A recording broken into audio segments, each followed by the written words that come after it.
Good evening, listeners, and welcome to the Nighttime Show here at WOTR Radio. I'm Greg, and I'll be keeping you company for the next 8 hours, presenting a wide variety of classic old-time radio shows for your enjoyment from the golden age of radio. It's a balmy 77 degrees just after sunset, with temps overnight around 75. Expect hot temps tomorrow and Sunday between 85 and 87 degrees, and highs around 85 going into the first part of next week, with partly cloudy weather and lots of humidity. If you're heading off to dreamland, keep us playing in the background as we present a great soundtrack for your dreams. First up on the Nighttime Show, we have a great adaptation of the 1934 film It Happened One Night from the Campbell Playhouse. This classic aired on January 28, 1940, and starred Orson Welles and William Powell. Both the film and the radio version were adaptations of the short story Night Bus by Samuel Hopkins Adams. Settle back, dear listeners, and enjoy. The makers of Campbell Soup present the Campbell Playhouse. Orson Welles, producer. Good evening. This is Orson Welles. Our offering this evening, It Happened One Night, is already a motion picture classic. Despite its tender years, it was born in 1934, shrewdly concerned with the oldest, in fact the eternal subject, the way of a man with a maid, this time against the vigorous background of life among the quality and the not-so-quality of the Atlantic seaboard. It's been a favorite attraction among moviegoers everywhere since Mr. Frank Capra and the Columbia Pictures Corporation first blessed us all with it. Our guest stars might well have been tailored for the celebrated parts of Peter and Ellie. Mr. William Powell surely needs no alteration at all to be the charming, happy-go-lucky newspaper man whom fate threw together on that now historic bus ride with the spoiled and spirited heiress, certainly never more faultlessly imagined than tonight by Miss Miriam Hopkins. But first, before the madcap doings of this night begin to sweep us along at their own breakneck pace, Ernest Chappell suggests that we do a little posing, Mr. Chappell. Thank you, Orson Welles. And ladies and gentlemen, it's simply this. Suppose you had never tasted Campbell's tomato soup. Suppose you'd never had a sunny bowl of it beckon you with its welcoming color and with its tempting aroma. Suppose you'd never drawn your chair up to the table, lifted your spoon, and learned with that first smooth sip how its lively tomato flavor could wake up your appetite. And suppose you still had to try this soup that almost everyone likes best, Campbell's tomato soup, and still had to discover how it glorifies the flavor of fine tomatoes in a way all its own. Well, surely then you'd have a treat in store for you now, wouldn't you? But enough of supposing. It's likely you already know Campbell's tomato soup. Know how it can literally make a meal, how it can put delight in a simple lunch or family supper, or pleasantly begin a dinner. You've probably had it often, and I hope you've had it lately. Because this season's crop of tomatoes was exceptionally luscious, and you'll enjoy their superb flavor now in Campbell's tomato soup. Now, wouldn't fragrant platefuls contribute to the enjoyment of your dinner, perhaps tomorrow night? And now, Orson Welles. And now William Powell and Miss Miriam Hopkins in It Happened One Night. I beg pardon, Mr. Andrews. What is it now, Captain? It's your daughter, sir. She won't Very eat. well, she won't eat. But it's not very well, Mr. Andrews. Doesn't need to eat. You see, I'm practically face-to-face with a mutiny. Mutiny? Yes. For the last 40 hours, I've had her food taken into her stateroom by 3 different stewards, the chef, the assistant chef, several busboys, and while it's not exactly nautical, this morning the first mate and the second mate both tried. Well, Mr. Andrews, sir, I don't like to burden you with details, sir, but she hit the first mate in the eye with a coffee cup. She rubbed a cheese omelet in one steward's hair. She threw a bowl of hot soup at... A bowl of hot soup. She'll eat when she gets hungry. I threatened to put my men in irons, and they say they prefer that. Get another tray ready. I'll take it in. It's dangerous business, Mr. Andrews. Kidnapping is no child's play. My daughter will realize before I'm through that I'm no child. Stewart, if that's another tray, I'll wrap it around your ears. Oh, so it's you. Pardon my bursting in like this, Lady Ellie. I didn't have time to phone your secretary for an appointment. Don't be sarcastic. It won't help you any. I'm not going to eat. Not until you let me off this boat. Well, And you can't get away with that kidnapping. A bunch of gorillas shoving me in a car. That crowd outside, the justice of the peace. They must have thought I was a criminal. The way your men were... you're being unfair. I had one fella that did nothing but explain to everybody that you were a harmless lunatic who had escaped from an asylum. What? Nobody thought you were a criminal at all. If anybody wanted particulars, my man told him you had delusions. You were Marie Antoinette. I couldn't do better than that for you, could I? Where do you think you're taking me on this yacht, Father? Here and there, South America to start with. South America? Yes, my child, South America. Both sides of South America. You remember the map? One side is painted yellow, and the other side green and brown. After you've seen the yellow, from the yacht, that is, because you won't be allowed to land, you'll get a nice change to the green and brown. And then... You'll have a corpse on your hands. That's what you'll have. We're leaving Miami in an hour as soon as we get some supplies aboard. I won't eat a thing while I'm on this boat. In that event, we won't need so many supplies. What do you expect to accomplish by all this? I'm already married. I'll get it annulled if it takes every penny I've got. Well, what have you got against King Westwood? Nothing much. I just think he's a fake, that's all. He's one of the best flyers in this country. Right now, he's planning to break the round-the-world record. Now, who's going to finance him? Let me guess. You. Well, he's no good, and you know it. You married him only because I told you not to, and that's why you're not eating, Ellie. Because I've been sending food to you. Well, you're a fool not to eat this filet mignon before it gets cold. Look, Ellie, just touch it with a knife, and it melts.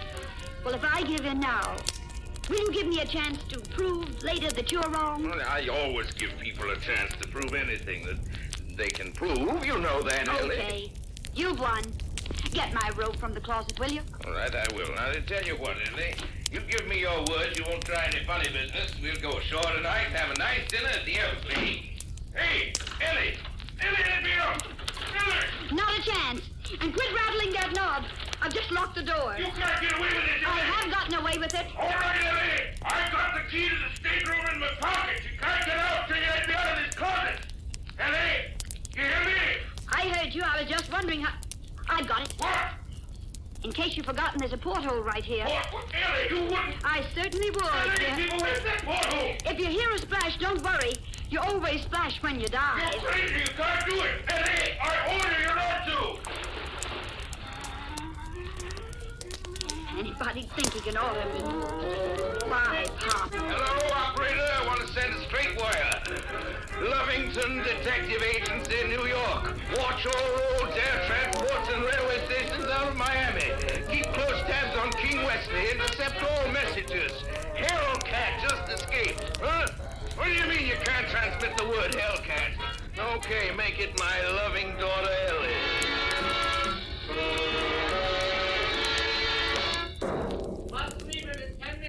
Bus leaving for Jacksonville, Charleston, Richmond, Washington, Philadelphia, and New York.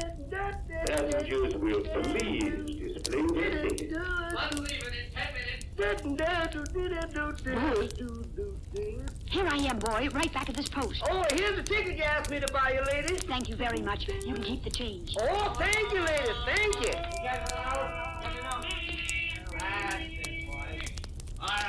What'd you say? What's going on over there? Well, over there, some gentleman's calling somebody long distance. Over there, I'm no. just cheering him on. Yes, well, that's clear from here.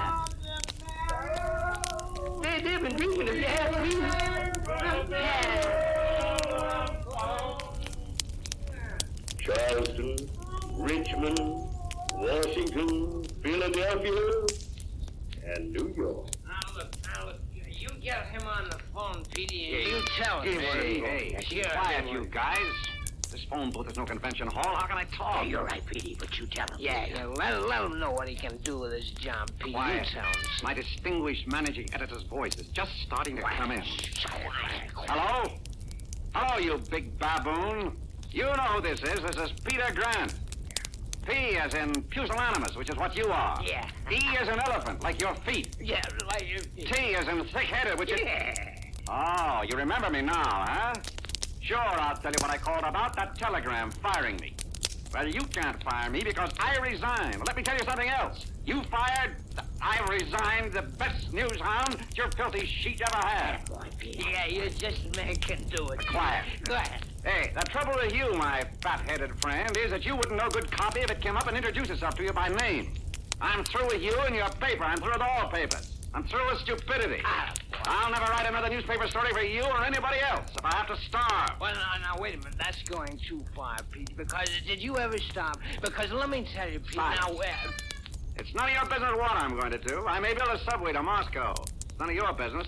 What's that? I seem to have a lot of money for long-distance calls to New York. Ha ha. Hey, listen, Beetle Brain. Why don't you get your secretary to tell you when you get a collect call? Take it easy. Remember your blood pressure. Goodbye, molasses mine. Yeah, goodbye, molasses mine. Peter, molasses mine. You mind if I use that to buy managed desert? No, not at all. That's my farewell gift to you. Is my chariot ready? Oh, I'm bus ought to leave in a couple of seconds, Pete. Hey, driver, wait for me. Goodbye, Petey. Goodbye, boys. This almost didn't make it. Okay, buddy, take your seat. All right. Well, make up your mind, lady. Get in or get out. Why don't you look where you're going? I was looking. It was All you. right, you two. All right, take your seats. You got a long trip ahead of you. You can finish the argument in North Carolina or Delaware, but not here. And goodbye, everybody. Pardon me, lady. Yes. Would you mind taking those papers off that seat so I can sit down? You see, I don't like sitting on newspapers. I did once, and all the headlines came off on my white pants. I'm not interested. Yeah, but the people in the town were. They followed me all over and read the news from the seat of my pants. Some of them still have cricks in their backs. I need this seat for my luggage and things. Your luggage is on the rack, and that seat's for two. I don't like it any more than you do. Oh, all right. And tell that man not to drive so fast. Are you talking to me? Yes, tell that man not to drive so fast. Oh, ma'am. Don't drive so fast, ma'am. There. That'll teach him. Could you bring me back a bromo? Hey, young lady. What do you want? I'm all covered with brambles, and don't say it's not your fault. Why don't you leave me alone? He was a good 50 yards away before I could get going. Then after I got through chasing him, there I was in the middle of the brush and not a sign of the skunk. Well, if chasing skunks is your hobby, all right. I'm not interested. Maybe this will interest you. Your overnight bag's gone. What? Yeah, I was getting out off the bus myself when I saw that mug that sat in front of us grab your bag and run off with it. I ran after him like I told you, and he got away like I told you. Oh, but it can't be. Everything I had was in it. My clothes and my money. Well, you still got your purse. Your ticket must be in that. Well, my ticket and $4 in cash. Well, that's what I've got to get to New York on. Hey, you can wire for more money when we get to Jacksonville. Oh, but I can't. You see, Yes, I guess I will. I'll report it to the driver. About your bag, I mean. No, I'd rather you didn't. Don't be a fool. You lost your bag. The company will make good. I'll report it for you. I don't want it reported. And please be good enough to stay out of my private affairs. Hey, you got the whole thing wrong, lady. The fellow that stole the bag is in your private affairs. I just tried to get them back.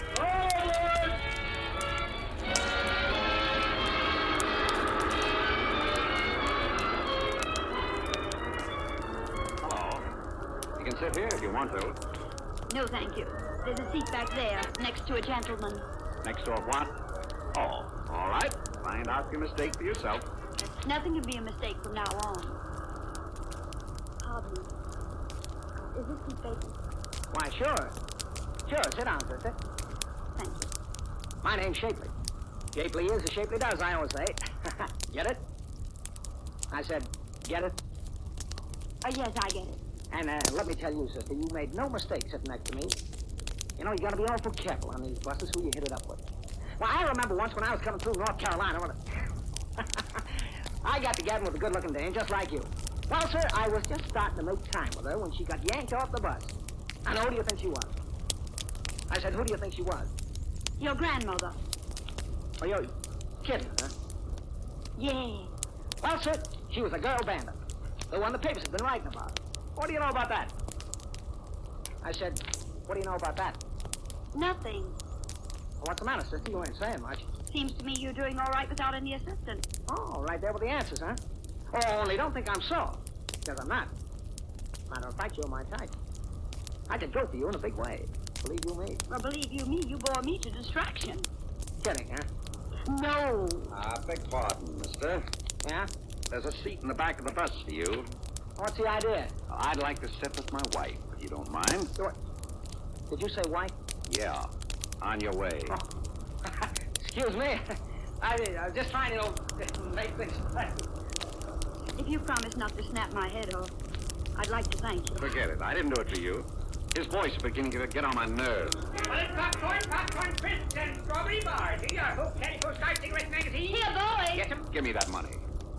$1.60 for a box of candy and you with only $4. How do you expect to get to New York at the rate you're going? That's none of your business. You're on a budget from now on. I won't stand for it. I won't. Say, you are a spoiled brat, aren't you? Just the kind that would marry King Wesley. You're perfect. What? What was that? You and Wesley should make an ideal team. Oh, you must have me confused with someone else. Quit kidding. It was all over the front page at the last stop. Lucky for you, I got the only paper. Oh. Take my advice and grab the first bus back to Miami. I don't want your advice. I suppose you notified my father. What for? Oh, he'd be sure to give you some money for being such a bright boy. What a lovely mind you have. Oh, don't tell me you haven't already done it. I'm not that interested. You, King Wesley, your father, that's all a lot of food to me.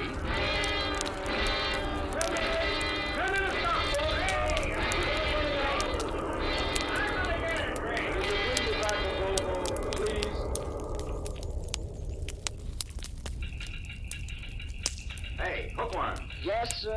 I want this telegram sent exactly as it is. Can you read? Joe Gordon, New York Evening Mail. Dear Birdbrain. Thought you'd like to know the biggest story of the year. Just dropped into my hat. Stop.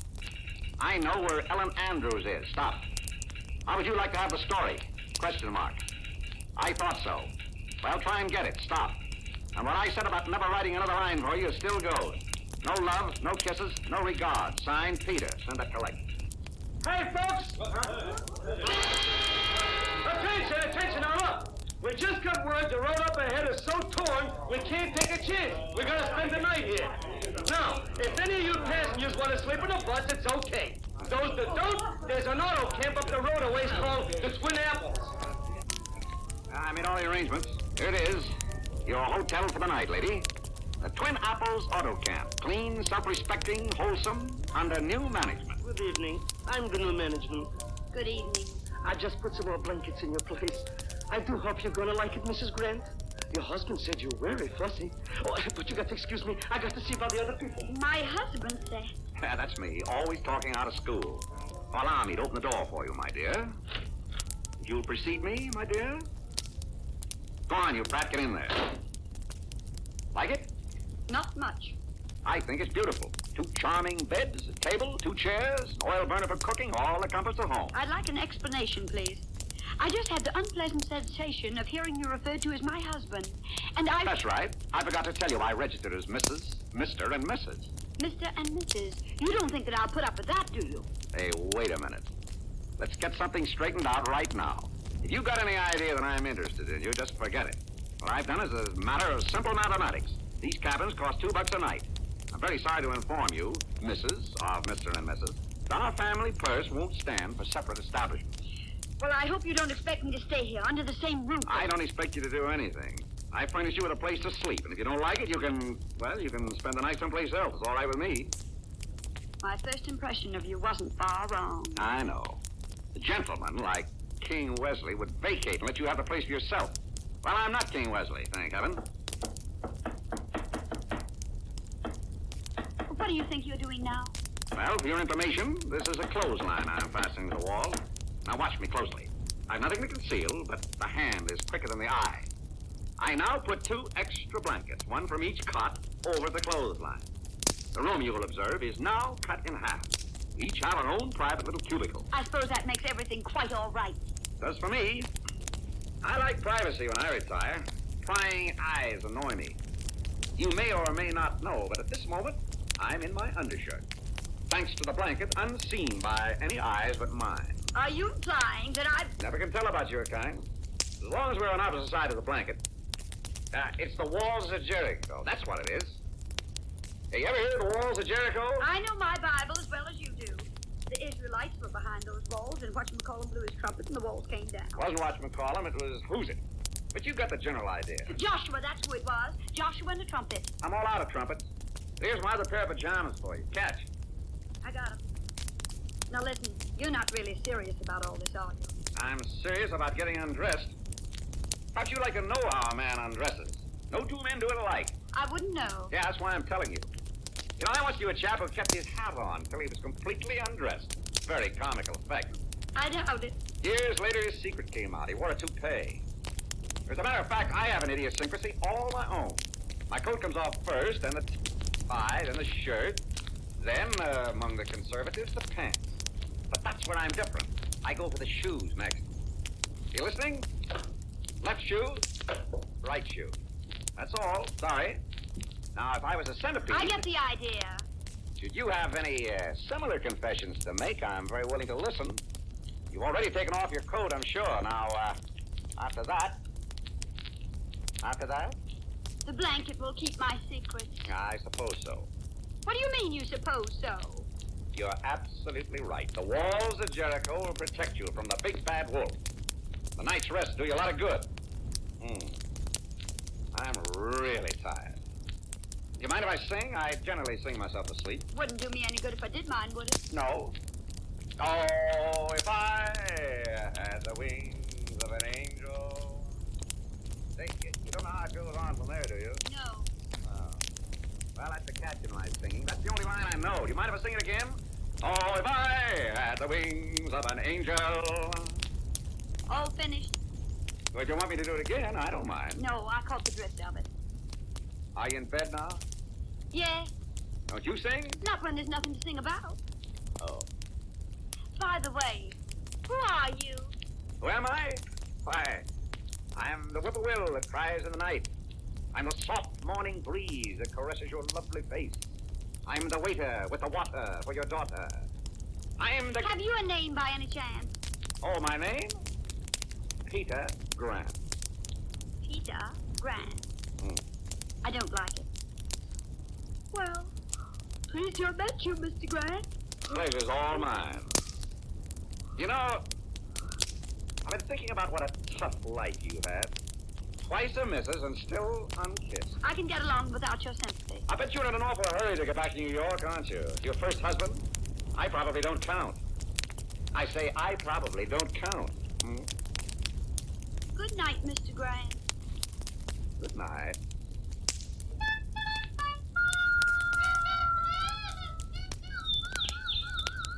Come on, wake up. What?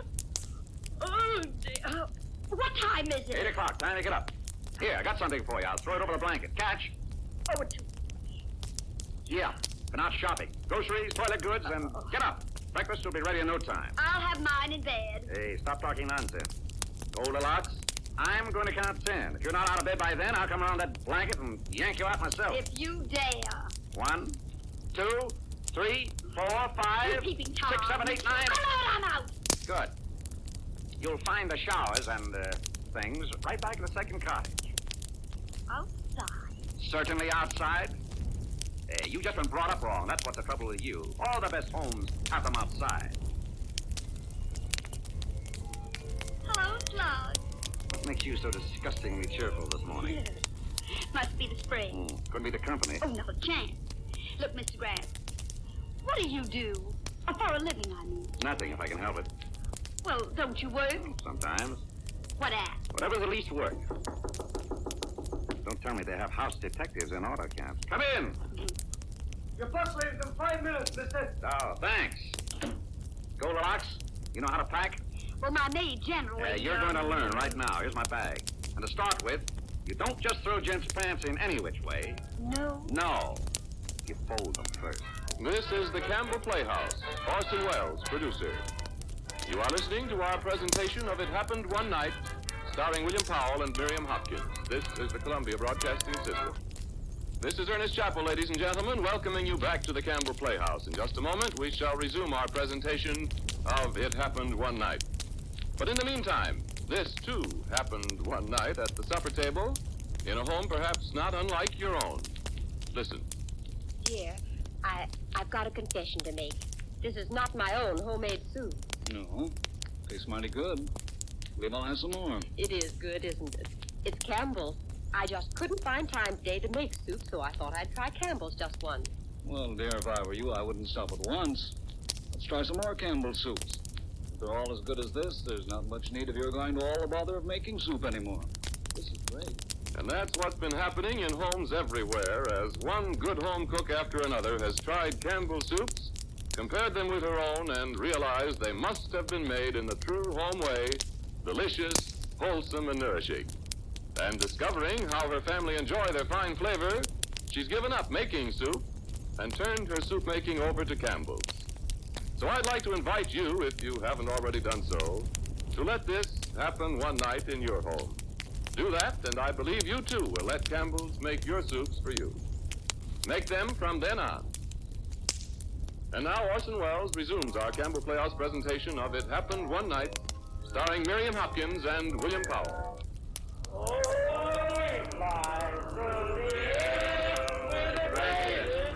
Hey, you're not singing. Yes, I am too singing. Nobody is singing unless his voice is louder than everybody else's. Sing. Oh, he flies through the air with the greatest of ease. The daring young man of the flying trapeze.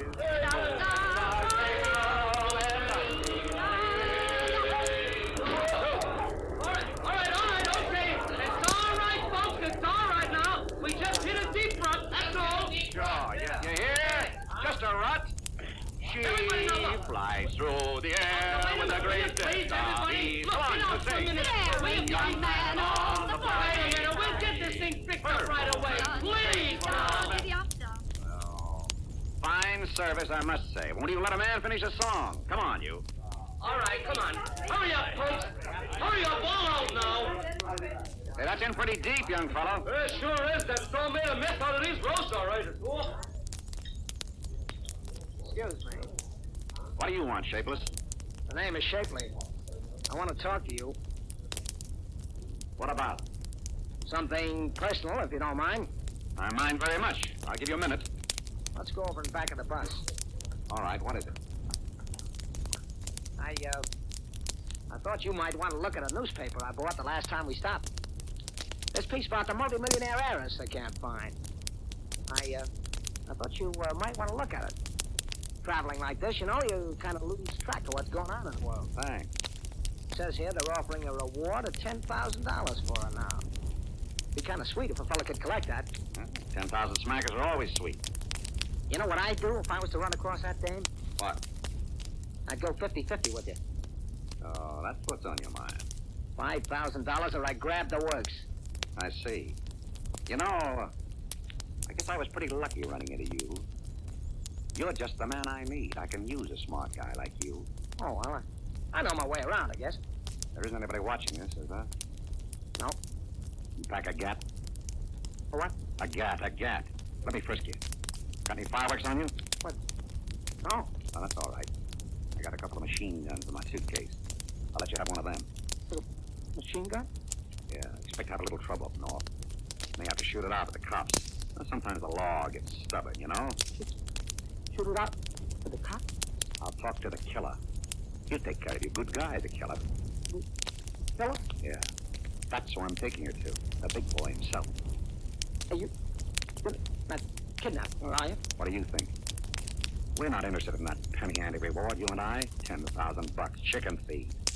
We're holding her for $1 million smackers. And I say, look, I didn't know it was anything like this. See, Well, you know now. You're in this thing with both feet, and you're staying in. Get me? You know too much. Ever heard of Bugs Dooley? No. He looks something like you. But he was kind of talkative. You want to know what happened? He was found in the bottom of the river one day. A rock tied around his neck. In a bathtub full of cement. Oh, poor Bugs, he couldn't take it. Blew his brains out besides. Well, that's terrible. He had it coming to him. Yeah, oh, sure, but don't you worry about me. I don't talk, and I never talk. Okay. Only remember not to talk. Now beat it and stay away from that bus. Yes, sir. Start walking toward those woods. And remember, I got a rod in this pocket aimed right at the middle of your back. Yeah, I'll remember. Bye. I think you better run. Yeah, sure. Anything to say?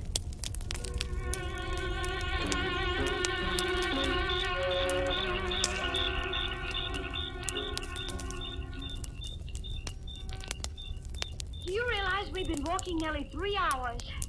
Oh, we should never have left the bus. Yes, we should. You can't tell who else besides Shapley bought that paper. Poor Mr. Shapley. The rate he started, he's probably crossed 2 state lines by now. But it's good exercise for him. Well, it's not good for me. I'm tired. All right. We'll register at that haystack there. Maybe they got a suite with bath. I thought we were really going to find a place to sleep. That's it. We're not going to sleep out here. I don't know about you, but that's what I'm going to do. Fix yourself a bed, like this. There's a lot of hay on the ground. Peter, What is it? I'm hungry. That's your imagination. No, it isn't. I'm hungry and scared. You can't be hungry and scared at the same time. If you're scared, it scares the hunger out of you. I'm sure you're right, but I'm still hungry. Hey, don't you ever think of anything except your stomach? Here, I'll fix you a bed. I'll fix my own bed. Peter, it's not very comfortable. If I lie flat on my back, then the hay gets in my side when I turn. That's easy. Stop turning. You're becoming terribly disagreeable lately. Snap my head off every time I open my mouth. Now, don't open your mouth. If being with me is so disagreeable to you, you can leave. You can leave any time you see fit. Nobody's keeping you here. I can get along. I said I can get along. Did you hear? I said... Peter.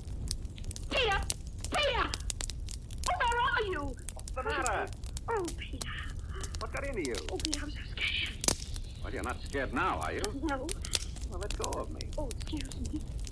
Just want to find you something to eat.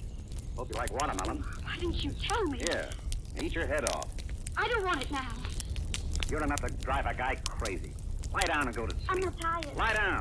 All right. The trouble with you is you've always had your own way. That's why you're such a mess now. You attach importance to the wrong thing.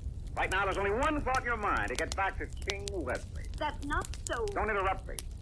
Always chasing after something you think you want. Or only you don't really want it. The truth is, you're running away. Yourself, mostly. The world's full of people like you, don't know what they want. Do you know? Sure. What? I just want to be let alone, that's all. Life's all right if you don't try too hard. After all, you can only eat 3 meals a day, only sleep in one bed. You sound like a hobo. I am. I only work when I have to. Doesn't sound very exciting. I'm not looking for excitement. That's your racket. You know a lot about me and my racket, don't you? I can read you like a book. I'm just wasting my time. You're destined to be a dope the rest of your life. Good night. Good night and pleasant dreams. I said pleasant dreams. I heard you. Pleasant dreams to you.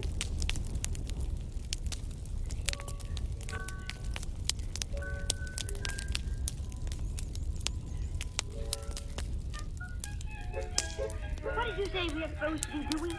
Hitchhiking? Well, you've given me a pretty good idea of the hiking, but where does the hitching come in? It's a little early yet. The car's up. Well, if it's just the same to you, we'll wait right here till they come. All right. Probably never walked further before than from your car to some cafe. Oh, Peter, there's the car. Gone. Certainly is. Well, what if nobody stops for us? They'll stop all right. Just a matter of knowing how to hail them.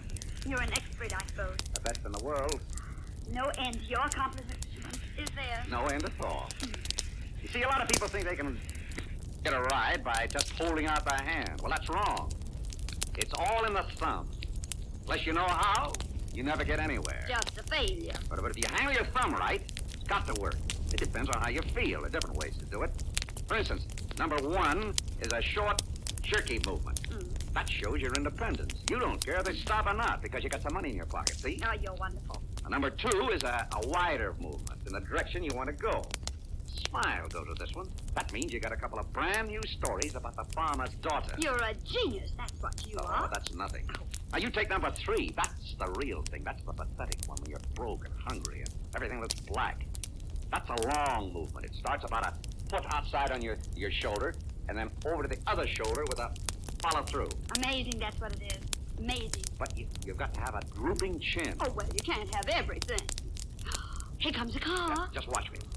Keep your eye on my thumb. I'm still watching your thumb. Yeah, something must have gone wrong. I guess I'll try number 2. When you get up to 100, wake me up.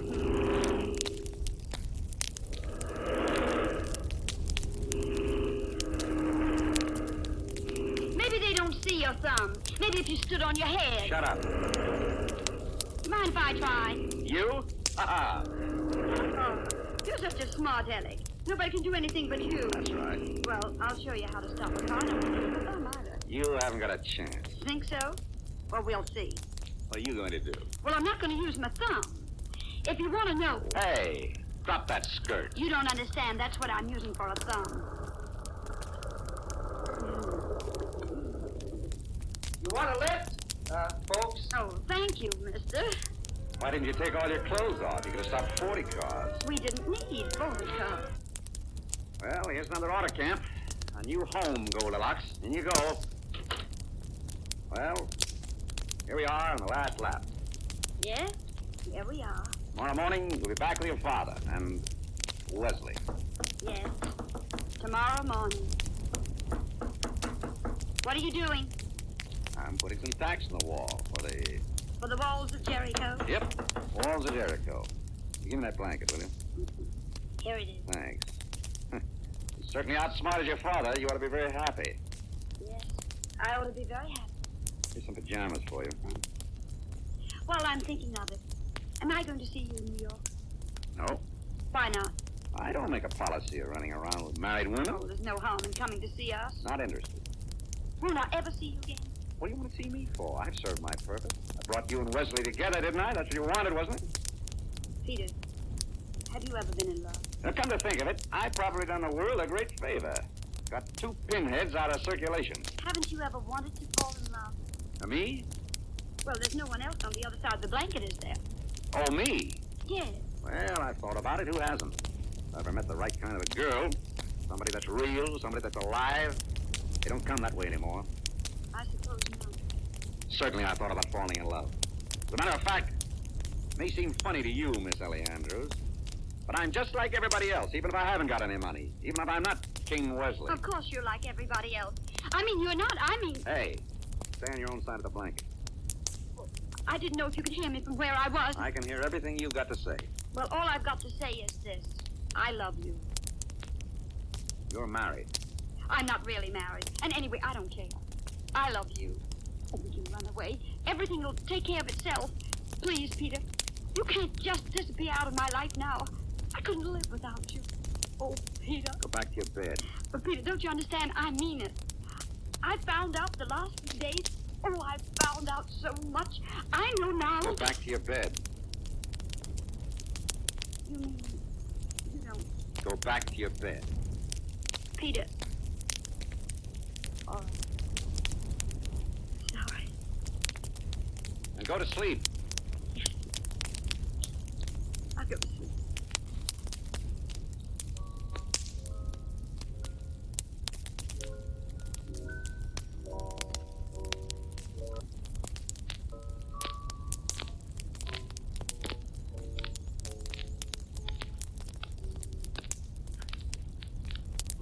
I know it's late, but I've got to get to New York tonight.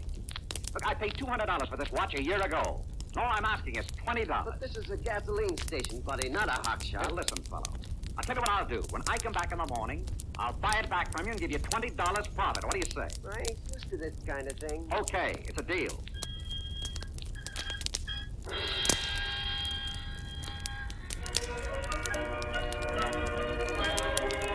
Hiya, Gordon. Get out of here. Oh, wait a minute, Gordon. Get out. Joe, listen. Don't Joe me. Okay, Joe, listen.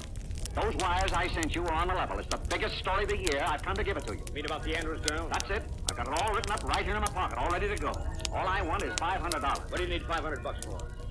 To tear down the walls of Jericho. What? Well, never mind. Listen.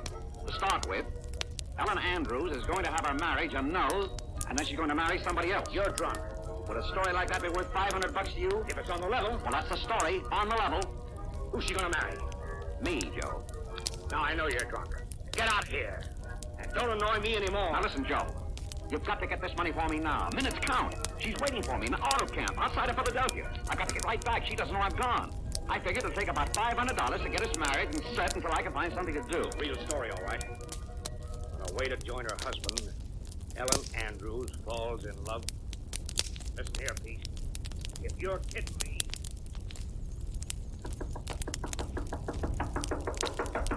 What is it? Open that door! Just a minute. What's the matter?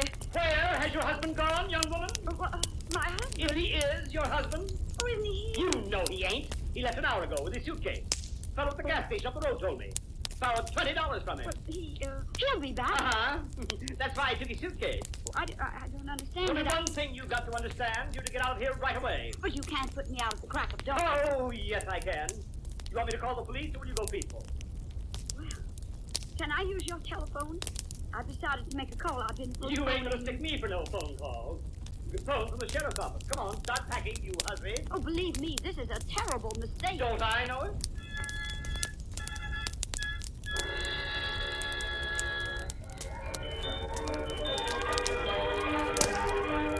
Hey, listen, Hank, this is Gordon Hull, the morning edition. Break down the front page. Then send me a couple of rewrite men right away. Ellen Andrews isn't gonna marry King Wesley at all. Yes, I know what I'm saying. She's gonna give him the air. Wait a minute, Hank. There's another phone driving me crazy. Hello, what? What? Ellen Andrews?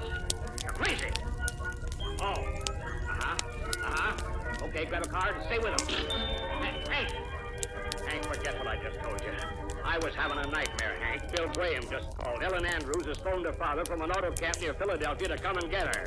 He's getting a police escort. Wesley's going along, too. Andrews says he won't contest the marriage after all.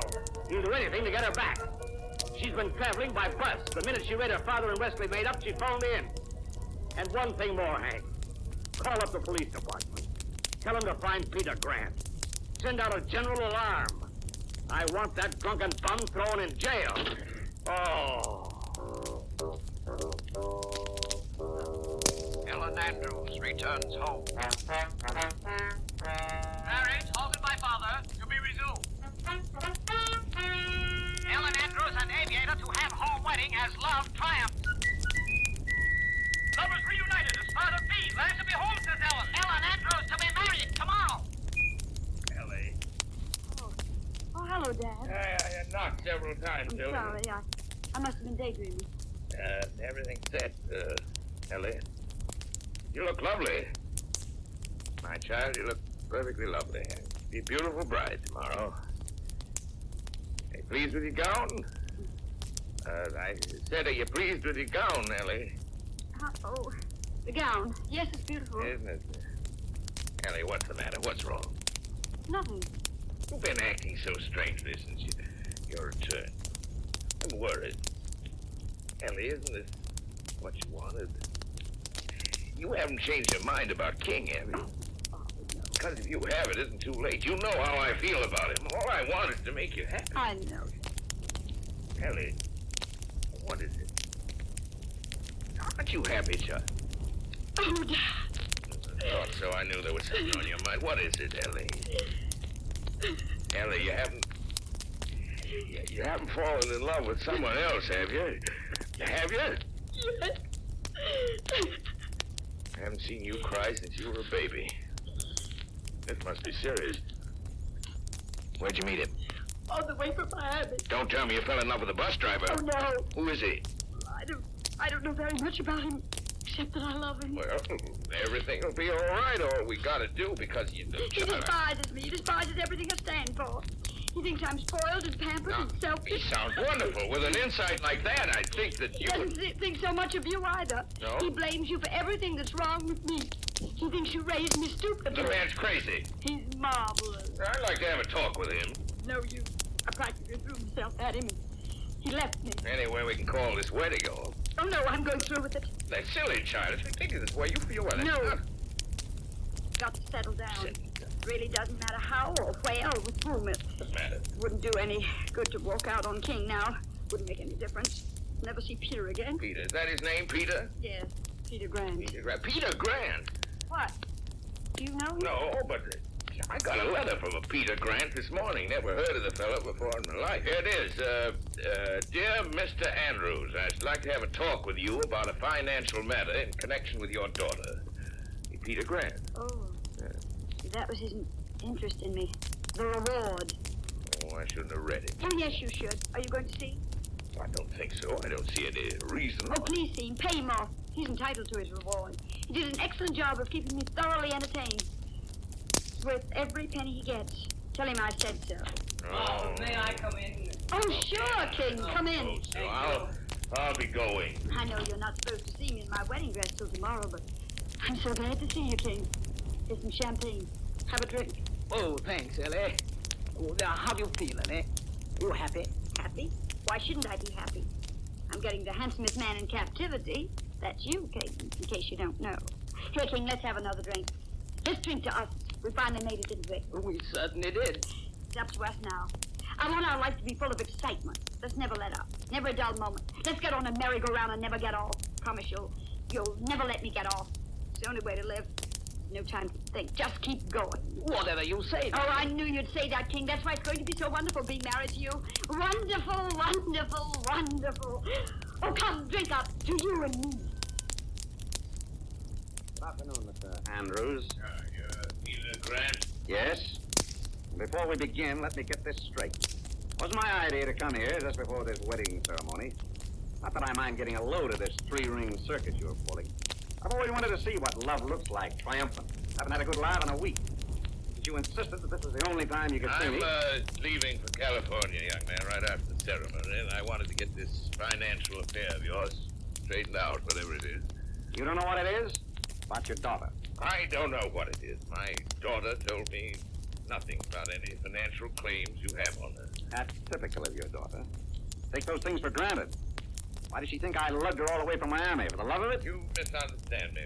When I say she didn't tell me anything about it, I meant not until a little while ago. She told me to say she thinks you're entitled to anything you can get. Oh, she does, huh? Isn't that sweet of her? You don't, I suppose. Well, I don't know. I have to see on what you base your claim. I presume you feel justified. If I didn't, I wouldn't be here. Got it all itemized. Want me to read it to you? Go ahead.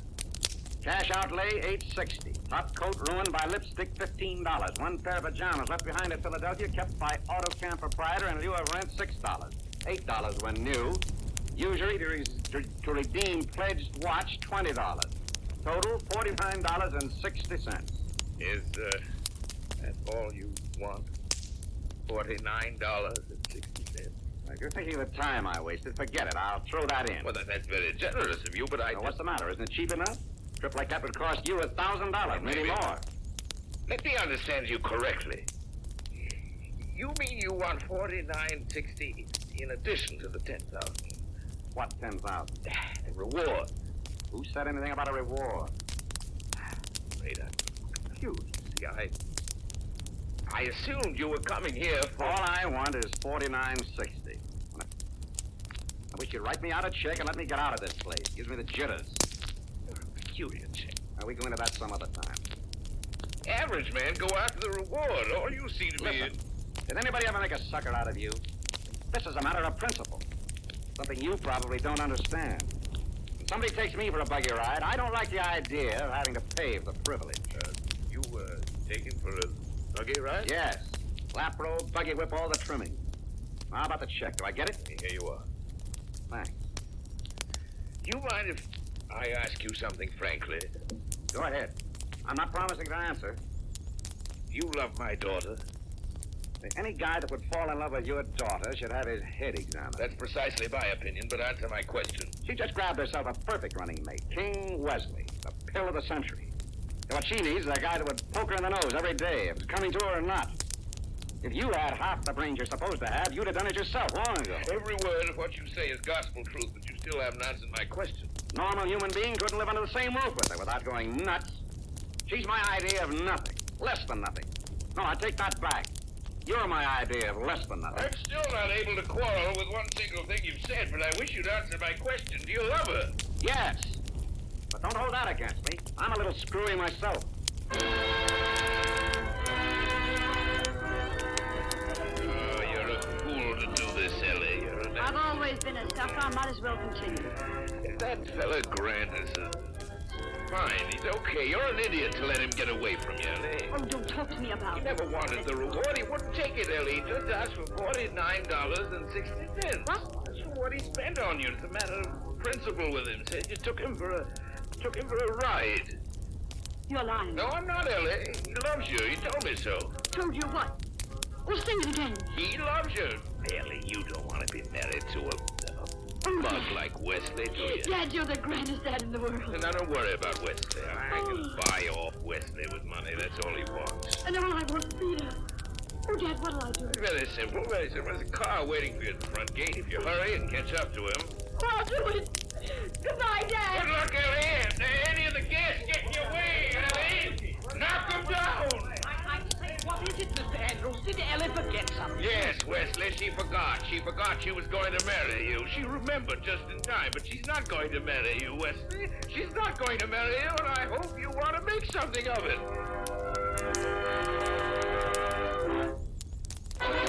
Here you are, Wesley, 100,000. Not contesting that enough, but that's satisfactory, isn't it? Oh, yes, very satisfactory. I ought to punch you in the nose, too, but I'll forget about it. I'm so happy. Oh, goodbye, Mr. Andrews, sir. Don't you even want to know where they went? No, sir. Then I'll tell you. I just got another wire there in Glen Falls, Michigan. Here's the wire. Up in the, what's holding up the annulment? Don't you realize that even the walls of Jericho can topple? That's nuts. They certainly are. Isn't it wonderful? I wired it back perfectly legal now for them to topple. Pop. You're nuts, too. Thanks.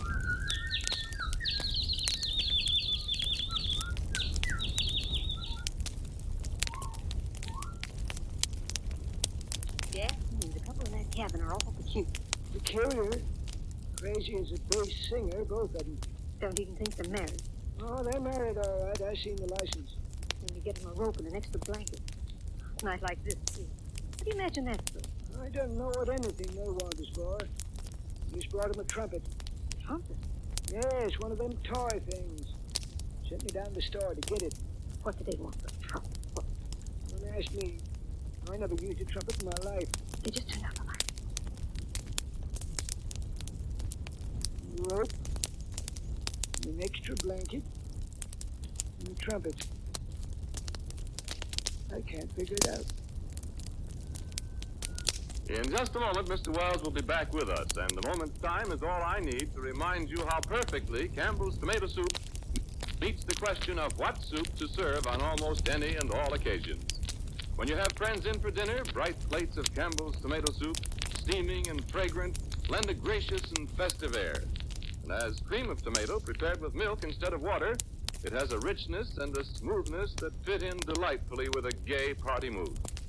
And so, when you're having guests, and also when just your family sit down to a quiet meal together, I'm sure you'll want to remember the soup that is most people's favorite. The soup served often and enjoyed always. Campbell's tomato soup. And now, here is Orson Welles. And now, ladies and gentlemen, having proved to you, we think that being taken for a bus ride is not necessarily the modern equivalent of being taken for a buggy ride. So, as a matter of fact, what is generally called the net result is the same. It gives me great pleasure to present to you our guest stars of the evening, Mr. William Powell and Miss Miriam Hopkins. Thank you, Orson Welles. Good evening, ladies and gentlemen. Thank you, Orson Welles. Good evening, ladies and gentlemen. Mr. Powell and Miss Hopkins, of course, are both old friends of the Campbell Playhouse. Mr. Powell, in fact, was once the master of ceremonies, very microphone. And Miss Hopkins has favored us with a goodly number of impressive performances. In your behalf, ladies and gentlemen, I propose to welcome them back as actual members of the Campbell Playhouse family and to assure them... Just one moment, Orson. There's a small matter I'd like to take up with Mr. Powell first, if you don't mind. You may have noticed, my dear Mr. Peter Powell. And you may have noticed, my dear Miss Ellie Hopkins, that there was a distinct promise of a sequel in the final scene of It Happened One Night, played by your revered father, myself. Reference is made, I may even say that a hope is held out, to the fact that you were to receive a crack in the jaw daily, starting with your nuptials, for your own good and that of your neighbors. So if you'll be good enough... Oh, that's what I wanted to talk about. Just because you happened to have a scene in which I wasn't present, you thought you could be bold and brave and not be held to account for it, didn't you? Well, let me tell you... what? Please, Mr. Powell and Hopkins... Well, he started. And I propose to finish it, too. There must be something I can do, then. I have it. What have you? Well, nobody's going to talk about what he's going to do to me and think he can get away with it. Well, just because I'm not around when he says Please, it. Miss Hopkins, Powell, listen just for one moment. Herman? Peter, darling. Ellie, my love. Bill. Miriam. I'm just a court of domestic relations in swing. Mr. Powell and Miss Hopkins, I want to tell you on behalf of the Campbell Playhouse how delighted we are to have you back with us. I can't imagine a more delightful reunion. It's been grand. And you will be back with us again as soon as you can. Of course. Thank you very much, William Powell and Miriam Hopkins. Good night. Good night, Orson. Good night. Ladies and gentlemen, in tonight's Campbell Playhouse production, also present in the company were Mr. Everett Sloan, Mr. Ray Collins, Mr. John Houseman, your obedient servant, Miss Virginia Gordon, Mr. Richard Wilson, and Mr. Benny Rubin. Music, as always, was the responsibility of the good Dr. Bernard Herman and his Wildcats, and now as to next week, as to next Sunday night. Ladies and gentlemen, we offer you our version of one of the most fascinating chronicles, I think, of an English theatrical family. The celebrated Broom Stages by Miss Clemence Dane. As our guest star, we are especially happy to welcome back to the Campbell Playhouse for next week's performance, Miss Helen Hayes, who, as you know, is appearing on the air exclusively with us this season. So until then, until next Sunday night in Broom Stages, my sponsors, the makers of Campbell Soup, and all of us here in the Campbell Playhouse remain, as always, obediently yours. The makers of Campbell Soups join Orson Welles in inviting you to be with us in the Campbell Playhouse again next Sunday evening when we present Clemence Dane's Broom Stages with our exclusive Campbell Playhouse star, Miss Helen Hayes, as our guest. In the meantime, if you've enjoyed tonight's Playhouse presentation, won't you tell your grocery store tomorrow when you order Campbell's tomato soup? This is Ernest Chappell saying thank you and good night. This is the Columbia Broadcasting System. Coming up on the top of our second hour together on the Nighttime Show here on WOTR Radio. As many of you know, the downtown section of Main Street has been closed off since Wednesday for repaving and will continue to be inaccessible for the next 2 weeks. I know this is an inconvenience, especially when trying to access so many of our popular downtown business establishments, but a reminder that all of them can still be reached by sidewalk, and several have parking lots in the rear. For those that don't, be sure to use the free city parking lot between 4th and Main Street until the construction is finished. In more local news, the final farmers market of the year will be taking place tomorrow and Sunday at the other lot on 6th and Main, with overflow parking available at Duke's Dry Cleaning and Hubert's Furniture on 5th, while the downtown construction is ongoing. Be sure to check out the dozens of stands from our local growers and farmers, featuring the freshest produce available as the growing season comes to an end.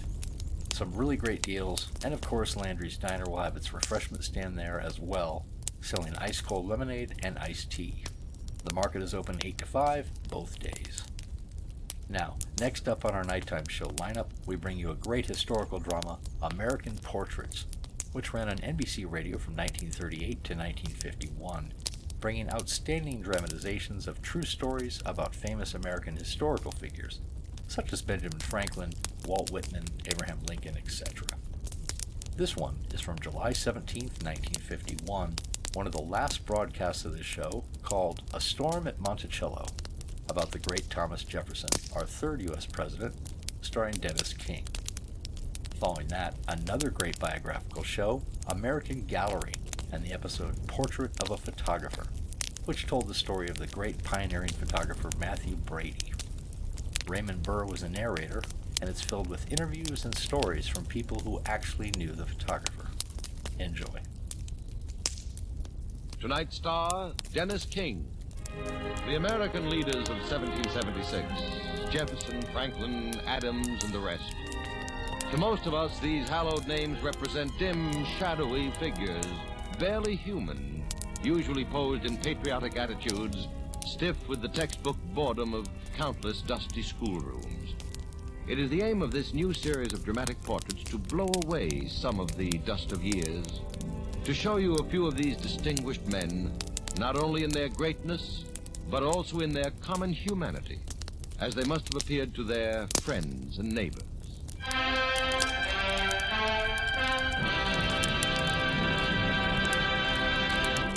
Tonight we shall meet a Virginian gentleman whose wisdom and courage and human-heartedness are forever embodied in the basic charter of our liberties. We present Dennis King as Thomas Jefferson in Storm at Monticello. Time, the present. Place, a winding state road outside Charlottesville in Virginia. Mr. and Mrs. Jefferson Jones of Main Street, Middle City, USA, are on the way to visit Monticello. They're motoring, of course. Jeff, I do wish you'd drive more slowly. These curves. Yes, dear, but we're late. Garage fella said the place closes at 7. We should have left Williamsburg much earlier. And I do believe there's a storm coming up. Yeah, storm's almost here. Well, this seems to be it. Thomas Jefferson Memorial Foundation. Ticket office. Admission 90 cents. There's nobody around. Oh, here comes the rain. Never saw it get dark so quickly. What'll we do? We better see if we can get in the main house up yonder. Come on, Pat, hurry. It's beginning to cut loose.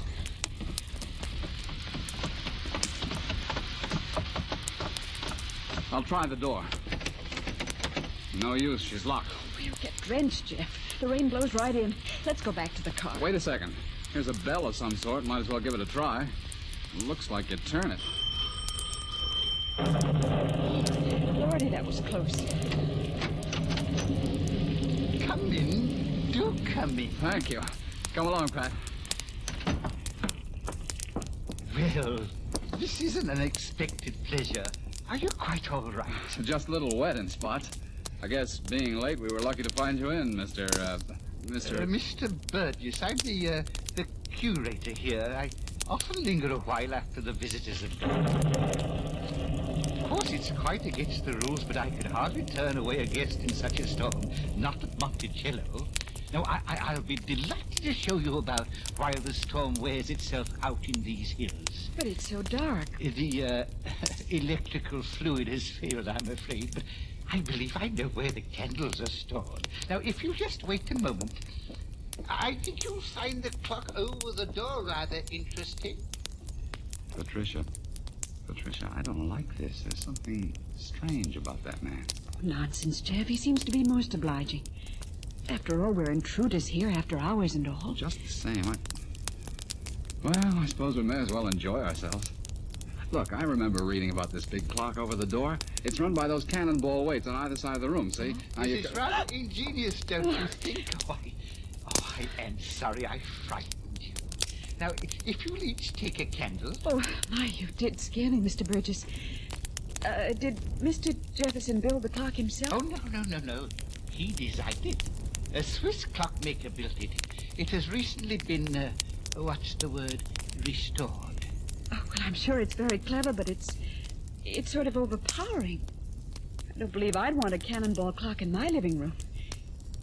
And what's the ladder for? To tinker with the clock. I've sometimes thought that Mrs. Jefferson, must have been secretly of your opinion, ma'am. What was Mrs. Jefferson like? She was very beautiful, ma'am, with auburn hair and hazel eyes. Gentle she was, and kind, and most sweetly humorous, having a gaiety of spirit upon which all remarked. Far too good for that stiff and bookish young man she married. Or so I've always thought. He courted her with music, which was his only grace when young, save for the knack of putting down fine words on paper. Oh, did that happen here at Monticello, Mr. Burgess? The courtship? Oh, no. At her father's plantation called the Forest, down country near the James River. Now, let's see. My, how time flies. That must have been in the winter of 1771. Now, perhaps you can imagine the scene in candlelight very like this. The tall, rangy, red-haired young man with a fiddle under his chin. Lovely Martha Skelton at the harpsichord. He called her Patty, though, not Martha. And he was very, very much in love. There. I do believe we played it all the way through without a single mistake. Well, almost. I must confess to one wrong note myself. Why, how perfectly dreadful. Hold out your hand, and I shall rap your knuckles. Give me your bows, eh? Now, your hand, if you please. Well, here you are, Patty. I'm used to this, you know. It is not the first time I've struck a wrong note in the presence of a young lady. And did pretty Miss Burwell rap your knuckles, Tom? Oh, no, she straight away married Jack Ambler instead of me, thank heaven. How did you know about Rebecca? Everyone in Williamsburg knew at the time. Everyone in Williamsburg always knows everything. Did she hurt you, Tom? Well, I was very young, and it seemed the world had quite tumbled down about my ears when I lost her. I've heard Mistress Ambler's version. She's very talkative. What really happened? I thought I loved her, Patty. I also thought I wanted to go to England for a year. One night, dancing at the Apollo Room, I tried to get to the point of asking her to wait for me till I came back. It may be she never understood what I was trying to say. Oh, she understood well enough. She pretended not to all evening. She enjoyed your... My silly young awkwardness. Your manlike discomfiture. Tom. Yes, Betty. I'd never hurt you. I know you wouldn't, Betty. Not even in play with his bow. Away, cruel bludgeon. Oh. After all, what's one wrong note among so many? Shall we try again? No, not just yet. No, if you don't mind, Patty, I'd like to... Well, there's something I must say. Yes, Tom. I was determined not to be misunderstood this time.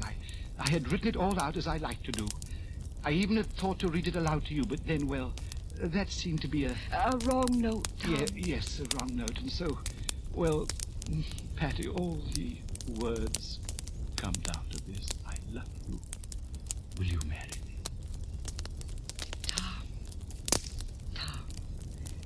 Even if you had written it out, even if you had read your declaration to me as if I were the House of Burgesses, my answer would still have been yes.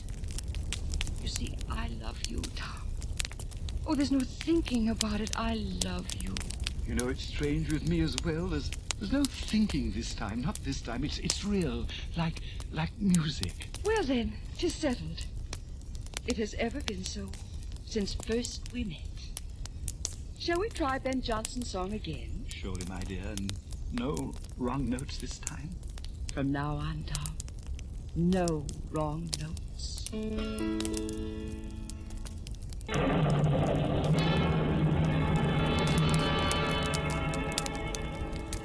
And so they were married on New Year's Day in 1772 with a pair of preachers at £5 each and a fine deal of fiddle music for a 10-shilling fee. And he brought his bride here to Monticello? Yes, to his beloved mountain top.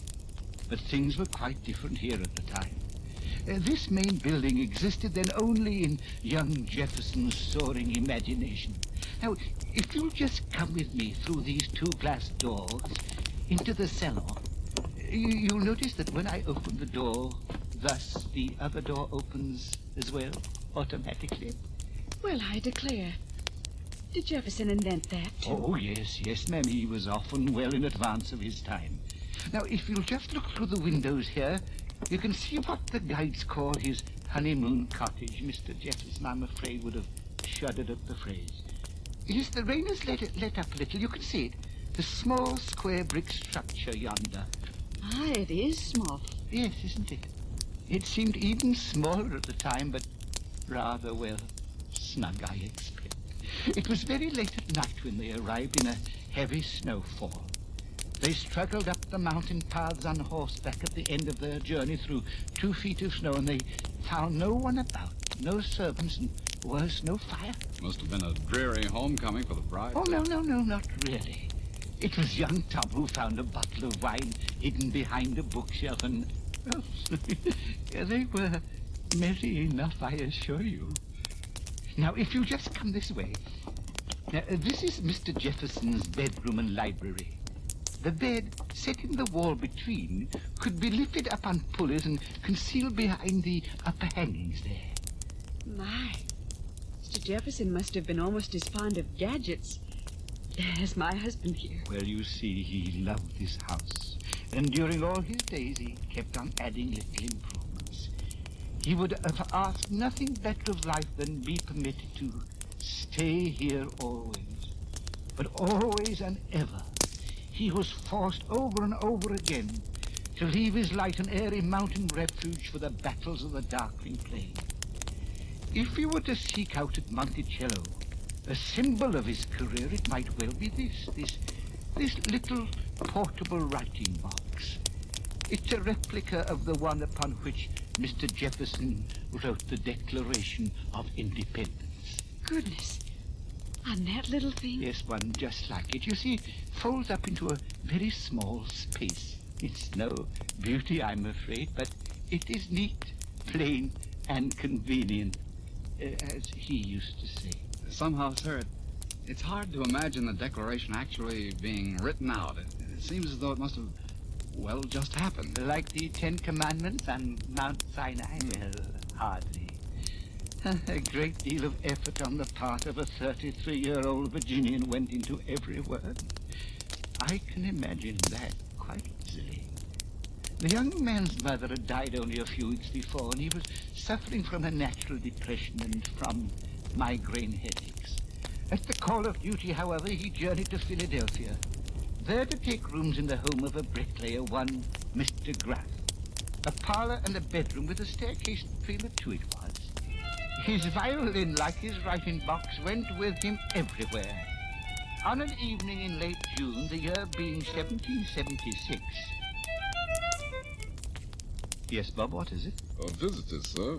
Looks like that old Dr. Franklin. Well, show him up by all means. Help him up the stairs, Bob. Yes, sir. Coming, Jefferson. Coming. As best I can. No, boy, I can make it by myself. Oh, this is a great pleasure, Doctor. I take it your gout has improved. Somewhat. If one can discover degrees in absolute misery. At least I'm able to hobble about again. And your migraines? Oh, much better, Doctor. Oh, good. Won't you take a chair? That's better. A fine pair we make, each bedeviled at an opposite end of the anatomy. Oh, sir. Well, sir, I can stay but a moment.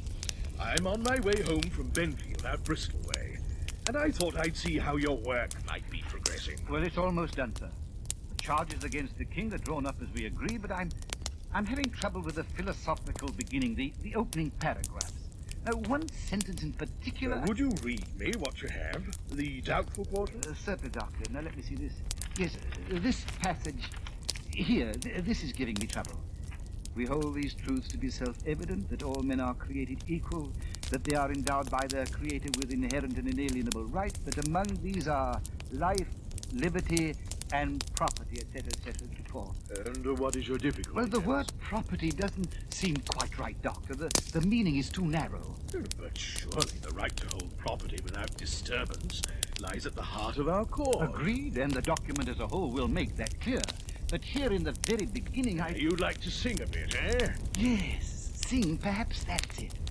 Besides, the phrase life, liberty, and property belongs to John Locke, and it's been echoed by scores of pamphleteers of late. No, I prefer a more original expression. Life, liberty, and happiness, perhaps. Yes, I thought of that. But can happiness itself be set down as a God-given natural right? Oh, scarcely. No, not when nature's God afflicts us with gout and migraine. Jefferson, if you'll pardon an old man's pessimism, perhaps you're struggling in vain for words. Whatever you write, the Congress will surely change it in the end. Still, I have been set the task. I intend to construct as best I can an expression of the American mind in these troubled times. And I'd be the last to discourage such a brave attempt. I merely point out that some 70 minds, most of them belonging to lawyers, not poets, will edit your work in the Congress. Personally, I avoid whenever I can drafting papers to be reviewed by a public body. That's a thankless task. Oh, I expect no thanks, Doctor. No praise. You get precious little of either.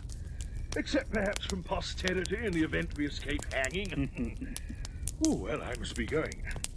You'll have the document for our committee on Monday, I presume. I shall, Doctor. Can I help you? Yeah, if you would. There. I'm upright, at least. Surely, of all the impediments to the pursuit of felicity, a gouty great toe is the most damnably vile. Allow me, sir. Oh, no. I can manage all right now. Good day to you, Mr. Jefferson.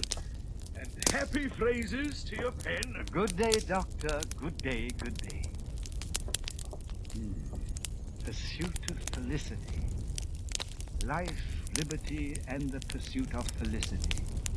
No, not at all. Pursuit of happiness, life, liberty, and the pursuit of happiness. I have it. At last. Bob.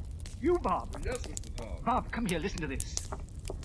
We hold these truths to be self-evident, that all men are created equal, that they are endowed by their Creator with inherent and inalienable rights, that among these are life, liberty, and the pursuit of happiness.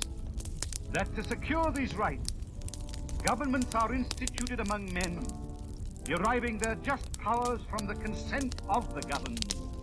That whenever any form of government becomes destructive of these ends, it is the right of the people to alter or abolish it and to institute new government.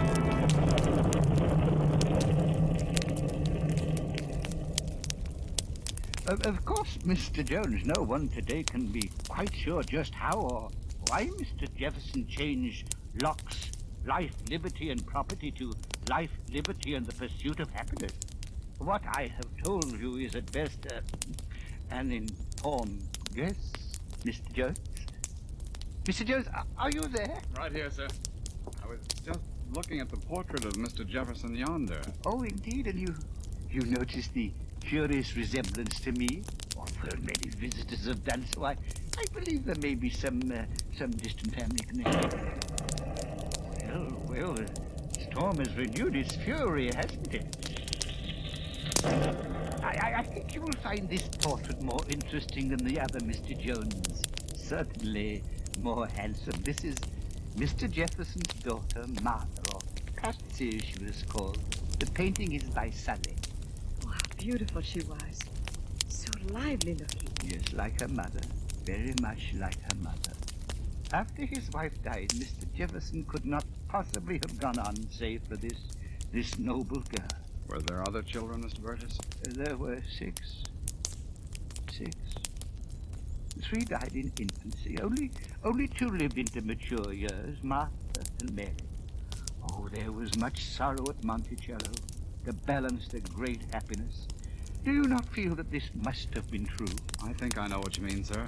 I have read that Mr. Jefferson was much affected by the death of his wife. For hours after that awful moment, sir, he lay insensible.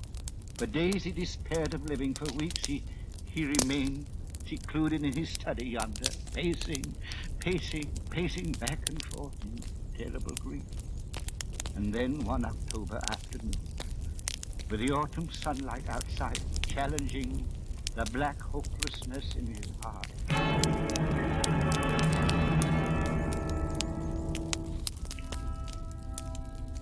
Father? Yes, child? May I come in? Why, yes, Patsy, do come in, of course. Auntie Carr said I was to ask, are you not feeling better, Father? Why, yes, I believe I am. And I was to tell you Dabney's had the measles, but he's better now, too. And Janie didn't catch it from him. And Grizzle has a new coat. A filly, Father. And Jupiter says Caractacus needs exercise very badly. And all the stable boys are sad. And when are you going to come riding with me again? I suppose you've been riding every day? Yes, Father. On Bergère. I'm not studying at all. No, Father. But the woods are so pretty now. And I've not heard you practicing the forte piano. Not once. But Auntie Carr said I was not to. Not after Mother went away. No, there, child, forgive me. My thoughts, I'm afraid, have been too firmly fastened upon myself alone, but we must see that your studies are resumed. Now, before your mother, that is some time ago, I drew up a daily schedule I'd like to have you follow. It's in my desk. Yes, here it is. Now, from 8 to 10, practice music. From 10 to 1, dance one day and draw another. From 1 to 2, draw on the day you dance and write a letter next day. From 3 to 4, read French. From 4 to 5, exercise yourself in music. From 5 till bedtime, read in English, write, etc., etc. Well, my dear, what do you think about it? My goodness, Father. You've left no room at all for the horses. So I haven't. Well, my dear, we shall certainly need to draw up an amendment. Well, the chair consents, and it is so ordered. The horses go in at a gallop. Oh, Patsy. Father. Yes, Patsy? You were laughing again. So I was. You've helped me, child. You've helped me very much indeed. Everyone has been so worried. Yes, I've been making myself a problem to the entire household. No more of that. Patsy, I want you to run. Run, mind you. I want you to run and tell Jupiter to have the boys saddle Caractacus and Bergère at once. We'll ride together this afternoon. From now on, we'll always ride together, Patsy. Always, Father. Always and always. And so the clouds of sorrow began to be dispersed, even as our own thunderclouds are scattering now over the Blue Ridge.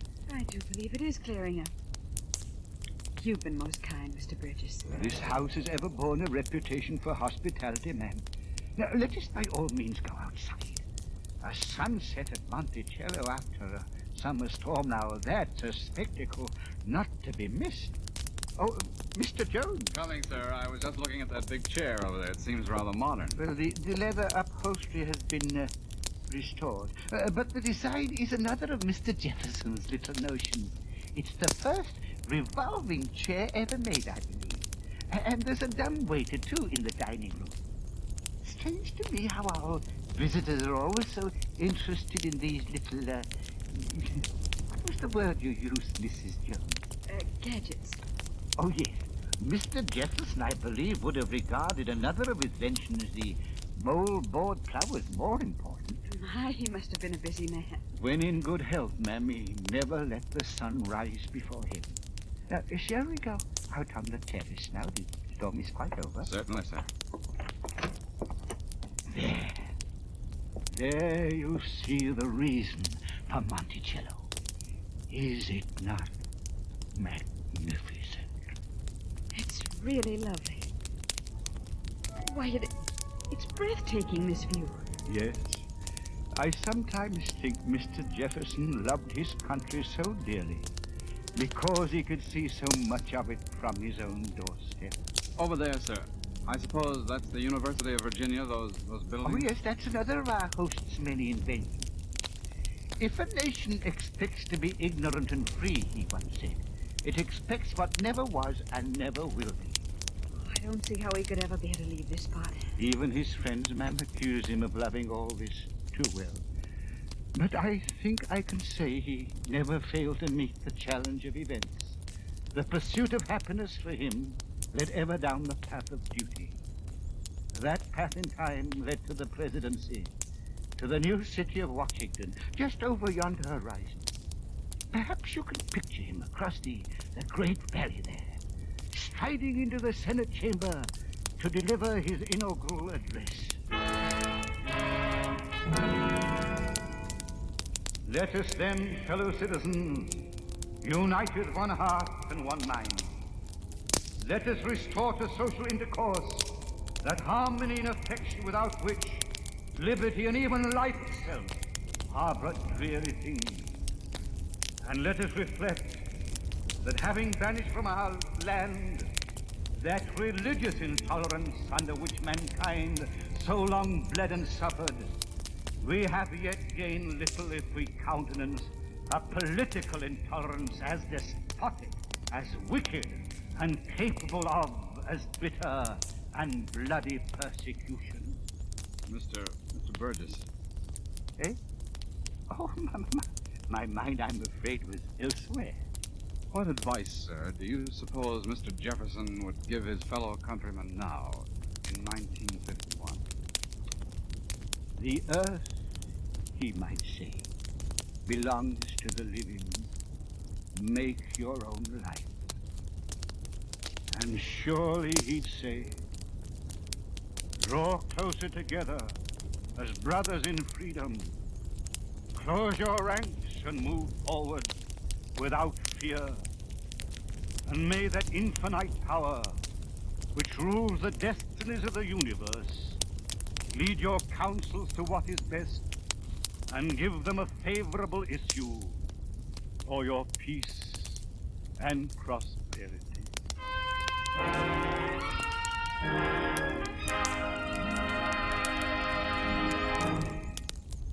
been listening to Storm at Monticello with Dennis King as Thomas Jefferson. Other members of the cast were Denise Alexander, Martin Blaine, William Greaves, Ronald Long, Claire Neeson, and Gertrude Warner. The orchestra is conducted by Milton Catums, with a special score composed by Alan Shulman. This is Ben Grauer inviting you to listen to American Portraits next week, when we will again present Dennis King as our star in John Yankee, the story of John Adams. This will be the third of a series of 8 dramatic character studies of great Americans produced and directed by D. Engelbach and written by George Faulkner. Tonight's script was presented through the courtesy and cooperation of the editors of Cavalcade of America, which is heard regularly on Tuesday nights and which will resume its fall broadcasting season on September 4th. This is NBC, the National Broadcasting Company.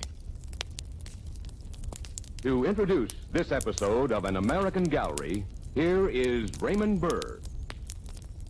In 1839, the process that would be called photography was just a new invention by a Frenchman named Daguerre. It was a tedious process that demanded of those who experimented with it a knowledge of chemistry, an artistic bent, infinite patience, and dedication. A handful of men in New York City became intrigued with Daguerre's process, and that city quickly became the world center of photography. Matthew Brady joined that small group of camera enthusiasts when he was just 16 years old. 5 years later, in 1844, he had his own portrait studio and was known as Brady of Broadway. But 15 years were to pass before he began the work that would win for him lasting fame. In 1861, Matthew Brady began to photograph the Civil War. In his hands, the invention became an art.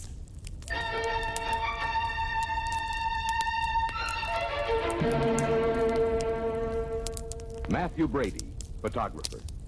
Saluted this week on An American Gallery.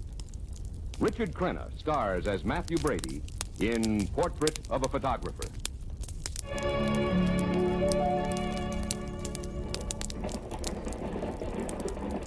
Betty, will you close that window, child, and come away from it? There's a powerful lot of them roads. There won't be so many after they meet up with General Bonham and Beauregard and our Confederate force. Seems a shame. Some of those Union soldiers are mighty fine-looking roads. You stitching up something special? Oh, just a little black silk square, Betty, which nobody will ever notice in your long black hair. Here, turn around. Mercy, Rose, how's a piece of black silk going to help the Confederate generals? Because I've sewed a dispatch inside of it, which gives all the details of General McDowell's marching orders. You've got the marching orders of that Union general? Hold still now. All you have to do is call on General Bonham at Fairfax Courthouse. Give him the piece of silk and my regards. I'll go first thing in the morning. You'll go now. But, Rose, I just... Now. Listen to me, Betty. That rebel army of McDowell's plans to drive through Beauregard's lines. If he does that, he'll split Beauregard's forces and be able to march right on to Richmond. Mercy sakes. The war would end before it even started. General Bonham needs this information. Where will you go? I'll stay right here in Washington. I'm just Mrs. Rose O'Neill Greenhouse. Nobody knows I'm a Confederate spy. I'll do just the same little old things I always do. As a matter of fact, as soon as you leave, I have an appointment with that photographer, Matthew Brady. I'm gonna have him make a real sweet, innocent picture of me. I don't reckon he'll ever know he's making a picture of a Confederate spy. Oh, Rose, you're wonderful. All right, on your way now. Remember, just look dumb and pretty, and you won't have no trouble. Pretty as a picture.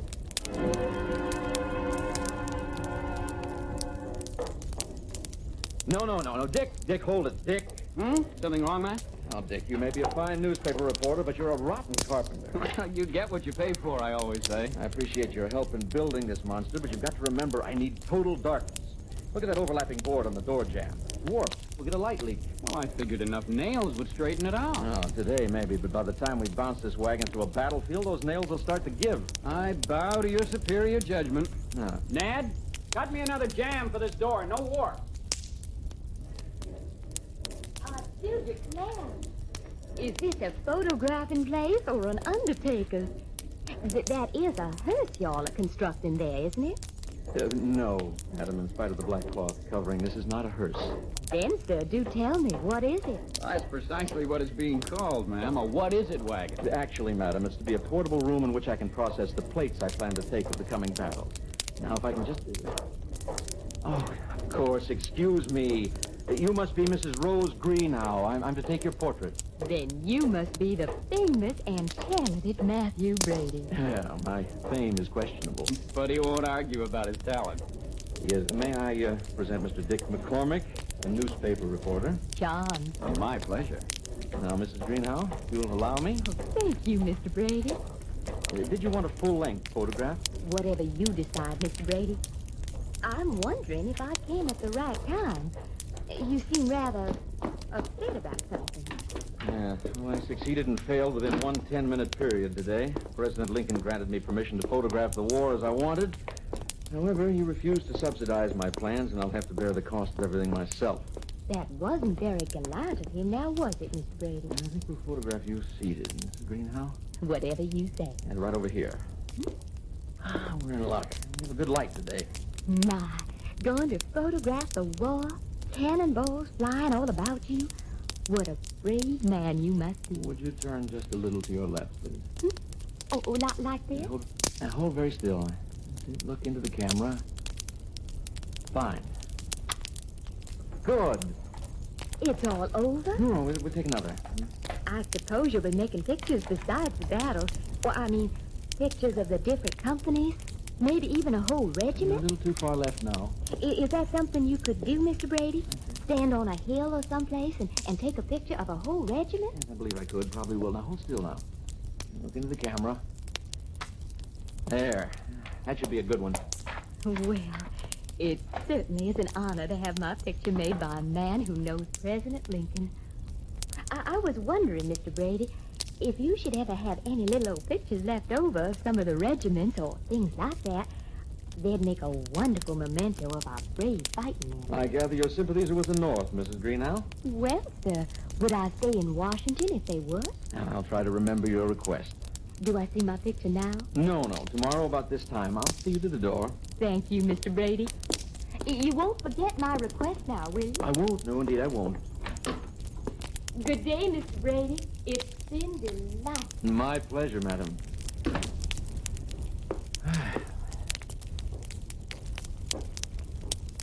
Wow, that's a fine-looking woman, that Mrs. what was her name?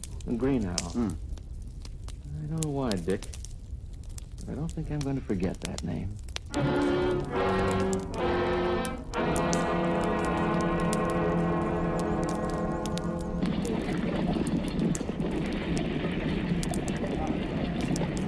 The whole Union Army's retreating in panic, and you're going to stop to take pictures? A retreating army's as much a part of war as the battle itself. But you've got about 50 plates of the battle you haven't even processed. They'll be all right for a few more hours. But this heat, man, I thought you said they couldn't stand the heat. Look, Dick, you write your stories and I'll take my pictures. Well, Bull Run is such a rout for the Union Army, my editors will think I'm exaggerating. Not when they see my pictures. Matt, Beauregard's still advancing. We better get out of here or no one will see your picture. Here, take these plates and have me some fresh ones. Matt! We've got to move the wagon, those case arms. Look, get the reins. They're coming right at us. Ha! Ha! Matt! Jump, Matt! It's too late!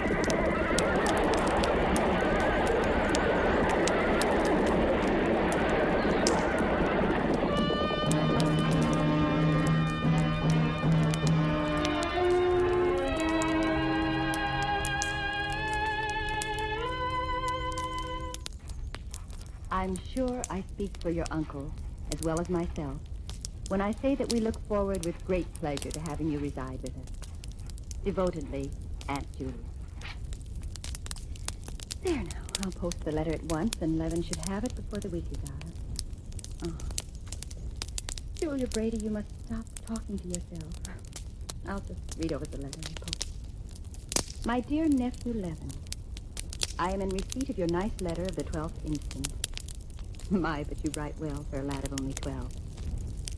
I am sure your Uncle Matthew will be pleased when he hears of your interest in photography. It will be delightful having you stay with us, for the house is quite lonely. Your uncle is still off, running after battles. It's hard to believe that it's been 3 years since your uncle limped back to Washington after the Battle of Bull Run. He's taken his What Is It wagon, which I wrote you about, with the armies of the Potomac to Tennessee, Cumberland, Red River.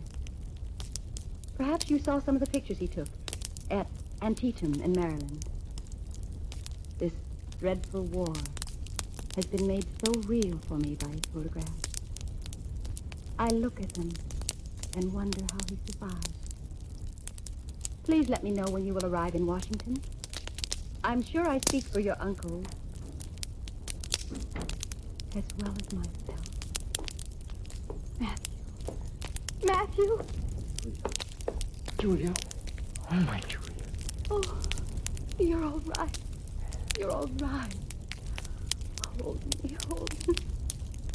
I almost forgot how beautiful you are. You could take a picture of me. Make an appointment for yourself. Well, I'd better go help Dick unload. I must have 100 plates to process. You mean this is it? This is what? What's it? The reunion? It's been 2 months. Darling. An hour before. But the plates. 5 minutes. I'm not going to leave one battle for another. You have the 5 minutes. Let me look at it. Quite dashing. See, my dear? There is value in my prolonged absences. You never called me dashing before. You need a haircut. What? And lose my dash? Oh, there's something you must do for me. Before tomorrow, anyway. Levin's going to come for a long visit. Oh, good. He's Fine very lad. interested in photography. He's been writing, asking me to explain how it works. I couldn't tell him anything. If you just outline the process. Outline? Julia, I can show him, but how can I explain about flowing the plates with collodion, dipping them in a bath of nitrate of silver, watching the temperature, moving them to iodized water, all in the dark, Matthew. transferring them to the plate holders, computing the exposure, and then the development. Matthew? Julia, he's only 12. He can't know anything about sulfate of iron solution, acetic acid, cyanide of potassium. Matthew, I love you. That's also impossible to explain. How did I ever find such a tolerant wife? And addition. You have some messages. Major Pinkerton called. A Mrs. Rose Greenhouse. Rose Greenhouse. And there's a young soldier from Indiana who's been coming by every day in hopes of finding you here. Finding me? What for? He wants his picture taken, sir. He's in the studio right now. He's been coming in this time every day. No, I can't now. I have to go. Matt, he's going back into action. Somehow having a picture seems to mean an awful lot to him. Julia, if I stopped to photograph every soldier who Can't wanted you to pick... focus on anything but battles and famous men? It's simply a problem of time. Then take the time from me. You want to document the war. A frightened boy from Indiana facing death is part of this hideous war. Maybe the most important part. I've never seen you like this before. I'm sorry, darling. I promised him. He somehow touched me. He's a very nice boy. He's convinced he's going to die. Somehow he got the idea that if there was a photograph of him, he'd be immortal. I'll go down at once. Matthew, Yes? I love you.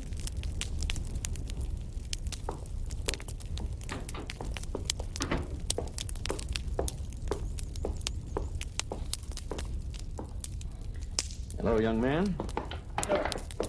Private George Stafford on leave from the Indiana. Yeah, I don't need the details, Private. Come, sit over here.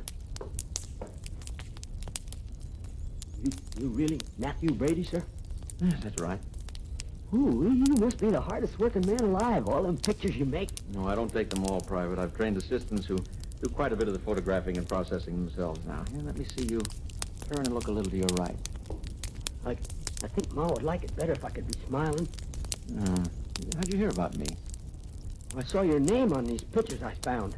By Brady said on the pictures, and my sergeant said that'd be Matthew Brady. I'll go out to my wagon and get some fresh plates. Yes, sir. What kind of pictures were they, the ones you found? Army pictures, sir. I liked them special, I guess, because they was all Union Army pictures. What did you say you found them? There was this killed Reb officer, captain he was. It was in his saddlebag. Rose Greenhow. Well, I never caught his name, Mr. Brady, but I don't reckon it was Rose. Man, Jew, you said you need some plates. Oh, yeah, just coming to get them, Dick. Thank you. Yeah, and I got something to read to you in the Atlantic Monthly. Listen to this. Oliver Wendell Holmes writing about your pictures at Antietam. Later, Dick, please. Could I hear, sir? I don't take much to reading. Go ahead, Dick. All right. It says, these terrible mementos of one of the most sanguinary conflicts of the war we owe to the enterprise of Mr. Brady of New York. The public is indebted to this man, for his are the most reliable records we have. Brady's camera never misrepresents. He has shown more pluck than many of the soldiers. Those who wish to know what war really is must forever be indebted to him. Ooh-wee, and you're going to take my picture? Dick, would you ask Julia to get a message over to Major Pinkerton right away? Pinkerton? Well, now, why would you be calling on a man who's in charge of finding Confederate spies? The message is urgent. I have to see Major Pinkerton at once. I certainly do appreciate your responding to my message so soon upon your return to Washington, Mr. Brady. Well, I must confess, Major, I'm not here only because of your request to see me. A wee bit of intrigue on the wing. Now that I'm here, I suddenly feel very foolish. A man of your fame and bravery has never a need to feel daft. Come on out with it, man. Being ridiculous. Suspecting a woman? Hey, Mr. Brady, before I was called to organize our espionage system behind the Confederate lines, I was a detective for the Chicago police. The first, by the way. I know. One day in Chicago, a lad no more than 15 came to my offices and told me of a woman who dressed far too expensively for the poor neighborhood in which she and the boy dwelled. It was the practice to dismiss such trivia as merely the efforts of a lad to win a bit of notoriety for himself. But I decided to pursue it. In time, that woman led me to the perpetrators of a long unsolved express robbery. Now, if I listened to a 15-year-old boy I'd never seen, would I not be welcoming what a man like Matthew Brady has to say? Rose O'Neill Greenhow. Rose O'Neill Greenhow. Go on.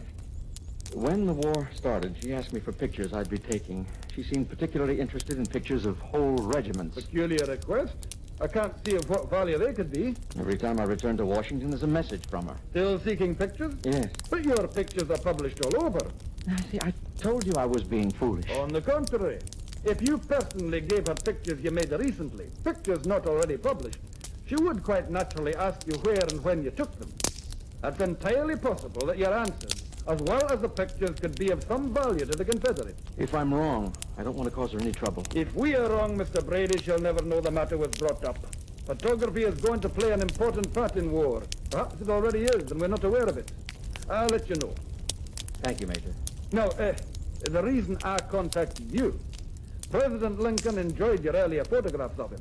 I'm honored. He said that the last time you photographed him, you wanted to take a full-length picture. But he had a pressing engagement and couldn't spare the time. Now he wants to make the time. Whenever he says. Tomorrow at 2:15.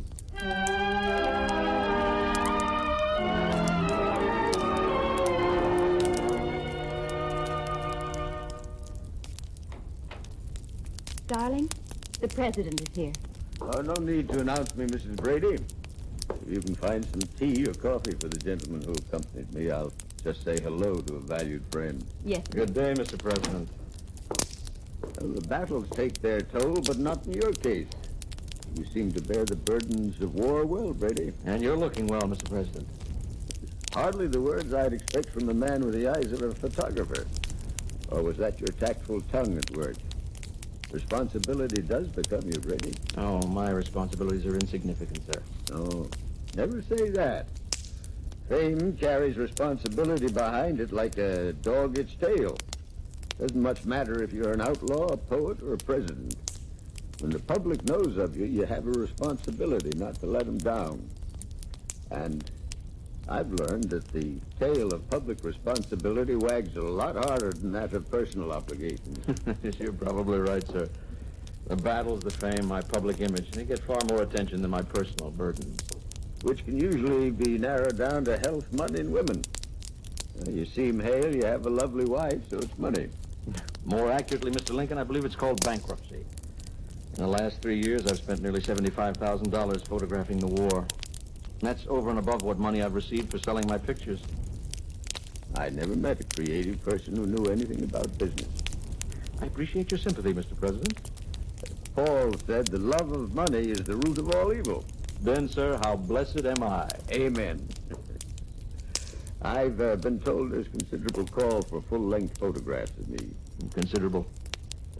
I can believe it. The senator dropped in my office one day with his little girl, and she seemed stunned to note that my legs continued below the knees. Can you make a full-length portrait of me with one single negative? I'm 6'4" in my stocking feet. Yes, of course, sir.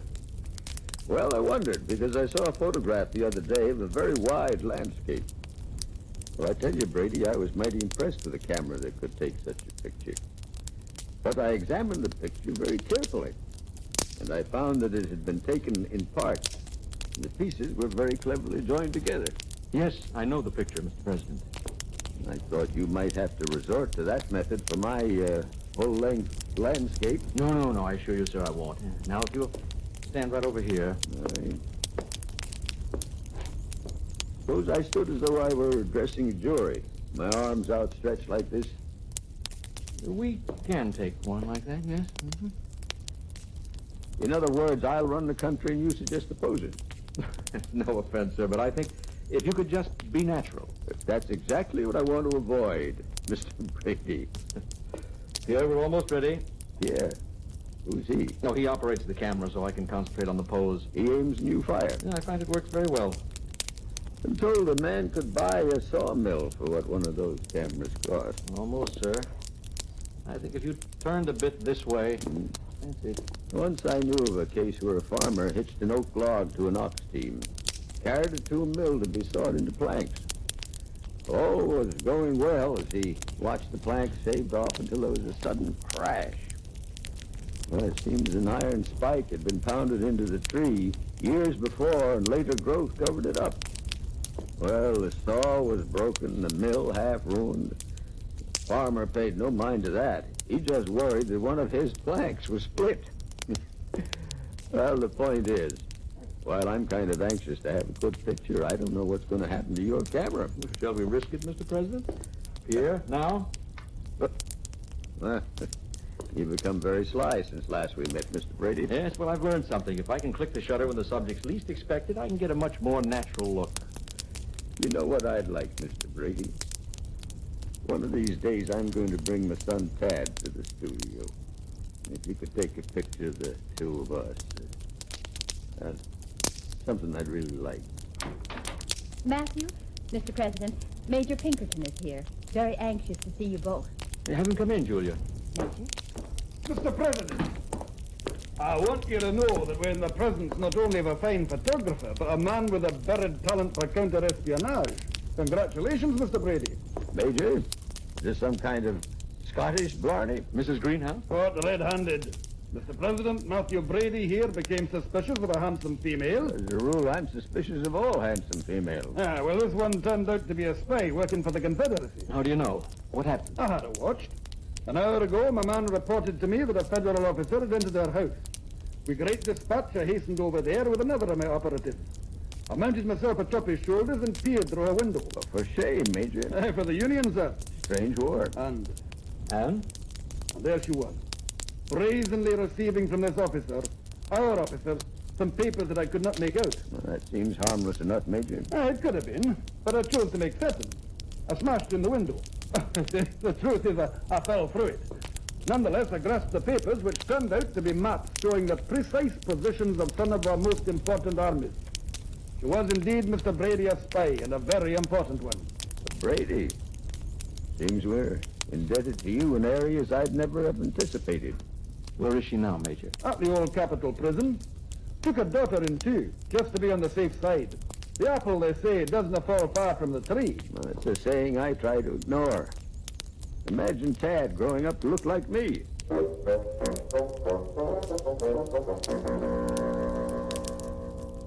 Look here, Julia. This is the picture I took of Rose Greenhouse 3 years ago. And this is the one I took this afternoon at the prison. Look closely. Oh, the eyes. Yes, that's the expression in the eyes. In the first, there's a look of abandonment, freedom. But in this, captivity.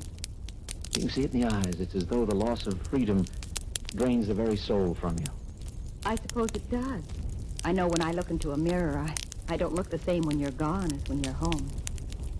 I saw Dick and Pierre packing the wagon before. I have to go, Julia. But that's just it. You don't have to go. You don't have to face death. What is this obsession? Julia, please. Now tell me. No one has forced you to put us so desperately in debt. No one is making you stand in the center of every major battle. No one has commanded you to take all these pictures. No one has even asked you. No one, Julia? Except yourself. Do you expect a man to ignore what his heart tells him? Julia, I have to go. There's nothing I can explain. It's like a spirit within me that says go, and I do. But for what? To be killed? To be forgotten? If that's my destiny. Well, I'd better help Dick. We're leaving in the morning to join General Burnside. Matthew, I talked a moment to President Lincoln before he left. He spoke very highly of you. He even went so far as to say that he believed your work would find a permanent place in history. Now, the president is very generous. I'm only a woman, Matthew. Forgive me for not understanding. I'm the one who should be asking your forgiveness. Remembered in history. I should feel pride because of what my husband is doing. Just feel love. That's enough. Is it all right, Matthew, if I feel both?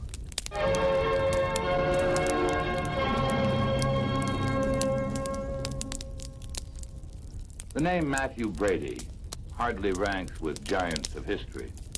He's no Caesar, Columbus, Edison, or Beethoven. He didn't even invent photography. He merely opened a shutter and exposed us to an art form that is today part of all our lives. We're as familiar with one of his works as we are with the faces of our own family. Brady's Lincoln, it's called. It's a portrait of Lincoln taken by Matthew Brady, and you can see it the next time you look at a $5 bill. This has been another portrait in An American Gallery. Today, Portrait of a Photographer, starring Richard Crenna as Matthew Brady. Featured in the cast were Julie Bennett, Jacqueline Hyde, Ben Cooper, Janet Waldo, Eddie Firestone, Richard Peel, and Carl Swenson. The story was written by Robert M. Young. Produced and directed by William Lally. Sound by Gene Twombly.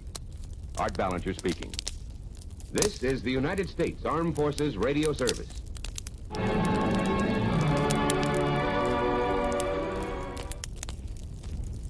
This is Greg, and you're listening to the Nighttime Show on WOTR Radio. If you still have a few late-season gardening or landscaping needs, or are wanting to get ready for the fall and winter preparations, be sure to visit the Great Outdoors on Highway 14, just east of town, for some great late summer deals. Mulch, gardening soil, fertilizer, a variety of bulbs and gardening tools, all are marked down for the end of summer sale through the end of the month. Be sure to stop by. And if you're needing a break from all this broiling late summer heat and humidity, stop in at Lucky's Ice Cream Parlor on the corner of Pine and Main Street for a huge number of flavors and delicious ice cream treats to beat the heat. As always, free parking in the rear and free samples. All right, dear listeners, next up on the Nighttime Show, we bring you an episode from Academy Award Theater, that great anthology show that ran from 1946 to 49 and adapted famous Hollywood films into hour-long radio dramas. This one is The Informer, based on the 1935 film about a traitorous Irish revolutionary during the Irish War of Independence and the guilt that he feels after his betrayal. This one aired on May 25th, 1946, starring Victor McLaughlin, Margot Graham, Wallace Ford, and J.M. Carradine, reprising their roles from the film. After that, The Pickwick Papers from Mercury Theater on the Air, originally broadcast on November 20th, 1938. The great Orson Welles stars in dual roles as Alfred Jingle and Sergeant Buzz Fuzz, with Ray Collins, Alfred Shirley, Frank Reddick, and Elliot Reed. This is a really great adaptation of the famous Charles Dickens classic from 1837. And the performances by Wells, and really the entire cast, is outstanding. I hope you're staying cool and either have the windows open with a nice fan blowing, or the air on as we settle back to enjoy these two great shows. The House of Squibb, manufacturing chemists of the medical profession since 1858, bring you Academy Award. The pictures, the players, the techniques and skills which have won or been nominated for the coveted awards granted each year by the Academy of Motion Picture Arts and Sciences, to each in his field for outstanding achievement.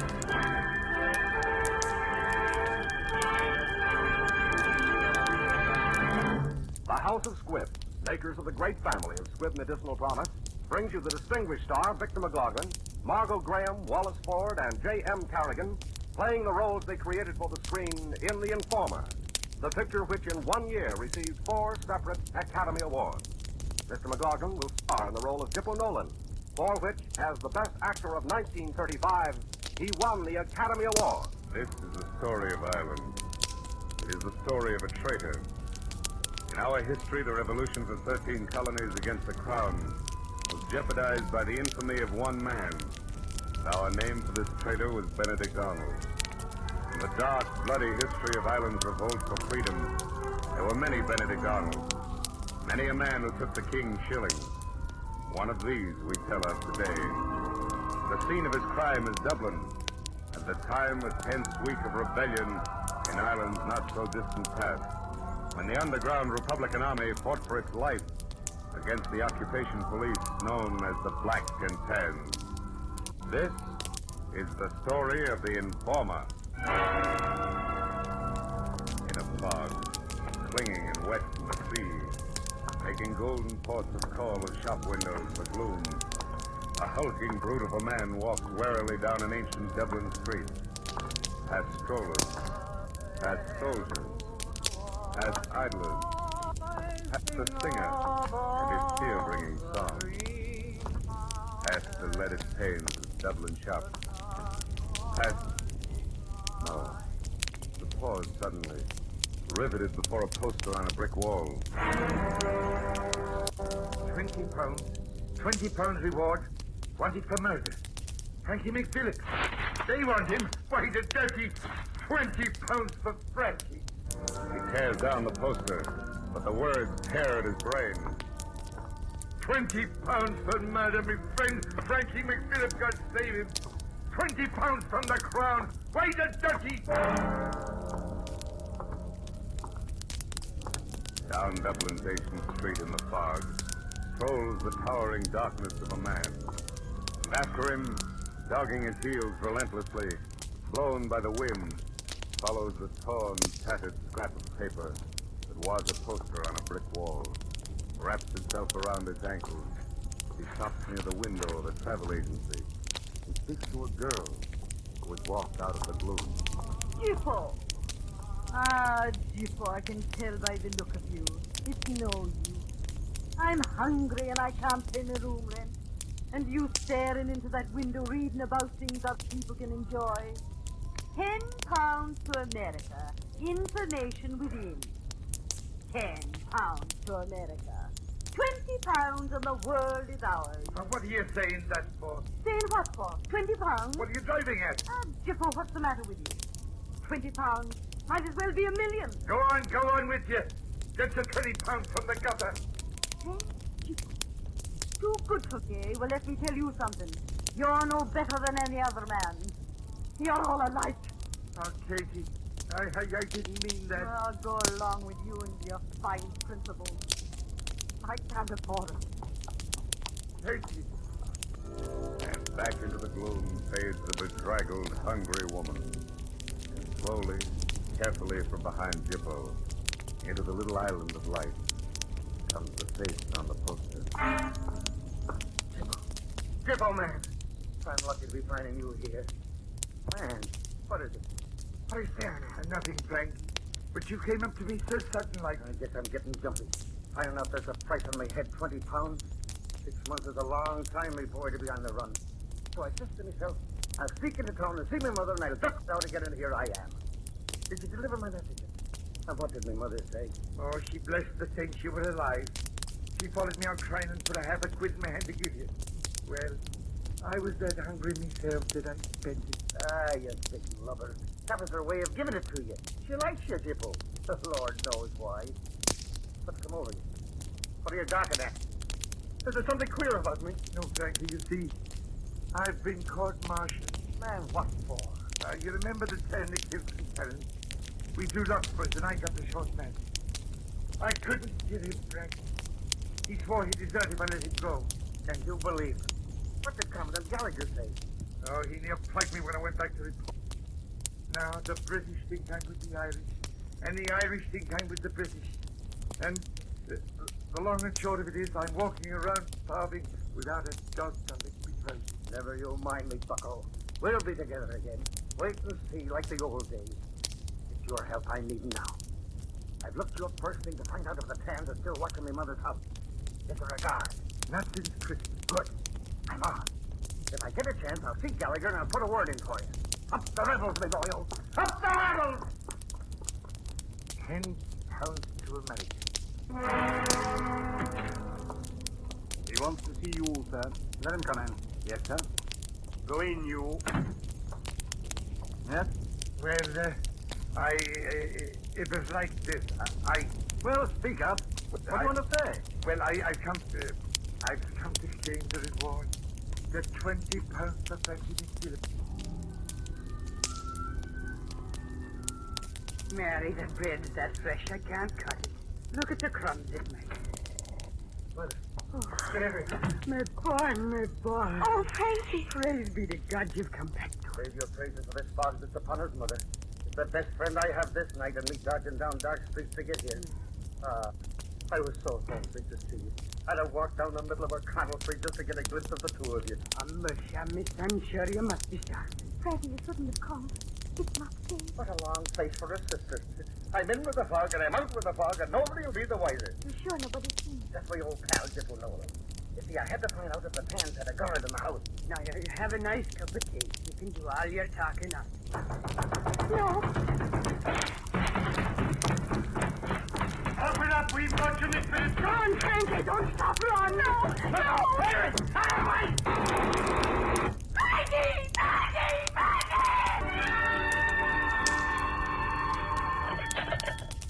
Yes. Right. Well, Senator, they called her that Miss Phillips. You just killed trying to escape, sir. Thank you.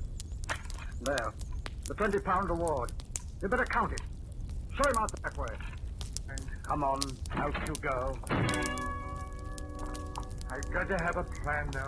I've got to have a plan. Chippo, I'm your brain. You can't think without me. You're lost. You're lost, my fine friend. No, the devil take you. Oh, I need drink. Yes? A double whiskey. Jippo! What do you want to be sneaking up behind the man like that for? I'm sorry I blew up on you. Like that out in the street, I mean. Jippo, you know how I love you. I got it. I did it for you. Did what? Never mind. There's your change.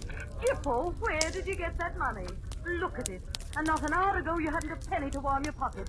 Did somebody die and leave you a pot of gold? What are you saying that for? Or did you rob a church or what? That's it. You mean it? Robbed a church? Yes. No, it wasn't a church. If you just say that, of an American ship. I went to him at the back of Cassidy's pub on Jerome Street. But if you say a word, you'll get me into trouble. Who, me? What do you take me for? An informer? What do you talk about informing for? Jippo! Oh, who's an informer? Jippo! Oh, don't be saying things like that. What's the matter here? It's all right, Barney. Let him alone. He didn't mean any harm. Oh, come on, Jippo. Let's get out of here. Look out for the blind man, Jippo. Here, we'll get a cat. Wait. Bad luck to bloody fast. Here, you. Thank you. And may God bless you. Jippo. He knew me. Jippo, you gave him a pound note. That's the difference. Look, you go home to your room and get some food in. And I'll be there as soon as I can. But Jippo, where are you going? I just remembered something. There'll be wondering whether I'm not there already. Who? Where? Frankie Phillips' mother and sister.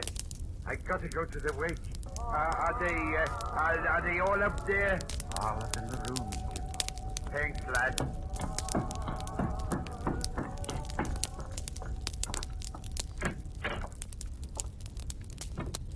It's a pity about the poor boy, Frankie. Tis easy seen 'twas the work of an informer. Tis sure, 'tis the work of an informer. Sorry for your trouble, Mrs. McPherson. What are you shouting for? Don't you know there's a wake going on? Let him alone, Bartley. Jerry was a friend of me dead. All the same, you should show more respect for the dead. I'm sorry. It's tears in my eyes I have and a blow at the nose that I'm having with me handkerchief. You dropped some coins, Jibbo. Let him alone. Sure, I was only trying to give them back to you, Mr. Nolan. I swear by all that's holy, I warned him not to keep away from the house. Heavens, Jibbo. There's no one suspects you. You've been very good to me, Mrs. McPherson. I'm sorry for your trouble. There. Maybe a few coins left here. But we talked to. Say me a little something, Mary, a little something. You know, I wasn't counting that. I'll be going down with you, Jibbo.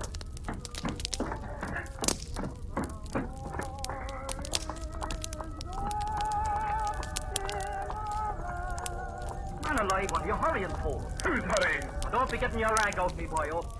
It's a free country, and a man can ask questions without all this gossip, especially from an old hand. Are you working now? No! Don't be shouting at me like an aboriginal. So you can't blame me and Bartley for taking an interest in you for old time's sake, seeing as how you were one of us at one time. You don't seem to be in the need of money tonight, Jibbo. You little stinker. I'll teach you to dog me. Bartley! What's wrong, boys? What's he up to? He suspects me. Suspects you of what? I didn't say anything, Bartley. You're a liar, you did, both of you. I know you Baltimore Holland and Tommy Connor. You're Gallagher's right-hand man, and I'll... Shut up, Jippo! Are you mad? Don't you know there are people listening? Well, then, don't be accusing me, then. Come on, then. Let's be getting out of here. No. Commandant Gallagher wants to see you. Well, I'm not going. You're not scared of the Commandant, are you? Scared? I'm not scared of the finest man that was ever with. Good. Come on, then, Jippo. This way.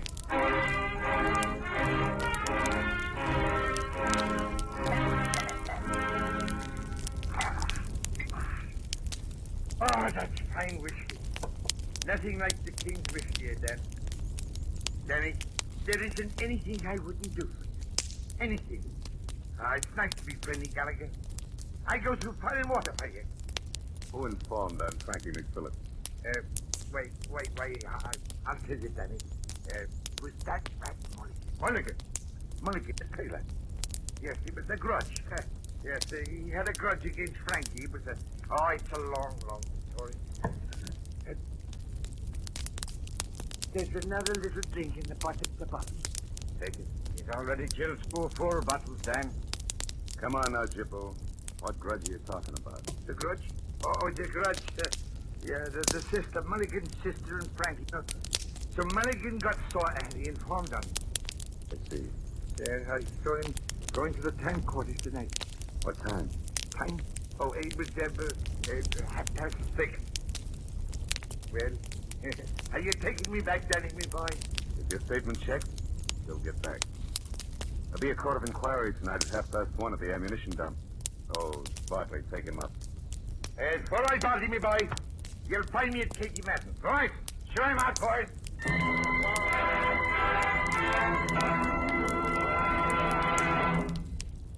And now, the House of Squibb presents Part 2 of Academy Award, starring Victor McLaughlin, Margot Graham, Wallace Ford, and J.M. Carrigan in The Informer. Dad. Mary, darling, I had to see you. Oh, Mary, I love you. I love you, Dad. Oh, when is this trouble going to end? This killing and more killing. It's hard on you women, I know. You're braver than we are. But it's Ireland, Mary. Dad, why did you come? Mary, we have to find the informer that gave Frankie away. Tell me, did Frankie think he was followed when he came home tonight? Nobody saw him. Only his friend Tipple know him. He said he had to see him first to find out whether or not there was a guard in our house. Where did he see him? Let me see. In the street for the travel agent. I see. Did he mention a man named Mulligan? No, I'm sure not. Commandant, patrol of hands in the neighborhood. Thanks. Goodbye, Mary. Oh, there's a court of inquiry at 1 o'clock. I'll be back for you. Slip out the back way and meet me. I will, then. Take care of you. Of all the men that wear the green, he is me darling, oh. In every fight he will be seen. He is me darling, oh. Ah, me sweet Jibbo, you have a lovely voice. A sweet voice. Even the birds are still. Where are you taking me to, you little scut? I may have to get into Katie yet. Ah, now, there you go. Talking about Katie, and we having a fine little jamboree. Oh, don't worry about your little Judy. She'll be always on the streets, never fear. Here, what do you do? Hey, let go, you big stiff. You're drunk and be dazzled, that's what you are. You're as drunk as a fiddler's dog. Take your hands off me. Oh, you think you're a king, do you? When you're a big lump of beef, that's all you are. You're drunk, and you're that spent, and I've no further use for you, Mr. Jibbo Nolan. Ipso facto. Look at me, you little scut. I got a roll of bills one right here, see? Oh, be the holy. Where did you get it, Jibbo? There's enough there to choke a horse. And me joking about it a few minutes ago. Ah, Jibbo, me boy, you're a king. And a descendant of kings. And I'd fight for you and die for you if the time came. There's me hand on it, Jibbo. The hand of a man that's loyal and true. Come on, you little scut. I'm going to find Katie. What do you want? Where's Katie? What do you suppose he wants, you old Harridan? He wants a drink. You'll get no drink here, you social climber. Why don't you go back to the gutter where you belong? Now, don't be talking to Jibbo like that. And don't be looking down your nose either, you old squint. Oh! I suppose you think we have no money. So, Jibbo? Oh, good boy. Holy moss! Glasses for everybody!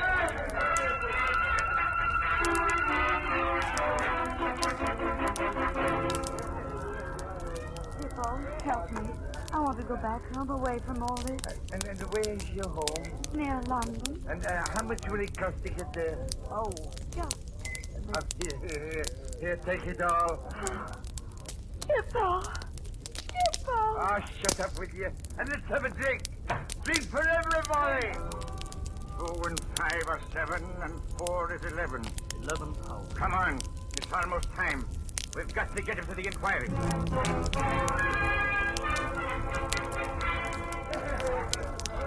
Now, gentlemen, I want you to drink to the health of King Jibbo. As brave as a lion and as strong as a bull. I go through fire and water for him, and he do ditto for me. You've all seen the wonder of your generation tonight. Money scattered like snuff at a wave. And who, may I ask, has the impertinence to tell me and Jibbo to shut up? Come on, Jibbo. Commandant Gallagher is waiting. Time for the inquiry. Attention! As you were. Peter Mulligan, you recognize the authority of this court? I do. Heaven knows. You have a sister? Yes. But she is married and lives in America. He's lying! Lying! Just a minute, Jibbo. You'll have your turn. It's not for me to condemn you, Jibbo. Maybe you're not responsible. Why, bless you! What do you mean? What are you driving at? Sit down! The rest of your testimony has been proven correct, Mulligan. Now, do you bear any man a grudge? I bear no one a grudge. On the oath. No grievance against Frankie McPhillips? The Lord have mercy. What for? Where were you at 6:30 tonight? Why, I was walking to my home, and I passed Kerrigan going the other way. Kerrigan, did you meet Mulligan at 6:30 tonight? Oh, you did, too? That's all. You'll be taken home, Mulligan, in the car that brought you. I'm sorry this had happened. Show him out, Kerrigan. Wait a minute. Sit down. Mary, will you stand, please? Thank you. Will you repeat what Frankie told you when he came home tonight? He said he met Jibbo in the street. Said he had to make sure there was no guard at our home. Is that true, Jibbo? If not, why did you shout at the wake that you warned him to stay away from the house? Why did you lie about Mulligan? Were you drunk? Or what? Well, I take it a little drop. It may be true. And what did you do after leaving Frank? Well, suppose I don't tell you. And what are you going to do? Suit yourself. Well, I'm all mixed up. Where did you get all the money you spent? I can't make nothing out there. I'll tell you, I'm drunk. He spent £2 in the fish and chips. He broke £1 in Ryan's. He gave a blind man £1. £2 went for drinks, £5 to some woman, £4 to another woman called Aunt Betty, and you sent £5 to Katie Madden, and that makes just £20. Me head is so down. I'm going to tell you. Where did you get the £20? Now tell us. I can't remember nothing. Who was the informer? I didn't know what I was doing. I didn't know what I was doing, Lord, Daddy. have mercy on my soul. Take him away.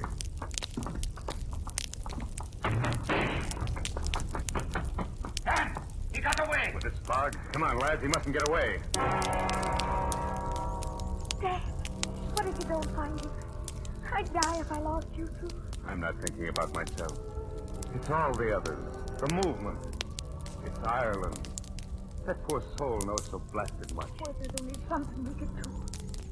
It's this horrible waiting. Commandant, she wants to see you. Insists on seeing you. Who? She won't talk to a soul of us. I'm Katie Madden. I'm Skip O'Nolan's girl. Shut the door. I've come to beg of you on my knees. He didn't know what he was doing. You can't hurt him if you know how it was. I shaming him for his poverty and blaming him for mine and putting the idea into his head. Leave him go, Commandant. I can't see. You know what he did. There's a dead boy lying down the street. They're asking something that's not within me power. He'll never harm you again. Do you think the Tans will let him alone now? They'll drag everything he knows out of him. His own fear will drive him to them. Make him a weapon to destroy us all. All I ask is mercy. I'll take him away, please. Where is Zippo now? He's in my room, on the other side of the church. Come on, Bartley. Tell the others. Would you be giving him a chance? One chance! I'm sorry, Katie. I can't. Jippo! Jim, how can he walk with all those bullets in him? He won't get away. He's going into the church. We've got it surrounded now.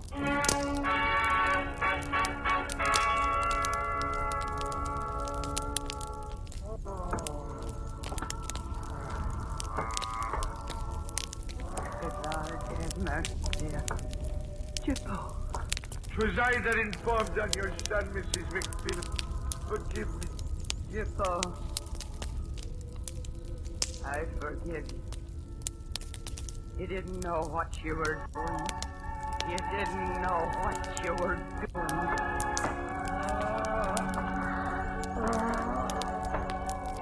Frank! Frankie! Your mother forgives me.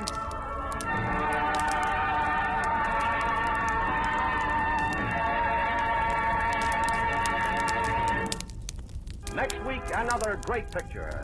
The House of Squibb will present Academy Award starring Ray Milland in Arise My Love. The Informer was written for radio by Frank Wilson, with an original musical score composed and conducted by Lee Stevens. Our producer-director is Dean Gobot. This is Hugh Brundage bidding you good night until next week at the same time, when you're invited to listen again to Academy Award, presented by the House of Squibb, a name you can trust. The Columbia Broadcasting System and its associated stations present Orson Welles and the Mercury Theater on the Air. Tonight, for the 20th broadcast in this series of great narratives, dramatized, produced, and directed by Orson Welles, we turn again to one of the classics of the last century, The Pickwick Papers by Charles Dickens. Orson Welles and the Mercury Theater on the Air in The Pickwick Papers, starring Orson Welles as Alfred Jingle and Sergeant Buzz Buzz.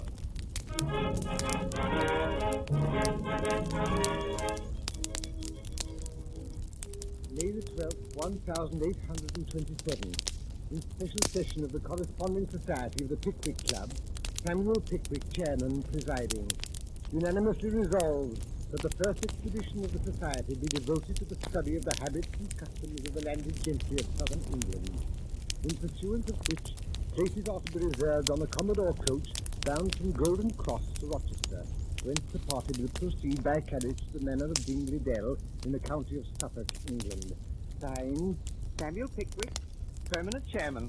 Nathaniel Winkle, permanent vice chairman. Tracy Tupman, permanent honorary treasurer. Augustus Snodgrass, permanent secretary. Commodore Express Coach, starting now for Brown, Campbell, Johnson, Eaton, Willow, Rochester. Bright and still was the day, balmy the air, and beautiful the appearance of every object as our illustrious chairman rose from his bed in Goswell Street and proceeded to put himself into his clothes and his clothes into his portmanteau. As he sat down to breakfast, a casual observer might possibly have remarked nothing extraordinary in the bald head and circular spectacles, which were intently turned towards the grilled kidney that lay on the plate before him. To those who knew that the gigantic brain of Pickwick was working beneath that forehead, and that the beaming eyes of Pickwick were twinkling behind those glasses, the sight was indeed an interesting one. And how much more interesting did the spectacle become when, starting into full life and animation, he rose from the table, seized his portmanteau, inserted a telescope in his greatcoat pocket and a notebook in his waistcoat, and bade a hearty farewell to Mrs. Bardell, his landlady, and started for the street. 6 minutes later, he reached the Golden Cross. Commodore Express Coach,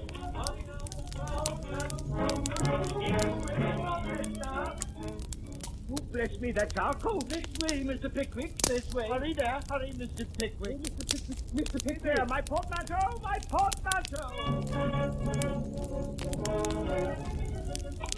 Already seated in the coach was a tall, thin young man in a shiny green coat. It was buttoned closely up to his chin, and an old stock without a vestige of shirt ornamented his throat.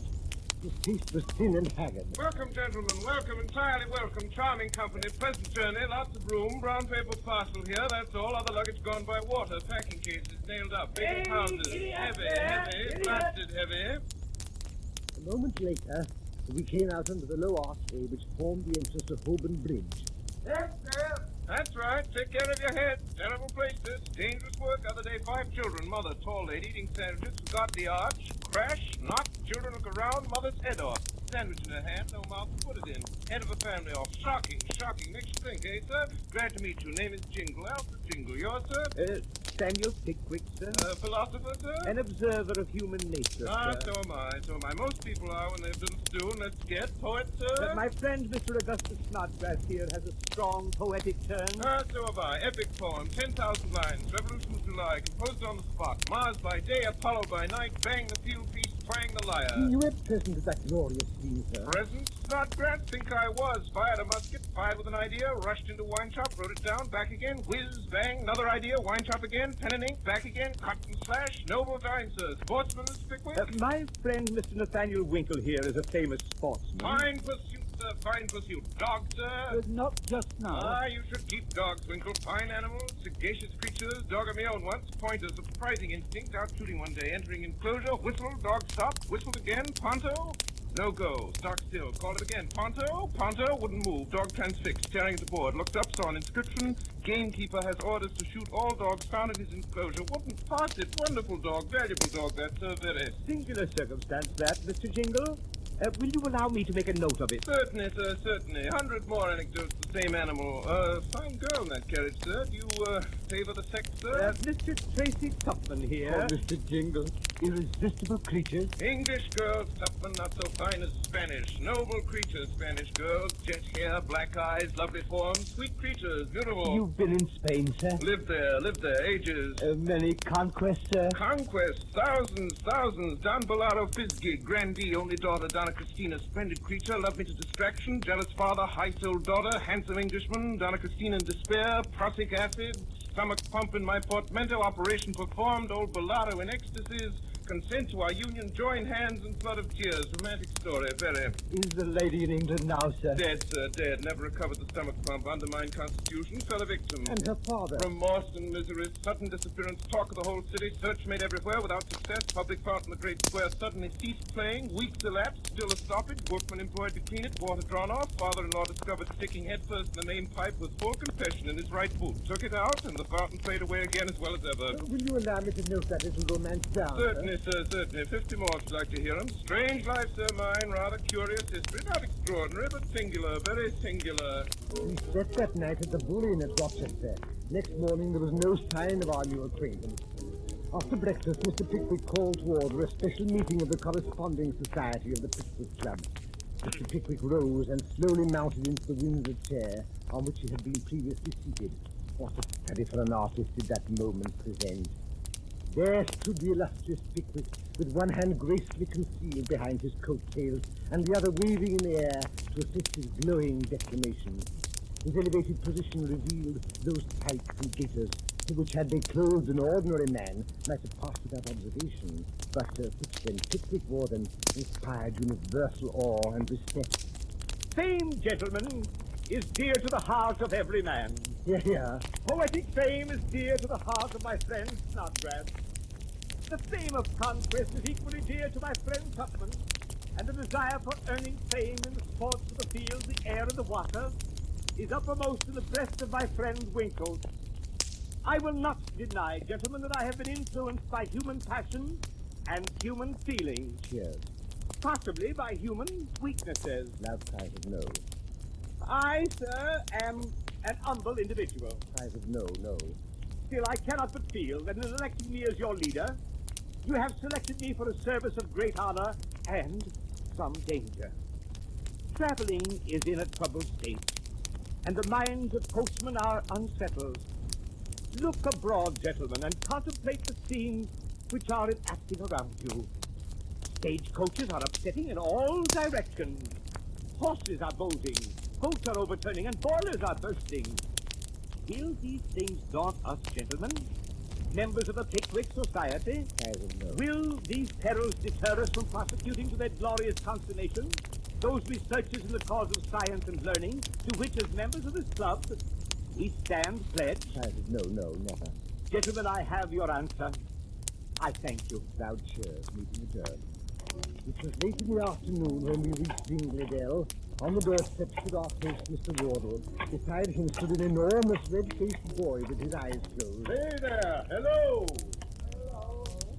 Hey, where have you been? We've been waiting for you all day. Well, you do look tired. Not hurt, I hope, eh? No? Well, I'm glad to hear that. Very, very glad to be sure. Joe! Wake up, Joe! Let down the steps, gentlemen, say. Our friend Winkle had a little trouble. Unusually large horse. Still game, Mr. Winkle. Never mind. Common accidents in these parts. Joe! Blast that boy. He's gone to sleep again. Hey, Joe! Joe! Oh, well, gentlemen, we'll soon have you put to rights. This way. Welcome to Dingley Hall. Joe! Joe! Well, I'll be blowed if that boy hasn't fallen asleep again. A number of persons who were assembled in the parlor rose to greet Mr. Pickwick and his friends upon our entrance. Two young ladies, still in their teens. My daughters, gentlemen, my gals, these are Isabel and Emily, and that's my sister, Miss Rachel Wardle. She's a miss, she is, and yet she ain't a miss, eh, sir? Eh, Rachel? No, brother. My sister, Miss Pickwick. How do you do? Mr. Snodgrass, my sister Rachel. How do you do? Mr. Winkle. How do you do? And Mr. Tupman, my sister Rachel. How do you do, Mr. Tupman? Charmed to make your acquaintance, ma'am. In the post of honor in the right-hand corner of the chimney-piece sat a very old lady with an ear trumpet in one hand and an orange in the other. Mr. Pickwick, Mother! I can't hear you. Mr. Pickwick, Mother! Oh, well, it don't matter. He don't care for an old woman like me, I dare say. I assure you, ma'am, that nothing delights me more than to see a lady of your time of life leading so fine a family and looking so fine and well. So very fine, I dare say, but I cannot hear him. Not a word, not a word. At the vast dinner table that night, Mrs. Wardle occupied one end of the table. At the other end sat Mr. Wardle and Mr. Winkle, myself between the two girls, and on the other side, Miss Rachel Wardle and Mr. Tupman. Do you think my niece is pretty, Mr. Tupman? Oh, I should if their aunt wasn't here. You naughty man. But really, if their complexions were a little better, don't you think they'd be nice-looking girls by candlelight? Oh, yes, I think they would. Oh, you quiz. I know what you were going to say. What, ma'am? You were going to say that Isabel stooped. I know you were. You men are such observers. Well, so she does. It can't be denied. I often tell her that when she gets a little older, she'll be quite frightful. Well, you are a quiz. What a sarcastic smile you have, Mr. Tupman. I declare I'm quite afraid of you. Afraid of me, ma'am? Oh, you can't disguise anything from me. I know what that smile means very well. What, ma'am? You mean that you don't think Isabel's stooping is as bad as Emily's boldness. Well, she is bold.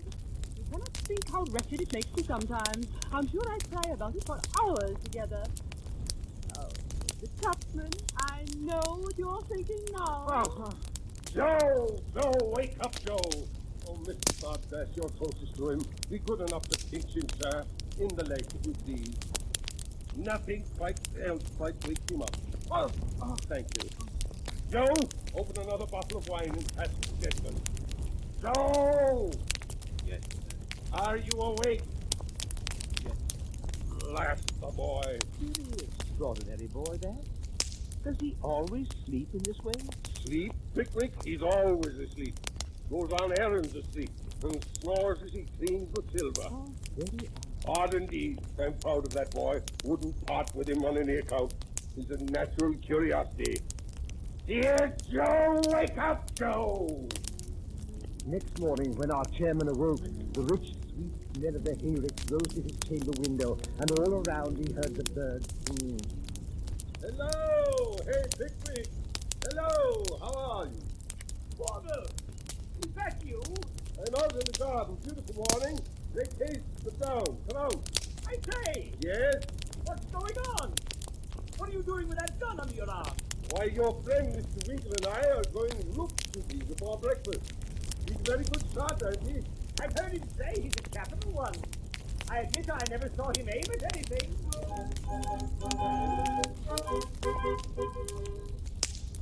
Now then, all ready, Winkle? I say, wait a minute. What are those boys doing climbing those trees? Only to stop the game. What? Why, in plain English, Mr. Tupman, to frighten the rooks. Oh, is that all? Very well.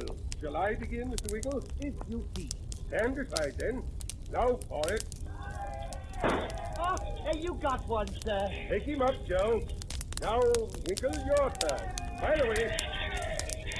Blasted, my gun misfired. Odd. I never knew one of my guns to misfire before. Let me see it. Why, I don't see anything of the cap. Oh, bless my soul. I declare I forgot the cap. Well, here you are. Here's the cap. Try again.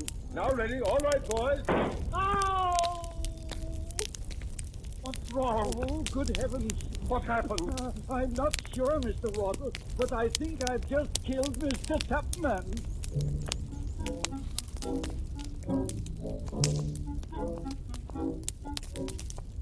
The surgeon came. Mr. Tupman's arm was examined, the wound dressed, and pronounced to be a very slight one.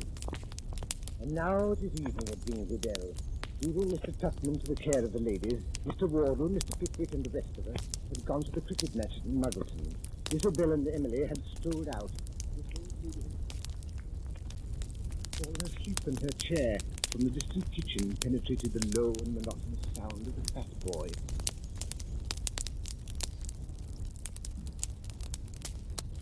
Mr. Tupman. Miss Wardle, you are an angel. Mr. Tupman. Nay, I know it but too well. All women are angels, they say. Then what can you be? What you want without presumption can I compare you, Miss Wardle? There was a woman I ever seen who resembled you. Where else could I hope to find so rare a combination of excellence and beauty? Where else could I see? Men are such deceivers. Oh, they are. But not all men. there lives at least one being who can never change. One being who would be content to devote his whole existence to your happiness. Who lives but in your eyes. Who breathes but in your smile. Who bears the heavy burden of life itself. Only for you, Miss Wardle. Could such an individual be found? Ah, but he can be found. He is found. He is here, Miss Wardle, on his knees at your feet. Mr. Tupman. Right. Never. Oh, Rachel. Rachel. Oh, Rachel. Say you love me.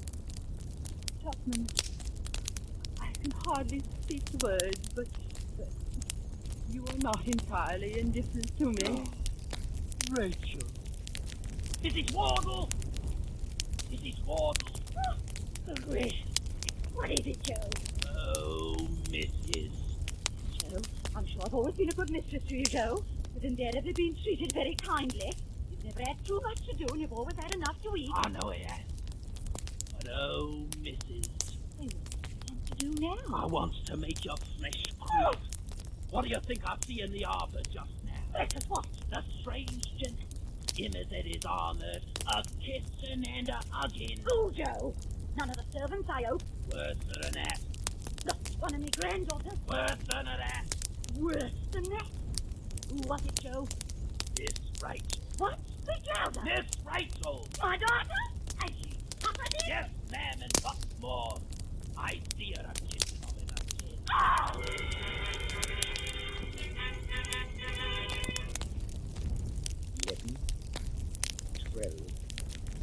12 o'clock had struck, and the gentleman had not returned from a cricket match.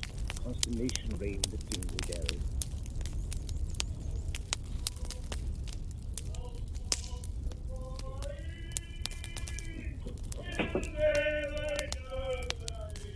My goodness! Is anything the matter? Nothing's the matter. We're all right. I say, Wardle, we're all right, aren't we?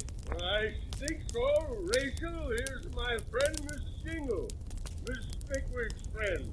Miss Shingle has come on a little visit to Dingledale. Nothing's the matter, ma'am. No cause for alarm in feminine breasts, none whatsoever. Cricket dinner, glorious party, capital songs, old port, claret, good, very good wine, ma'am. Wine! Wine! We won't go home till morning.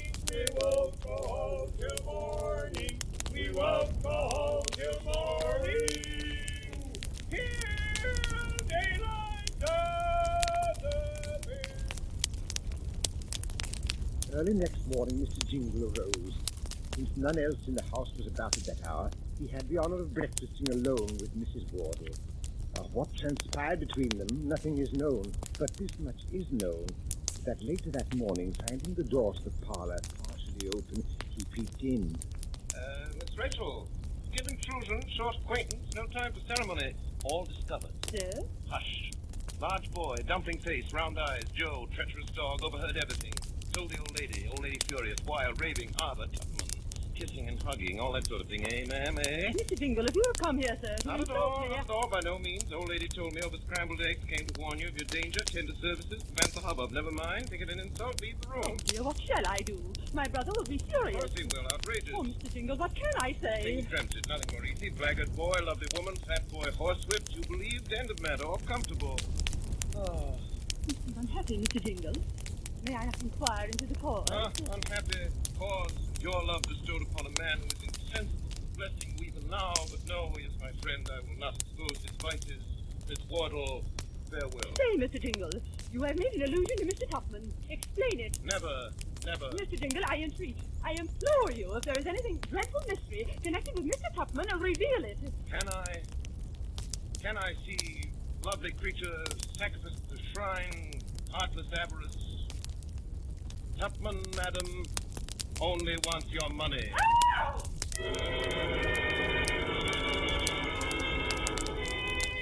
Oh, Mr. Wardle, he's gone. What are you talking about? He's gone, master. Gone right clean off, sir. Who's gone? Are you off your head, boy? Mr. Jingle and Miss Rachel. Off to London to get married, they said. The scoundrel. They let them know, see. Went this morning, they did, from Blue Lion, Muggleton.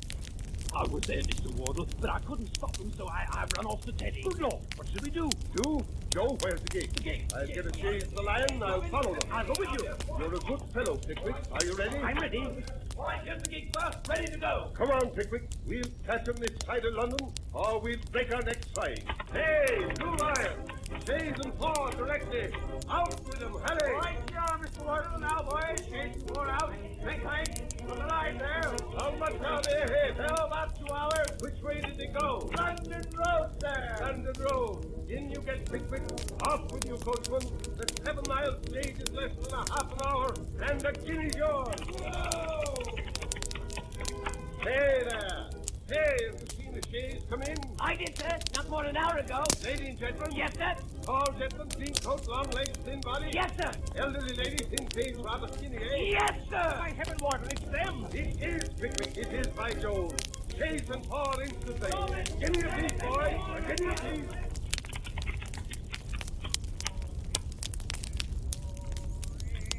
Hey there.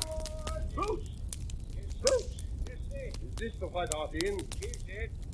This is a curious old place of yours, my friend. If you sent word you was a-coming, we'd had it prepared. The fact of the matter is that if you'll stop polishing those boots for a minute and answer our questions, you won't regret it. Won't regret it, eh? We want to know who you got stopping here at present. Who we got stopping here?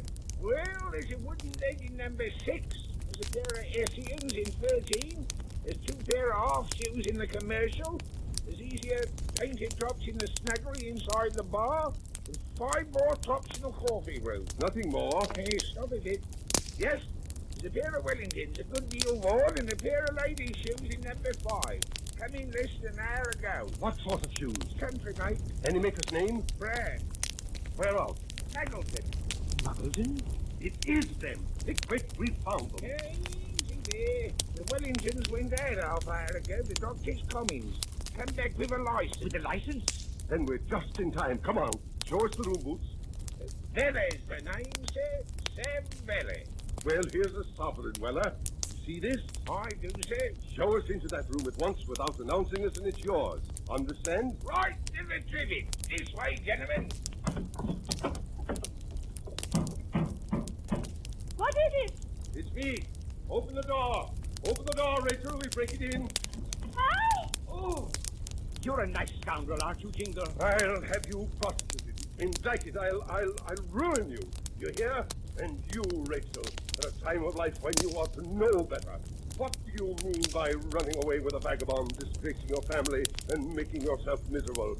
Get on your bonnet quickly. Do nothing of the kind, my dear, nothing of the kind. Leave the room, sir. No business here. Ladies' free to execute pieces. More than 1 in 20. More than 1 in 20, more than 1 in 40. I'm not. You are. You're 50 if you're an hour. Oh! As for you, Jingle, I've a good mind to break every bone in your body. Idle threats, sir, idle threats, impetuous nature. Mr. Wardle, you and I, men of the world, one thing another. Do sit down, sir. Humble lodgings. Talk it over. Pro and con. Surely, Mr. No Wardle. compromise with the likes of you, sir. One moment, Pickwick. Mr. Jingle, how much do you take? 50 pounds? It won't do. Not half enough. Think it over. There's a great deal to be done with 50 pounds, my dear sir. More to be done with 150. Won't waste time in splitting straws. Say 70. Won't do, sorry. 80. I'll write you a check at once. Won't do. Will you tell me what will do? Expensive affair, this, sir. Expensive affair. Money out of pocket, posting £9, license 3, that's 12, compensation 100, 112, breach of honor and loss of lady. Yes, never mind the loss. Say 100. Come. And 20. Come, I'll write you a check.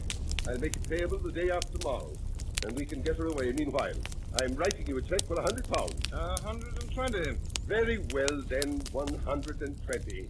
Here you are. And mind you, Pickwick, that nothing should have induced me to make this compromise.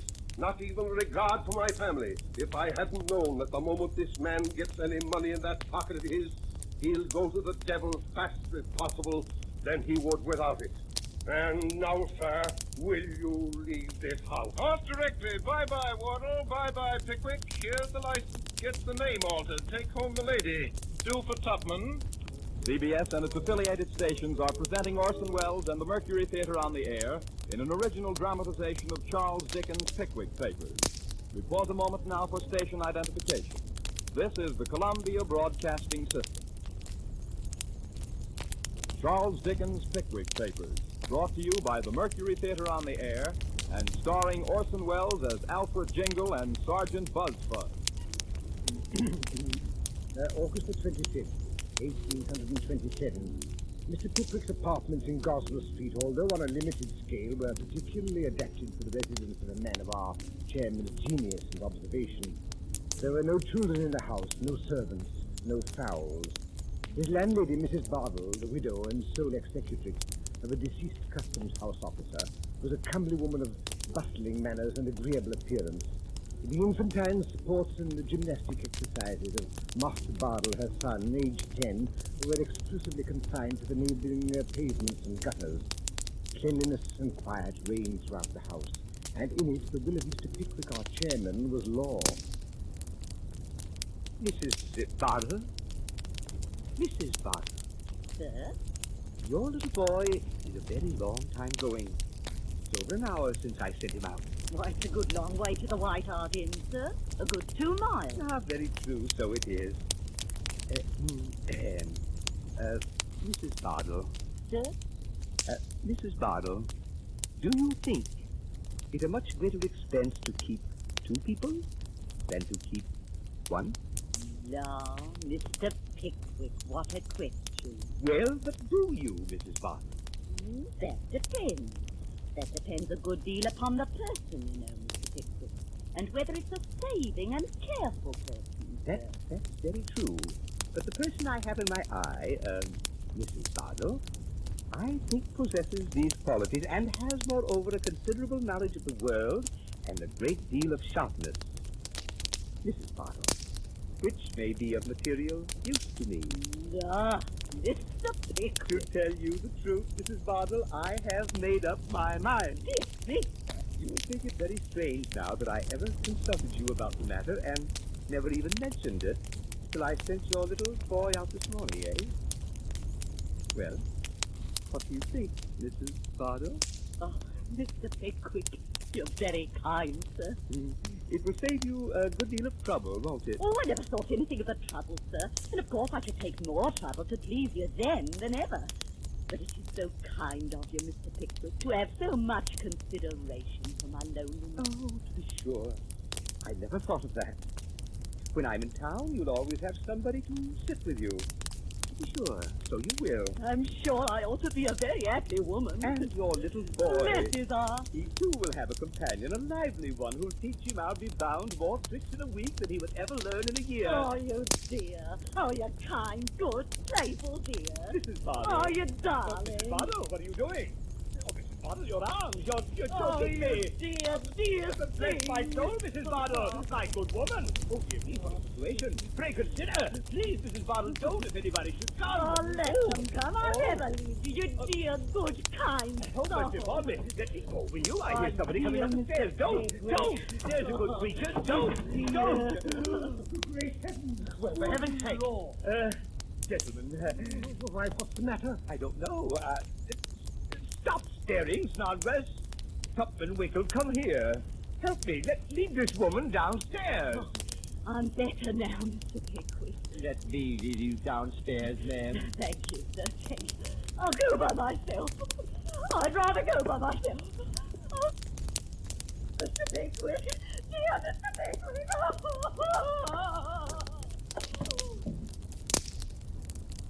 I cannot conceive, gentlemen. I cannot conceive what has been the matter with that woman. I was merely trying to announce to her my intention of hiring a manservant, when she fell into the extraordinary paroxysm in which we found her. Very, very extraordinary thing. Very. Placed me in such an extraordinarily awkward situation. Very. Gentlemen, fellow members, surely you don't suspect me. There's a man at the door now. It's the man I spoke to you about. A most remarkable fellow. I sent for him up at the White Hart Inn this morning. Come in. Morning, gentlemen. Gentlemen, this is Mr. Weller, Sam Weller. You remember me, I suppose? From the White Hart? Oh, I should think so. Queer customer, that Jingle. But he was one too many for you, wasn't he? Up to snuff and a pinch or two over, right? Never mind that matter now. I want to speak to you about something else. Sit down. Thank you, sir. Business first and pleasure always, as King Richard III said when he stabbed Trevor King in the tower afore he smothered the baby. Now, with regard to the matter on which I sent for you, Mr. Weller. That's the point, sir. Is it? As the father said to the child when he swallowed an ape. We want to know in the first place whether you have any reason to be discontented with your present situation. Before I answer that there question, gentlemen, I should like to know, in the first place, whether you're going to provide me with a better. I have half a mind to engage you myself. Have you though? Wages? £12 a year. Clothes? 2 suits. Work? To attend upon me and travel about with me and these gentlemen here. Do you accept the situation? The terms is agreed on. I'm let to a strange gentleman. And if the clothes fix me off as well as the place, they'll do. Fight the bill, Dan!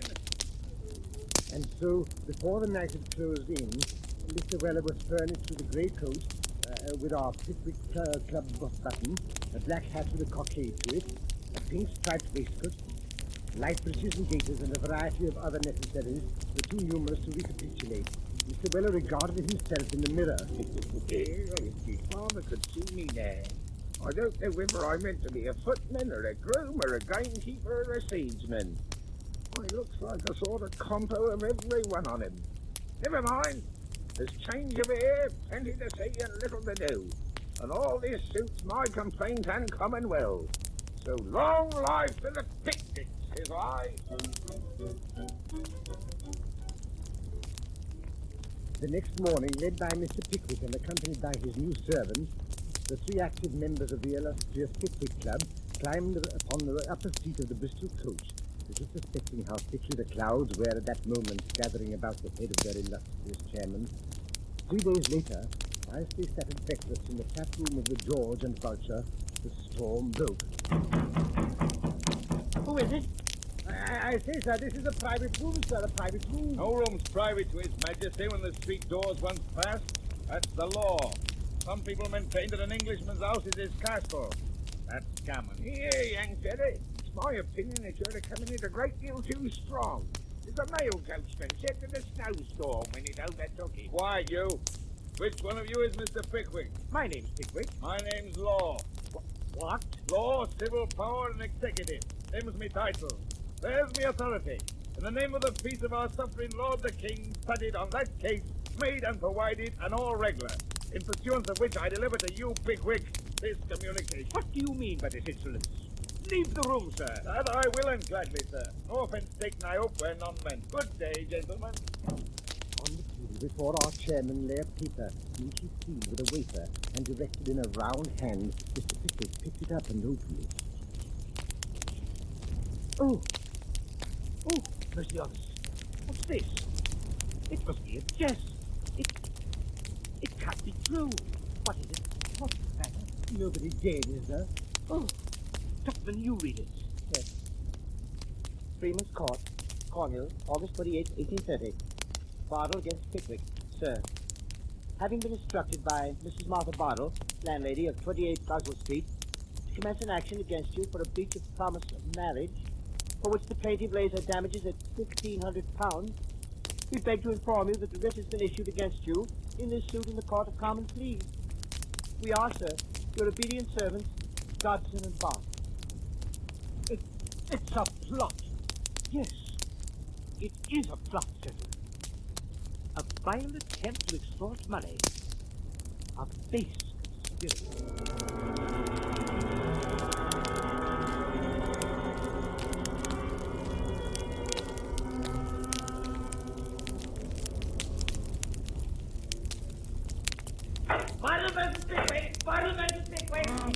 Sergeant Fireplace.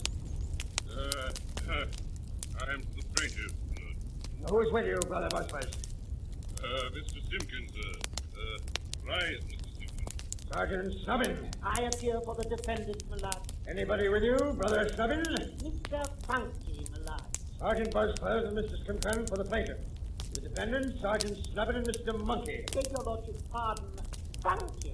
Oh, very good. Go on. Sergeant Buzzfuzz, you open the case. I do, my lord. My lord, gentlemen of the jury, never Never from the very first moment of my applying myself to the study and practice of the law have I approached a case with feelings of such deep emotion, or with such a heavy sense of responsibility imposed upon me.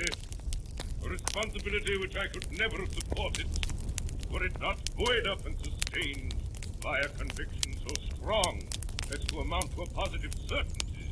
The case of truth and justice must prevail with a high-minded and intelligent dozen of men whom I now see in that box before me. This is an action, gentlemen, for a breach of promise of marriage, in which the damages are laid at £1,500. The plaintiff, gentlemen, is a widow. Yes, gentlemen, a widow. Her name is Mrs. Bardell. The late Mr. Bardell, after enjoying for many years the esteem and confidence of his sovereign, as one of the guardians of his royal revenues, glided almost imperceptibly from the world to seek elsewhere for that repose and peace which a custom house can never afford. Some time before his death, he had stamped his likeness upon a little boy. With this little boy, the only pledge of her departed excitement, Mrs. Bardell shrunk from the world and courted the retirement and tranquility of Goswell Street. And here, she placed in her front parlor window a written placard bearing the inscription, "Apartments furnished for a single gentleman. Inquire within." I entreat the attention of the jury to the wording of this document. Apartments furnished for a single gentleman. Mrs. Bardell's opinions of the opposite sex, gentlemen, were derived from a long contemplation of the inestimable qualities of her lost husband. She had no fear, she had no distrust, she had no suspicion. All was confidence, reliance. Mr. Bardell, the widow, Mr. Bardell was once a single gentleman himself. To single gentlemen, I look for protection, for assistance, for comfort, and for consolation. In single gentlemen, I shall perpetually see something to remind me of what Mr. Bardell was when he first won my young and untried affections. To a single gentleman, then, shall my lodgings be let. Actuated by this beautiful and touching impulse, the lonely and desolate widow dried her tears, furnished her first floor, caught the innocent boy to her maternal bosom, and put the bill up in her parlor window. Did it remain there long? No. No, the serpent was on the watch. Train was laid. The mine was preparing. The sapper and miner were at work. Before the bill had been in the parlor window, 3 days, gentlemen. A being, erect upon 2 legs, and bearing all the outward semblance of a man, and not a monster, knocked at the door of Mrs. Bardell's house. He inquired within. He took the lodgings, and on the very next day, he entered into possession of them. This man was Pickwick. Pickwick, the defendant. Of this man, Pickwick, I will say little. The subject presents but a few attractions. And I, gentlemen, am not the man, nor are you, gentlemen, the men, to delight in the contemplation of revolting heartlessness and of systematic villainy. I say systematic villainy, gentlemen. And when I say systematic villainy, let me tell the defendant, Pickwick, if he be in court, as I am informed he is, and that it would have been more decent in him, more becoming, in better judgment, and in better taste, if he had stopped away. Let me tell him, gentlemen, that any gestures of dissent in which he may indulge in this court will not go down with you. know how to value and how to appreciate. Be his name Pickwick or Noakes or Stokes or Styles or Brown or Thompson. I shall show you, gentlemen, that for 2 years, Pickwick continued to reside constantly and without interruption or intermission at Mrs. Bardell's house. I shall show you that Mrs. Bardell, during the whole of that time, waited on him, attended to his comforts. I shall show you that. And I shall show you that on many occasions, he gave halfpence and on some occasions even sixpence to a little boy. I shall prove to you, gentlemen, that on August 25th of last year, he distinctly and in terms offered a marriage. And I am in a situation to prove to you on the testimony of 3 of his own friends, most unwilling witnesses, gentlemen, most unwilling witnesses, that on that morning he was discovered by them holding the plaintiff in his arms and soothing her agitation by his caresses and endearments. Now, gentlemen, but one word more. 2 letters passed between these parties. Letters which are admitted to be in the handwriting of the defendant and which speak volumes indeed. They are not open, fervent, eloquent epistles, breathing nothing but the language of affectionate attachment. No, they are covert, sly, underhanded communications. Let me read the first.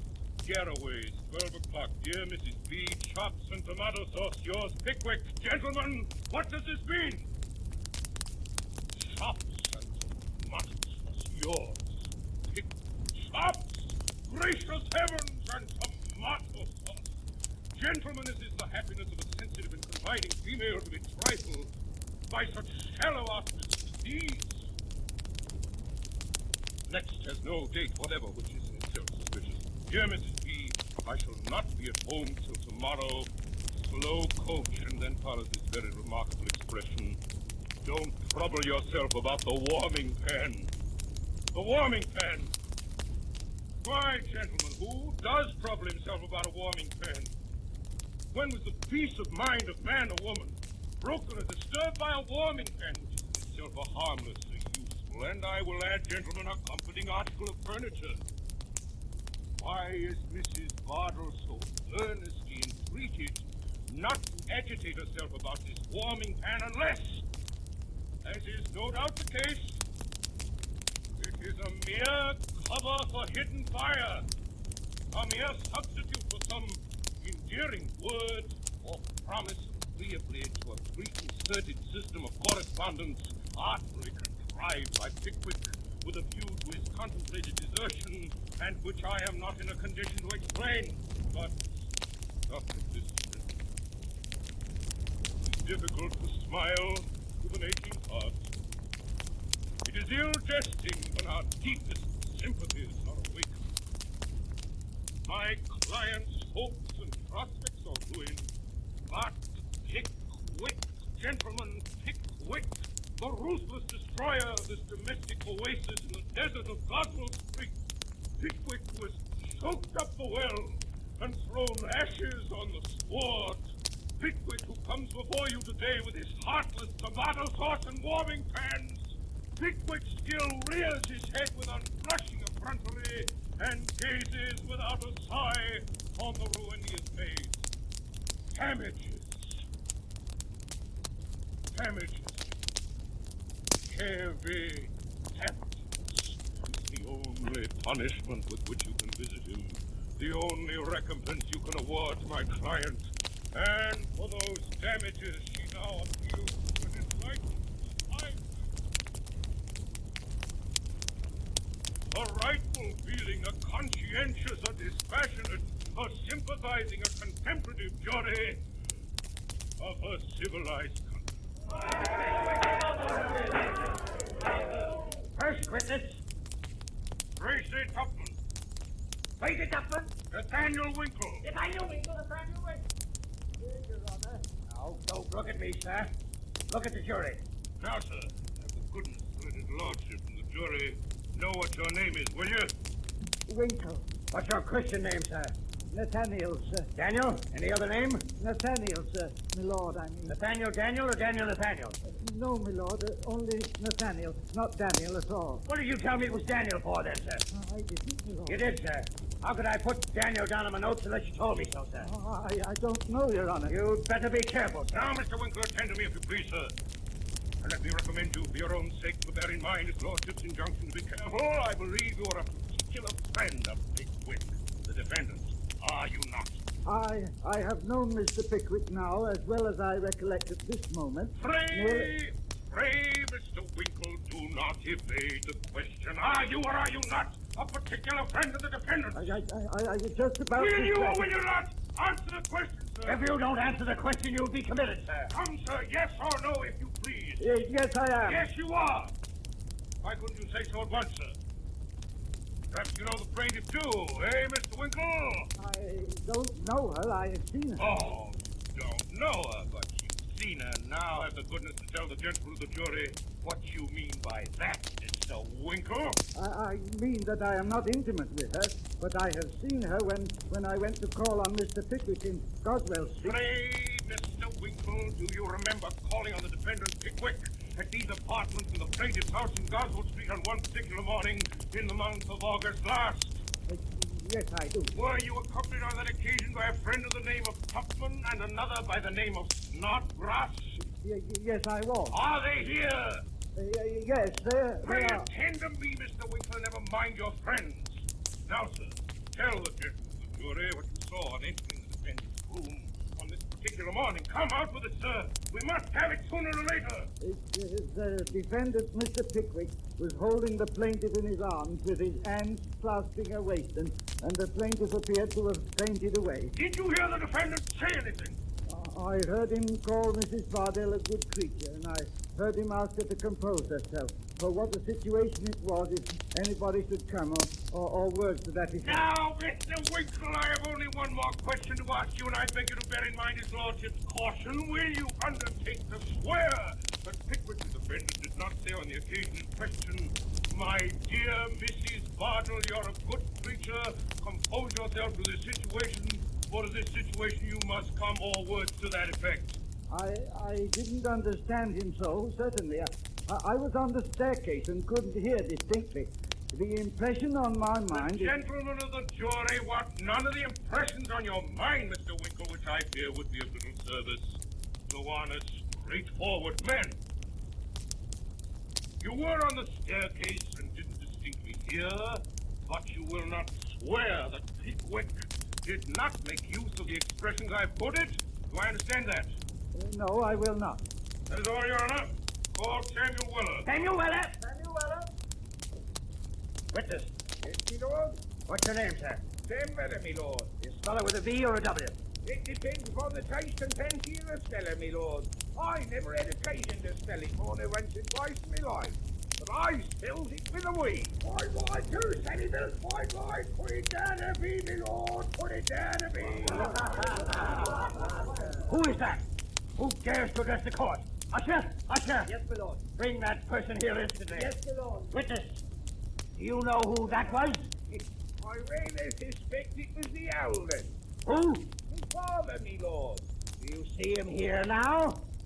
No, I don't, me lord. If you could have pointed him out, I would have committed him instantly. Sergeant Bushman, your witness. Now, Mr. Weller! Downstairs? I believe you are in the service of Mr. Pickwick, the defendant in this case. Speak up, if you please, Mr. Weller! I means to speak up, sir. I am in the service of that there gentleman, and a very good service it is, too. Little to do and plenty to get, I suppose. Quite enough to get, sir. As the soldier said when they ordered him 360 days. You must not tell us what the soldier or any other man said, sir. It's not evidence. Very good, me lord. Do you recollect anything particular happening on the morning when you first engaged by the defendant? Eh, Mr. Weller? Yes, I does, sir. Have the goodness to tell the jury what it was. I had a regular new fit out of clothes that morning, gentlemen of the jury. And that was a very particular and uncommon circumstance with me in them days. You had better be careful, sir. So Mr. Pickwick said at the time, me lord. And I was very careful of that there suit of clothes. Very careful indeed, me lord. You mean to tell me, Mr. Weller, that you saw nothing of this fainting on the part of the plaintiff in the arms of the defendant, which you have heard described by the witnesses? Certainly not. I was in the passage till they called me up, and then the old lady wasn't there. Now attend, Mr. Weller. You were in the passage, and yet saw nothing of what was going forward. Have you a pair of eyes, Mr. Weller? Yes, I have a pair of eyes, and that's just it. If they was a pair of patent double-million magnifying gas microscopes of extra power, perhaps I might be able to see through a flight of stairs and a deal door. But being only eyes, you see, my vision's limited. Now, Mr. Weller, I'll ask you a question on another point, please. If you please, sir. Do you remember going up to Mrs. Bardell's house one night in August last? Oh, yes, very well. Oh, you do remember that, Mr. Weller. I thought we should get at something at last. I rather thought that Tuesday. Well, I suppose you went up to have a little talk about this trial, eh, Mr. Weller? I went up to pay the rent, but we did get a talking about the trial. Oh, you did get a talking about the trial. Now, what passed about the trial? Will you have the goodness to tell us, Mr. Weller? With all the pleasure in life, sir. After a few unimportant observations from the two virtuous females as was there, the ladies gets into a very great state of admiration at the honourable conduct of Mr. Dobson and Fogg. Them two gentlemen as is sitting near you now. The attorneys for the plaintiff, Lord.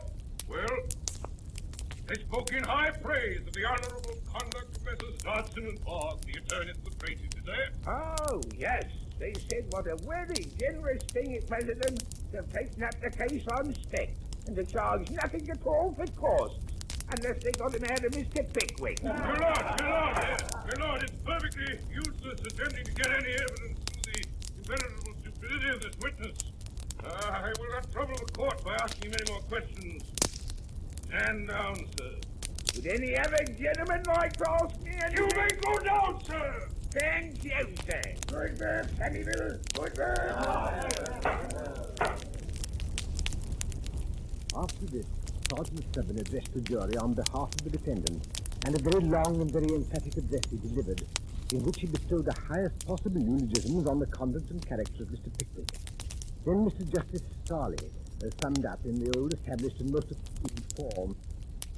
Bardell, if it were right, it was perfectly clear that Mr. Pickwick, the defendant, was wrong.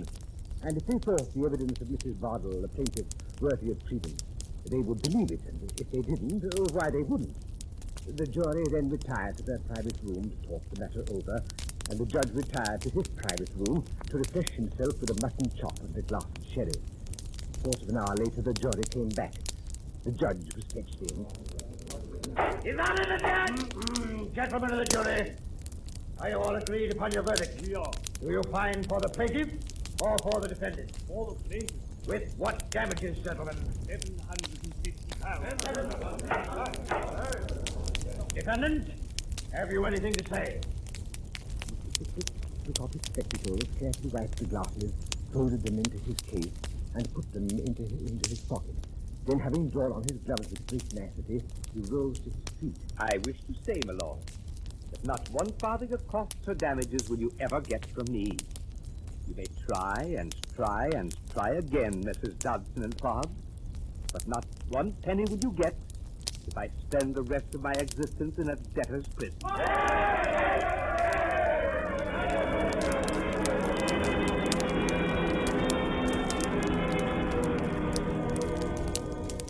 Sad days followed for the Pickwickians.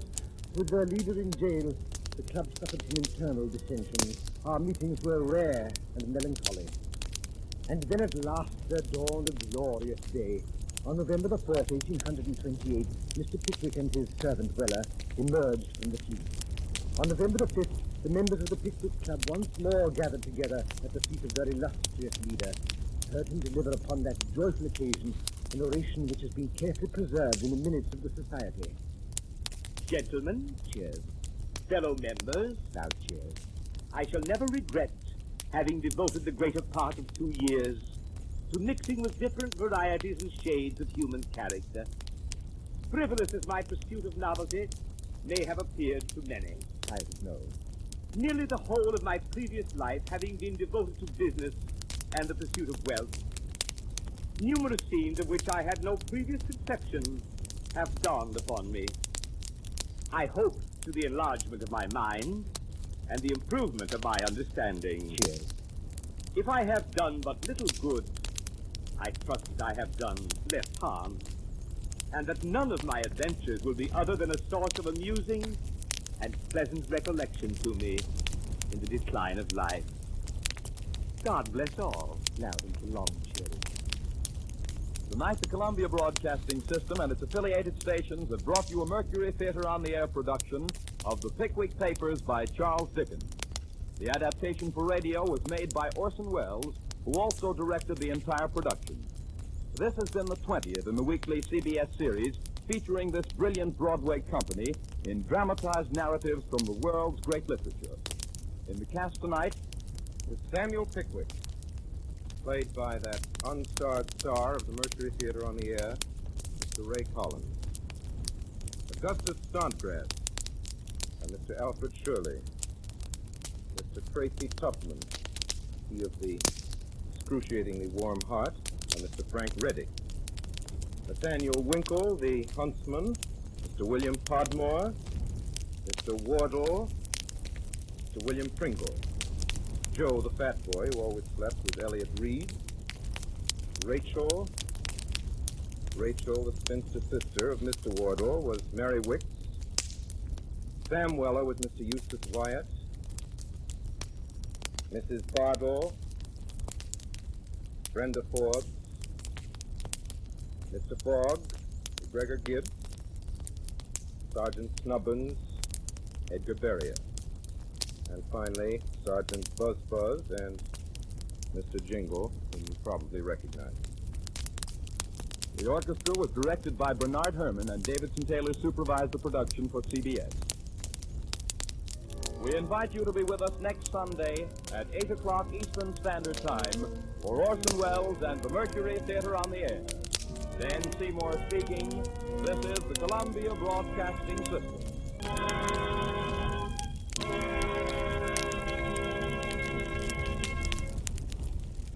Going into our third hour here on the Nighttime Show, I'm Greg, and you're listening to WOTR Radio. It's a balmy 76 degrees with partly cloudy skies and 100% humidity. Not the best sleeping weather, but hopefully you've got the air conditioning or a fan going, and hopefully you're relaxing to our classic offerings from the golden age of radio. A town hall open forum is scheduled for Monday evening at 6 p.m. for anyone who is interested. The latest plans and projects for our little town will be discussed with Mayor Stacey Graham presiding, as well as a new budget proposal for the upcoming fiscal year. In international news, tensions in the Middle East have subsided somewhat after last week's ceasefire was implemented, although there are still minor skirmishes being reported, such as yesterday's rocket attack on the West Bank, which has been attributed to rogue actors. Another series of meetings between the two nations are scheduled for the coming week. The EU has been negotiating with Asian and U.S. trade partners to discuss the ongoing tariff proposals, but so far no accommodations have been reached. Meetings are expected to continue in Belgium next Wednesday and Thursday. All right, dear listeners, next up we have a great show for you from Lux Radio Theater, that great drama show that ran from 34 to 55 and presented dramatizations of famous Broadway plays and films. This is their version of The Virginian, originally broadcast on November 2nd, 1936, based on the 1929 film starring Gary Cooper and Walter Huston. It starred Cooper reprising his film role, and Charles Dickford, Helen Mack, and John Howard. Another film was made by the same name in 1946. And then after that, an offering from Best Plays, the popular NBC drama show that ran from 52 to 53, hosted by New York Daily News drama critic John Chapman. Night Must Fall. This is a great adaptation of the 1935 play by Emlyn Williams, broadcast on December 21st, 1952. A psychological thriller about a charming murderer who's employed by an old wheelchair-bound woman who's completely fooled by his charms. Dame May Whitty and Robert Montgomery reprised their roles from the 1937 film adaptation, which was also based on the play. Settle back and enjoy these classic shows. Hollywood, California, Monday, November 2nd. The Lux Radio Theater presents Gary Cooper in The Virginian with Charles Bickford, Helen Mack, and John Howard. Lux presents Hollywood. Our stars, Gary Cooper, Charles Bickford, Helen Mack, and John Howard. Our guests, Sidney Skolsky, noted Hollywood columnist, and Richard Klein, physical trainer of picture stars. Our producer, Cecil B. DeMille. Our conductor, Louis Silvers. We wish you could all be with us tonight in our theater on Hollywood Boulevard, not only to meet our stars, but also the many other screen celebrities whom I see just beyond the footlights, awaiting the curtain of another great show. But wherever this hour finds you, a hearty welcome from Lux.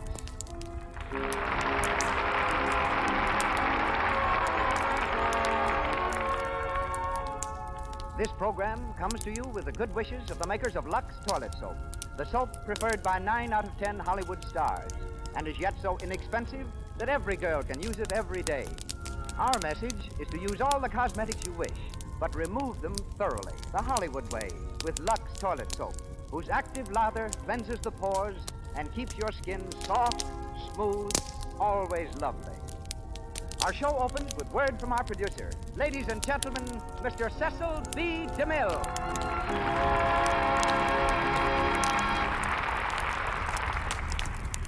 Greetings from Hollywood, ladies and gentlemen. Here in the hometown of movies, we're so used to stars who grit their teeth, clench their fists, and crash their way into the limelight, that a man as shy and human as Gary Cooper is a complete novelty. On a Hollywood soundstage, he's as refreshing as a breeze off the prairie. Last month, the Cheyenne Indians up in Lame Deer, Montana, tried to give him a name. They called Gary Comaced. He was mighty pleased to become a member of the tribe until he discovered that his new name means tall, handsome one. Gary was an unknown actor in westerns when he was called in by the Paramount Studios for a screen test. Entering the room, he faced an office filled with producers and executives. The long young man from Montana looked at the expressionless faces, swallowed hard, smiled feebly, and bolted for the door. But his personality clicked. They gave him an important role in Wings, and Gary's been soaring steadily upward ever since. I welcome him tonight as a fine actor, a sincere co-worker, a fearless man, and a close friend. Charles Bickford is also a most welcome addition to our cast. Charlie left the stage to work for me in Dynamite, my first talking film, and has appeared in 4 of my pictures since, including The Plainsman. Charlie's no mean antagonist as a villain. In fact, it took an African lion to put him in the hospital. He will be heard tonight in the role of Krampus. Our leading lady is Helen Mack, who has been on stage and screen since childhood, and is one of the most unspoiled young actresses in Hollywood. She is heard as Molly Wood. The role of Steve is played by John Howard, co-star of the film Valiant is the Word for Carrie. And now, up with the curtain, as the Lux Radio Theater presents The Virginian, written by Owen Wister, starring Gary Cooper with Charles Bickford, Helen Mack, and John Howard.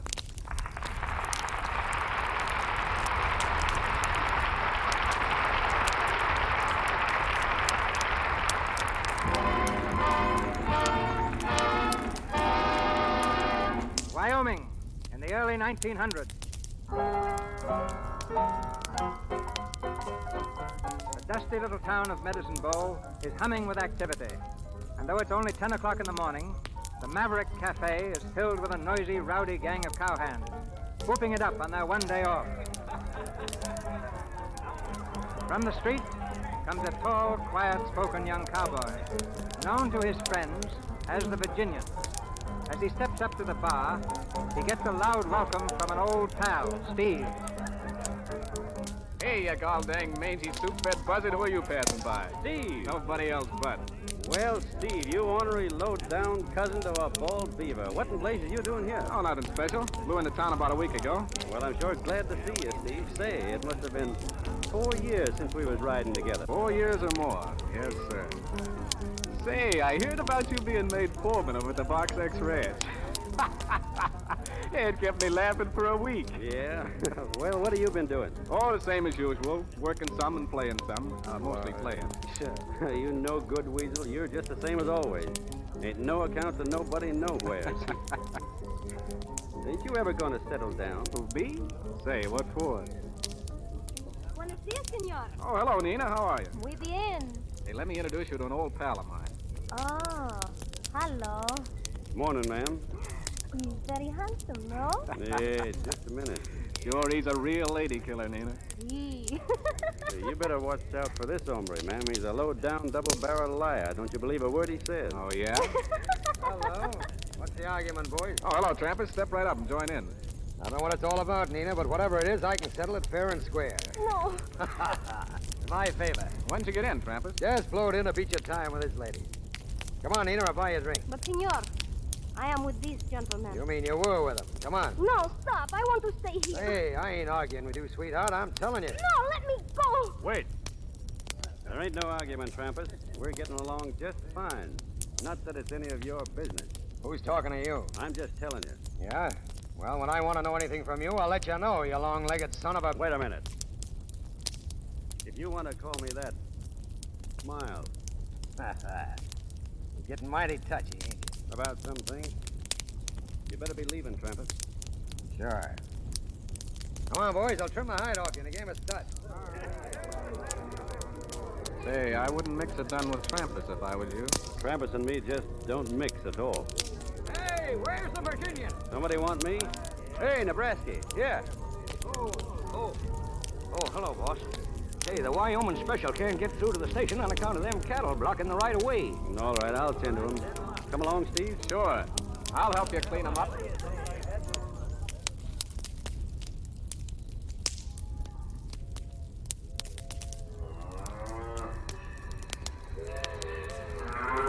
Get up there. Get on. Hey, head them this way. All right, Nebraska, show 'em along. All right, get along there, you. Get along here. Well, I guess that fixes it. Thanks, Steve. Well, look at who's here. Where? That girl over there. Just got off the train, I reckon. Hey, she sure is a fine-looking female. Yeah, I'd kind of like to make her acquaintance. I seen her first, Steve. Hey, what's the matter with her? There, she's backing up like a scared calf. Hey, look at her. She's scared of that milk cow down there. Hey, ma'am, that cow won't hurt you none. Wait, Steve.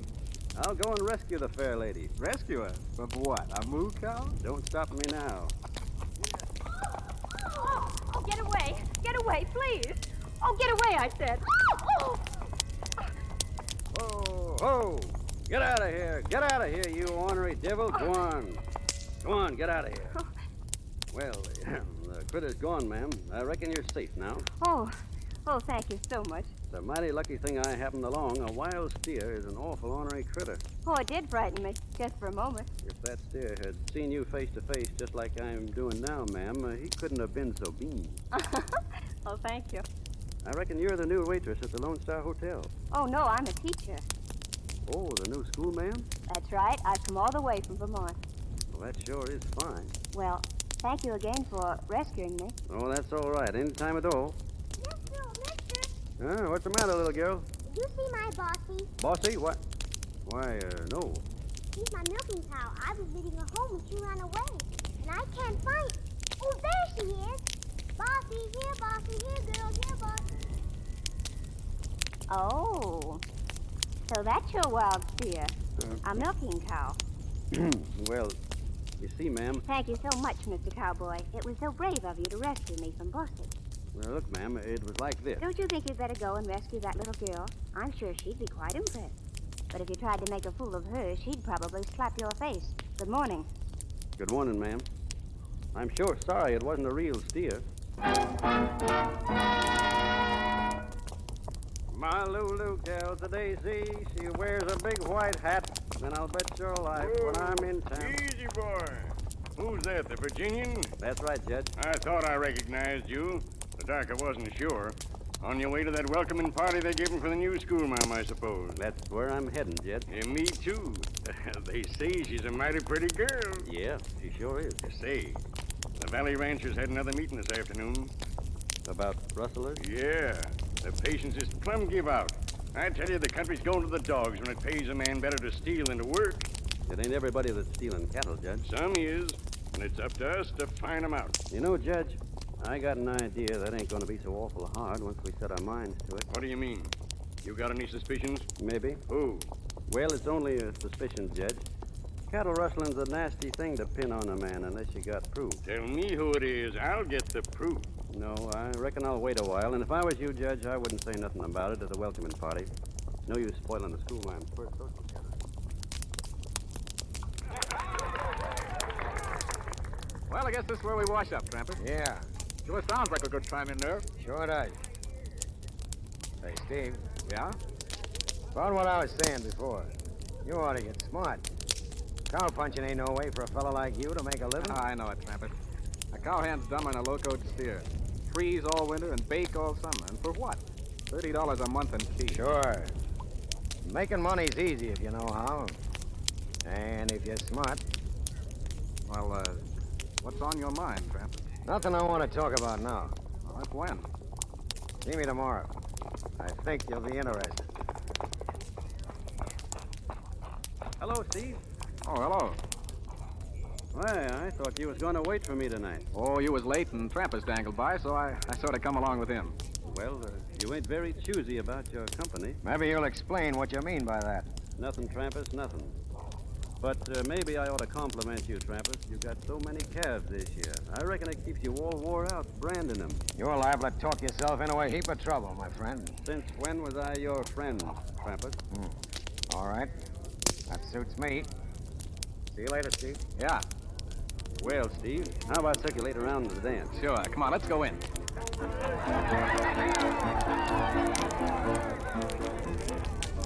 Hey, there's your new school mom over there. Yeah. Hey, she looks mighty pretty in her Vermont dress, don't she? Say, she'd look good in an Indian squaw blanket. Well, here goes, Steve. You gonna ask her for a dance? And I'm going to get it. Evening, ma'am. Oh, good evening. Would you care to try a turn at dancing? Huh? I said, would you care Yes, to... I hear you. You're from Virginia, aren't you? Yes, ma'am. That is, I was born there. I always thought that Southerners had such good manners. That's correct, ma'am. Leastways, they should have. Well, in New England, where I came from, a man always asked to be introduced to a lady before he asked her to dance. I ask your pardon, ma'am. Will you excuse me for a minute? Certainly. Thank you, ma'am. Hey, Shorty. Yeah? Come here. Yeah, what do you want?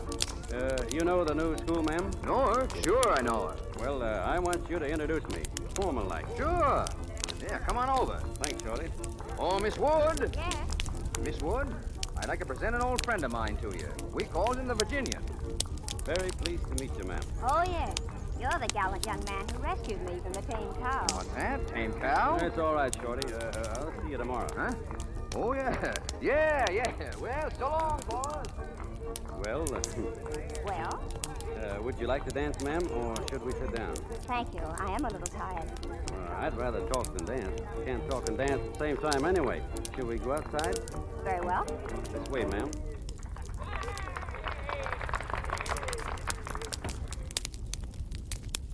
Nice and quiet out here.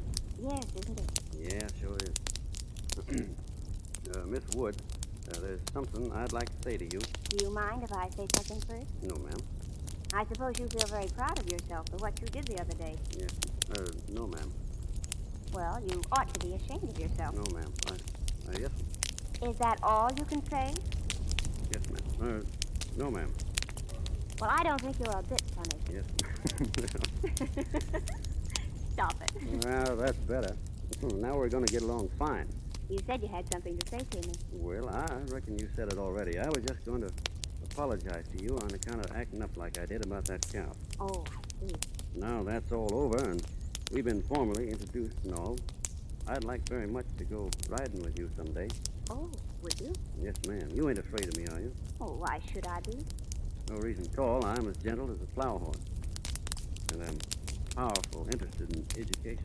Oh, then I do hope you come to some of my classes. I have several little boys just your age. I'd sure be proud. Yes.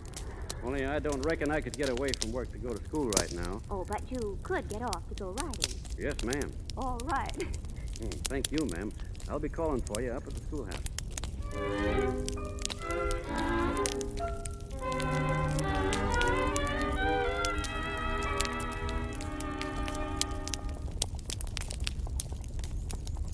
Well, how do you like the new horse? Oh, she's marvelous.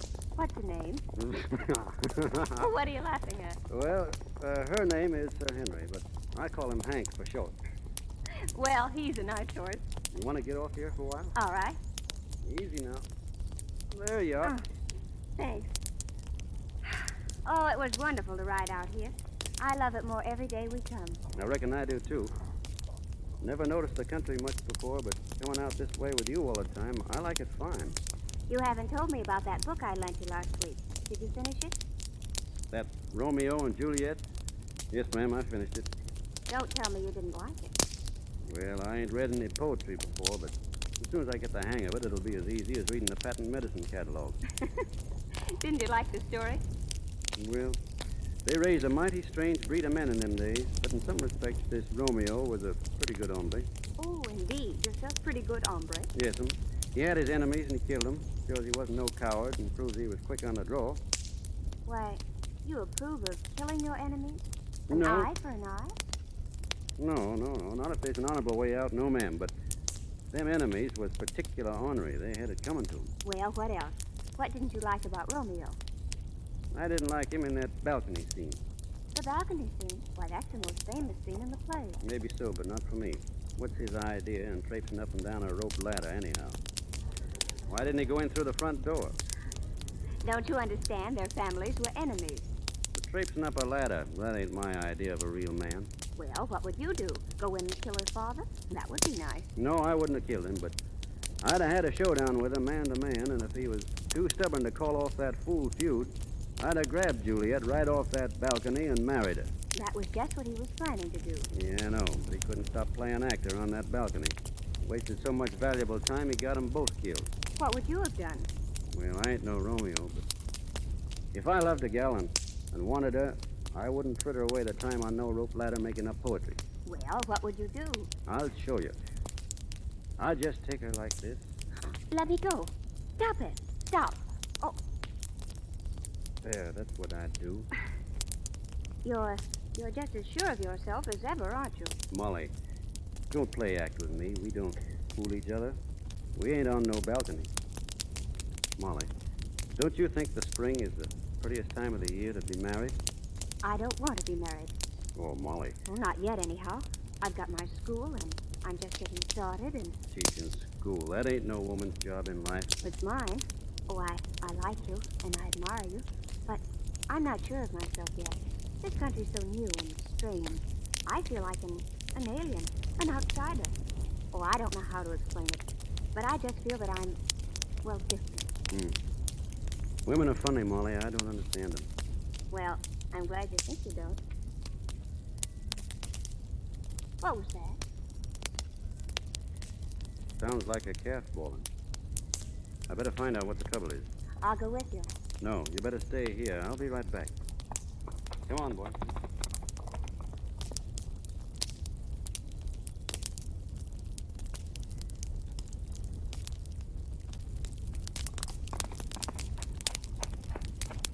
Hello, Steve. Oh, hello. I didn't know you was coming up this end of the range. Oh, I'm just kind of drifting around. I just been putting a monogram in a couple of strays. Yes, so I noticed. Steve, there's no use talking around things. You've been putting Travis's brand on somebody else's calf. Well, what about it? That's rustling, Steve. Oh, what's a few calves more or less for a man that's got thousands? I'm sick of nurse-maiding somebody else's cows around for no more than enough to keep you on smoking tobacco. Don't talk that away, Steve. You and I done a lot of loco things together. But there's some things that ain't only loco, they're plumb wrong. Now you take life too seriously. This whole country's taking things more seriously. I ain't trying to lecture you or play Sunday school on what's right or wrong, but the ranchers around here are plumb sick of having their herds trimmed out, and there'll soon be posses out with ropes on their saddles. Well, I'm carrying a nice limber one to make it easy for them, if they catch me. You blamed hard-headed fool. What are you going to do? Turn me in? Nobody's talking about that. I reckon I couldn't be sore at you no matter what you did. But listen, Steve. You and I have been friends too long to find ourselves lined up on opposite sides in anything like this. Oh, shucks. How do I know what I'm going to do? This country's getting too civilized, too solemn.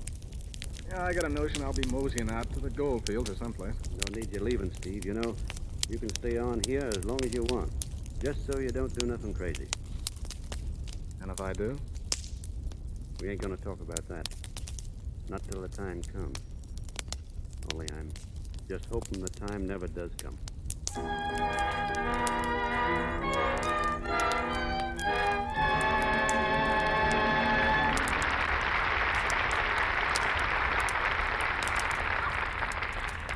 Gary Cooper will be back in just a few moments to continue the story of the Virginian. But now, let's go to the airport in Burbank, out beyond the huge Warner Brothers studio. And as the 5:30 plane takes off for New York, in the crowd are two girls. Let's listen. That must be a pretty important letter, all right, that we should drive way out from Hollywood just to send it off in the 5:30 plane. Is it important? It's an airmail special delivery to Bill Butler. Oh. Anyway, I think it's fun to see planes off. A lot of other people do, too. Look at the crowd. What? Well, they're not looking at the plane. No. Look at those mics and lights over there. Oh. They must be shooting a picture. Yes. Isn't that Ann Southern? Yes, it is Ann Southern. Oh, doesn't she look like a million? Some snappy suit she's wearing. Some snappy complexion, too. I wish I had one like it. Ann Southern's complexion does look lovely. It will continue to look soft and smooth and clear because this youthful star protects it. She knows that enemy to good looks, cosmetic skin, comes when you're careless. Here's what this charming star says. Of course I use cosmetics, but I don't risk unattractive cosmetic skin. I use Lux toilet soap because then I know I'm safe. That's good advice for you. Lux toilet soap's lather is active. It removes every trace of dust and dirt, stale rouge and powder that might remain to choke the pores.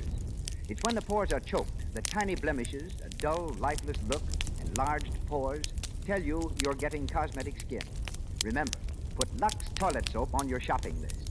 Buy for your complexion the same care 9 out of 10 screen stars use. Once again, Mr. DeMille.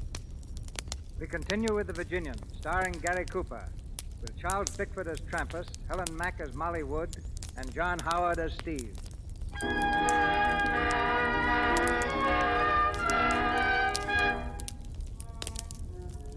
Several weeks have passed since the Virginian warned Steve against rustling cattle, but the warning went unheeded. We find Steve now with Trampas and 2 other men engaged in running a herd. It's late at night, and they've made camp in a rugged hideaway deep in the hill country. Trampas, squatting beside the fire, gloats over their victory. Not so bad, eh, boys? 300 head of cattle worth more than 75 apiece. Better than herding for a living, ain't it, Steve? Hey, I'm still herding them cows. We've been running them and running them hard all day long. This ain't no picnic at all. You'll have your picnic, Steve, when we cash in on them. Hey, Pedro. Yeah? Put another stick on the fire. Yeah, wait a minute, Trampas. I'd let that fire be. It's big enough now. If anyone's following us, they'll see it sure as shooting. What's eating you, Jim? Getting scared? Well, ain't no use asking for trouble. Let the fire alone. Hey, listen. When I want a fire, I'm gonna have it.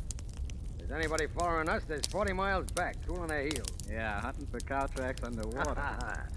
Well, I'm gonna dangle down the ravine, see how Greasy's getting along. Night herding them critters. Right back, Steve. All right. Listen, what's that? Ain't you never heard cattle before, Jim? It sounded like they was being disturbed or something. Calm down, boy. You're all on edge. Sure, everything is all right. Yeah? Maybe. But I'll be glad when we get rid of them cows, I'll tell you that. What if they do catch us? You can only die once. Yeah, what's life anyway? A few winters waiting for spring, a few summers wishing they'd last, and then your little 6x3, 6 feet under the ground, that's all. Might as well be now as later. Well, that ain't the way I feel about it. I ain't itching to die just yet. Ah, come on, let's think of something cheerful. Sure, we sing something to cheer you up. Now, boy, Pedro, make it low and sweet. Sale de la baña, valga mi Dios.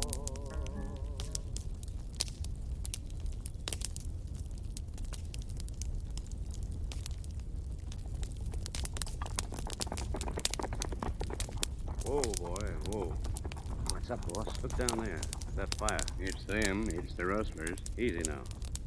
The cattle must be down in that ravine. Nebraska, take 3 men and round them up. Sure. Shorty, you skid around to the north and come up on the campfire from there. Take Honey and Baldy with you, but leave your horses here. All set, boss.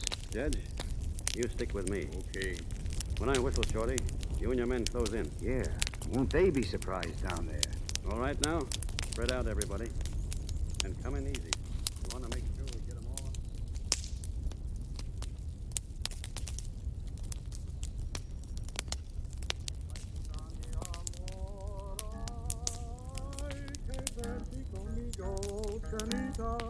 A donde vivo yo.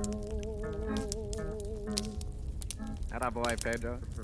I always liked that song. What was that? I told you they'd catch up with us. I told you they would. Get their guns, boys. Yeah, we got 'em, boss. All right, now stay right where you are. ¿Cómo estamos? Where are you calling cards, boys? Thanks for the ditty, Pedro. It was real entertaining. Hello, Steve. Hello. I was afraid I'd find you here. Yeah? I warned you, Steve. Sure, it's all right. Well, where's Trampus? Trampus? Oh, he ain't here. Me and Pedro and Jim were hunting by ourselves this trip. With 5 cups over there on the rock, you must have been drinking with a cup in each hand. Hey, boss. Boss. Oh, here. Hey, we got the cattle all right, but whoever was tonight herding them ducked. We'll get them later. What do we do now, boss? I say string them up. Now, wait a minute. You got anything to say, Steve? I guess not. You're sure of that?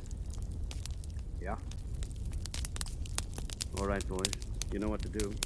Sure we do. Let's have your rope, Shorty. Now, there's a good tree right over there. No, I don't want to die. I don't want to die, I tell you. But I tell you, I don't want to die. Shut up, Jim. You gotta take your medicine graceful. Well, come on, boys. I guess we're all set.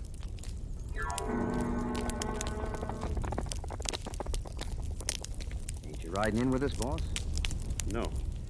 I'm staying here, Shorty. I got things to do and things to think about. I know how you feel. About Steve, I mean. He was my friend, Shorty. I know. He sure went game, though. Not a whimper out of it. He never even looked at me. Not once. He never said a word. I reckon he wanted to, boss. You see, when he was getting things ready, Steve gave me his gun. He said to give it to you, boss. To me? Yeah. There's a note that goes with it. He wrote it while he was waiting. Give it to me. Here it is. I can't see so good. Would you read it to me, Shorty? Sure. It says, "So long. I couldn't have spoke to you without playing the baby.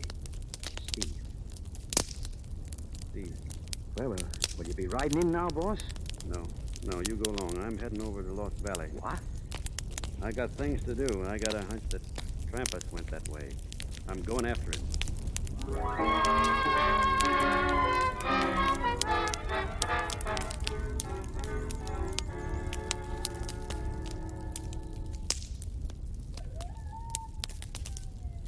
Keep your head down, Greasy. Be sun up soon. I ain't taking no chances of being spotted. We gotta get away from here. They hang Pedro and Steve and Jim. We gotta get away, Trampus. We'll make it all right. We gotta watch our step. Now, take it easy. We'll stay here till dark, then we'll head south. After that... Trampus. What's the matter? Trampus, look down there. Someone is coming. Keep low. Ha-ha. Well, if it ain't the Virginian. See, the Virginian. He's alone. Yeah. Hand me that rifle. Yeah. Out all by himself, eh? Looking for me. Well, he's looking for the last time. You hit him. He's down. Come on, Greasy. I reckon we can start moving now.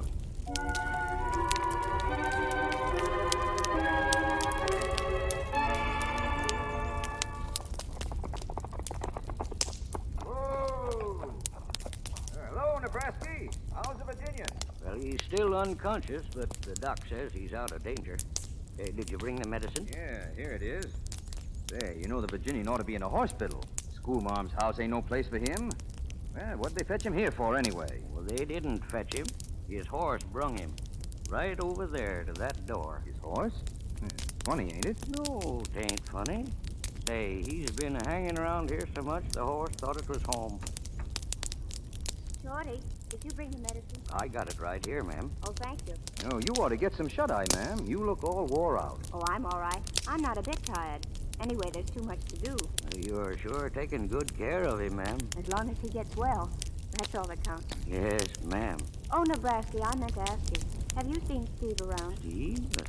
Why, ma'am, Steve... No, ma'am. We ain't seen Steve lately. You see, he don't work for the Box H no more. Oh, I thought it was funny he hadn't come around. Well, if you see him, tell him his gun is here. The Virginian had it with him that night. Yes, ma'am. Yes, I sure will tell him. That is, if I runs across him. Thank you. Excuse me, boys. Say, don't she know Steve was... I meant to warn you about that. She don't know a thing. Well, it might be better if we didn't say nothing. Yeah, sure. Yeah, she ain't used to things like that yet. She knew Steve pretty well. She'd be pretty upset if she knew the Virginian had a hand in on it.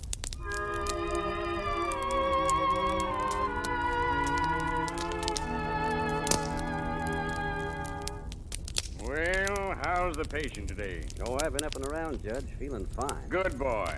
What's the doc say about you? All fixed. He says I can get out now anytime. Only, Miss Molly, she's been taking such good care of me, I kind of hate to leave. I can't say I blame you none. You know, there's been some talk lately down around the town as to how we all might be doing a little celebrating sometime this spring. Celebrating? What? Oh, a wedding. You mean, me and Miss Molly? How about it? Well, I wouldn't go putting no bets up if I was you, Judge. What's that? Not if I was you. You ain't getting married?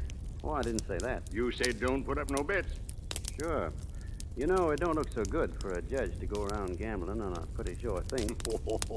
I reckon it don't, son. Oh, morning, Miss Wood. Good morning. Just talking about you. Will you? Yeah, just this minute. Judge Henry, I wonder if you'd mind leaving us for a while. Why, no, ma'am. Certainly not. Just getting ready to leave anyhow. Thank you. Well, so long. So long, Judge. See you soon. Sure hope so. Morning, Miss Wood. Well, Molly. Why didn't you tell me? What's that? Why didn't you tell me?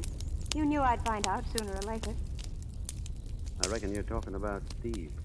I am. Well, I thought you knew, Molly. I didn't know. Not until this morning. Oh, it's horrible. Horrible. It had to be, Molly. You were there. Why didn't you stop it? You could have stopped it. No, you see, I was leading the posse. You? Yes. But Steve was your friend. It didn't make much difference then. Your friend. And you murdered him. Murder? What else can you call it? Molly, don't talk like that. It was hard enough. Don't make it any worse. Somebody had to do it, and I was in charge. That's our kind of law. Does your kind of law tell you to kill your friends? It ain't a question of friends or enemies. It's a question of right or wrong.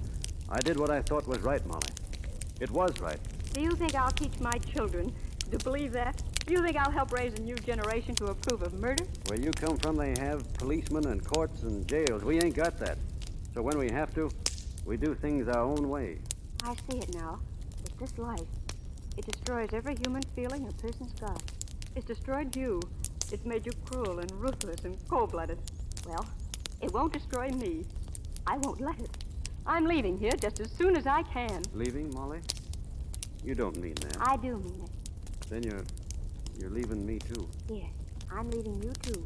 I'm leaving everything that's base and mean and ugly. Now, please get out and let me alone. Let me alone!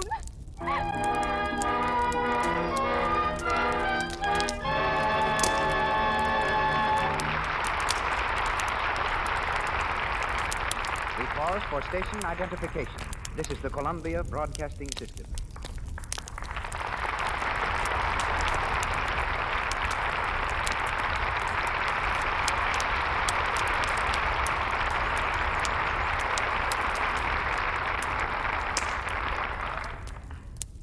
It's the pride of California that it produces bigger things than any state in the Union.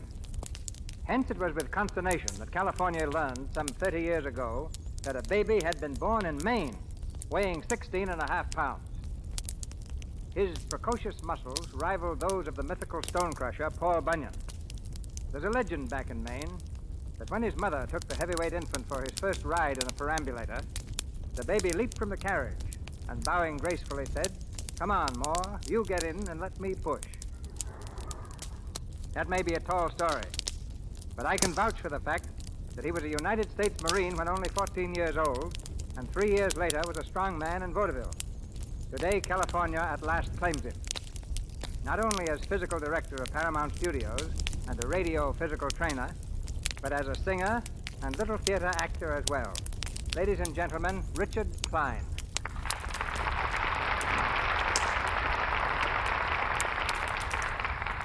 Well, thank you, Mr. DeMille.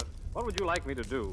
Sing, act, or give you a workout? I've heard you sing, I've seen you act, and I've thrown myself on your mercies in the gymnasium. Tonight is my turn. All right.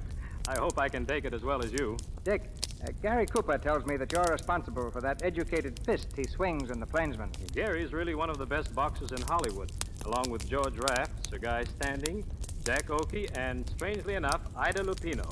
But I'm proudest of Gary. He's a real example of what regular exercise can do. Now, many people still believe that the life of a picture star is a round of parties, anything but a round of boxing. One of the reasons I asked you here is to correct that impression. Well, outside of farmers, none live a more regular, healthy life than film stars. It's a matter of necessity. If they didn't, they'd never be able to stand the strain. A well-balanced diet, plenty of sleep, and the proper exercises are absolutely necessary so they may give their best. You might be a little more explicit. Well, their taste in exercise varies. Carole Lombard and Claudette Colbert prefer tennis. Cary Grant and Randolph Scott go in for punching the bag. Bing Crosby and, incidentally, Mr. DeMille like the rowing machine. Gladys Swathout and Adolphe Monjou do lots of riding. And Marlena Dietrich and Mae West keep their famous figures by pedaling a stationary bicycle. I've been doing my darndest to get W.C. Fields inside of the gym, but he insists he gets all the exercise he needs juggling a half-dozen grapefruit every morning. My gymnasium, by the way, is one of the most historic buildings in Hollywood. It started out as a barn. Then in 1914, Mr. DeMille turned it into a studio. It was there that he made the first feature-length picture, The Squaw Man. Keeping fit has become so important in Hollywood that in the near future, every new player at Paramount will undergo a complete physical examination when signed. All of our executives will also be expected to report regularly. Take a tip from these famous people, ladies and gentlemen, and find time to exercise. I guarantee you'll be amazed at how much more work you'll be able to accomplish, how much better you'll feel. Do your exercising where you can step into a shower immediately after. And if you want to get the ultimate good from both exercise and shower, my advice is to use Lux Toilet Soap. I believe in physical culture of the skin as well as the rest of the body. It's part of my business to know what's best for a healthy skin. Lux never leaves the skin dry, as many soaps do. It has a pleasant aroma, and its cleansing qualities are distinctly superior. You can be pretty certain that when the stars go for something the way they do for Lux soap, it must be good. And thank you, Mr. DeMille, and so long. Good night, Prodigy.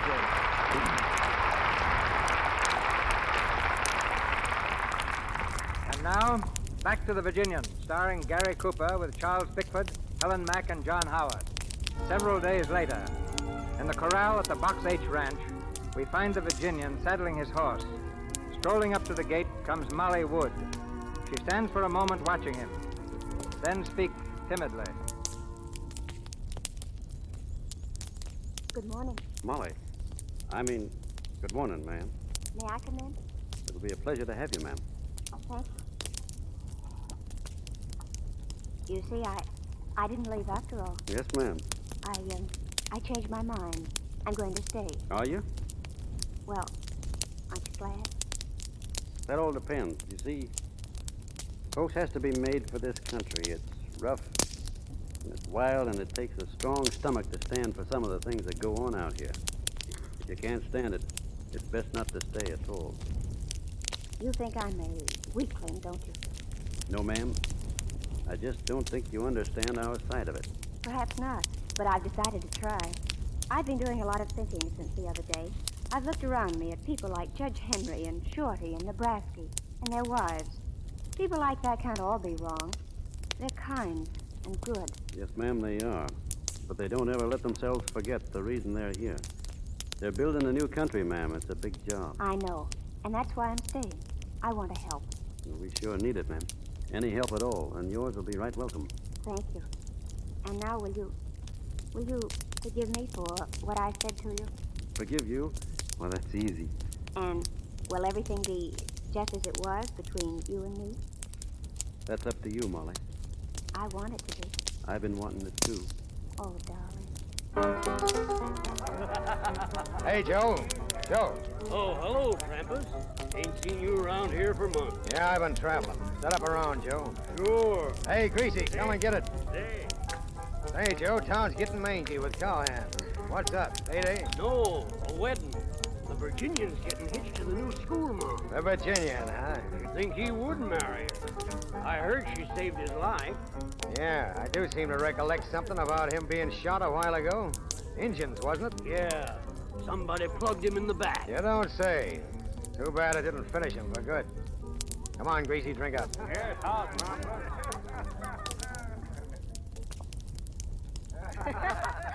Oh, boys. Hey, when's the wedding, Miss Molly? Yeah, when's the big event? Speak up, boss. It ain't gonna be till tomorrow, so you can stop pestering right now, you bunch of mangy mavericks. Say, Miss Molly, do you mind if we borrow him for a spell? Well, can I trust you? Oh, we'll all be very good. Pretty good. Not too good. Which is the honest man? Not one of them. Well, all right. I'll trust all of you. You can borrow them, but not for too long. That's fine. Come on. Go on ahead, boys. I'll meet you in a couple of minutes. Yeah, see you over at Joe's place, boys. Right, You don't mind me going with him, do you, honey? Well, of course not. The boys have their rights to you just as much as I have. I won't be long, anyhow. We'll have plenty of time alone where we're going. We'll travel west till we find just the place we want to make our home. I hope you'll never be sorry. I hope I'll always be able to make you happy. And to keep you happy, that's going to be my main aim in life. Oh, I love you. Well, you better run along now. The boys are waiting for you. Yeah, come on. Take it easy, boys. I got to get married tomorrow. Set him up, Joe. Sure. Say, there's a friend of yours in town. Yeah? Yeah. Fella named Krampus. Krampus? Did he mention he was a friend of mine? He said plenty about you. All lit up and talking big. Said he'd drop in again in case there's any interest to you. Well, it ain't. I think he's looking for trouble myself. Wouldn't it be just too bad if he found it? Say, boss, we'll take this thing off your hands if you want. Yes, and save you the trouble. Just say the word. Any or all of us. No, thanks, boys. This is a matter between us two. I'm only hoping he don't drift around. Yeah, but a fella don't get married every day. That's just it. You got to think of her. Who else am I thinking of? Come on, boys. Step right up and name it. There he is, boss. Coming in the door. Well, look who's here. Joe, your place getting sort of crummy, ain't it? Never used to letting mangy foreman hang around. Shut up, Krampus. Easy, Shorty. It's all right. Shut him up, Joe. You know, Gracie, it seems to me I heard of a fella around here who got shot in the back. Well, so far as I know, the only way that can happen to a fella is when he's running away. Gee, running away. Let me handle this, will you, boss? No. I don't want no trouble, Nebraska. I'm sick of this palavering around. Listen here, you. You speaking to me, Trampus? Yes, you. You've been spreading a lot of talk around about my dealing in cattle. I'm having a showdown with you here and now. Trampus, I'm trying not to have any trouble with you just now. Yeah, you've been dodging it for 5 years. You've been talking plenty trouble to keep out of my way. But I got you corralled now, and I'm calling you hand. All right, what have you got? I've got the belief you're a lying, white-livered skunk. This country ain't big enough to hold the two of us. And I'm giving you till sundown to get out of town. It's too bad you had to say that, Trampus. Get out. Get out by sundown, or I'll shoot you on sight. Come on, Greasy, let's get out of here. Boys, I'd like you to oblige me in this by not interfering. Sure, we understand. Sundown. Well, it's less than a half an hour now. Going to tell Miss Molly? Not till it's over. She wouldn't understand about this. She's raised different. Well, we won't say nothing, boss. I got Steve's gun over at the hotel. Reckon that'd be the one to use. I'll go over now and fix it.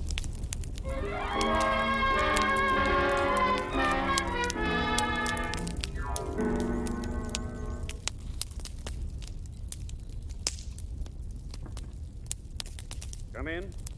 Oh, here you are. Sure, Molly. Oh, it seems so terrible waiting for you. You heard about Trampus being in town? Everyone's talking about it. They say you've got to leave by sundown. I wanted to run out and find you, but I didn't. I waited quietly in my room. I'm sorry you had to be worried, Molly. It doesn't matter. Nothing matters except that you're here. Let's don't think about it. What shall we do now? Now? Nothing now. It ain't quite sundown yet. What? I know it's a heap worse for you. I wish you didn't have to wait alone. But it won't be for long. What do you mean? I did my best. I let him say things to me no man ever said before. If I hadn't been thinking hard of you, I reckon I'd have killed him then. I gave him a chance to quit, but he'd gone too far. It'll have to go on now. What are you going to do? I'm not going to let him shoot me. But we can go away. It's not too late. You can go away and leave him here. I've got to stay. Oh, no, there must be something else. There must be. Why, think what it means, killing in cold blood. You don't think I want to do this? Oh, I tried to forgive the other killing. Those cattle thieves and thieves. I forced myself to think of it as you did, law and order. But this isn't the same. You don't have to do this. If folks came to think me a coward, I couldn't look 'em in the eye ever again, or you either. Well, that's just pride. I don't know what you call it, but it's something in the feelings of a man deep down inside. Something a man can't go back on. If anybody happened to say I was a thief, I couldn't let 'em go on saying it. It wouldn't matter what other people thought, but I'd have to know inside of me that I thought enough of my own honesty to fight for it. And it's be like this always. When will it ever end? There'll always be killing to do until this country ain't a meeting place for men like Trampus. Then think of us. Our life together. That's what I am thinking of. Your life has always been your own. But can't- now it isn't. You've given it to me. Don't take it away. I can't think of that now. If you do this, there'll be no tomorrow for you and me. I'm sorry, Molly. It's got to be done. Oh, no, don't go. Come back. Please come back. You can't leave me like this. You can't leave me.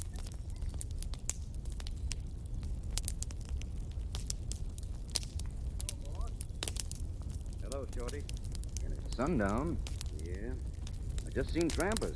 He's in Joe's place. Yeah? We just don't take a walk down that way. Listen, boss. Stay on the sidewalk. You don't want to be stepping in one of them mud holes when you're taking aim. I'll be all right. I'll walk with you a piece. That is, if you don't mind. Of course not. Come on. Watch out for the loose boards, boss. This walk is full of them. I'll watch it. Feel all right? Fine. We're all with you, boss. I know it. There he is. Just coming out the door. He sees you, boss. Yeah. I'll go on from here alone, Shorty. Sure, boss, and lots of luck. Thanks.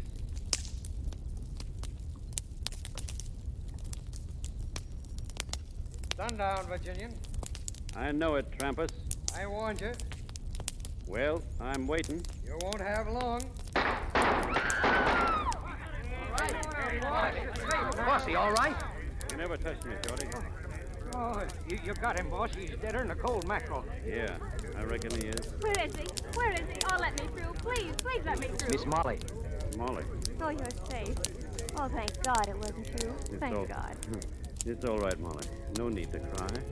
Don't ever leave me. Ever again. But what you said before about there not being any tomorrow, don't that count? Nothing counts, except that I love you. Promise me you'll never leave me.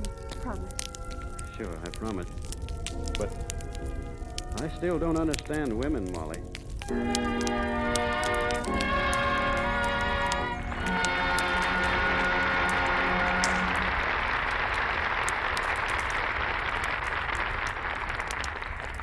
We take our leave of the Virginian, but not of Gary Cooper and Helen Mack, who come back to the microphone a little later. Activities of the motion picture world draw more newspaper men to Hollywood than national affairs draw to Washington. Outstanding among them is Sidney Skolsky, whose column Hollywood appears daily in the New York News and in many other papers here and abroad. Formerly author of the column Tintype in the New York Sun and Behind the News in the Daily News, Sid has also been press agent for such dispensers of beauty as Sam Harris, Earl Carroll, and George White. He would probably be offended if I said he is the best-liked film reporter. Sid is a member of that resolute minority who believe in hewing to the line of news and letting the quips fall where they may. Ladies and gentlemen, Sidney Skolsky.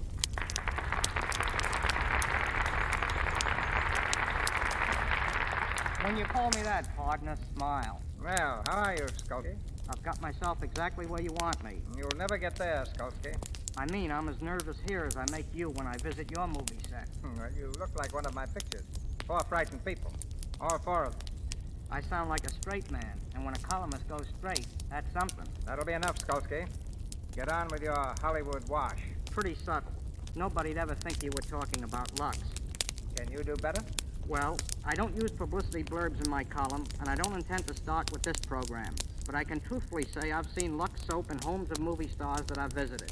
And I don't believe actresses keep Lux around for the same reason they keep emeralds. Well, now that you're here, make the worst of it. Don't worry, I will. Hollywood is a place where Kay Francis now keeps her diary in shorthand, where Gloria Swanson has 8 photographs in her bedroom of Gloria Swanson. It is a town where you need an umbrella to walk through a mist. It is a town where you, Herbert, leaving a party, said to the hostess, "I had a lovely evening, but this wasn't it."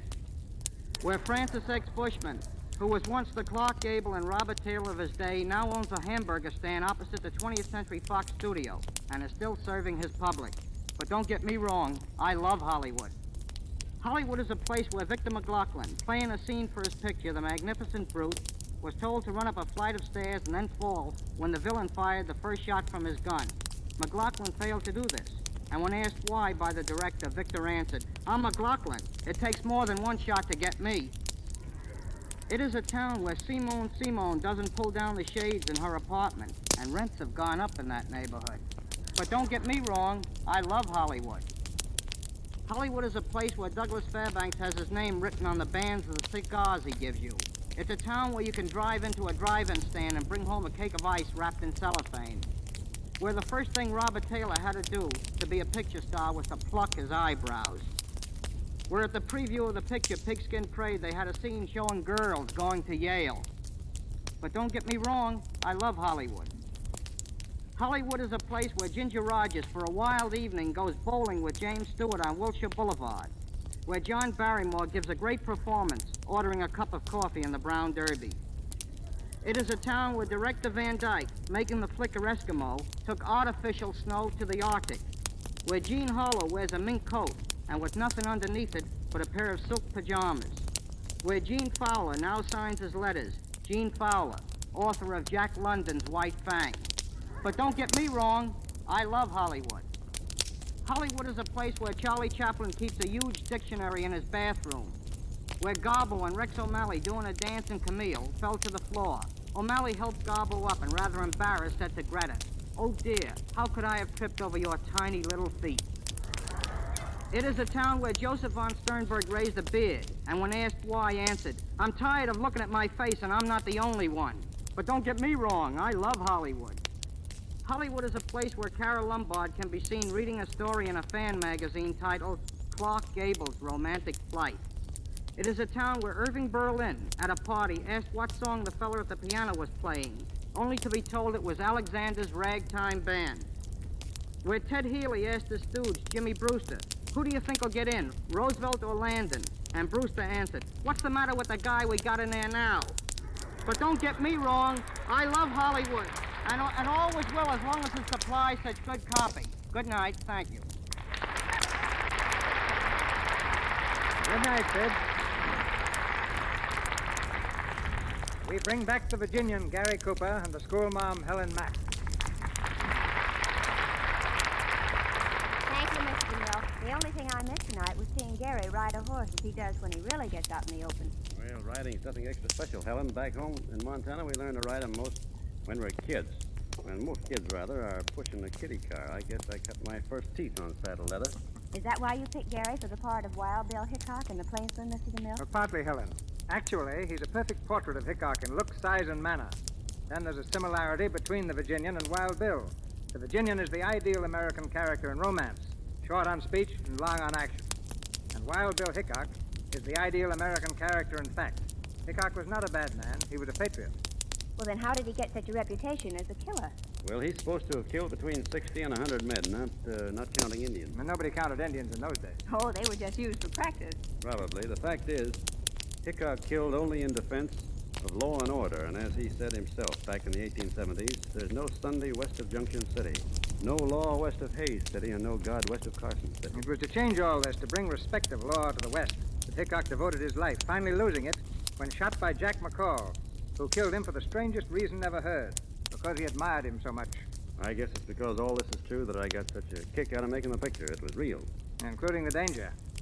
In riding between two horses to escape an Indian ambush, I think you did something many stars would have avoided. However, that was in the script. What wasn't in the script was your stopping the 6 horses that stampeded across the prairie, running away with the stagecoach. Well, after all, I had to stop them. The one they were running away with was me.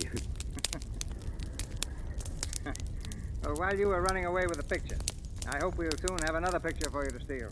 When Gary steals a picture or a broadcast, it's really grand larceny. Oh, Helen.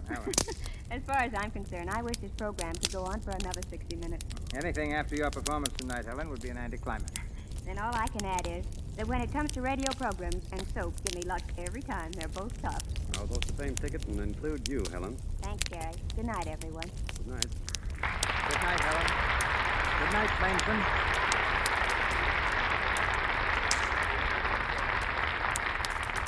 Of the thousands of stories that relate the adventures of a modern Robin Hood, none has won such enduring popularity as Alias Jimmy Valentine, which comes to us next Monday night with Pat O'Brien in the title role. With Pat are 3 other Hollywood stars, Madge Evans, Alan Jenkins, and William Frawley. Our sponsors, the makers of Lux Toilet Soap, join me in inviting you to be with us again next Monday night when the Lux Radio Theater stars Pat O'Brien in Alias Jimmy Valentine with Madge Evans and an all-star cast. This is Cecil B. DeMille saying good night to you from Hollywood.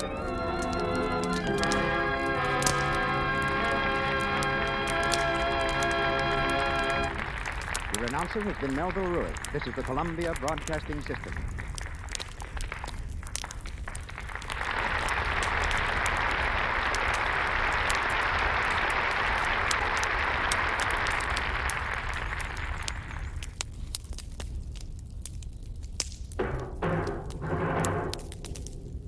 From New York, where the American stage begins, NBC presents Best Plays, transcribed with John Chaplin.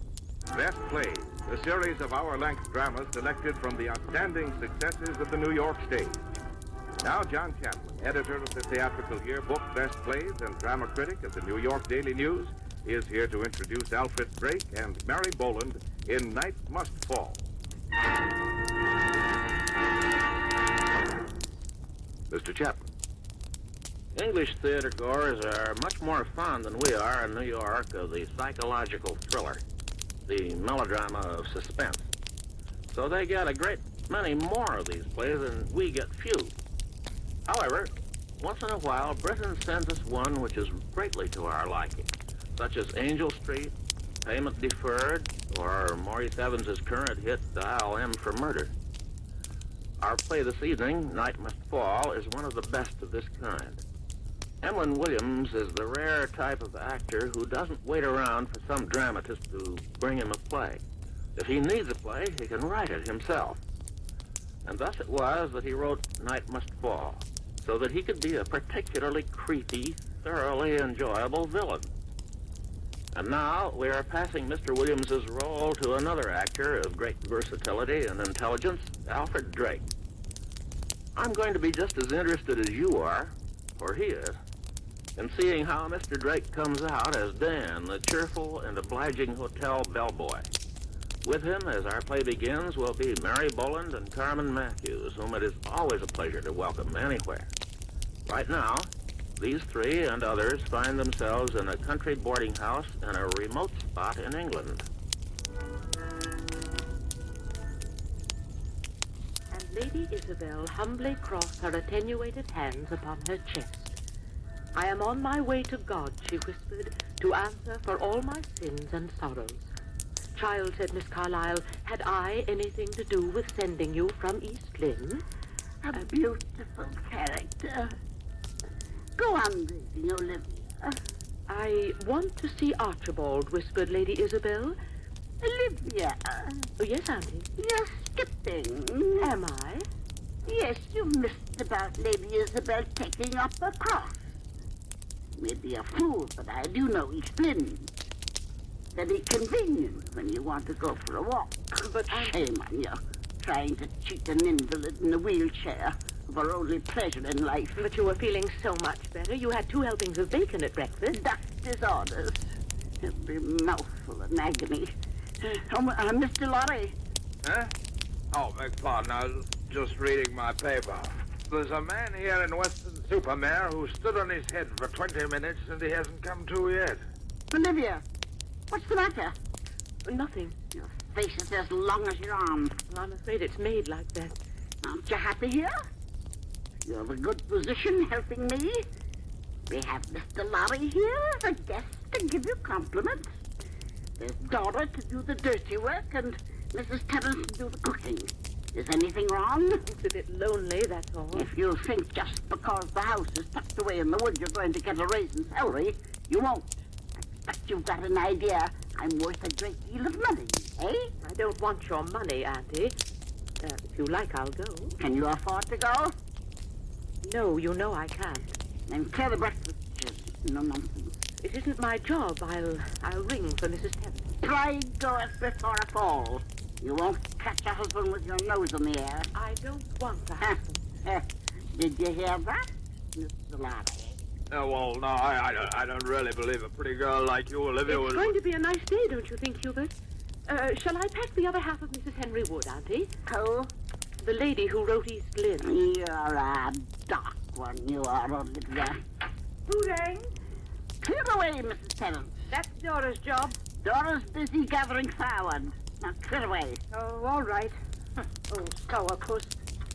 What was that, Mrs. Terrence? You heard, and so did she. Oh, she has to save her face pretending she hasn't heard. But she knows nobody but me'd stay here a day. Mrs. Terrence, you cut the roses too young. Then you come out and cut them yourself. That's a nice way to talk to an invalid. Oh, if you're an invalid, I'm the Prince of Wales. I'll be in the garden if you've a mind to choose some roses. Would you like me to read some more? No. She's upset me for the day now. I've a good mind to bring an action against her. Best wheel myself out and see she doesn't hang on my roses. Mrs. Terrence, wait for me. Oh. That's the 5th action she's threatened this week. Well, a woman like that is going to be found murdered one of these days. By Jove, it says in the paper here that... Hubert. Oh, sorry. I guess you're fed up with this place, eh, old girl? Fed up is such an inadequate expression. How bright the sun is today. I haven't even noticed. What are you thinking, huh? I was just wondering what it will be like when darkness falls out there. We never know, do we? And yet, who are those men? Where? Poking about in the brush out there. Well, here's Dora with the firewood. Maybe she knows. Dora? Sir? Who are those men out in the woods? I don't know, sir. They seem to be looking for something. Excuse me. Well, she looks a bit off color, doesn't she? The atmosphere around here. Oh, I don't know why you wish to spend a 2-week holiday here. Well, I wouldn't have, except... Except what? Well, don't you know, Olivia? I suppose I do. Well, I don't want to sound rude, etc., but women don't get men proposing to them every day, right? I really can't think why you want to marry me, Hubert. I suppose you think I'm steady. Well, nothing to be ashamed of in being steady. I'm steady myself. I know. Well, then, why aren't you keen on marrying me, huh? Because, Hubert, you're an unmitigated bore. A bore? Me, a bore? Well, upon my word, Olivia, I think you're a bit eccentric. Oh, I'm sorry to be rude and all that, but I've never been called a bore. Bores never are. People are too bored with them to call them anything. I say, you are bored, aren't you? I know I'm being tiresome, Hubert. Will you at least think it over? My holiday's up on the 27th, you know. The most disgraceful thing I ever heard of. Madam Crocodile's coming back. Will you think about it? Yes, I'll think about it. Well, then, let me hold the door for you, ladies. I was just on my way for a constitutional. Thank you, Mr. Lorry. Right-o. I don't care what you say, Mrs. Terrence. Fetch that girl here at once. Oh, leave the child alone. What child? Dora. Broken 3 of my crown derby and thought if she buried them in the rose bed, I wouldn't see them. Well, I've seen them. Dora! Dora! Mom? Crown Crown Derby to you, my gal. Beg pardon? Broke 3 of them, just like the one you're carrying now. I suppose you think that china came from the village shop. Now, come, Dora, it isn't as serious as that. Oh, it's worse, Miss Olivia. You can leave. That's all. Leave. Oh, Mama. See, I'll drop the other one. That's justice. Now you'll have to leave. Oh, please, Mama. Well? Mama, I'm not myself. I'm in a terrible tizzy. What kind of a tizzy? Well, it's a young man. You've gone and made a fool of yourself. You might call it that, Mum. I suppose he told you he'd marry you, and you believed him. Yes, Mum. There is no one of them you can trust. What happened? Well, Mum, I met this young man, after a manner of speaking, and he seemed very nice, and we went for walks and things. Huh. Things, indeed. And he seemed very sincere, Mum, and then after a while, I said I didn't want to see him and if his intentions was honourable. And he said as how they was, and...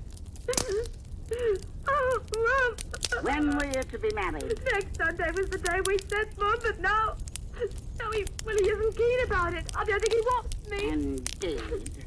I'll make him keen. The idea of frittering away your time in affections, making you so nervous you can't do your work. Who is he? Dan, his name is. He's a page at the Toll Boys. The big boarding house up the road? Yes, Mum. I knew it. These places that are too fancy for ordinary kerosene lamps like the rest of us have. I've always said you breed nothing but mischief in a place where it's so easy to turn the lights on and off. What's his character with? Good for nothing. Oh, he's a nice sort, really. He's done wrong by me, but he's all right. Where's he from? I don't know. Used to be a sailor, I think. He's strange. Baby face, they call him. Ever so open, yet I can never seem to get out of what he's thinking. I'll get hold of it. You just let me talk to him. Oh, Mum, if you only would. Perhaps I could stay on. You fetch him here. Well, as a matter of fact, Mum, he's on a half day, and he said he'd pop in to see me. You fetch him here when he comes. Yes, Mum. Oh, Mum. I'll stop the Crown Derby out of your wages. What were you going to say? Well, Mum, I was going to say I don't know how to thank you for your generosity. Excuse me, Mum. Well, Mrs. Terrence, did you know about Dora's trouble? Well, she did mention it to me. Playing with fire, that's the game. Oh, playing with fiddlesticks. Oh, she's been a fool over a young man, but she's no criminal. Mum, Mrs. Ransom, Mum. What is it now? Oh, dear. There's a gentleman at the back. He says he's from Scotland Yard.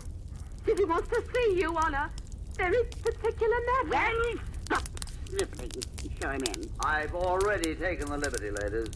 I'm sorry to break in on you like this. I'm Inspector Belsize, Scotland Yard. I don't like having people in my house, Inspector. Well, I'm afraid the law sometimes makes it necessary, Mrs. Branson. Would you be good enough to introduce me to these people? My niece, Olivia Grain, my cook, Mrs. Terrence, and Dora Parkham. Dora and I met at the back door. You can go, Dora. Yes, Mum. Mrs. Terrence? I'll stay. I might have to be arrested for stealing sugar. Well, as a matter of fact, I wish you would stay. You may be useful. If you come about Dora's carrying on with a young man... Well, fortunately, that sort of thing is not in my line. Do you all live here? But Dora and I ride in from town every day. Well, it's a pity you don't walk. Why? Well, if they walked, they might have seen something on the footpath. Something of what? I'll tell you in a moment. Who's the gentleman coming up the walk now? Oh, that's Mr. Hubert Lorry. Has he been here long? About a week, on a holiday. Hello? Oh, this is Inspector Belsize, Hubert. Inspector? I say, it isn't about my car, is it? No. Well, how do you do? Well, I knew a chap on the stock exchange once who was taken through the Black Museum at Scotland Yard. Really? Yes, it was very interesting. He said a bit ghoulish. Yes, I expect so. Now, I wonder if you've seen anything out of the ordinary in the woods, Mr. Lorry. Out of the ordinary? Like a body. By Jove. Fancy walking in the woods and stumbling over a dead body. Well, I stumbled over bodies in them woods, but they wasn't dead. Yes. Have any of you seen anything? Olivia's always moping in the woods. I haven't seen anything, I'm afraid. Oh, except those men beating the brush today. Yes. There's a lady missing. They're searching for her. A lady? Where from? The Toll Boys. Who was she? Mrs. Chalfont. What happened to her? She left the Toll Boys last Friday afternoon and went for a walk through the woods in this direction. She hasn't been seen since. You don't think she's been done in, do you? It has happened. Trash. Anybody thinks you've been brought up on penny dreadfuls? Miss Grain, you seem preoccupied. What were you thinking? Nothing, only how strange it is. What? Well, here we are, perfectly ordinary English people. Don't be silly, Olivia. Let her speak. Well, we woke up this morning thinking, here's another day. We looked at the weather. My dear, the policeman isn't interested If you please, go on, Miss Grain. And all the time, there may be something lying in the woods, hidden under a bush, perhaps, with 2 feet just showing, perhaps one high heel catching the sunlight, the other a stockinged foot with blood dried into the open work. And somewhere is a man talking, walking about like us, and he killed her. Well, did you have... I don't think the lady can quite describe herself as ordinary after that flight of fancy. That's nothing. Well, I hope she's wrong about this. However, keep your eyes and ears open. Do you have a phone? No. Well, that's too bad. Well, if anything happens, nip up to Shepley Police Station and ask for me. Well,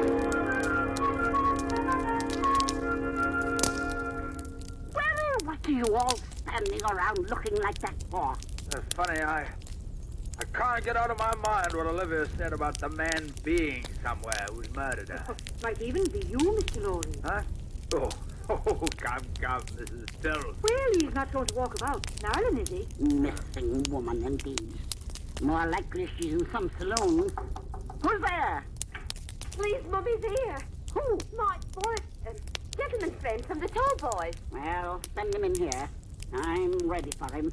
You stay in the kitchen, daughter. Yes, ma'am. What gentleman friend? The maid's in trouble over a young man. By Jove. Mr. Lorry, he's coming. Morning, all. So you're Babyface. Silly name, isn't it? I must apologize to you for these overalls, but I didn't know it was going to be a party. With ladies, I mean. Are you, shy with ladies? Oh, yes. You know my name, Miss Dora Parker, I believe. Well, we have met. Met, indeed. Have you ever heard of a breach of promise, you young man? You know, Ma'am, there's 2 sides to every story. You work at the Tall Boys, don't you? Yes, miss. 24 hours a day. Oh, then perhaps you can tell us something about the female who's been murdered. Murdered her? How do you know? Well, I mean, she might have been, mightn't she? Oh, yes. Yes, she might have been. Have you ever seen her? Mrs. Chalfont? Yes. I used to take cigarettes and drinks for her. What's she like? Oh, she's on the tall side. Thin ankle. Fair hair. Go on. Why are you staring at me? I was just admiring your hair, miss. Dark. Not like hers. Go on. Oh, let me see. Thin eyebrows with white marks in them where they was pulled out. To be in fashion, you know. Her mouth, a bit thin, with red stuff painted around it to make it look more. You can rub it off, I suppose. Her neck, rather thick. Laughs a bit loud, then stops. She's very lively. You can't say I don't keep my eyes skinned, can you? I should say you do. You're very observant. Why, thank you, miss. If he weren't so observant, Dora mightn't be in the fiction. That's true, ma'am. You don't sound very repentant. Olivia, why don't you and Herbert go and take a little walk? Speak to the young man alone. Well, now... It's a personal matter. Right. Well, then I'll charge off. Olivia? Wait outside. I'll get my coat. She's a nice bit of ice for next summer, isn't she? Now look here, young man. What is it, Mrs. Terrence? The butcher wants haying. And there's some men ferreting at the bottom of the garden, looking for that Mrs. Charlton. In my garden? Among my roses? Olivia! Where is that girl? You sent her for a walk. I won't have those men out there. Shall I wheel you out? I'll manage myself, thank you. I've no wish to be pushed into the nettles today. Hold the door open. Yes, ma'am. Hide! Hide! Come out of my garden! All of you, this instant! Come out of my garden, I say! Makes a good deal of toot, don't she? Stubborn old fool. Won't even let me pay the butcher. So's I won't know where she keeps her purse. They say at the Tall Boys she's got enough money inside of it, too. Well, nobody's ever seen it open. And if you've a peep inside, you go down in history. Oh, excuse me now. I've left the butcher hanging at the door. Go right ahead.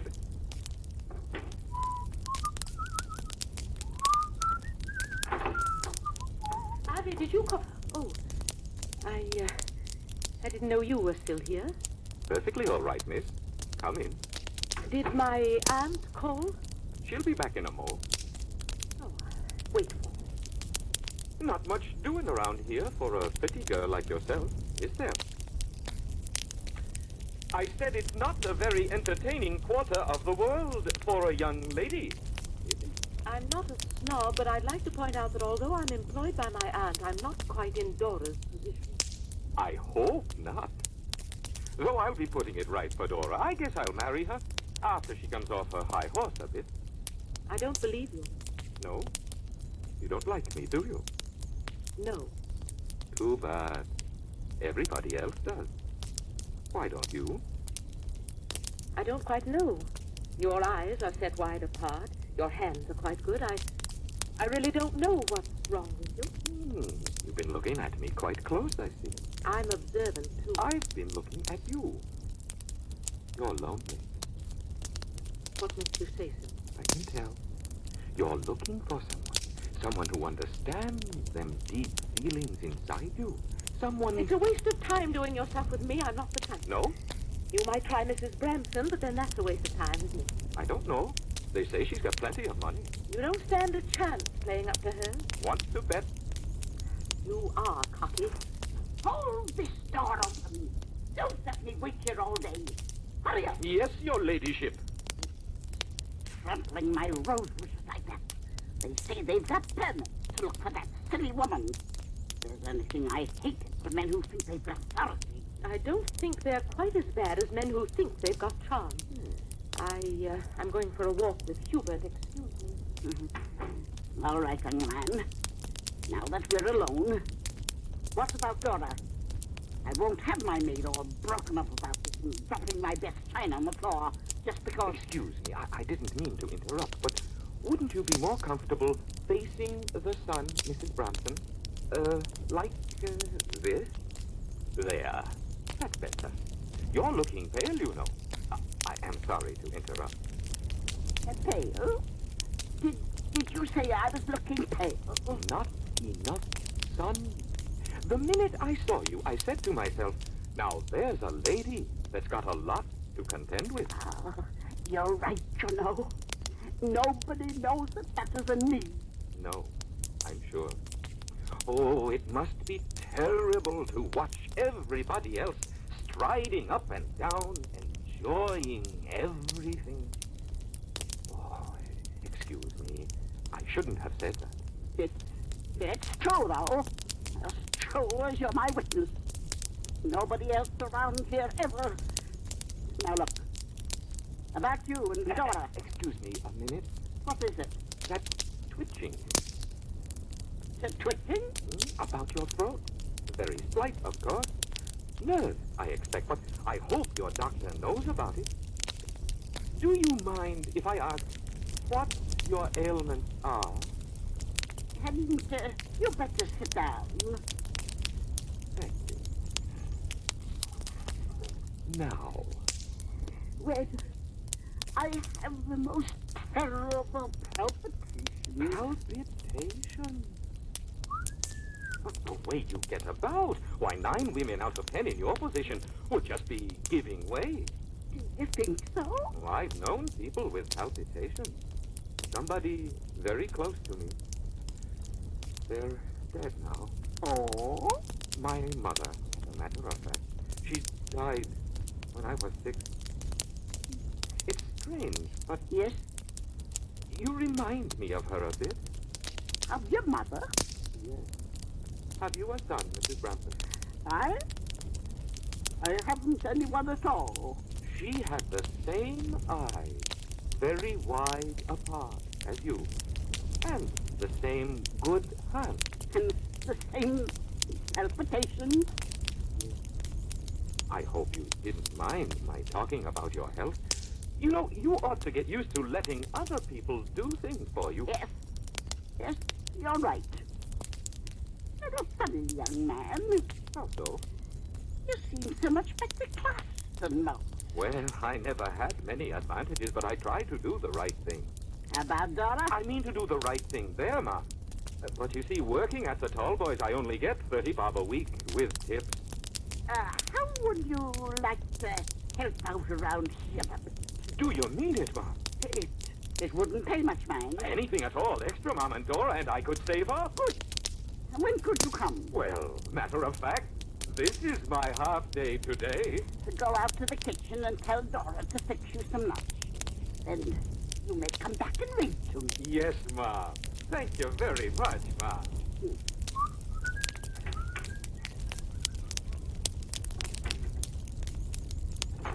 Olivia! I thought you went for a walk. I didn't feel like walking somehow. Has he gone? Who? That smart Alec from the Tallboys. He's having some lunch. Here? Why not? That boy's got understanding, he has. Enough to marry Dora after breaking her heart? You ought to be less bitter. You'll never hook a man that way. Besides, with him and that Dora, I'm not so sure it wasn't 6 of one and half a dozen of the other. Look, it's in the papers. What do you mean, busting here like a gale of wind? What's in the papers? The mailman just brought the Standard. It's on page 1. Shepperley mystery. Stupid sensationalism. But they've got it right here. About that Mrs. Charlton. Give it here. I thought you said it was stupid sensationalism. Do be quiet. Oh, where is it? Here. Disappeared mysteriously. Woods around the village searched. And then her description. Here's an interesting bit. Read it! Hurry up. A keeper in Shepperley Woods was questioned. He said he had heard a woman's voice on the afternoon in question and a man's voice singing Mighty Like a Rose. Mighty like a rose, what rubbish. I'll hear no more of this stupidity. Olivia, fetch some string from the kitchen. Wrap that book for my sister. Yes, Auntie? And hurry. Oh. Well, come in. I need a bit of string. Would you get it, Dora? Yes, ma'am. I hope you don't mind my having a bit of lunch in the kitchen. It's not for me to say. I'm only a servant here. But not a very ordinary one, are you? No. Neither am I. Sit down while you're waiting for Dora. All right. Have some tea. Well, my aunt is waiting. She'll wait. Here.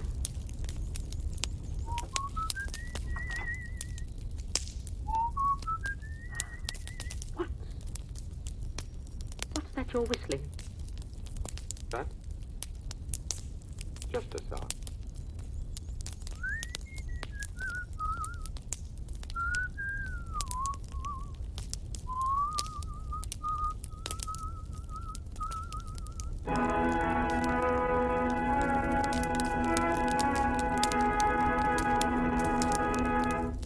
In a moment, Act 2 of Night Must Fall, starring Alfred Drake and Mary Boland with Carmen Matthews. This is NBC, the National Broadcasting Company. Now, Act 2 of the Best Plays production of Night Must Fall, starring Alfred Drake and Mary Boland with Carmen Matthews. And here again is John Campbell. Before we go on with the second act of this thriller, I have a little exciting news of my own. During the past few weeks, we've been busy hatching some plans here at NBC. We hope the result is going to be a company of Best Plays stars to tour the country next season in something we're calling Theater in Concert. Next week, I'll tell you much more about the plans and also about a way that you at home can take a real part in the project. Now, let's get on with Act 2.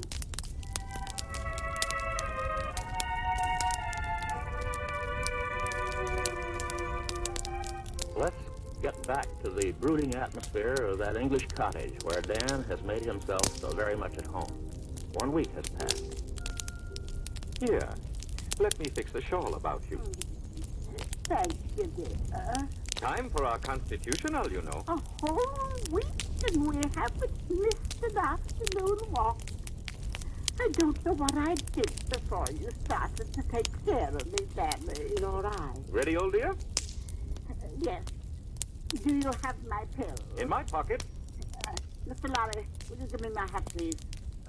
Don't bother, Mr. Lorry. I have it. There. And off we go. See you all later. Come on, dear. Through the door.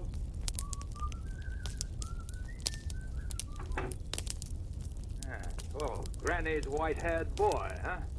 Oh, he certainly managed to ingratiate himself with the old girl. What do you think of him, Hubert? Oh, he looks pretty honest. Looks. It's rather frightening to think of what a face can hide. Careful lips, black eyes. And then I find I'm staring at myself in the glass. And I know that we're all strangers. Windows without blinds. And behind them, secrets. What's behind his eyes? You have something, Olivia? I think you're infatuated with him. He's common and insolent, and I dislike him intensely. Well, here's Mrs. Terrence. Let's see what she thinks of him. See? Of who? Dan, him. Oh, he's a terrible liar, of course. But then lots of us are. Well, what sort of a liar, Mrs. Terrence? Why, he told me he used to hunt the hounds and have his own pack. Before he went up in the world and became a page boy, I suppose. You see? Well, still no reason to talk about him as if he'd done something terrible. And what's he done? I don't know, but I feel so strongly. Perhaps Dora knows. Dora? She won't know anything. She's as half-witted as she is lazy. Cut off her nose to stop the dustbin from smelling, she would. Did you call, Miss Olivia? Dora, has Dan said any more about marrying me? All he's ever said is, how'd you do and beg pardon for a week now. What do you think of him, Dora? Dan? Oh, he's all right. Takes his fun where he finds it, and leaves it. Pretends he doesn't care a tuppenny, but always got his eye on what's just thinking of him. Incredible vanity. They always have it, always. Who? Murderers? Murderers? Oh, he's too ordinary. No. Ever since I heard him whistling that song. Oh, you mean that, Mighty Like a Rose? Yes. Well, after all, Mighty Like a Rose is a pretty familiar song. It's more than that. If we could search his luggage. Oh, no, I said, that's a bit thick. With Mrs. Chalfont murdered, why, we may be living with a monster and not even know it. Oh, well, He's gone for a walk with the old woman. I'd like to take a look at some of his things, I can tell you. I'm going into his room. Are you coming? Hubert? Well, perhaps it might not be a bad idea at that, just to be on the safe side.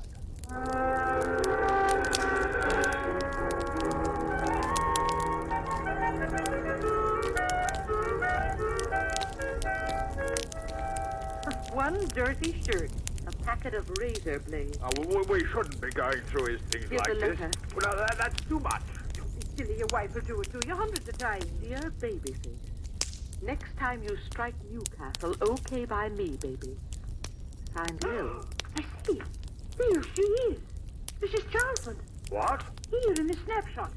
In his wallet it was. Wasn't there another suitcase, Dora? Just a big axe box up in the closet. Let's see it. Yes, Mum.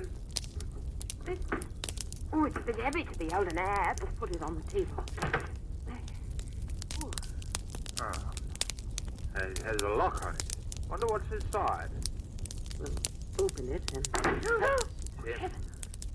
Hello. Remembered I'd left my wallet. Could I have it back, please?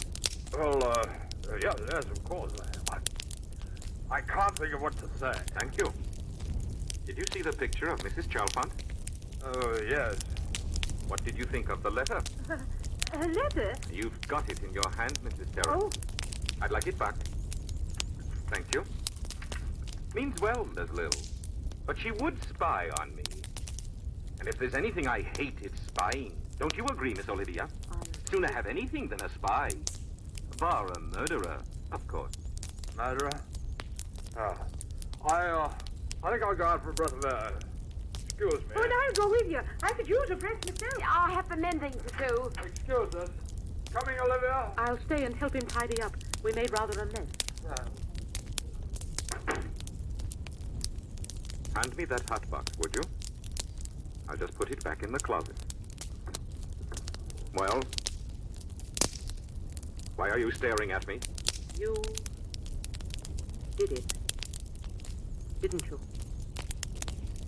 You know, You wouldn't be a bad-looking girl without the glasses. I asked you a question. I like dark hair, and it likes me. You're very conceited. Yes. And acting. Acting all the time. Acting? Acting what? See? I can look you in the eyes. The criminals who can look you in the eyes. Honest people blush and look away. You don't say. You are acting, aren't you? Yes. What do you like when you're alone? I act more than ever. Why? I don't know. I think I've got your number. Carry on. You haven't any feelings? You live in a world of your own imagination? I don't follow you. Yes, you do. Do you really think there's been a bit of dirty work? I don't know now. I suppose not. Disappointed? Daddy! What's that? In the garden. Come on. Daddy! Daddy! Miss Olivia. Oh, Miss Olivia. What is it? Well, speak up, daughter. Those men. They were digging in the rubbish pit. What about it? There's something sticking out. What? A hand, miss. A woman's hand. More tea, Mr. Lorry. Oh, thank you. Anything new on the case, Mrs. Tones? Oh, them police was round again. Well, why isn't Auntie here for tea? Oh, she went over to Regulate to be interviewed by the local paper. His Highness took her over. I wonder if they'll ever nab him. Who? Oh, the fellow that did in Mrs. Chalfont. It's a clever job, you know. Of course, that was a rum touch, mangling her like that. The fact is, they still haven't the faintest idea where the poor woman's head is. Oh, I'm sorry. It's a bit of a strain, Well, why don't you get away? I can't afford it. Oh, you could, if you married me. Last chance, you know. I'm catching the 5 o'clock for London today. Oh, I'm sorry, Dee, but I can't. I shan't be back till my next holiday. I shall miss you. Yes. It isn't another man, is it? Don't be ridiculous. What man could I possibly meet here? There we are, back home again. Oh, I feel dead. Now, don't be a silly old woman. You look as pretty as a picture. Strawberries and cream in your face, and not a day over 40. When I've made you a cup of tea, you'll be 25 in the sun and 18 with your back to the light. Danny, you are a terror. He's been at me like this all the way from Mercury. What do you like in your tea, huh? Gin, whiskey, or a nice dollop of sailor's rum? Make me laugh, dear. My heart won't stand. You've lost your heart, and you know you have. To the little fellow, what pushes your pram? Well, if you'll excuse me, I must catch a cab to the station in a few minutes. I'd better get my things. Excuse me. He seems in a hurry to get back to London. Olivia, what happened while I was out? Nothing. They're still looking for the hair. Oh. And your name is in the Evening Telegram again. Did you buy one? For 5 years. Give it here, give it here. Well, where is it? Shall I read it to you? Yes, dear. Do. Yes. The murderer committed the crime in the forest most likely stripping beforehand and cleansing himself afterwards in the forest lake. He buried the body shallow in the open pit, cunningly chancing it being filled, which it was the next day by Mr. Lorry, a holiday guest at the murder bungalow. 11. That was the day before I come here. So which one? Go on. The body was nude. Attempts had been made to eradicate the fingerprints with a knife. The head was severed by a skilled person, possibly a butcher. The murderer... What's the matter? Why are you smiling? It's Sunday. And as I was reading, I heard the bell. I forgot it was Sunday. They're going to church in the villages. All got up in their Sunday best, with prayer book and the organ playing and windows shining. shining on holy things, because holy things isn't afraid of daylight. You've been drinking. Just a drop while you were in at the newspaper. And all the time, the daylight's moving over the floor. And by the end of the sermon, the air in the church is turning gray. And people isn't able to think of holy things so much no more. Only of terrible things that's going on outside, like we're reading about in the papers. They'll be thinking that soon the day will end. And then, night must fall. Good gracious, what's come over you, Danny? Oh, I speechify like anything when I'm roused. I used to go to Sunday school, see? Read the Bible quite a bit. You should have been a preacher. Should I read some more? Oh, I'm feeling somewhat tired. I'll take the paper into my room. Anything you say, Mother o' mine. Shall I push you in? Mrs. Terrence can do it. Mrs. Terrence? Hi, Mrs. Terrence can do it. But big eyes and a stick of work to do around here. Come along.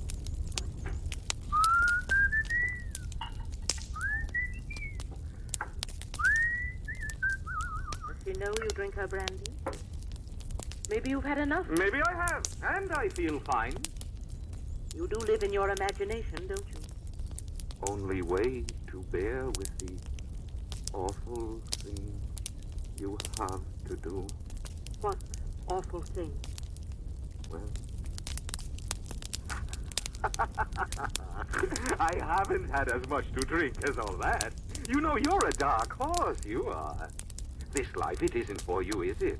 What's there to it, eh? What's there to it?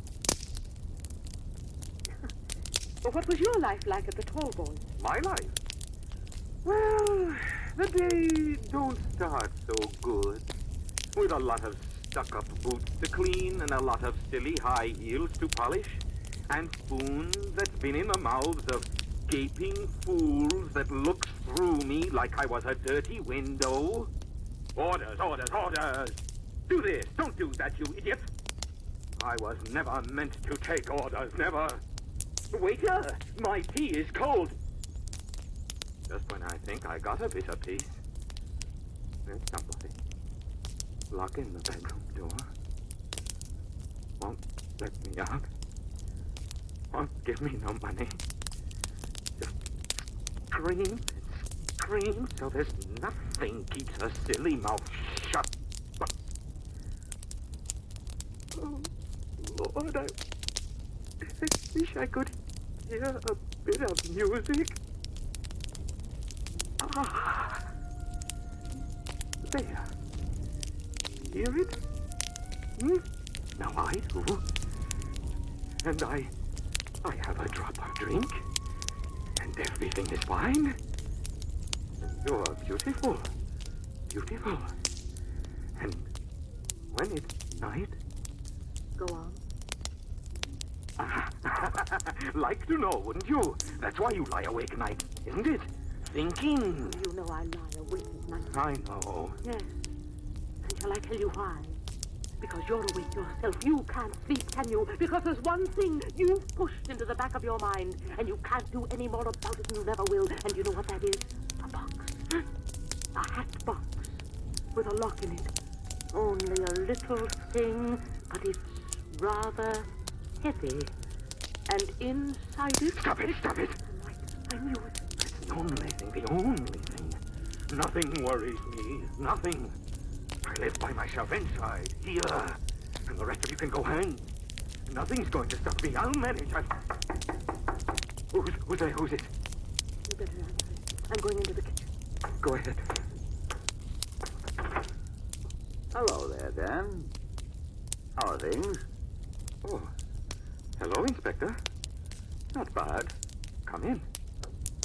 We haven't scared you all out of the house, I see. Not a chance. You mind if I sit down? Go ahead, sir. How's the case coming, sir? Well, I don't mind telling you the fellow that did this job was a bloodstained chap. You don't say. I've seen the remains. No matter, they'll nab him in time. Oh, if he's as clever as you say, though. Any self-respecting murderer would have taken care to mutilate the body to such a degree that nobody could recognize it. And here, we identify it first clip. You call that clever? Well, sir, I'm a slow thinker, but it seems to me that it's even more clever to have a body identified and still not be caught. Is that why you didn't sleep in your bed on the night of the 10th? Sir? I said you didn't sleep in your bed on the night of the murder. Oh, but I did. Oh, that is, except for about half an hour. I couldn't sleep and went up the fire escape to smoke. What time was that? Oh, about... God, you know how you wake up and don't know what time it is? You feeling warm? No. Your shirt's wet through. Oh, I've been sawing some wood. I see. All right, Dan. That'll be all. Thank you, sir. Will you be going now? Yes. After just one thing more. Sir? Let's have a look at your luggage, shall we?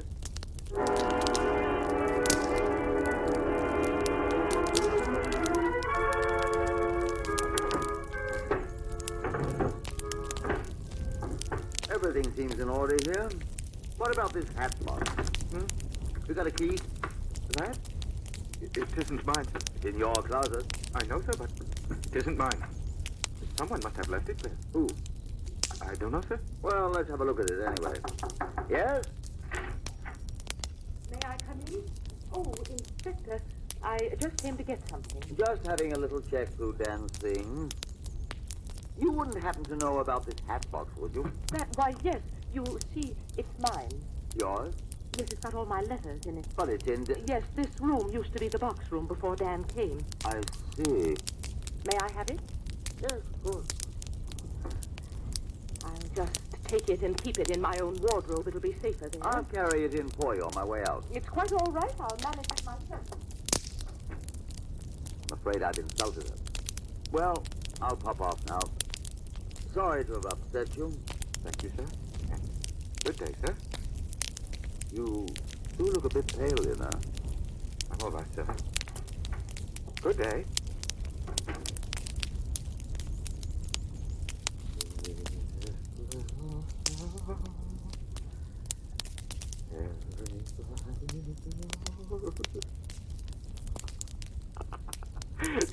Don't know what to call him, but he's...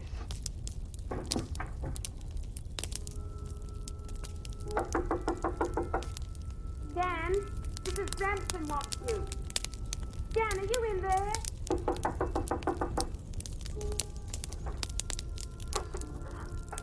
Dan! Mrs. Terrence! Mrs. Terrence, come quick! Something's wrong! Here now, drink this, Dan. Well, welcome back to the land of the living. What happened? You passed out, that's what.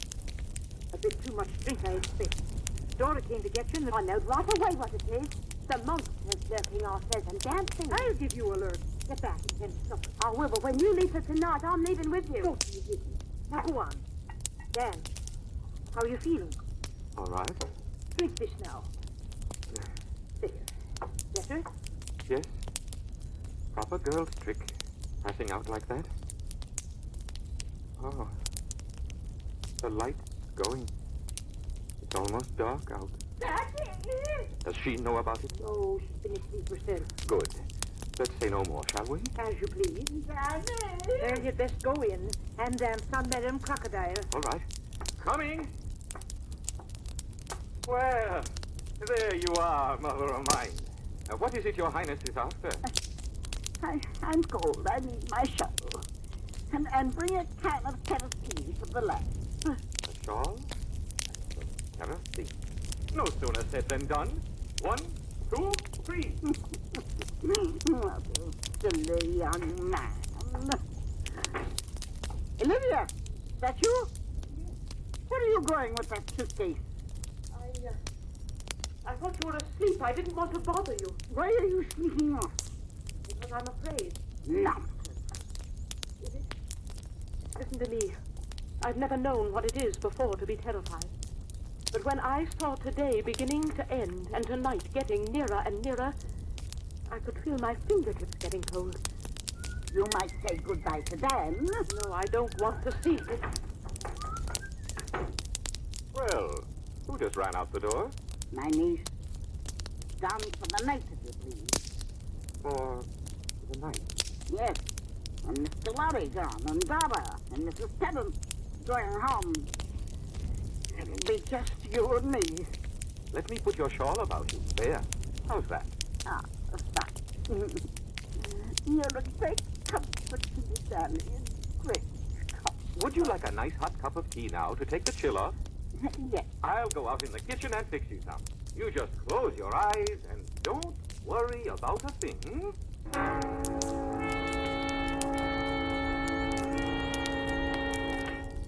Dora, you ready? It's me, Dan. Oh, you've got your coat. Yes, I'm going over Paley Hill way.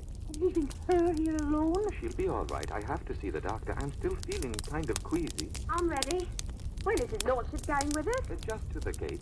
Then I go the other way. Even the old woman? Oh, she'll scream the place down. I asked her this minute, and she don't seem to mind. Said she wouldn't hear of my staying.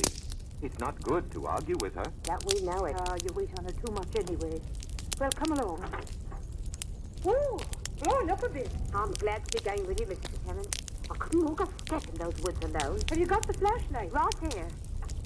Oh, it's black as pitch in them woods. I'd be frightened to be by myself, I can tell you.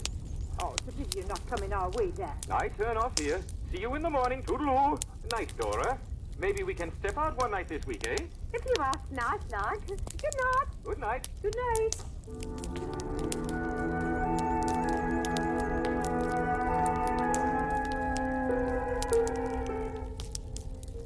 I wish people wouldn't just walk out of the house and leave me high and dry.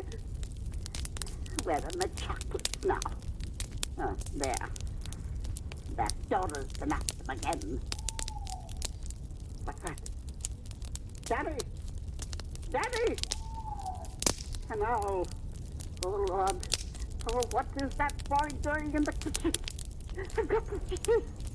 Daddy! Good God, has he gone and left me too? Oh, Lord, help a poor woman. They've left me. I'm going to be murdered. Daddy! Daddy! Where are you? Okay. Someone's out there. Someone. Oh, Lord, help me. Forgive me, my strength is this. Oh. Ah! Oh. Daddy. There, that's it. There now. Thank God. Oh, thank God you didn't leave me. Oh, my heart. Have a drop of this. Do you good. I thought... I am sorry. I am, really. You see, Dora and Mrs. Terrence wanted me to see them along the path, past the rubbish pit where they found... I was all alone. Just to know woman calling for help and no answer. Poor old Mum. You're the only one that really understands me, Daddy. I don't have to tell you about my husband. How unkind and ungodly he was. I wouldn't have minded so much him being ungodly, but he was unkind. Drink some more. Oh, bless you, Danny. Now, what would you like? Shall I read you to sleep? Hush. What is it? Stop. That's something noise. Why, Danny, it's your heart beating.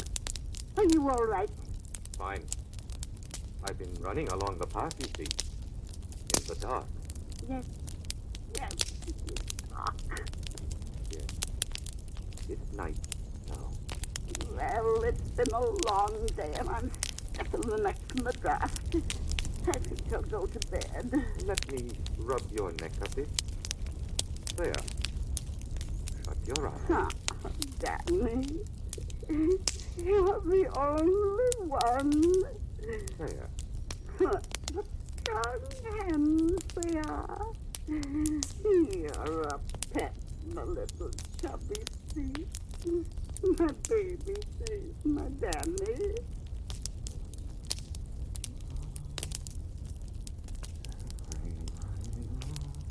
The hands, they're too tight.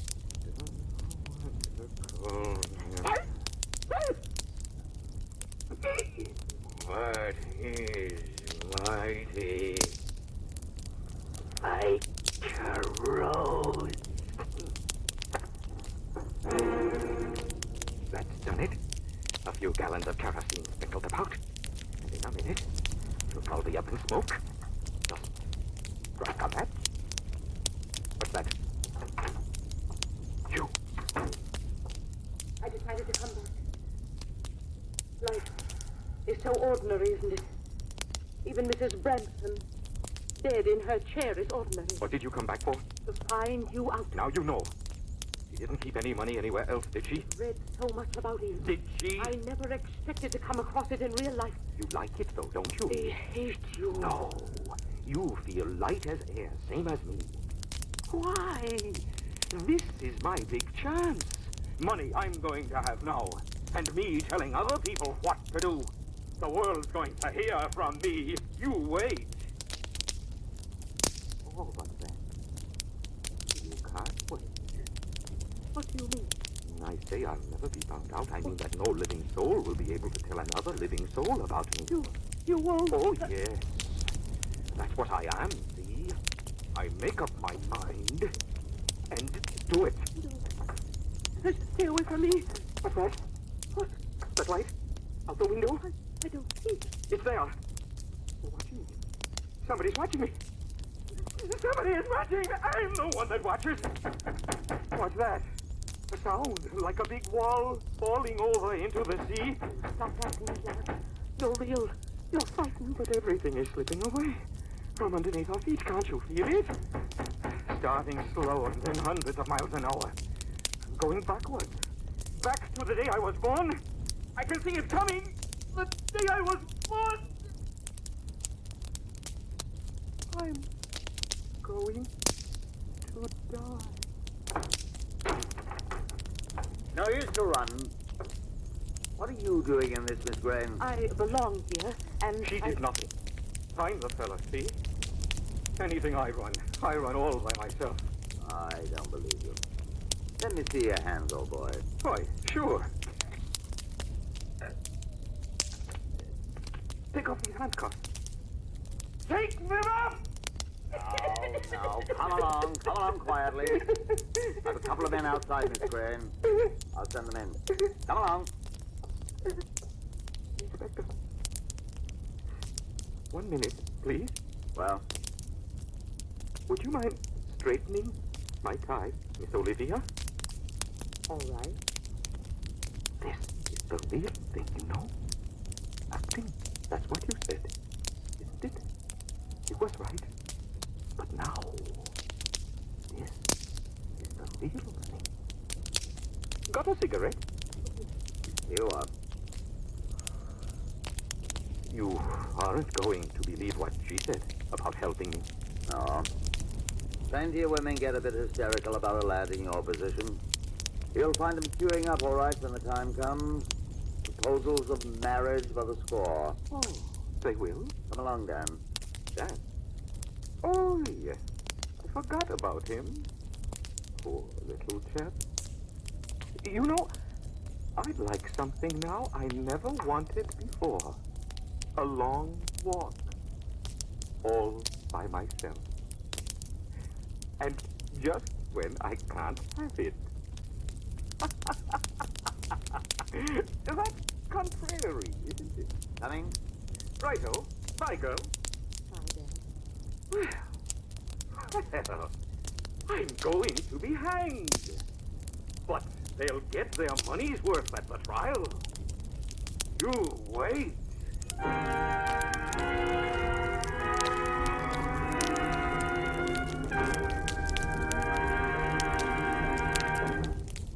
You have just heard the Best Plays production of Night Must Fall by Emlyn Williams, starring Alfred Drake and Mary Boland with Carmen Matthews. And here again is your host, drama critic John Campbell. Would you like to join me in congratulating Mr. Drake, Miss Boland, Miss Matthews, and company for giving us such a pleasantly horrifying hour? I hope you'll join us next week when we'll have a fine comedy drama, A Bell for Adorno. This is Paul Osborne's Best Plays adaptation of John Hersey's novel, and our leading roles will be played by Arthur Kennedy and Myron McCormick.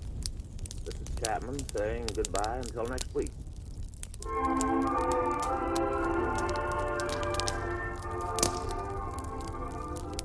Night Must Fall was transcribed and adapted for radio by George Levy. Heard in the cast were Richard Newton as Hubert, Mary Michael as Mrs. Tarrant, Horace Braham as Inspector Belstein, and Kathleen Cordell as Dora. Best Plays is an NBC production, supervised by William Welch and directed by Fred Wade. Your announcer is Robert Dent.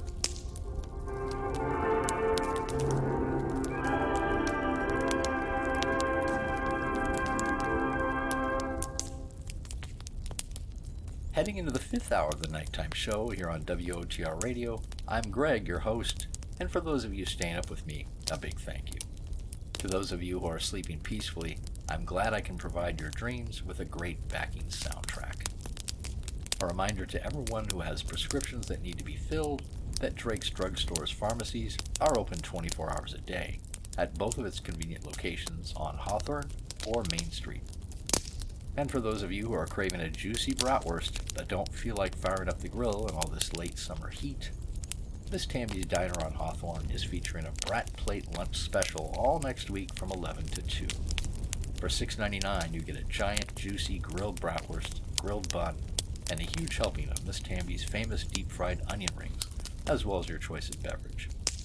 Be sure to stop by Miss Tammy's Diner Monday through Friday next week for this great lunchtime deal. All right, our next classic radio offering tonight is the episode Be Your Age from the General Motors Hour, which was a great radio drama show that ran on Australia's Macquarie Radio Network at 8 p.m. every Thursday night in the 40s and 50s. This story, with John Deese announcing, is a great comedy written specifically for the show and stars Maddie Head as Gwendolyn Hawley, the daughter in a middle-class Ohio family who is causing problems by becoming engaged to someone her father cannot stand. And following that, we present Johnny Appleseed from American Adventure, a historical drama show presented by the University of North Carolina that told the stories of notable American figures in its early years. John Chapman portrays the legendary frontiersman in this episode who spread apple seeds throughout the new American frontier. It aired on October 20th, 1955. Settle back, dear listeners, and enjoy. The General Motors Hour.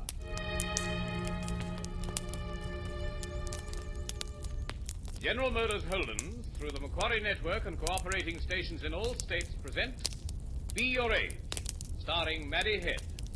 This is John Deese introducing our play.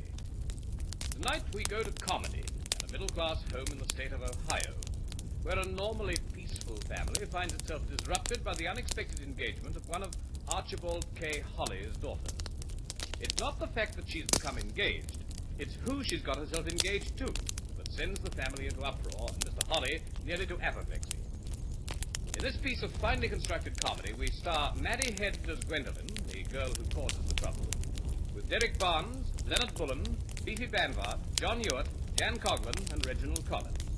The play will be produced by Harry Harper. Ladies and gentlemen, Act 1 of the General Motors Hour production of Be Your Age.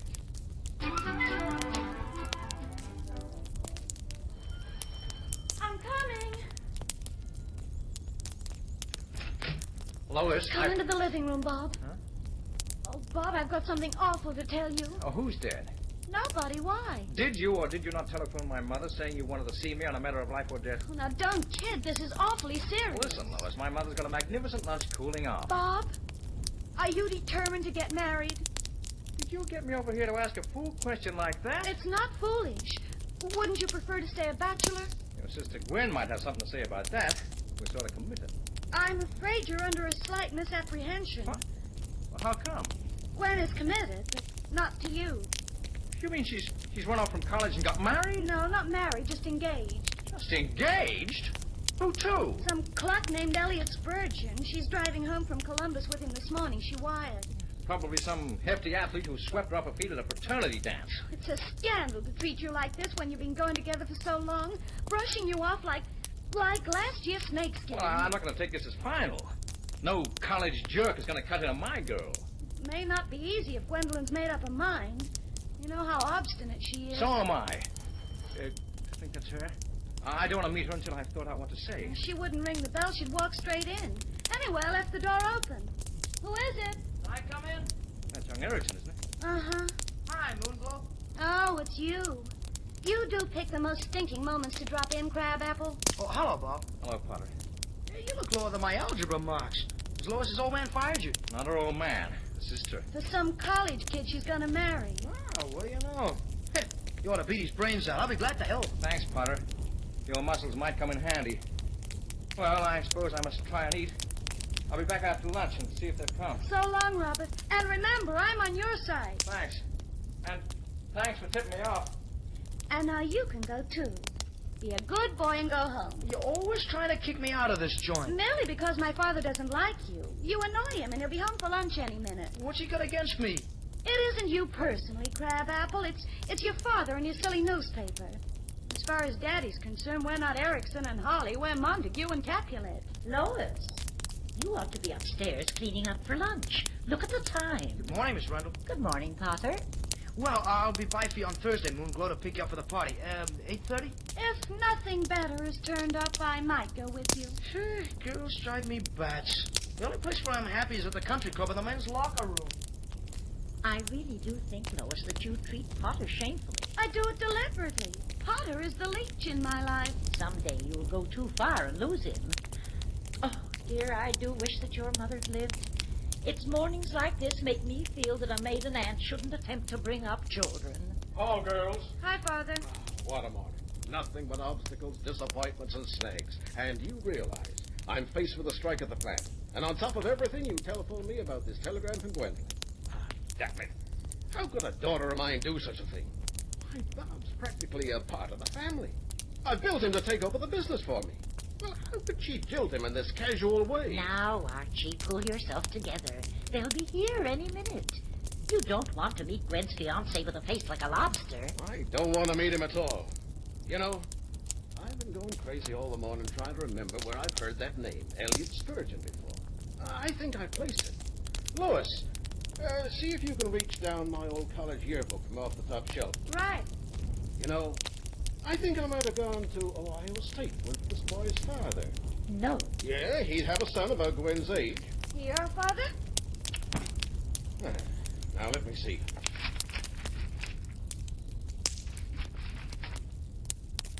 Here we are. Class of 1930. Here he is. I knew it. Old Fish Face. Fish face? Spurgeon. Spurgeon. Well, I don't think that's funny. No, probably isn't, but we thought it was hilarious in those days. Now, let me see now. Herbert Elliot Spurgeon, born 1910, Canton, Ohio. Yeah, he's 49. 1 year older than I am. Were you very good friends? Well, yes and no. We were fraternity brothers, you know. Sweet violets, sweeter than the roses. But we didn't have a great deal in common. We can't jump to the conclusion that this boy of Gwen's is his son. No, but it's a coincidence. You know, old Fish Face was quite a character in his way. Girls were crazy about him. Which reminds me of something. Lois, hadn't you better get ready for lunch? They might walk in at any minute. You've just thought of something you don't want me to hear. You're so sharp, you'll cut yourself one day, young lady. Now, go on. Just when the conversation was getting really interesting. Grace, you know, I'm not so sure I'll be too happy if this boy does turn out to be old Spurgeon's son. Why, Archie? Well, if my memory isn't cockeyed, Herbert got involved with a girl during his last term that I wouldn't care to have for my daughter's mother-in-law. Was she caught? Well, she was expelled from school for stealing. Oh, dear. Are you sure he married her? Oh, I remember getting a wedding invitation while your sister and I were on our honeymoon. Well, it's no good worrying ourselves with a lot of idle speculation. You worry too much, Archie. Grace, Gwen's behavior suddenly made me realize what a fizzle I'd been as a father. There's Vicky away in New York trying to be an actress. Lois running around with that damn Erickson boy, and now Gwen. Don't be silly, Archie. You can't be held responsible because your daughter's changed her mind about the boy you wanted her to marry. Why, that can happen in any family. Yeah, I suppose so. Archie, dear, this lunch anticipates a wedding, not a funeral. Why don't you go down to the bar and mix some drinks? You know, that's the first sensible suggestion I've heard today. Yes, it'll give me something palatable to think about. Now, if that's for me, say I'm down in the bar, dead drunk. Hello? Yes, Mr. Erickson? Well, he's down in the bar. No, I mean he's at the Rotary Club having lunch. Oh, that's quite all right. Goodbye. I'm here. Anybody home? Gwen. Hello, Aunt Grace. Hey, did I hear the doorbell? Hiya, Gwen. Hi, kid. Gee, you've grown tall. Too tall for your old clothes at last. Where's Daddy? Down in the bar getting some drinks. How's the boyfriend? This, I gotta see. Well, we took his car down to Fergus's garage for a grease. He'll be over any minute. Are you really engaged, Gwen? Well, look. Oh, Gwen, darling. Oh, it's a lovely ring. What a lump of zircon. I'm mad about it. I think it's the most beautiful diamond I ever saw. Looks a very expensive stone. It was Elliot's mother's. Oh, was it? He gave me this clip of hers, too. Oh. And when we're married, I'm going to get her diamond bracelets. Elliot said she was always picking up jewelry. Was a profitable hobby.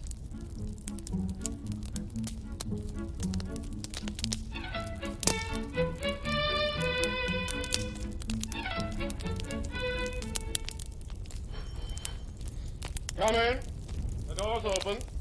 Is this the residence of Fish face! Baldy? Sweet violets, sweeter than the roses. Why you all snake in the grass? This is a surprise. I thought Gwen wired you. She didn't say you were coming, but I'm delighted. Now I'll have an excuse to get really plastered. I'd have known you anywhere, Archie, though you have matured. You look as chipper as ever. Yeah, marvelous for your age. Have a drink, a Holly special. Oh, thanks. Boy, oh boy. You know, you bring back the old days.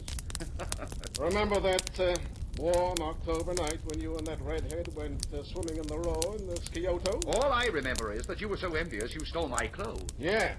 Swimming in the Row with girls, that was a favorite caper of yours, wasn't it? Oh, you certainly wear hot stuff.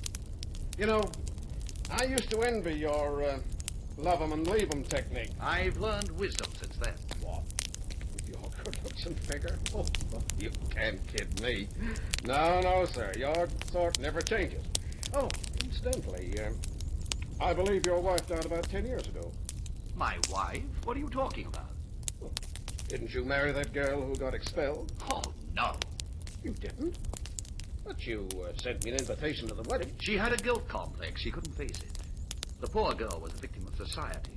That's what made me throw myself into female psychology. Oh, is that your line? Yes, I write books and lecture. And who did you finally marry? I didn't. What? No, I never married. I wanted to wait until I met the right girl. But this boy of yours. What boy? Well, the one that Gwen wired about. The one she met at college. I'm the boy she met at college, Archie. What? But she said Elliot Spurgeon. You're Herbert Elliot Spurgeon. I dropped the Herbert. Elliot looks more imposing on a book cover. Well, I'm stunned. Just stunned. Oh, there you are, Elliot. I thought I heard your voice. Hello, Daddy, darling. Oh, it's wonderful to see you. Have you and Daddy got reacquainted, Elliot? Is he surprised? He says he's stunned. Stunned, staggered, and speechless. I assumed it was some boy of your own age you met at college. Not a middle-aged man 1 year older than I am. Age is a matter of how you feel. Elliot says he's just as gay today as he was at 20. Yeah, that's what I'm afraid of. Can I come in? Hello, Robert. Come in. Hello, Gwen. Hello, Robert. You look swell. I don't feel swell. I'm good and mad. Where's this college drip you got yourself engaged to? I have that honor. What? Oh, excuse me, sir. I'm Elliot Spurgeon. I lecture at Ohio State occasionally. I presume you're the boy next door. I never believed he existed except in women's magazines. Gwen's told me how you've always been like brother and sister together. That's the first time I ever heard I was like a brother. Robert! Holy smoke, Gwen, you can't marry this guy. He's old enough to be a father. Robert! Daddy, would you take Elliot into lunch? I want a word with Robert. All right, we'll go. But the only sort of lunch I want is a liquid one. Drinking puts years on your life, Archie. Robert, I'm perfectly furious with you. I'm too much of a gentleman to tell you what I think of you. You. There are no words to describe you. Tell where you're going, Lois. Sorry. Bob, have you seen him? What's he like? He's a smooth-tongued chaser as old as your father. And still going to school? He must be moronic. He teaches. What are you going to do? You tell me. If he was my own age, I'd beat the daylights out of him. I daren't even push this old bird. He might fall to pieces. Yeah. This is a situation for making with the mind. Don't worry. I'll think up something. I'm not going to lose my girl to any crummy man of distinction. Oh, Archie, your coffee's cold. You haven't touched it. And you hardly ate any dinner. Grace, what the heck is narcissistic identification? What are you reading? One of Eliot's masterpieces. I've looked up 6 words in the last paragraph, and none of them are even in the dictionary. Well, you'd better ask Elliot what it means. Damn it, I can't ask my future son-in-law to explain the facts of life. He's supposed to ask me. I'm not in. I'm not in. Hello? Am I disturbing anybody? I'm in. Hello, Robert. Gwen's not home, Robert. The professor took her and Lois to the McKinley Hotel for dinner. That Lois is with him. Oh, she seems to be Gwen's shadow these last 2 days. Have you put her up to tagging along on their date? Could be. I can't chaperone them all the time. Smart idea. The less that part's alone with my daughter, the better I like it. You two know nothing about women. The more you try to keep Gwen away from Elliot alone, the more she'll rush into his arms. Miss Wendell may have something there. Say, Mr. Holly, I'm going nuts. You think Gwen really intends to take the plunge with this ancient mariner? Lord knows I'm worried to a frazzle, too. It can only be a passing infatuation. But will it pass before they're married? If I lose her to this guy, I'll never talk to another girl as long as I live. I'll go where there aren't any women. Is there such a place? Well, I've been offered a construction job down in the Amazon Valley. Of course, I turned it down, but I may reconsider. Now, look. Have you talked this out? Told her how you feel? No, but I intend to. Well, when you do, I suggest a change of tactics. Subtle. That's what the situation demands. Subtle. I'm afraid I'm not very strong in that commodity. Exactly. Elliot handles her with kid gloves. You use brass knuckles. Tack's what you want, my boy. Tact and subtlety. Yeah. Subtlety. Now get this, Erickson. There's no sign of a strike. No. The night shift is working just as usual. There's not a man in the plant who wants to strike. Yeah, that's all I have to say. You're quite unwelcome. Are you sure everything is going to be all right, Daddy? Of course I'm not sure. You know, in the old days, there used to be some fun in running the business. These days, all the fun's gone out of it. Say, I thought your fiancé was going to bring us up a drink. Oh, he'll be here in a minute. Daddy, you haven't had much chance to talk to Elliot these last few days, so I'm going to leave you two alone for a while. Here we are, Archie. I think you'll like these. Darling, I just told Daddy I'm going to leave you two alone for a little chat. You should have a lot in common being so near his age. Well, age is not what you hope to have in common with a son-in-law. And there's no point in our having a little chat. I can't stop this marriage. You're 21, Gwendolyn, and you can do as you please. But I shall go on record right now as saying that I don't approve of it. This is one engagement I should be delighted to see broken. And when I give you away, my dear, it will be with a sinking heart. Furthermore, you can't cook. Oh, Elliot, darling, what's the matter with him? Why does he feel like that? Don't upset yourself, my sweetie. He'll come round. Once we're married, he'll accept it. If he only realized all the trouble I went to get you, he'd understand. My goodness, how I had to chase you, darling. We haven't been alone together since we've been home. Look, let's take your car and drive out to the lake. We could go for a moonlight swim. And then we can light a fire in our summer cottage there. Now, who's this? Take a look out of the window. I will. Oh, darn, it's Bob. Come to sit out another date with us. I'm not going to let him spoil the night. I think I must give you an evening to explain to this young man that I've taken you away from him. Yes, I suppose I'll have to have it out with him. I'd better let him in. Hello, Gwen. Hello, Robert. What a shame. We're just going out. Oh. Evening, Professor. Evening, Robert. Yes, we're just going for a swim in Turkeyfoot Lake. I don't mind driving out there. I'm sorry, Robert, but you forced me to be rude. We want to go by ourselves. I'll grab us a couple of towels, Elliot. Be right down.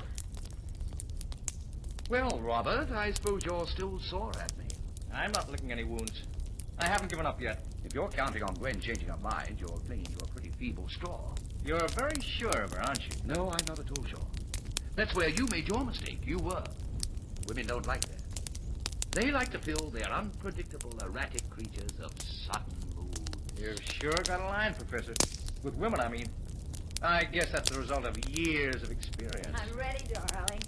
Come on, let's go. By all means. Just 1/2 minute, Gwen. I want to ask you a question. I'll drive round front. I won't keep you waiting, Elliot. I'll blow the horn. Good night, Robert. Well, what's the question, Bob? I want to talk to you alone. I suppose your fiancé will object violently, but you think you could arrange it? Don't judge everybody by yourself, Robert. If you want to know, he suggested only a few minutes ago that you and I talk things over. He did? Yes. He's not a jealous person. He's mature and civilized. If he was in my place, he'd be jealous. Unless he's too much in love with himself to be jealous of any girl. Now, you wait a minute. If you want to talk to me alone so you can insult Elliot, I don't see that any purpose can be gained by the meeting.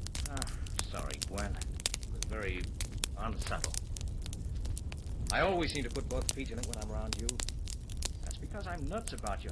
Can't think straight. Well, I accept your apology. I must go. When do we get together? I'll speak to Elliot. Probably Monday. That's a date. Is that Potter honking? No, it's Elliot. Lois, give Bob a drink before he goes. Have a nice time with Potter. The best I can hope for is a bearable evening. Bye, Bob. So long, kid. What would you like to drink, Bob? I don't trust myself to have a drink, Lois. If I do, I'll follow them out to that lake and commit murder.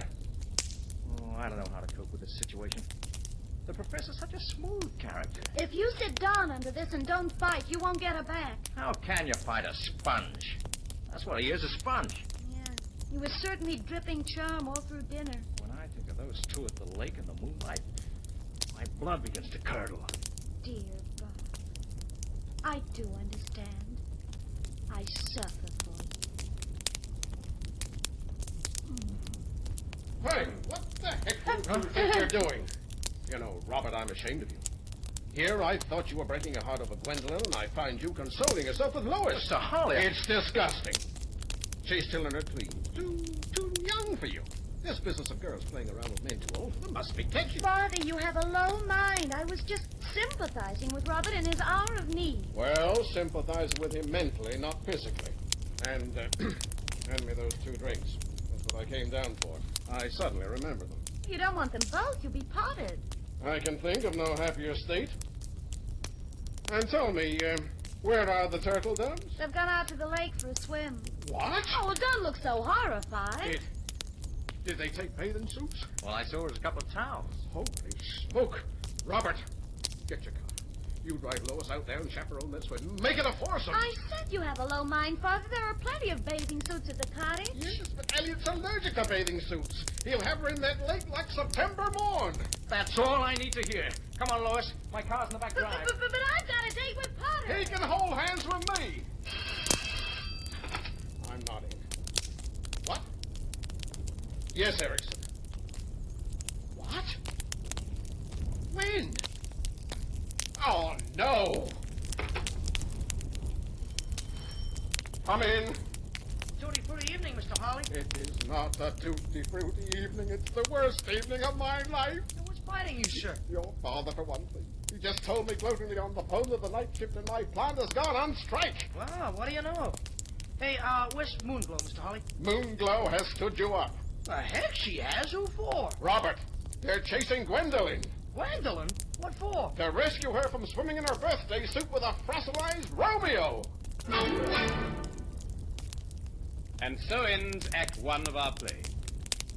Tonight is Christmas Eve, that magical time of preparation and anticipation, when stockings are hung, trees are decorated, and gifts are wrapped in readiness for the morrow.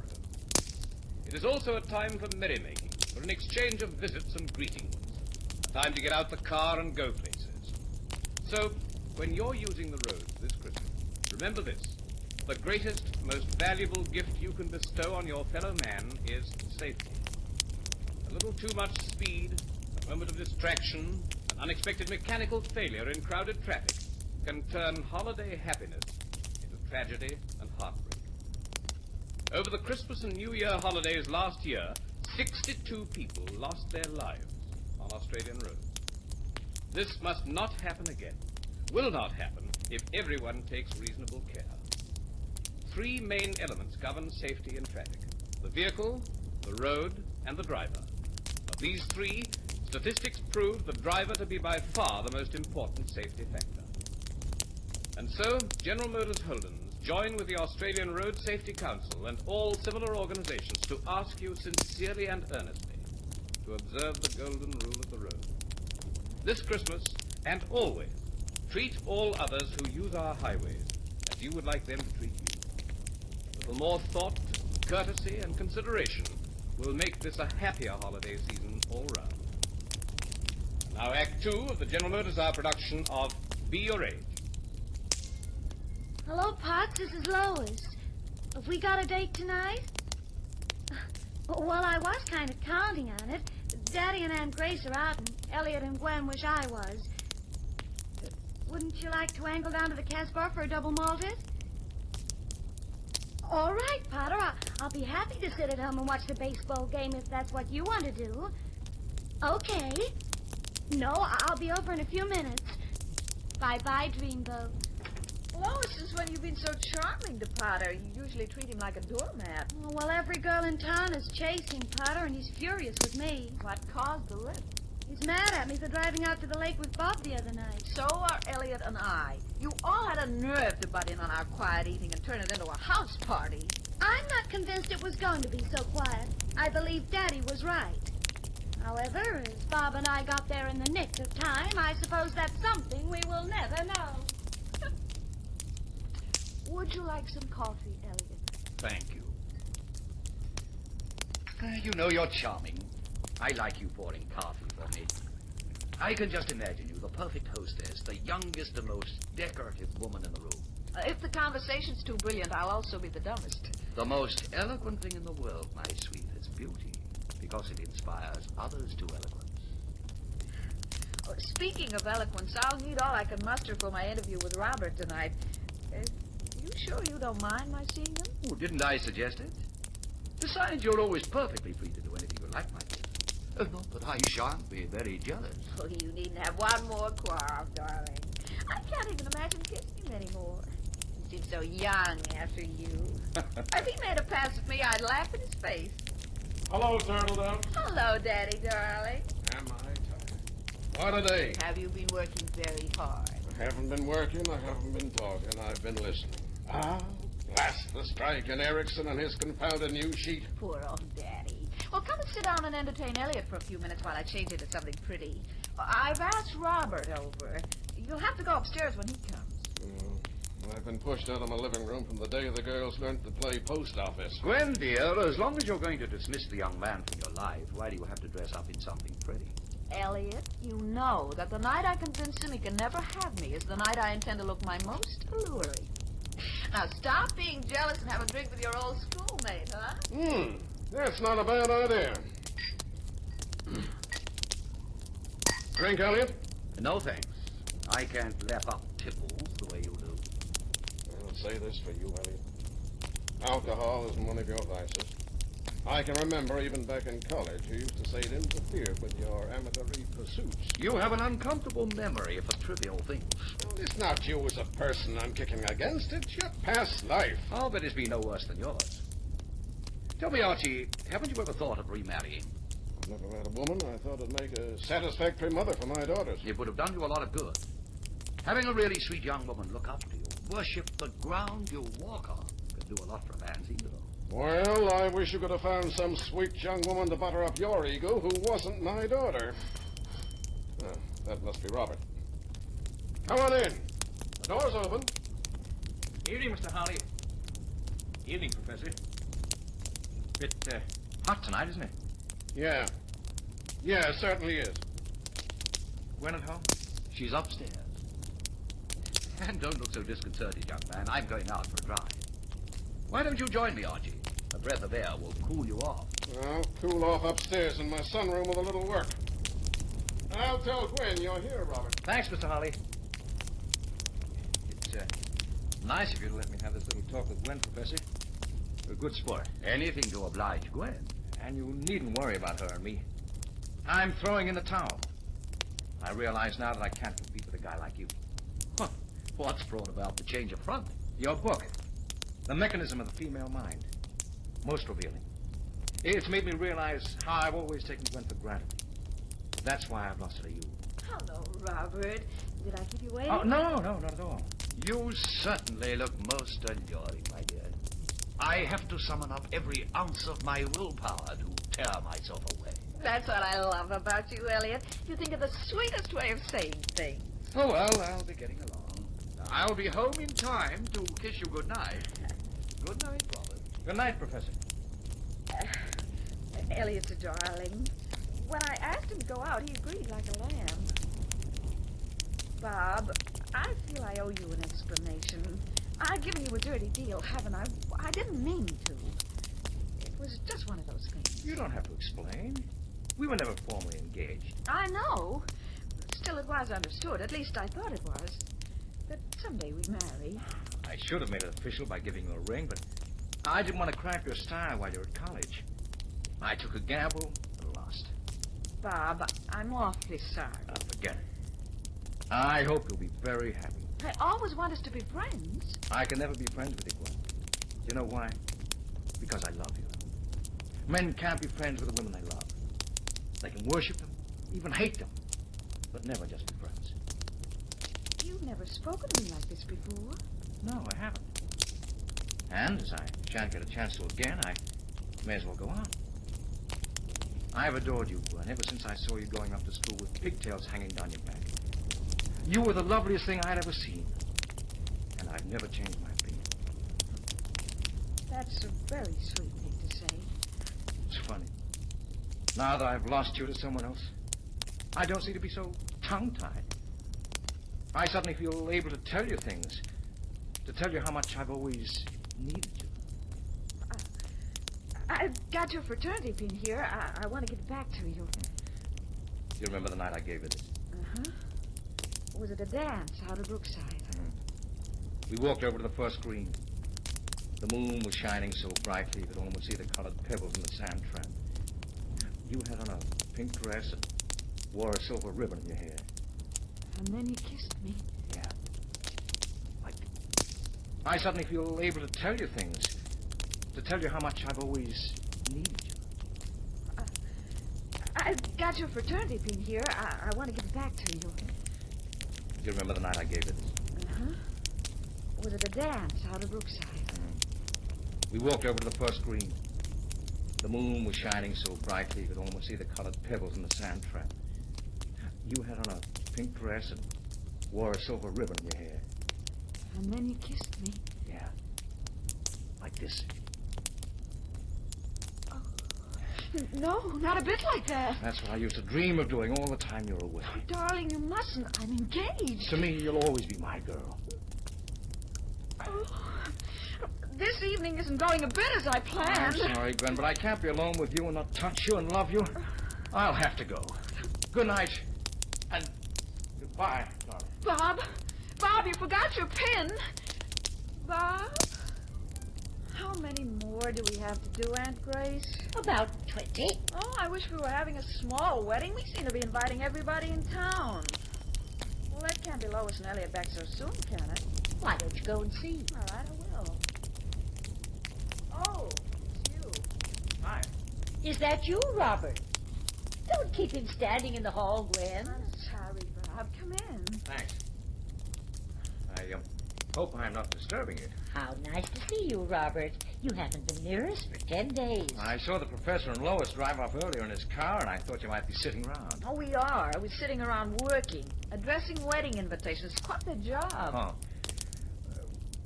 What I really came for is, you remember the last time I was here? Yes. You gave me back my pin, and I left it somewhere. I think on the coffee table there.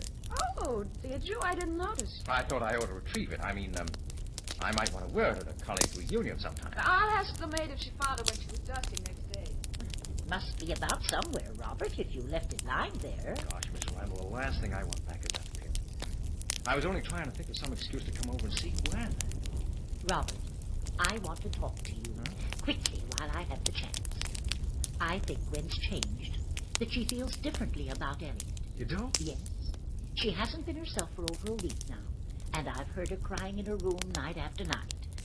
I don't think in her heart she wants to go through with it. That's wonderful. No, not in her case. Any other girl would break her engagement. But Gwen's too proud to admit that she's made a mistake. She'll walk down that aisle if her heart is breaking. Well, we can't let her. She's got to be stopped. I've been thinking of an idea that might work. The time has come for desperate action. Oh, dear. Oh, what sort of desperate action? Well, I think Potter Erickson is the one to help me. He's strong and eager and kind of dangling from your family tree. But why do you need somebody strong and eager? You're not planning to beat up Elliot, are you? Oh, no, nothing like that. But if I can make Gwen feel that I'm dependent on her... Oh, she is giving. No, the maid didn't find her pin, Robert. She thinks it may have been picked up with some old newspaper she threw out, but I think it's been mislaid. Oh, I expect it will turn up.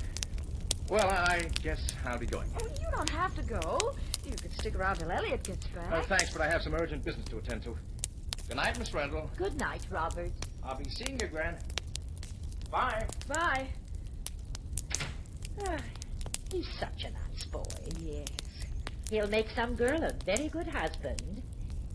Maybe that's why he wanted his pin. Maybe he's getting interested in somebody else. Maybe. Well, anyway, it's a matter of complete indifference to me. Let's get on with the invitations. Oh, Elliot, you're back. Come and sit beside me and hold my hand. I feel I haven't seen anything of you the last week or so. Oh, there's been so much to do. Shopping for my trousseau, all those fittings. Oh, cheer up. This time next week, we'll be over the hills.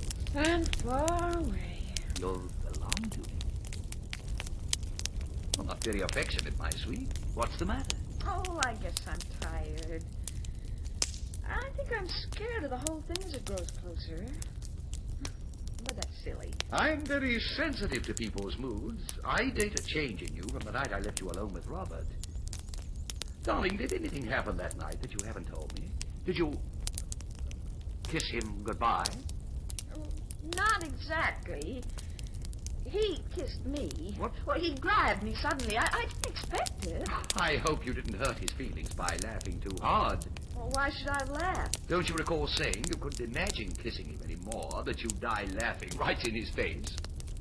I couldn't somehow. He was so sincere and pathetic and upset. I felt so sorry for him. That's it, Gwen. Sorrow. You've got a guilt complex about Robert. Yes, of course. I've even dreamed about him twice in the last week. Well, now that you've admitted the trouble, you'll be able to put him out of your mind. Gwen! Hey, Gwen, there's been an accident. What? Is that you, Potter? Yeah, it's Robert. He's been hurt. Can I put him on the couch? No, wait a minute. Be gentle with him. What's the matter with him? What happened? There. Oh. There. Well, I was walking along the street, and suddenly I saw Robert in an argument with two strikers from your father's plant. Huh? Yeah, all of a sudden, fists are flying, and Robert's down for the count. Oh, poor Bobby. I think he may have hit the back of his head when he fell. Oh. Maybe he has a concussion. Concussion? Oh, that's serious. Oh, dear. His eye is turning black. Elliot, run across the street and fetch Dr. Brogan, the big white house near the bus stop. Well, of course, dear. Though I'm sure there's nothing to worry about. He's probably just stuck. I took him home first, but nobody's there. His mother's in Cleveland. We'll have to keep him here and nurse him. I'll go and tell Aunt Grace. Aunt Grace? Aunt Grace? Robert's been hurt. He needs me to look after him. You hear those musical words, Potter? He needs me to look after him. Boy, she's fallen for it. Pipe down, she may hear you. And you needn't have been so thorough. I think you're the slightest of tooth. You wanted it to look real, so I had to give you a good sock. I said give me a gentle tap. What's the dead duck? Slow, slide back, you dope. Too late. Oh, so you've come too. Quiet. What's cooking here? We're pulling a gag on Gwen to make her realize she's in love with Robert. Now cooperate, Moonglow, or I'll comb your hair with a rake. Don't you think we're all a little too old for this type of parlor game? Shivers. I really am surprised at you, Robert. You were so obviously faking. I didn't go for the doctor. I watched this horse play through the window. All right, Professor. You score again. I suppose it was stupid. Stupid? It was utterly childish. Far more typical of Lois's silly bobby socks behavior than yours. Now, listen, Mr. Bookworm. Nobody's going to call Moonglow silly in my presence and get away with it. Now, suppose you stay out of this, Potter. Yes, Potter. This is a matter between me and the professor. I disagree. You just insulted my girl, so... Hey, Potts, take it easy. Holy mackerel, Potts, you've knocked him cold on the couch defending my honor. What happened? I only poked him once. Must have been a lucky punch. I heard something snap. I think you cracked his wishbone. I knew if you tapped that old bird, it'd fall apart. Well, what are we going to do with the pieces? Oh, am I in the soup, but good. Now Gwen will think he needs her, and she'll never forgive me. I'm getting out of here. I don't dare face her. But what should we say? How should we explain You it? think up something, Lois. You've got more imagination than I have. All I can think of is to really get the doctor. Is that Elliot back for the doctor? No. Hurry. Is he conscious yet? Hasn't flickered an eyelid. Well, I've got an ice towel. That'll make him feel better. Robert, speak to me. Elliot? What's he doing on the couch? Well, what happened to him? Where's Robert? There's been a switch of corpses. Oh, Elliot. Oh, he's so pale and helpless. What can I do for you, darling? What's all this about Robert being hurt? He recovered and went to the doctor. It's a minor miracle. Well, but... What? Good grief. What's happened to poor old fish face? He swallowed a left hook. I shouldn't have hit a man 3 times my age. So you hit him? Yeah, well, I'm sorry. I'm delighted. I wanted to slug the old son of a gun for days. And so ends Act 2 of our play. Poets and writers in many lands have written much about Christmas. But nothing expresses the spirit of this great festival better than that first Christmas greeting. Peace on earth, goodwill to men. Peace on earth. Australians are fortunate that our country is at peace this Christmas. Fortunate, too, that this period of peace has made possible an era of unprecedented industrial expansion, bringing in turn greater employment opportunities and a high standard of living. We can, for instance, derive deep satisfaction from the fact that 1 in every 4 Australians now owns a motor car. But our ownership carries with it far-reaching responsibilities. And that is where the second part of our quotation comes in. Goodwill to men. General Motors Holdens ask every motorist to demonstrate goodwill this Christmas by driving with the utmost care and courtesy. 62 Australians lost their lives on our roads at this time last year. Goodwill, expressed in careful, considerate driving, will avoid a repetition of this tragic total. By doing so, it will make all the difference between safety and injury, life and death, sorrow and happiness. Whether you are a pedestrian or a motorist, General Motors Holdens and everyone at GMH wish you a happy Christmas and a most enjoyable holiday season. Now here is the final act in the General Motors Hour production of Be Your Age. There's another pair of bookends, Aunt Grace. Because Gwen's marrying a professor, the bookends are beating the ashtrays 4-1. Say, when do we eat? I'm starved. Later. Now the strike's settled, your father had so much work to catch up on. You should have gone to the country club. You were invited. Oh, I didn't want to go to a silly old kitchen shower with all Gwen's most intimate friends.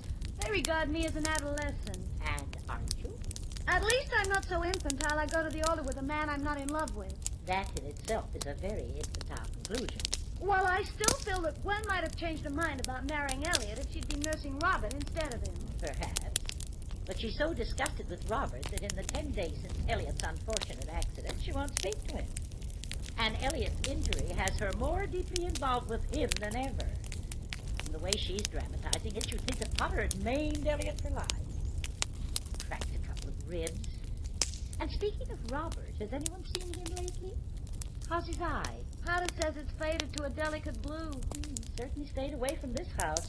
Daddy told me yesterday he thought he'd thrown in the sponge. I could wring your sweet sister's pretty neck. Oh, well, I'd better take some of these empty boxes out to the incinerator. Okay, Aunt Grace, I'll open some of these. Anybody home? Oh, hello, Moonglow. Hi, Dad. What a shambles! Now, don't start fussing, Daddy. Remember, all this loot is for free. Free? Why, this clam baker's sending me back $2,000. If I have to face up to this matrimonial racket again, I'll end up in the poorhouse. So see that you and your sister Vicky remain old maids. Huh? Somehow. Oh, good morning. Oh, morning, Elliot. How was your spare ribs this morning? Very tender. Quite a pile of stuff here, isn't there? Oh, I'll answer that. Well, I'm glad your strike's over, Archie. If it had gone on any longer, I'd have finished up on the bread line. Holy mackerel, Gwen, what a pile of stuff. Take half of them, will you, Lois? Put them in the kitchen. Okay. Oh, Daddy, please. I can't hold them much longer. Righto. Hey, these are a lot of pots and pans for a girl that can't even fry an egg. And where shall we put them? You haven't seen my kitchenette, Gwen. It's about the size of your aunt's linen closet. Oh, we'll manage somehow. How are you, darling? The happiest man alive. Tuesday's only 3 days away. Did you enjoy your luncheon? It was a lovely party. Which reminds me, I've had no lunch. I feel a little hollow. Well, it should be on the table. You go along, Elliot. Tell Grace out of there in a second. I want a word with Gwen. Elliot, darling, you're very neglectful. Give me a kiss first. Oh, careful. My ribs. Oh, I'm sorry. I must try to remember it. Yeah, on Tuesday, we better pin a label on him. That won't apply to you, darling. The fact that Tuesday has come at last will make me well again. You look kind of tired, my dear. All these premarital parties are wearing me out. I'll be thankful when the whole thing's over. I'm exhausted. And perhaps this is the wrong moment to ask you to do something for me. What is it? You sound so serious. Well, Robert's coming over to see you. Oh, Daddy, I wish he wasn't. I've nothing to say to him. He has something to say to you. He wants to say goodbye. Is he going away? For a long time. I want you to try and persuade him not to do something he may regret for the rest of his life. Why, Daddy? What? Well, he's determined to get as far away from here as possible. He's proposing to bury himself in an Amazon jungle. Doing what? Routine construction jobs for the Brazilian government. But it's ridiculous. Well, can't you stop it? Oh, fancy, my dear, I haven't the heart to. I understand his feelings only too well. When I lost your mother, I just wanted to go off and hide myself from everyone. If it hadn't been for you and Vicky and Lois, I think I'd have done it. So you're blaming me that is doing this silly thing?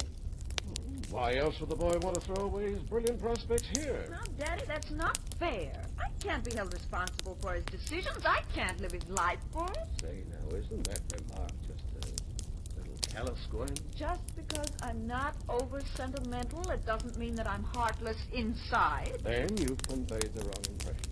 Oh, I know it was a silly trick the thought played, but he only did it because he loved you.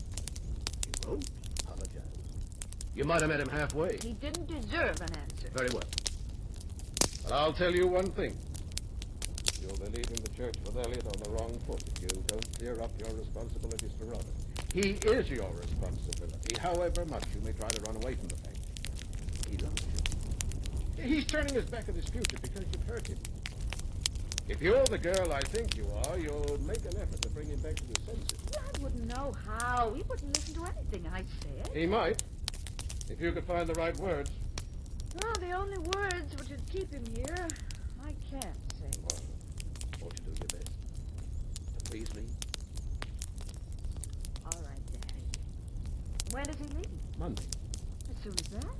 The day before your wedding, Gwen. Ah, there he is. I'll go let him in.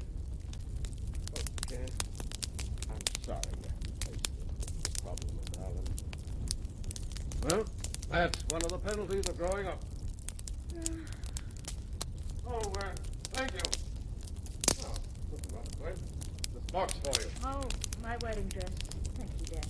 I left the door open for Robert, and I'll go upstairs while you try to think what to say to him. And,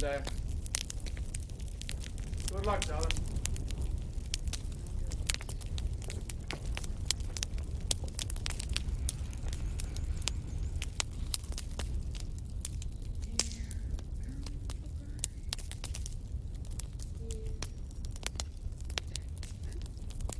Hello?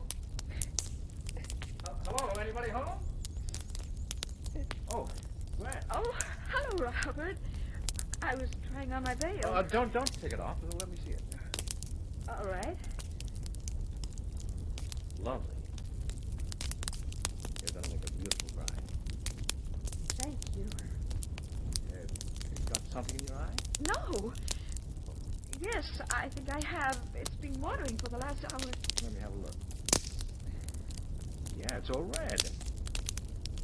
Nope, can't see it. It must be out. It's probably just irritated. How's your eye? Sore.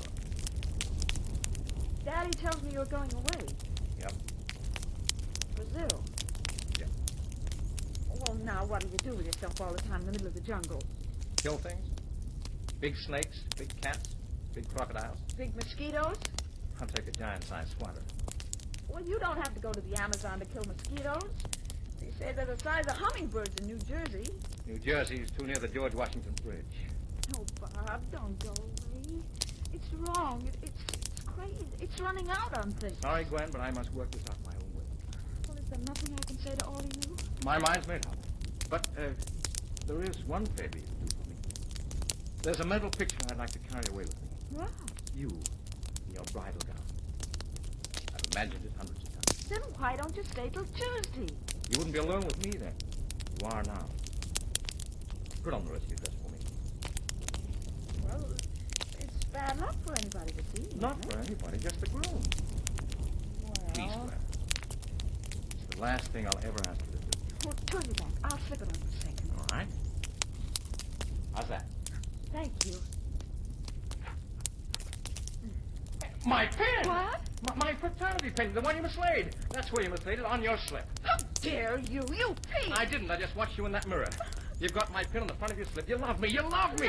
No. Why else would you pretend my pin was lost? Oh, Gwen, darling, you love me. I do not. You're wrong. I'm marrying Elliot. That's what he thinks. You don't love him. I do. Holy mackerel, what a lie. Oh, Gwen, darling. Oh, no, you can't. You must.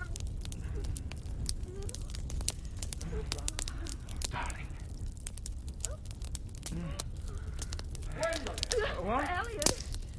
What's the meaning of this scandalous behavior? Don't talk to me in that tone of voice. Zip me up. Why don't you ask Robert? He probably unzipped you. He did nothing of the sort. I'll be happy to oblige, darling. You keep your hands off me. That request is a little late, isn't it? I don't know what you're inferring, Elliot. You're making a scene about nothing. About nothing. I come in here and find the boy half eating you, and you call it nothing. We were merely saying goodbye. Oh, what's come over you, Elliot? I thought you were a broad-minded man of the world who never got jealous. Don't attack me because you're in the wrong. That's a typical female trait. I won't discuss psychology with you until you regain your temper and cool down. Very well. Let me ask you quite calmly. Was that charming, intimate little scene I just witnessed one of a series? Listen, Professor, don't take it out on Gwen. It was all my fault. She didn't have anything to do with it. From what I observed, she was having a great deal to do with it. How many more episodes have there been like that, Gwendolyn? You admitted you kissed Robert the night I left you alone with him. Your mind's been out of the window ever since. And now I walk into the room and find you twined around him like a boa constrictor. All I want is an assurance from you that this relationship with Robert has stopped at necking. Oh, darling, this is no time for one of your displays of obstinacy. You have your choice of putting my mind at rest or calling the whole thing off. I won't do it. You can't walk out on me, practically at the church door. I insist that you marry me. Look, sweetheart, I'll save your face for you. If the professor lets you down, I'll step into his shoes. In a way, I suppose I owe it to your father. After what we've been to each other all this week. Robert, what are you talking about? I warned you the professor might catch on. Bob! Oh, don't bother to throw a surprise act, darling. The professor's a smart egg. He knows I've been alone in my house all week. Oh, Bob, think what you're saying. You may be wrecking my You're wedding. going to give him back his mother's ring. I won't give it back to him. I won't. You will, Professor. Gwen's not a gold digger. Don't. No hard feelings, Professor. To a man who's studied women all his life, it can't be too much of a shock to find out she's been carrying on with me. I have not carried on with them. You said that women were unpredictable creatures. I was the one who got the surprise when she tiptoed across the lawn and tapped on my door. I did not tap on your... I hate you. I loathe you. I utterly despise you. Oh, my eye! Gwen, don't think that because Robert says that... Don't talk to me. It's all your fault. Oh, my ribs! Oh, I hate men. What have you two big bullies been doing to my little girl? What have we been doing? I'll be in plaster for another year. I'll just be plastered. What is all this? Who's been fighting who and what about? They've both been insulting me. Elliot's been horrid and Robert's been worse. Mr. Holly, I came in to say goodbye and found Gwen wearing my fraternity If band. you'd seen what I saw, boy, you'd think I was entitled to. Quiet! Quiet! Put yourself together. Now, let's cut out this here. Deal with the facts like a rational human being. Now, Elliot, you're the oldest person here. What have you to say? I've discovered in pretty convincing terms that your daughter's fallen out of love. I've suspected it for quite a while. Oh. I was conceited enough to think that after we were married, she'd learn to love me in time. A typical manifestation of male ego. But the lid's off the cauldron. It'll break my heart to lose you, Gwen, but better today than tomorrow. But Elliot... Gwen, darling, a mistake is nothing to be ashamed of. I know it takes time to admit you've been wrong, but you have done it. That's one of the reasons I fell in love with you. Don't let me down, Gwen. I don't want you to marry me just because you had a dope complex and felt sorry for me. Now, come on. Let's have it. You do love Robert, don't you? Yes. Yes, I do. Oh, Elliot. Mind my ribs. Please, Elliot, you're a darling. I do love Bob. But I wouldn't marry him if he was the last man alive. Because he lied about your tiptoeing through the garden. But nobody would believe that. Merciful heavens, what a stubborn mule I've given birth to. The girl's just admitted she loves the boy. You know, it'd serve you right, Gwen, if you ended up as an old maid. Now, you go over there at once and tell that boy you'll marry him. Never, never, never. Archie, it's beginning to dawn on me that I've had a lucky escape. I'm much too old to cope with that stubborn nature. I'm much too young. You can keep him, Mr. Holly. Why, I wouldn't marry that girl unless she asked me on her bended knees. Come on, Professor. Let's have a drink and celebrate our freedom. Let's have a couple of drinks. Oh, no, wait a minute, Robert. Daddy is right. I'm a silly, proud fool. On my bended knees. Will you take this stubborn mule to be your wedded wife? I'll think it over. Oh! I've thought it over. The answer's I will. Oh, praise the Lord and pass the champagne. Oh, sorry, nothing personal, but I'm a complete loss what to think. I don't know whether you're miserable, happy, furious, or relieved. I'm resigned. My sole objection to you has always been that I couldn't bear the idea of a son-in-law older than myself. Now, who's that? Hello? Who? Vicky? What's wrong? Now, don't tell me you can't be here for your sister's wedding. What? You've just been married yourself? But who to? Pinky Butterworth? Where, Harvey? Hey! Does anybody know who Pinky Butterworth is? Yes, Archie. He's a big Broadway producer, and he's 63 if he's a day.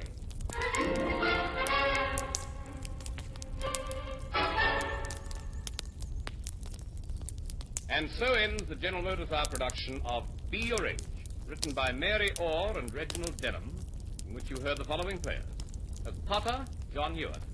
Grace, Fifi Banva. Lois, Jan Coughlin. Bob, Derek Barnes. Elliot, Leonard Bullen. Archibald Holly, Reginald Collins. And as Gwendolyn, you heard our star, Maddie Head. The General Motors Hour is directed by Harry Harper, who produced tonight's play. 1 week from tonight, ladies and gentlemen, the General Motors Hour will present The Weatherman. We may often have wished to make our own weather, but Joe Doolittle found that he could. And what complications that caused. Heading our cast in this improbable but very amusing comedy is Ben Gabriel, with Mark Kelly, Francis Worthington, Ethel Fleming, Amber May Cecil, Bruce Beebe, Derek Barnes, Don Crosby, John Tate, and Reginald Collins. And now, a closing message. Good roads save tires, petrol, maintenance costs, and lives. Whenever and wherever there is a movement to get better roads, support it. Remember, 1 week from tonight, the General Motors Hour production of The Weatherman, starring Ben Gabriel. Until then, this is John Deese saying goodnight to you all from the General Motors Hour, which now signs off from the Macquarie Network and cooperating stations throughout Australia.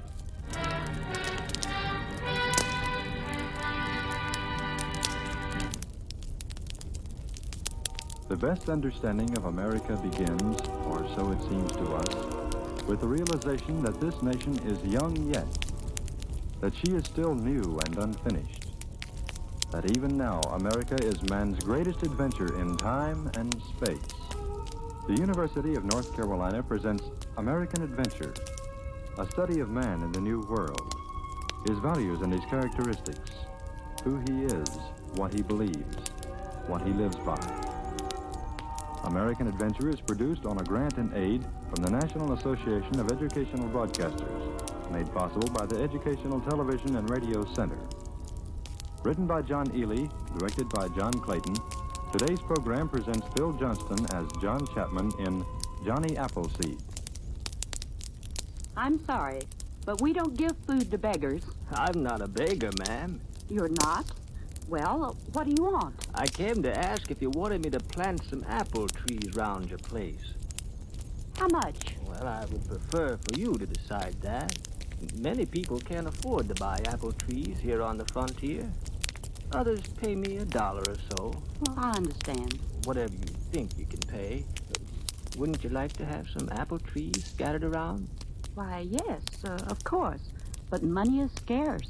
Well, I'll put you in a couple of each kind I have and just go on my way. My mother says you ought to get yourself some better clothes, mister. And what do you say, young man? Well, I don't know. Your shirt is torn. Yes, I ripped it on a briar just yesterday. What you doing in the woods? I sleep there. In the woods? Yes. Ain't it dangerous with the snakes and animals? I've been sleeping in the woods many years, son, and I found little danger. Did you ever see a snake? Yes. Did he bite you? Yes, one did. I harmed him, and he harmed me. Not a rattlesnake. It was. Gee. But just one. Still, you ought to wear better clothes. Here, young man, hand me that small tree. Yes, thank you. Oh, careful with it now. Thank you. Don't you think you ought to wear better clothes? Well, let me think about that now. What are the purposes of clothing, do you know? To keep you warm? That's one. What's another? Well, because you'd be naked. Yes, and what's another reason? Well, I don't know. To protect the skin, I should think.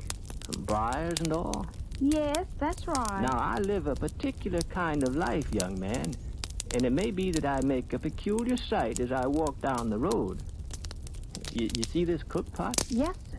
It's my hat. Oh, I could afford to buy a hat, but then I'd have to carry a cook pot. So I carry the cook pot on my head. Oh, yes, sir. And some people think that's peculiar. But it makes a very fine hat when I pat it with my extra shirt. You see, like this. Oh, yeah. Now then, I put it on my head and I'm packed for traveling, ready for cooking. Yes, sir. And my clothes are made to keep me warm, to protect my body and to make my life more enjoyable. I'm as well dressed as a man can be, with my way of life, I'd say. But Mama says you look like a baker. I see. My Mama says you should wear better clothes. Well, you listen to me. Your mama is right, and you agree with her. That's the right way for you, young man.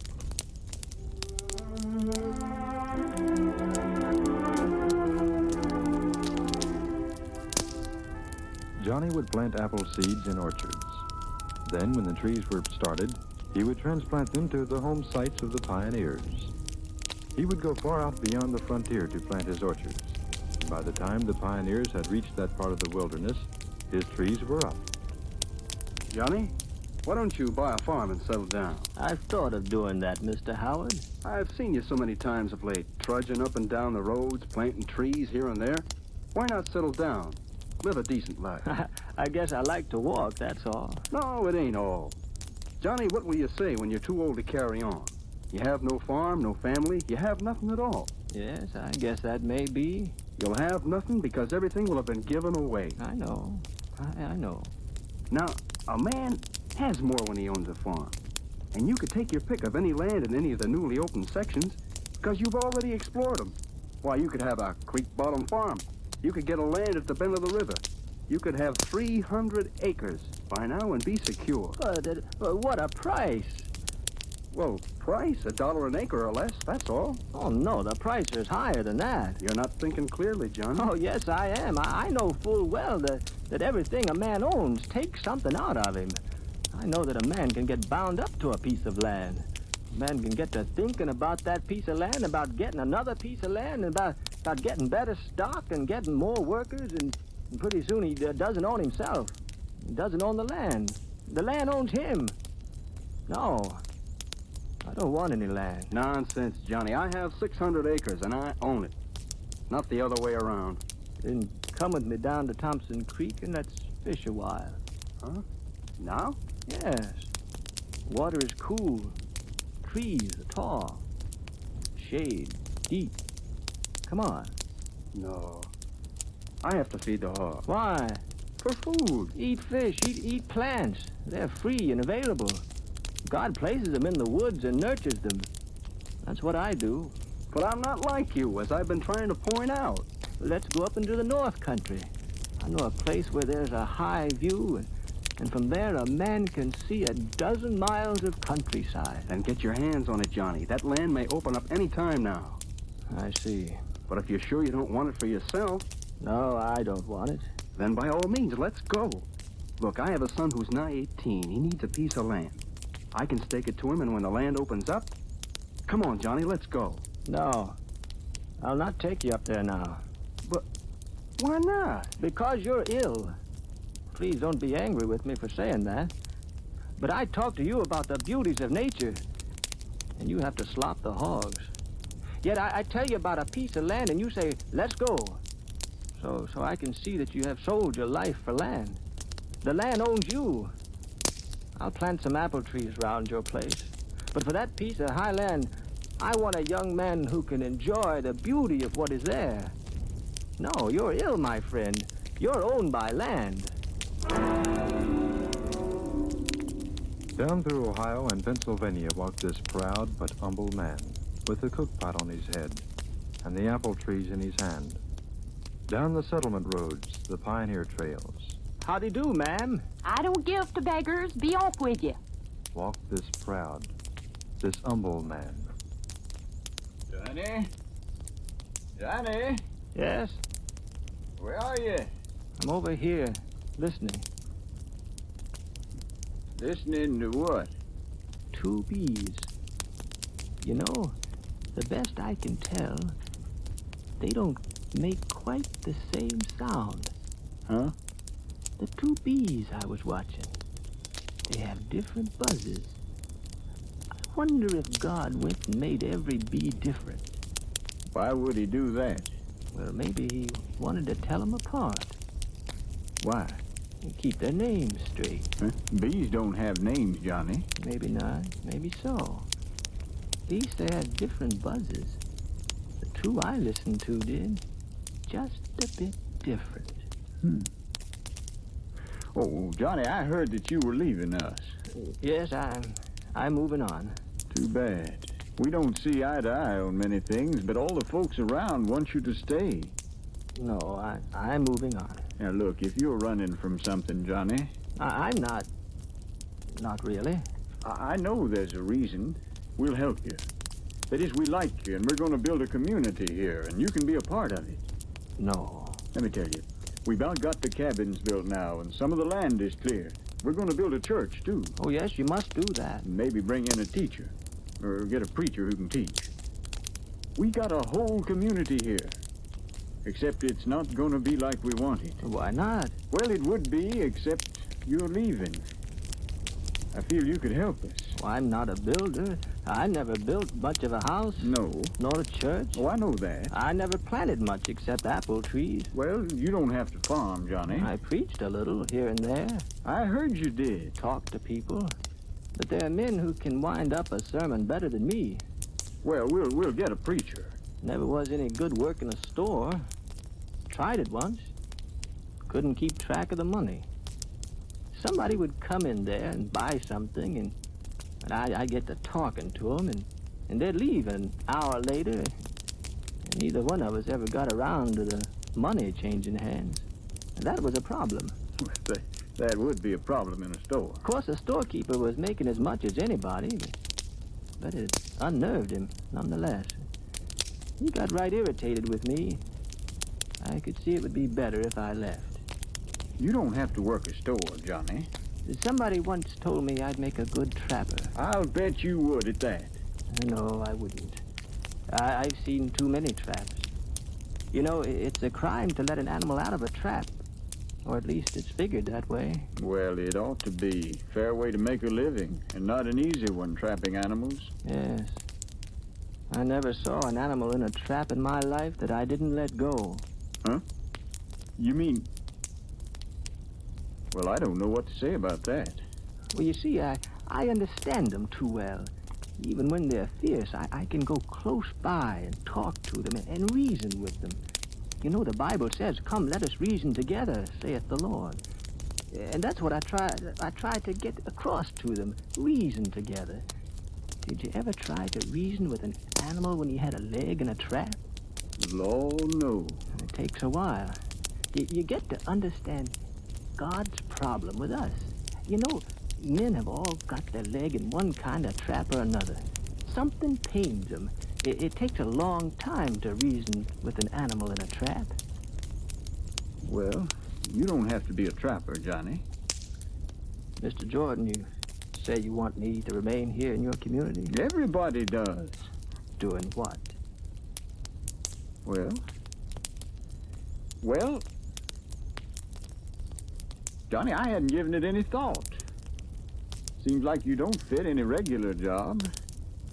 But would you stay? Yeah, I'd like to. You would? I think so.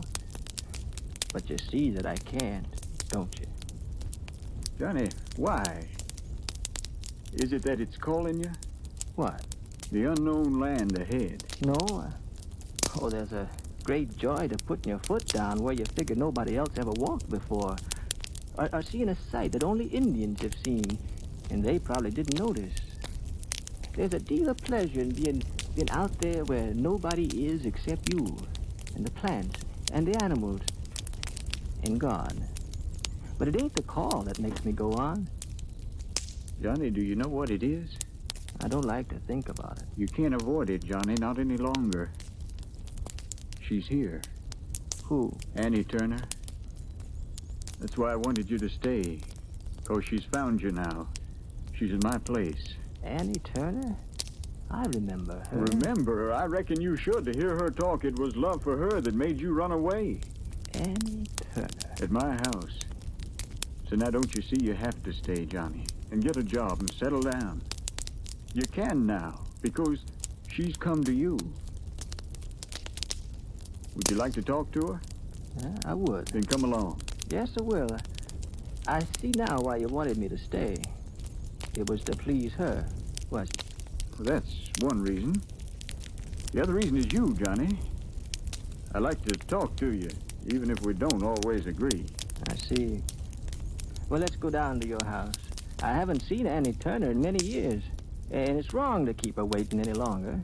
Cool out here on the porch, isn't it, Johnny? Cool and nice, Annie. And private. I got so nervous all afternoon with everybody hanging around, looking at us as if we were strange. Oh, were they? Didn't you notice? Annie, people have been looking strange at me for so many years. I think it's normal. Well, you can't blame them, Johnny. Look at yourself. You're all tattered and torn, and I bet you got money, too. I have? Why, do you need some? No, you know I don't. Did my family ever need money? Well, I have enough if you ever do. There's money in apple trees. Then why don't you dress better and be respectable? Respectable? Like everyone else. Well, that wouldn't be too hard to do, would it? I don't think so. You just dress well like you can afford and put on good shoes and keep clean. Sounds easy to be respectable, Annie. And you could go places, Johnny. You have a wonderful mind for remembering things. But what have you remembered? What do you need to remember out here? Just where I plant my orchards. And that isn't hard, is it? No, I have a sense of direction. I usually hide the orchards because one never knows what somebody might do. I heard tell this morning that a man has been going around letting animals out of traps. Same kind of man might steal your apple trees, I guess. Well, a little different kind, maybe. It takes all kinds to make a world. But here you are. A man that was good at books, that knew things once, that could read and write, and what good is it to you out here? Oh, I read the Bible to myself and to others. Johnny, all you got is what you carry. And I can see you haven't got a Bible. Well, I had one. Oh, I've had 100. But when I read to somebody that can't read, when I go over something that he likes, I usually tear it out and give it to him. So my Bible gets smaller till I just got the chapters who begat who, and nobody seems to want them. So I have to get a new Bible. You just caught me between Bibles, Annie. Why give them the sections if they can't read? What good does it do them? I've asked myself that same question. It does seem a shame to rip the Bible apart. Well, why do you do it then? Because I did it once. Huh? I did it once, and the person smiled. She held it like it was a treasure. And so it always is like that. As if it's wonderful to find yourself owning a part of a Bible, even when the words are out of reach. It don't make much sense, Johnny. It don't make no sense at all. Except that people always treasure what they can never really have. I'm glad you brought that up, Annie. I'm going to have to buy another Bible, I reckon. As soon as I get my next orchard planted and people start moving on. Better buy it now. Then you are moving on, too. Yes, I am. I come all the way out here to find you. I got over my anger about the time you left me. I swallowed my pride and I followed you. And now you're going to leave again. Do you think it's right? No, it isn't, Annie. Well, why do you do it? Don't you know I've lain awake nights, night after night? Don't you know I've thought about you and wondered? How can you just leave? Just go. Shake off everything that loves you and run away. Don't you know what it does to people? I know. Lord, I know. Why, Johnny? Johnny, why? Because I also know that it would do to people if I stayed. Because I'm a freak and I have to run away. A freak? I knowed it since a boy. I knowed I was different. How was you different? I never cared about the things other people cared for. And I believed things other people didn't believe. What, for instance? Well, natural things. I believed that God takes care of the flowers, each one. He knows the sparrows' names, or if they don't have names, he knows whatever it is. And he protects and guards. Well, I believed that. And when I looked around, I saw people building houses, and as soon as they got one, they started a bigger one. And they laid by barns full of crops, and they had cattle they could never eat if they started on a Monday and ate for 3 years. They couldn't eat that much beef. People saved money, went hungry to save money. People 60 years old and without a child laid by. And it seemed that nobody wanted to depend on God. Johnny, when you plant an orchard, you have to clear ground, don't you? Of course I do. You have to guard it, don't you? I do. Not just from people, but from animals and weeds, and you have to be sure a flood won't take it away. I know. You gotta work with God, but you gotta work with your mind on your business. Because God ain't gonna change the world just for you. But he said he knew about me, even about a sparrow. Oh, Johnny, he may, and he may care. And he may worry about a sparrow that don't fly south in the winter, and he might weep, God might. But he can't do nothing, can he, Johnny? Well, I reckon he could, but I reckon he wouldn't. What if the people that came out here to Pennsylvania never built a house? What of them, Johnny? Just lived in the dirt. Dirt's clean. Johnny, look at me. What have you got against houses? What have you got against improving things and living respectable? A man ain't no animal, is he? No, he ain't. Not to me. No, he ain't. So he does different. But don't you see the danger? They got to being so dependent on what they've done. that they just forgot about God, and they don't know what freedom is. And which is more important, Annie, being a man with respectability or being a man with God? I reckon a real man can be both. I don't know. They say Jesus used to go away. Go out in the desert, go out in the garden just to get away. Johnny, Jesus was a carpenter. He built things. I don't know that he did. He must have. Well, I don't know. And I can't talk anymore about it. It ain't what's logical to me, Annie. It's just what's true. And it's true to me that out there in the woods, I'm at home. And here I ain't. And with you, I ain't. And I would drive you crazy because I would be a freak all my life. And yours. And I can be laughed at. I can go on down the road singing a song and planting apple trees and reading the Bible to people that can't read and doing good where I can. Johnny, please. But I can't do the other. You're afraid. I'm not afraid. I'm not afraid in the woods. Goodbye, Annie. You shouldn't have come. Is this all you do? Go around planting apple trees? Yes. I've done that. There's nothing to it. Well, tell me, boy, do you say a prayer with every tree? A prayer? Look, I'll show you how it is. Don't you want me to get a hoe? Oh, not necessary. Better to use your hands. Look, you kneel down like this and dig into the soil with your fingers. Careful not to destroy any living root that may be there, unless you must. Are you serious, mister? You dig deep, you see? Deeper than you think you need to. Put in some leaves that have rotted down. Then pour in a little soil. There now. What you pinching off the tips of them apple tree roots for? Pinching off the dead parts so the living will be easier. Now I put the roots down gentle in the earth and cover them up. Pushing down the soil so as not to hurt the plant. And cover it good, yes. And directly we will water it. But now let's plant another one. But what about the prayer? You said there was a prayer. Oh, yes, there is.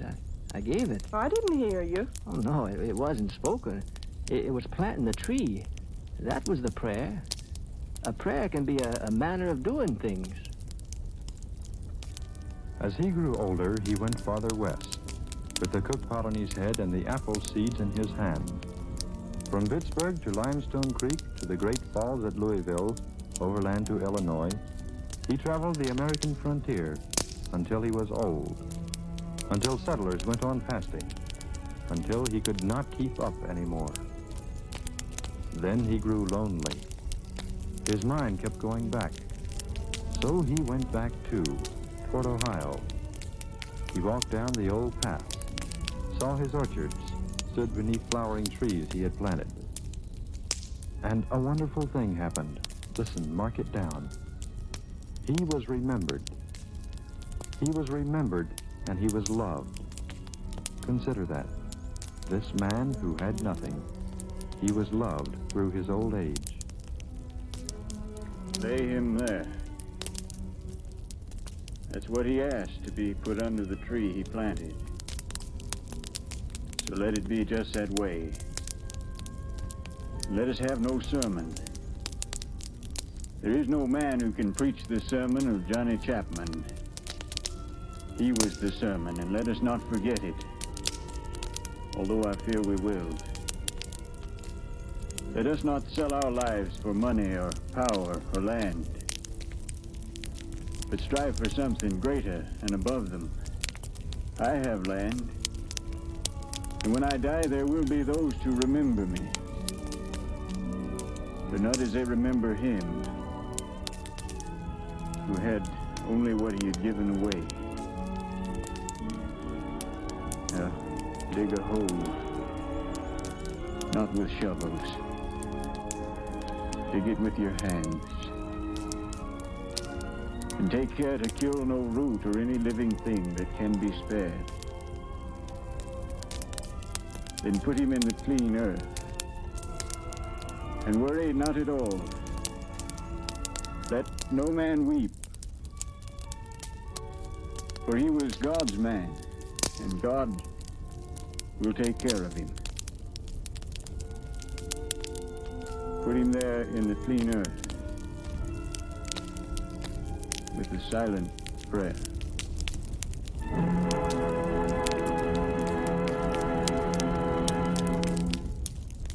American Adventure is written by John Ely, directed by John Clayton, and is produced by the Communications Center of the University of North Carolina, Earl Wynn, director. These programs are produced on a grant in aid from the National Association of Educational Broadcasters, made possible by the Educational Television and Radio Center, an independent agency established by the Ford Foundation. They are intended for use by educational and commercial radio stations in this and other countries and by schools for in-school listening purposes. They are in almost all cases based on actual events. Today's program, Johnny Appleseed, presented Phil Johnston as John Chapman, with Alice Wallace as Annie, John Ely as Jordan, and George Brenholtz as Howard. Others in the cast were Edith Sanford, Gene Rayburn, and Keen Oliver. American Adventure is produced and recorded in the studios of the University of North Carolina at Chapel Hill.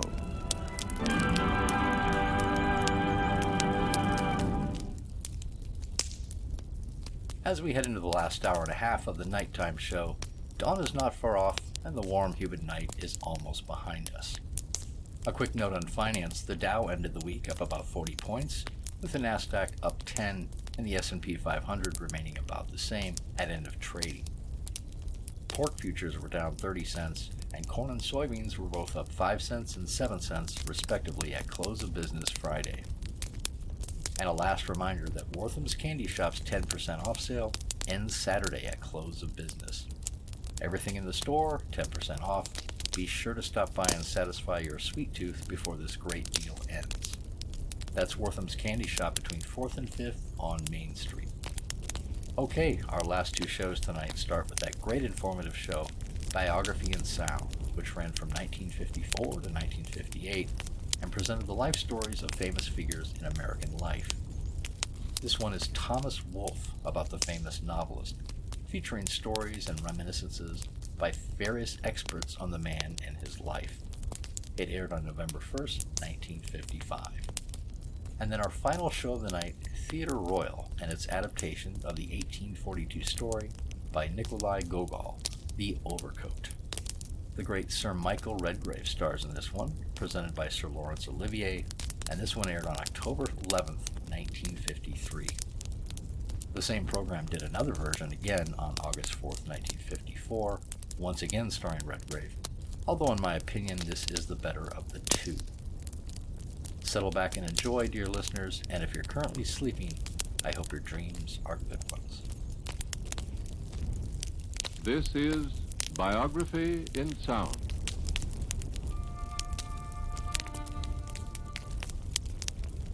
I think he wanted fame, but I don't think he wanted particularly this great popularity. He just wanted people to like him because he liked the people.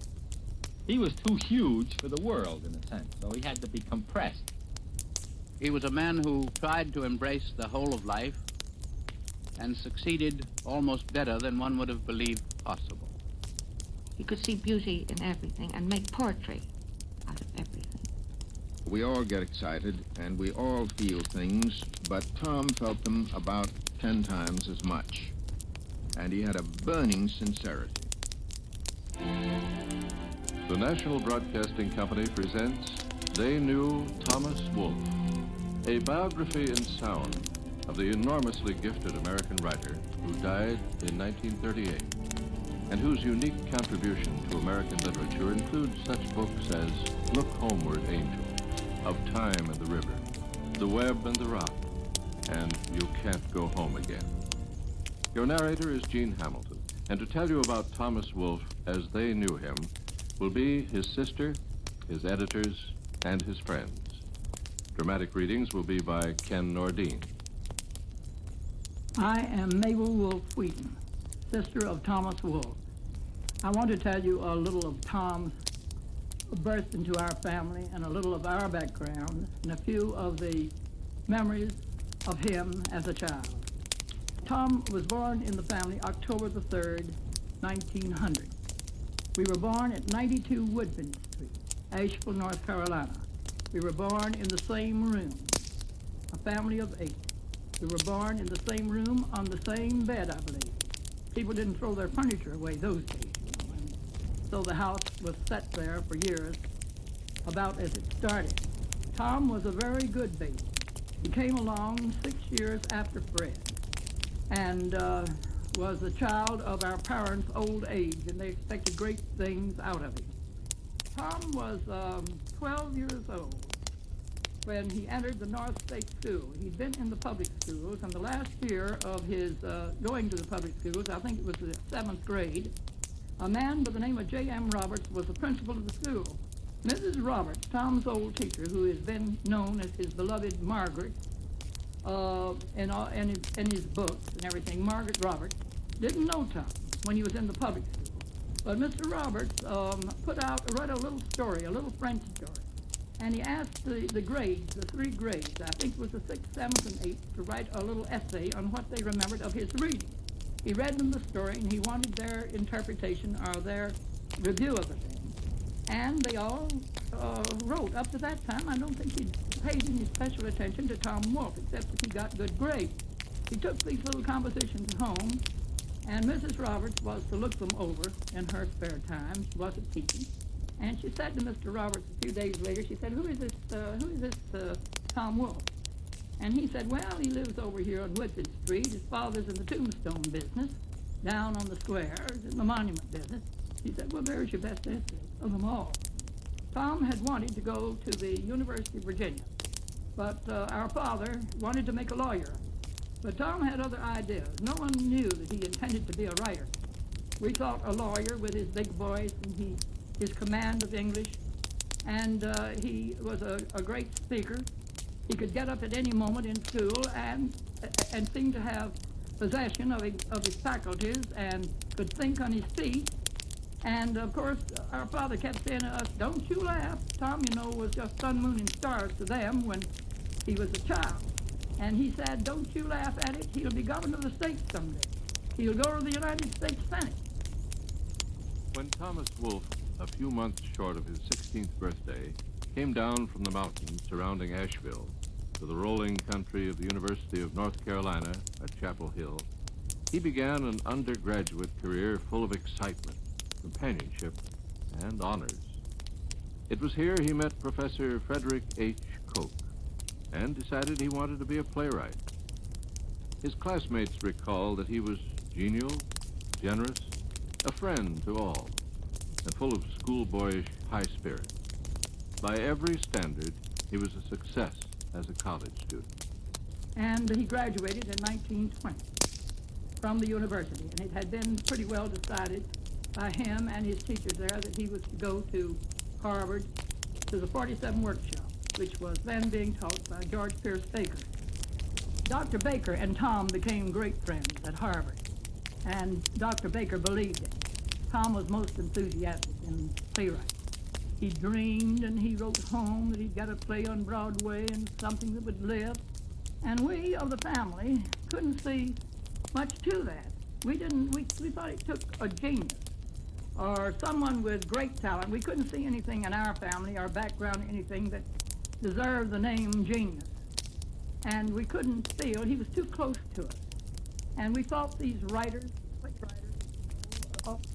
like Tennyson and Poe and all, they were on pedestals above us. We spoke of them as far away, and we couldn't feel that someone so close to us had the power to write a play or to write a book. And no one had thought of his being a novelist at the time that he was at Harvard. But Dr. Baker wrote home and asked Mama to produce the money one more year, that he would be greater than O'Neill if they just gave him time. And then it was, I think, the last year, he wrote several plays there, but I think there were 17 short plays in all, I think, are housed at Harvard in the Houghton Library. I believe I'm right in that figure. Manor House is one of them, but Welcome to Our City was given at Harvard. the last year Tom was there. Tom came down to New York and submitted his play, Welcome to Our City, to the Theater Guild, and they kept it, and he hung around New York, and he wrote home. He was very hopeful because it had been so welcomed and so successful at Radcliffe up at Boston. Why, he thought surely that this Theater Guild would take it immediately. But one evening he went, and the man who had the manuscript, or who had the play, shut down his desk, handed it to him, told him he couldn't use it. And Tom almost burst into tears. And he told him what the public wanted. That the public wanted realism. They didn't want just this beauty and this fantastic writing. They wanted realism. Now, whether that had anything to do with his writing Look Homeward Angel from his life, story from the weather of his life, I don't know. Before leaving Harvard, Wolfe had applied to Professor Homer Andrew Watt, chairman of the Department of English of Washington Square College of New York University, for a position as an instructor. Wolfe received the appointment, and at New York University he sustained himself as a teacher from 1924 until 1930. Theodore Ersum, himself a professor at New York University today, was one of the students Thomas Wolfe taught.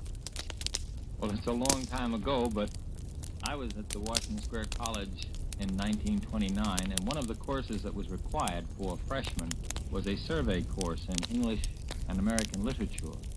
The text for the course was a huge one. Most freshmen were a little bit apprehensive as to whether we would read everything in it. And of course, it turned out we didn't. Our first day in class, this huge 6'6" gentleman came in and introduced himself as Thomas Wolfe. And then he took us from the very beginning, Beowulf, all the way down to and through Thomas Hardy, through most of this huge book. But his whole claim on us was the intensity with which he taught. I mean, his whole life seemed in that hour to be focused on nothing else except teaching us. He was very interested in the poetry. And we were enraptured. I mean, we realized it as if there were a big sign across the front, genius at work. We knew in our crude way that nothing you could do would stop him from teaching you at that particular time. You were seeing something you knew that was, well, like a volcano erupting. It was 1 in 100. We didn't know what to do about it except to be glad it was happening, I suppose.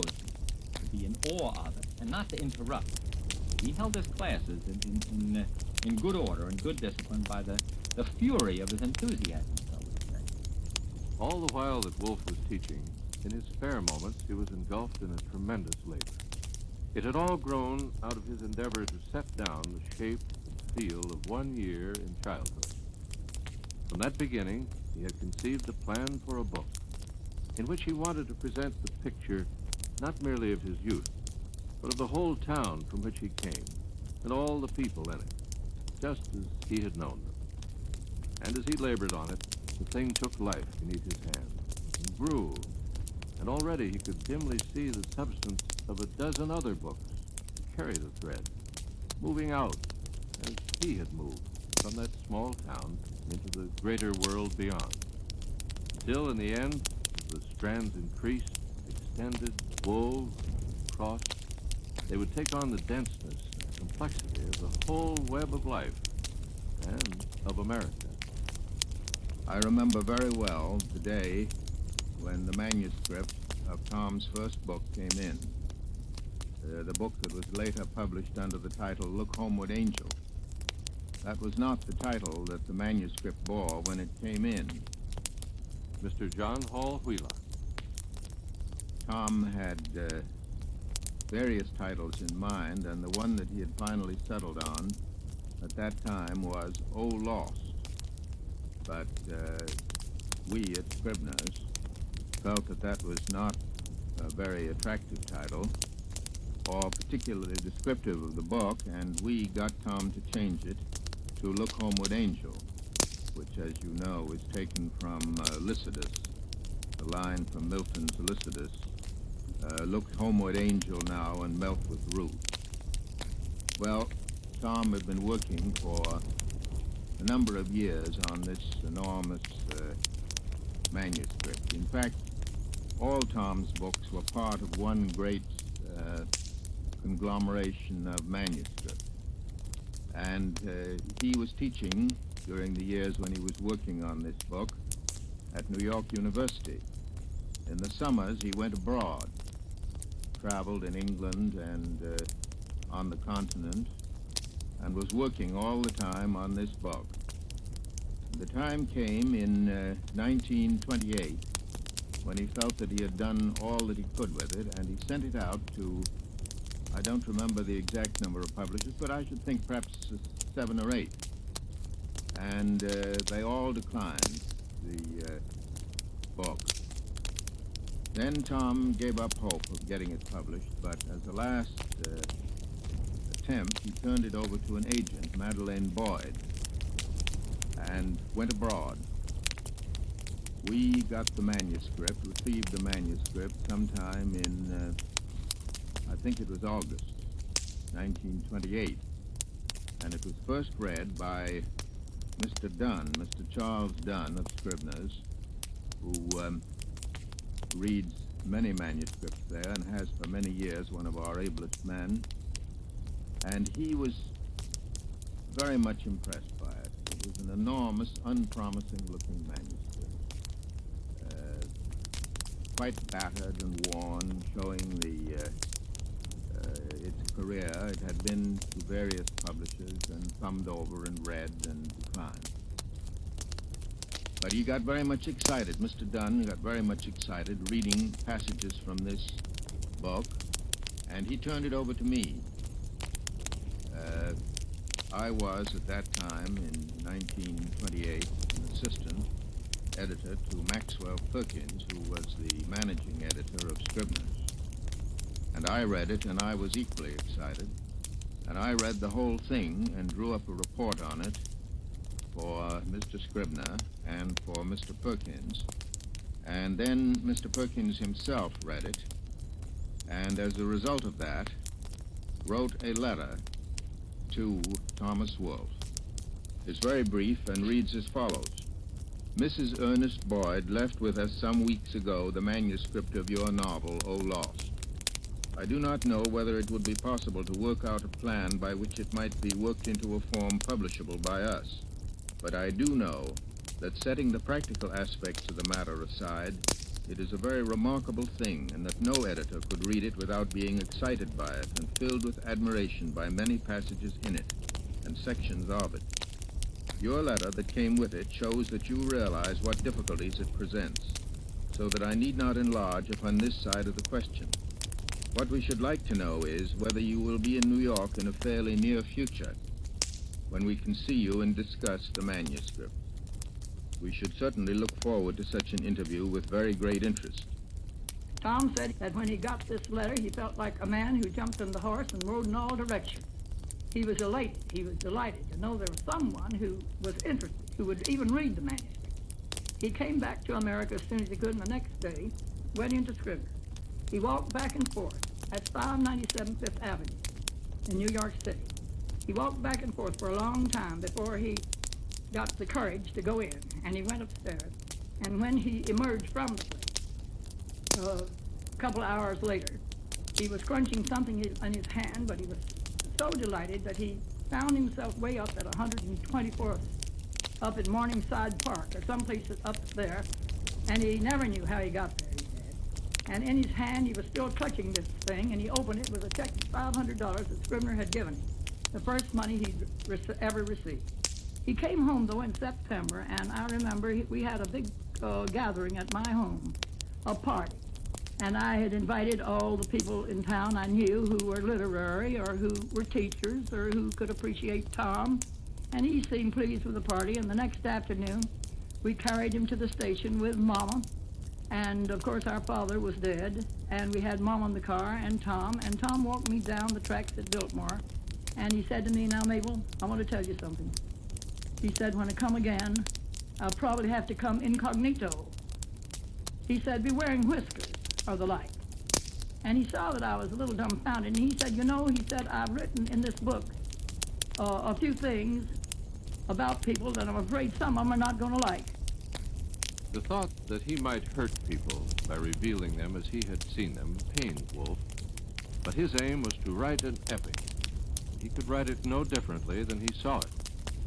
In a lengthy letter accompanying the manuscript to the publisher, he wrote, To me, who was joined so passionately with the people in this book, it seemed that they were the greatest people I had ever known, and the texture of their lives the richest and strangest, and discounting the distortion of judgment that my nearness to them would cause, I think they would seem extraordinary to anyone.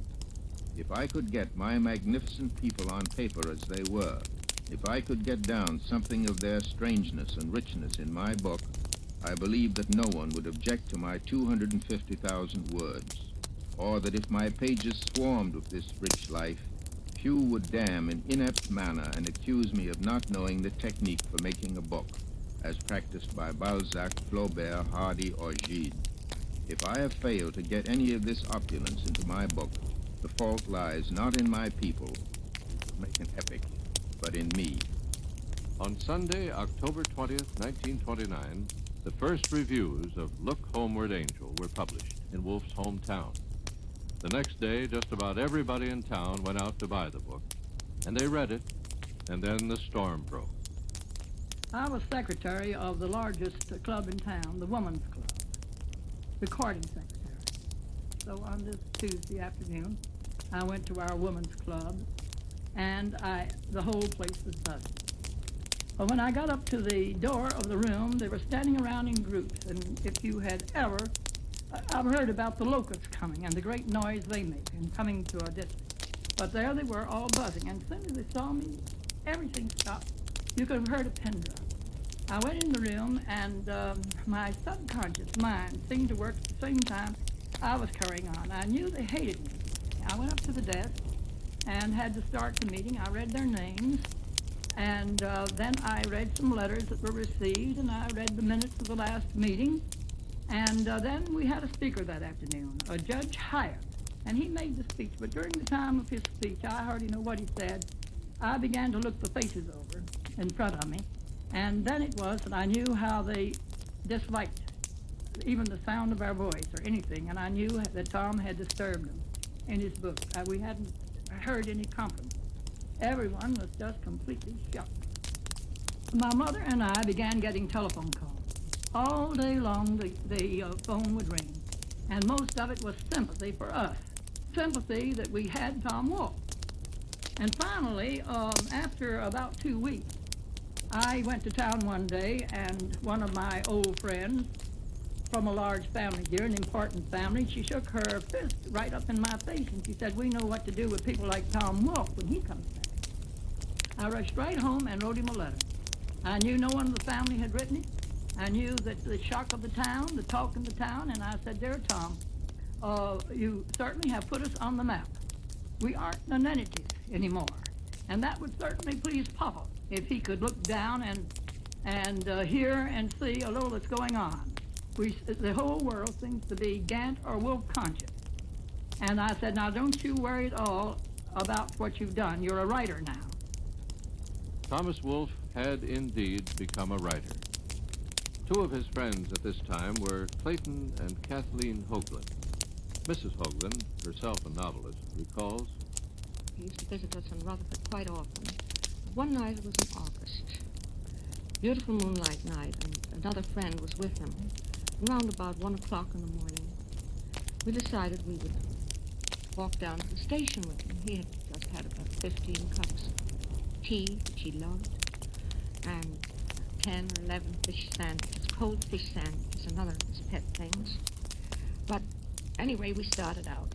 We got down towards the station, which is the Carlton Hill station at Rutherford. And it is also the little station where the bleachery has its loading platform and works, and they're built of yellow brick. I'm describing this because I wanted to see what happened to me. So Tom was coming along with his head thrown back, his hair, curls were just thrown back, and walking as if he owned the world and sniffing up everything.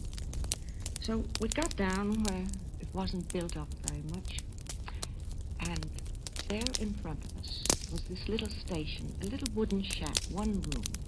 Behind it, silhouetted in the moonlight, was this great big tree, and the rails were like silver ribbons, and the insects were going up and down. You know how they go in that chorus?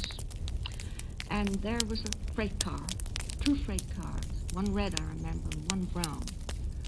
One was a Virginia Railroad. And Tom looked, and you'd think he was sniffing fire like a Dalmatian or something when he saw a freight car, because he got all excited. And his eyes came to light. Everything came to light. And he threw his arms out. And he looked at me and he said, Kitty, you know, he always spoke with a kind of a stutter when he got excited and rapped on something. Kitty, look, this is America. All over the country, there are little stations like this, with a tree. There's a siding with a factory. Loading. Freight cars. Look at the rails. Here, he said, come. And he made us kneel down and feel the vibrations on the tracks of a train that might be coming. Then he said, come along, I want to show you how you should write. See these walls, feel them. You can't write except you feel them. Look at the color. They are yellow. They're a faded yellow. He said, feel those. We all had to feel the wall. He said, feel the ground. Put your hand on the ground. He said, listen to the insects. Look, this moon is shining over all of this eastern part of America. It will be shining. He said, that is America, Kitty. Well, I came home, and I sat down, and I thought, well, now I know why he writes like that. He's in love with America.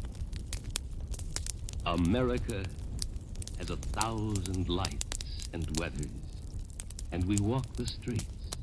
We walk the streets forever. We walk the streets of life alone. It is the place of the howling wind, the hurrying leaves in old October, the hard, clean falling to the earth of acorns, the place of the storm-tossed moaning of the wintry mountainside, where the young men cry out in their throats and feel the savage vigor, the rude, strong energies.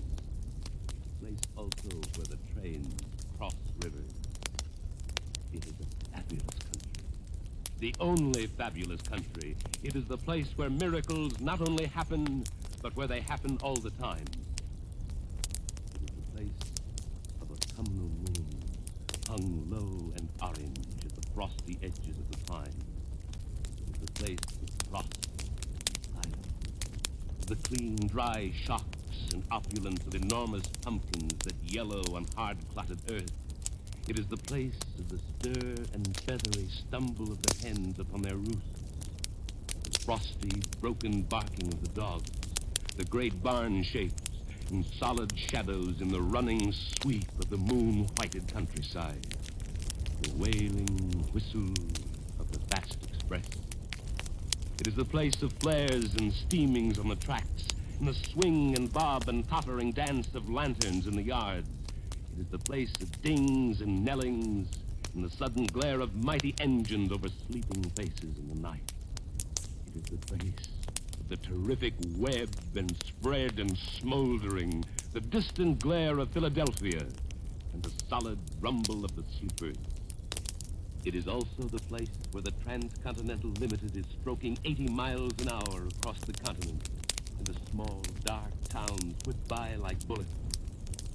And there is only the fan-like stroke of the secret, immense, and lonely earth again. You are listening to Biography in Sound, which is presenting tonight a portrait of Thomas Wolfe. Biography in Sound will continue after a 10-second pause for station identification. Biography in Sound, Part 2. After Wolfe left his first publisher, he chose for his new editor Edward Aswell, then associated with Harper & Brothers, and who performed the tremendous task of editing The Web and the Rock, You Can't Go Home Again, and The Hills Beyond. Mr. Aswell. Today, after 26 years, while most of the books of the period are dead and forgotten, Look Homeward Angel is still being reprinted, and its total sales have far exceeded those of most bestsellers. Each new generation, as it comes along, rediscovers it and claims this book for its own. For Wolfe wrote about youth, and he spoke to youth more convincingly than any American writer has ever done. Thousands, meeting him for the first time, have found something of themselves, suddenly become articulate and universal, and with the joy of recognition have murmured, "Ah, yes, that's the way it is." After the publication of Look Homeward, Angel, Wolfe threw the great force of his genius into his writing. He was awarded a Guggenheim Fellowship and traveled in Europe. During this period, America was shunned by many of our young writers, and some of them even found pleasure in debunking things American. Thomas Wolfe never joined that chorus, and in Europe, he was homesick and haunted by the memories of his homeland. He made his headquarters in New York, writing, teaching, and often thinking of Asheville, which he had not visited in 7 years. He had come to the city with a shout of triumph and the victory in his blood, and the belief that he would conquer it, be taller and more mighty than its greatest tower. Now he knew a loneliness unutterable. In the blind lashings of his fury, he strove with all the sinews of his heart and spirit, trying to master, to devour, and utterly to possess the great, the million-footed, the invincible and unceasing city. He almost went mad with loneliness among its million faces. Why was he so unhappy? Suddenly, he remembered the streets of Noon some dozen years ago, and the solid, lonely, liquid leather shuffle of men's feet as they came home at noon to dinner, the welcoming shout of their children, the humid warmth and fragrance of the turnip green, the sound of screen doors being slammed, and then the brooding hush and peace and full-fed apathy of noon. And after 7 years' absence, Thomas Wolfe went home again. He came to visit Mama and to hunt a cabin to write in, to be near Asheville, but to be alone. And you never saw such a welcoming as Asheville gave him.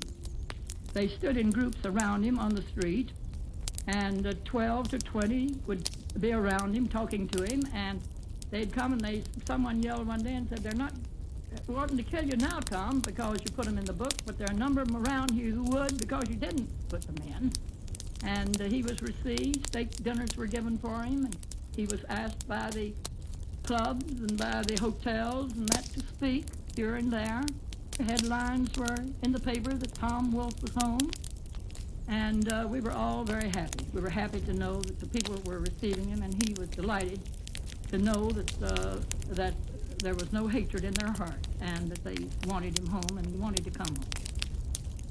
Wolfe returned to New York, but in the summer of 1937, he went back to Asheville to spend the summer writing and relaxing on a wooded hilltop near the city recreation park. In the fall, he went again to New York and severed connections with his longtime friend and editor, Maxwell Perkins. In a letter to his mother, Wolfe wrote of his new editor, Edward Aswell, saying, "I have been invited out to the country by one of my new editors for Christmas. He is a young man, just my own age, married, and with a child just a year old. I think he is a very fine fellow, and I believe I'm going to have a good time." Well, Thomas Wolfe spent a good many nights, weekends at my house in the country in Chappaqua, New York, and he spent the last Christmas of his life with me there, and I'll never forget the occasion. We had made plans to meet in early afternoon of Christmas Eve, the lower level of Grand Central Station. And knowing how Tom felt about trains, he wrote about them at great length. Knowing how he felt about them, I also knew that he couldn't catch them. So it was arranged that if by any chance he should not be there, I would take the train, and then he would be on the next one, which I would meet in Chappaqua.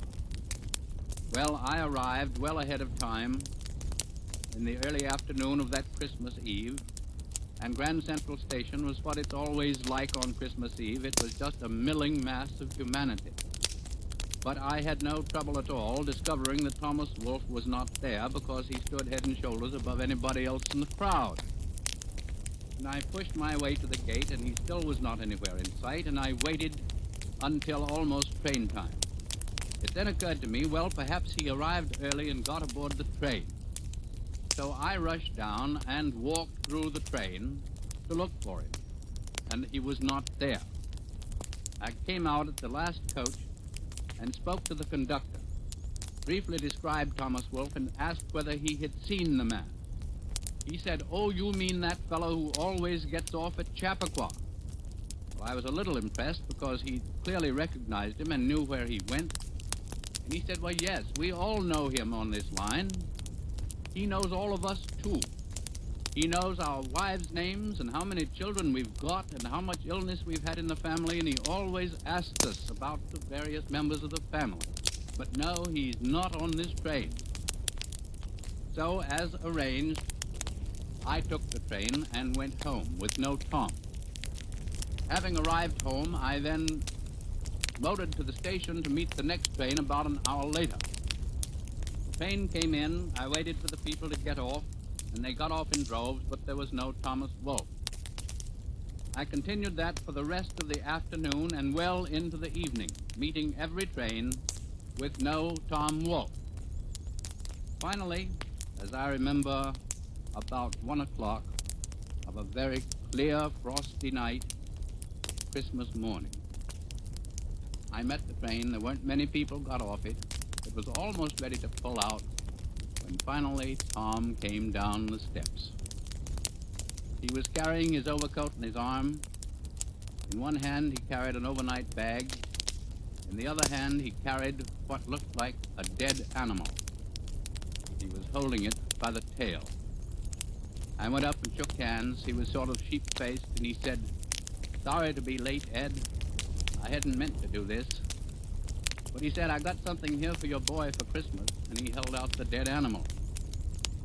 It was the largest and ugliest stuffed toy dog anybody had ever seen. It had been gift-wrapped when he bought it, but he had used it to wipe up the bars with. The wrappings had come off, the box had disintegrated, the tail of the dog was almost off, it was hanging by a few threads, and it was very much the worse for wear. Nevertheless, the dog went under the tree that night, and the boy got it for Christmas. On another occasion, Tom visited again with his friends Clayton and Kathleen Hoagland. And another thing about Tom that few people really realized was that he always thought he didn't have enough time. I remember when he'd come out to our place, he was very fond of my mother. She would play the piano and sing. She could play anything he'd want, and he loved the Ginny with the light brown hair and all of those Stephen Foster things. He was very romantic about his music, and I still think that Ginny with the light brown hair is one of the most beautiful of all songs of that type written. But my mother used to sing it, and then Tom would join in. But the interesting thing is, my mother is very good at telling fortunes with cards. And Tom would always want his fortune told. But he would stand behind her while she was dealing out the cards. And he would just wring his hands with nervousness. Then he would start to prowl up and down the room. "If you see death there, Mrs. Dew, if you see death there, don't tell me. Don't tell me." Then he'd come back. He'd look over at the cards. "Is death there?" She'd say, "No. Don't tell me if you see it." That was always on his mind in early death. Thought that he could never write down all he had to write. Something has spoken to me in the night, burning the tapers of the waning year. Something has spoken in the night and told me I shall die, I know not where, saying, to lose the earth you know, or greater knowing, to lose the life you have, or greater life, to leave the friends you loved, or greater loving, to find a land more kind than home, more large than earth, whereon the pillars of this earth are founded, toward which the conscience of the world is tending. The wind is rising, and the rivers flow. To me, he was a very tragic and sad figure, a very wonderful figure, because he was eating himself out with this terrific urge to get every bit of America. And I think if more people would read Thomas Wolfe, the same as what happened to me, they would begin to feel the pulse of this great country. Because that's what he does. His novels are so big, people say they're formless. But they're not. They're like America. And Tom, when he'd speak about writing, which he often did, and discuss it, he would, it wouldn't be in a small thing, but it would be in the great outlook of the thing. But he could take, well, another thing, he could take the smallest piece, a piece of paper, like this, you see. That to him had the romance of the forest, he would get it. What the men who handled it, the store it was bought from, the people who might have handled it before he got it, what would have happened to that piece of paper if someone else had got it, what was happening to it when he had it. He would tell you the color, how the light was on it, the shadow of his hand on it. That was the greatness of Tom. He could see beauty in everything and make poetry out of everything. Well, there's been a lot of myth and legend about the way Thomas Wolfe wrote. And he had two different ways of writing. One belonged to his earlier period and another to his later period. In his earlier period, he used the top of a refrigerator as a desk and stood up at it and had his paper on top of the refrigerator and wrote in that way. I knew him at a later period when he had acquired different habits of writing. I remember particularly the late afternoon of the last day Thomas Wolfe spent in New York. He was planning to take a train at 7-something from Pennsylvania Station to go out to Purdue University to make a speech. And then he was going on to the West Coast, the only part of the country he had never seen. The fact that he'd never seen it was, of course, one reason he wanted to go there. Another reason was that he wanted to ride on a streamlined train, and he had never done so. At that time, there were no streamlined trains in the East. Well, on this particular afternoon, his last in New York, I arrived at his apartment in the Chelsea to take possession of the manuscript which he was going to turn over to me, and which he did turn over to me. But when I arrived about 5 in the afternoon, Tom was still writing. He welcomed me, told me to sit down. He'd be ready in about a minute, but there was something he wanted to finish. I sat down on an old stiff sofa, and the minute lasted for an hour, while Tom wrote. There was a big table in the living room of this suite he had, and on that table was a huge stack of yellow second sheets, which he used for his manuscript writing. Beside it was an immense pile of pencils, which his secretary sharpened every morning. He sat there writing away in his great, big, gargantuan scrawl with about 6 to 8 lines on the page.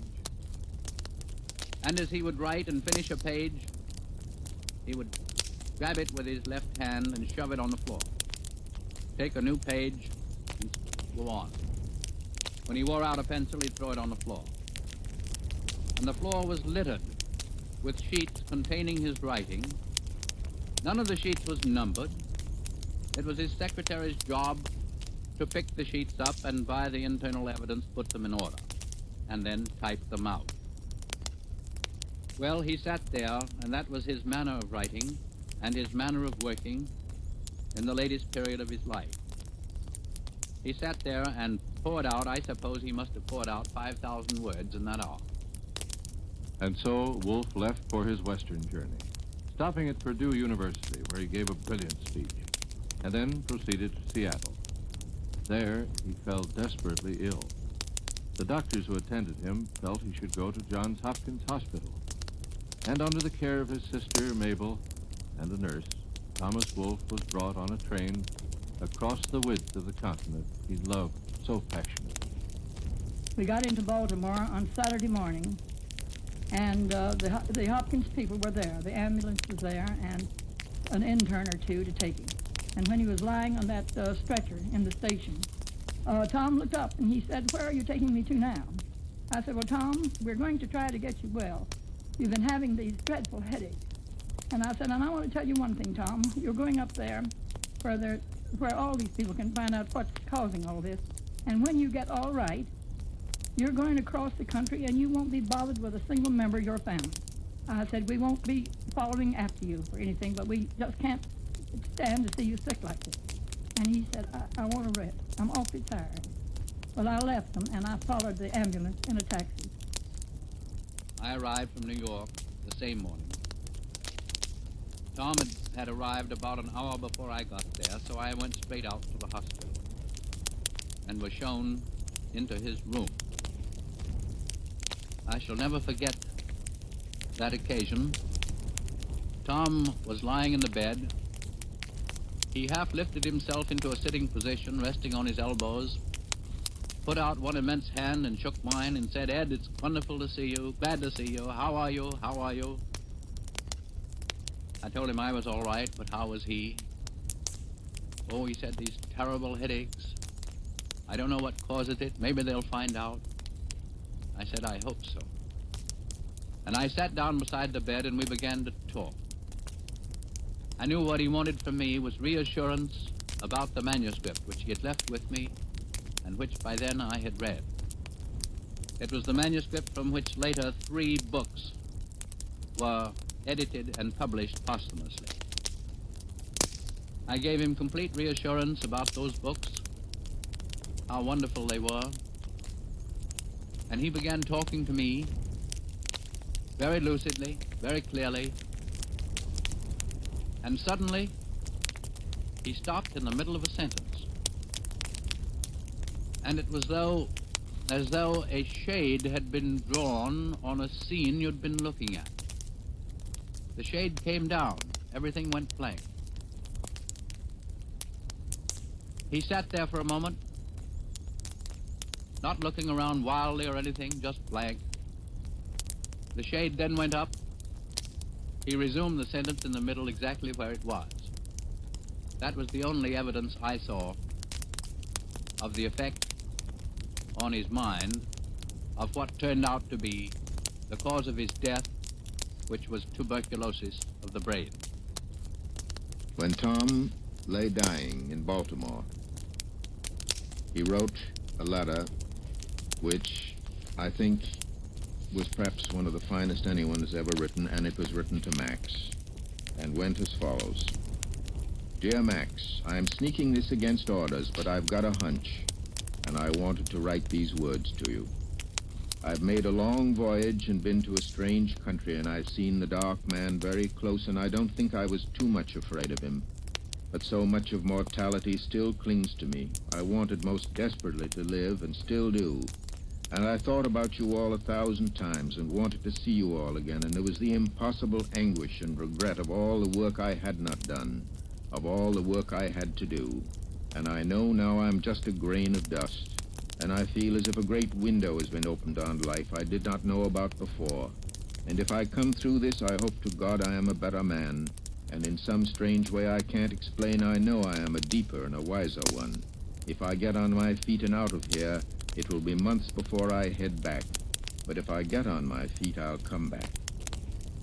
Whatever happens, I had this hunch, and I wanted to write you and tell you, no matter what happens or has happened, I shall always think of you and feel about you the way it was that 4th of July day 3 years ago, when you met me at the boat, and we went out on the cafe on the river and had a drink, and later went on top of the tall building, and all the strangeness and the glory and the power of life and of the city was below. Yours always, Tom.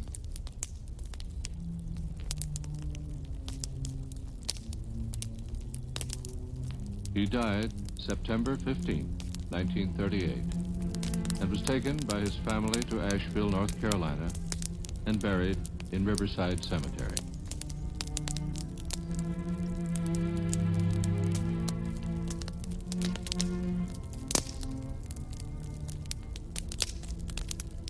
And I think if more people would read Thomas Wolfe, the same as what happened to me, they would begin to feel the pulse of this great country.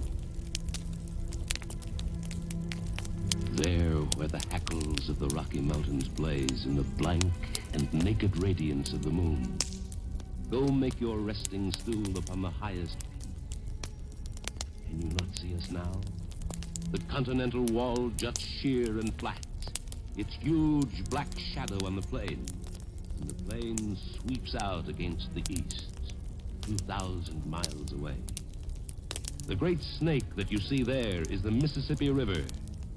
Behold the gem-strung towns and cities of the good green east, flung like stardust through the field of night. That spreading constellation of the north is called Chicago, and that giant wink that blazes in the moon is the pendant lake that it is built upon. There's Boston, ringed with the bracelet of its shining little town, and all the lights that sparkle on the rocky indentations of New England. Here, southward, and a little to the west, and yet still coasted to the sea, is our intensest ray, the splintered firmament of the towered island of Manhattan.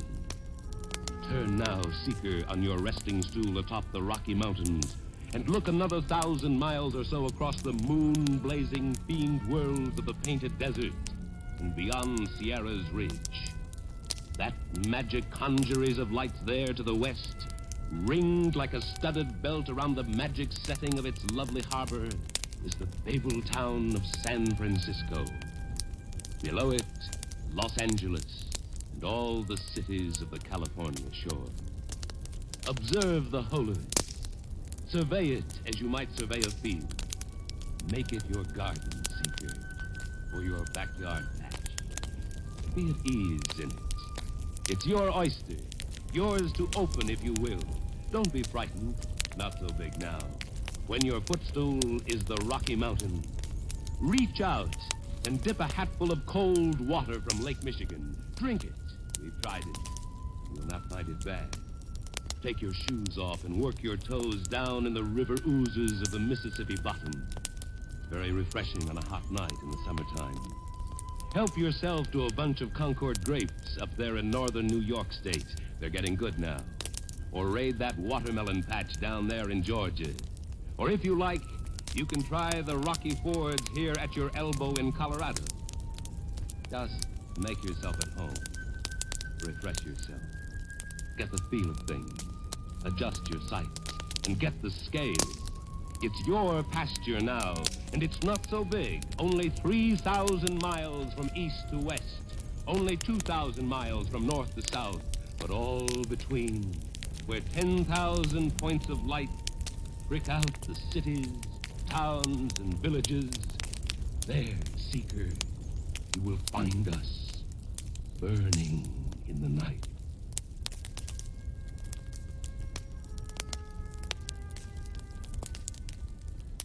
Here, as you pass through the brutal sprawl, the 20 miles of rails and rickets of the South Chicago slums, here, in an unpainted shack, is a Negro boy.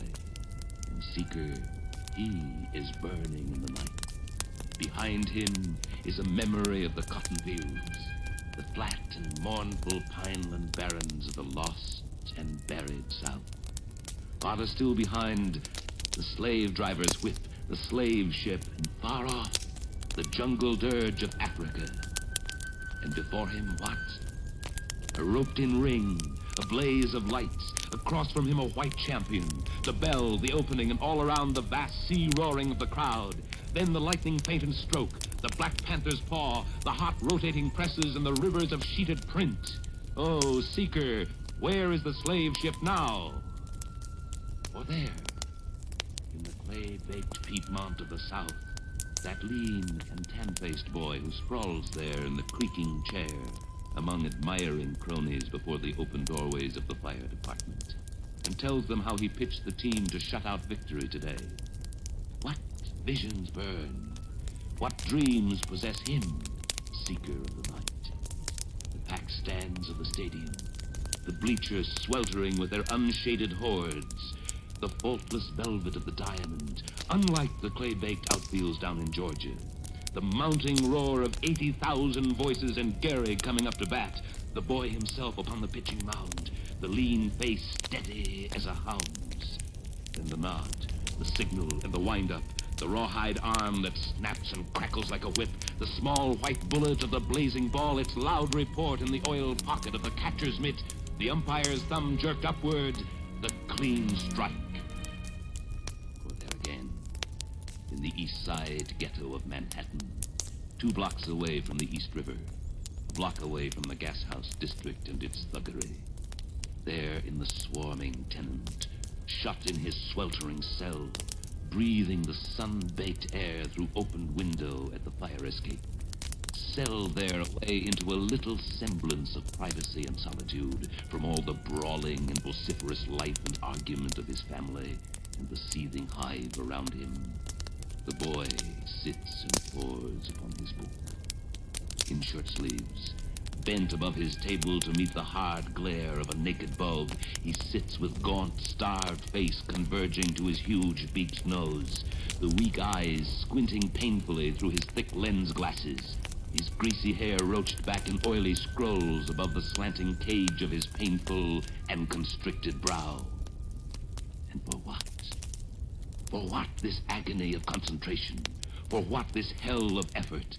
For what this intense withdrawal from the poverty and squalor of dirty brick and rusty fire escapes? From the raucous cries and violence and never-ending noise? For what? Because, brother, he is burning in the night. He sees the class, the lecture room, the shining apparatus of gigantic laboratories, the open field of scholarship and pure research, certain knowledge, and the world distinction of an Einstein name. So then, to every man his chance. To every man, regardless of his birth, his shining golden opportunity. To every man the right to live, to work, to be himself, and to become whatever thing his manhood and his vision can combine to make him. This, seeker, is the promise of America.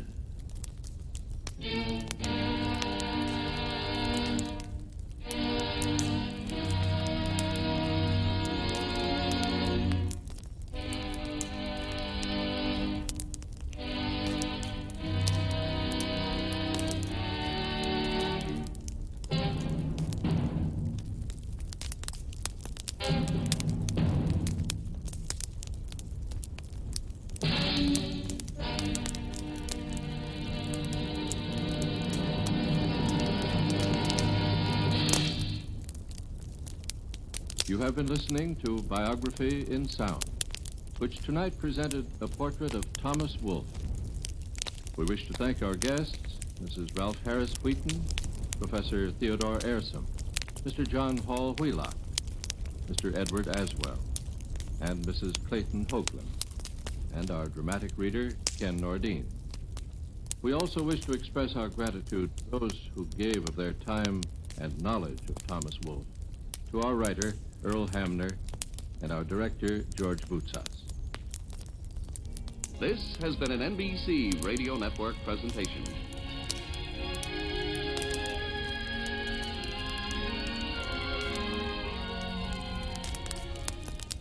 The preceding program was transcribed. Stay with Weekday every day. Weekday stays with you. The National Broadcasting Company presents Sir Laurence Olivier, your host in Theatre Royal.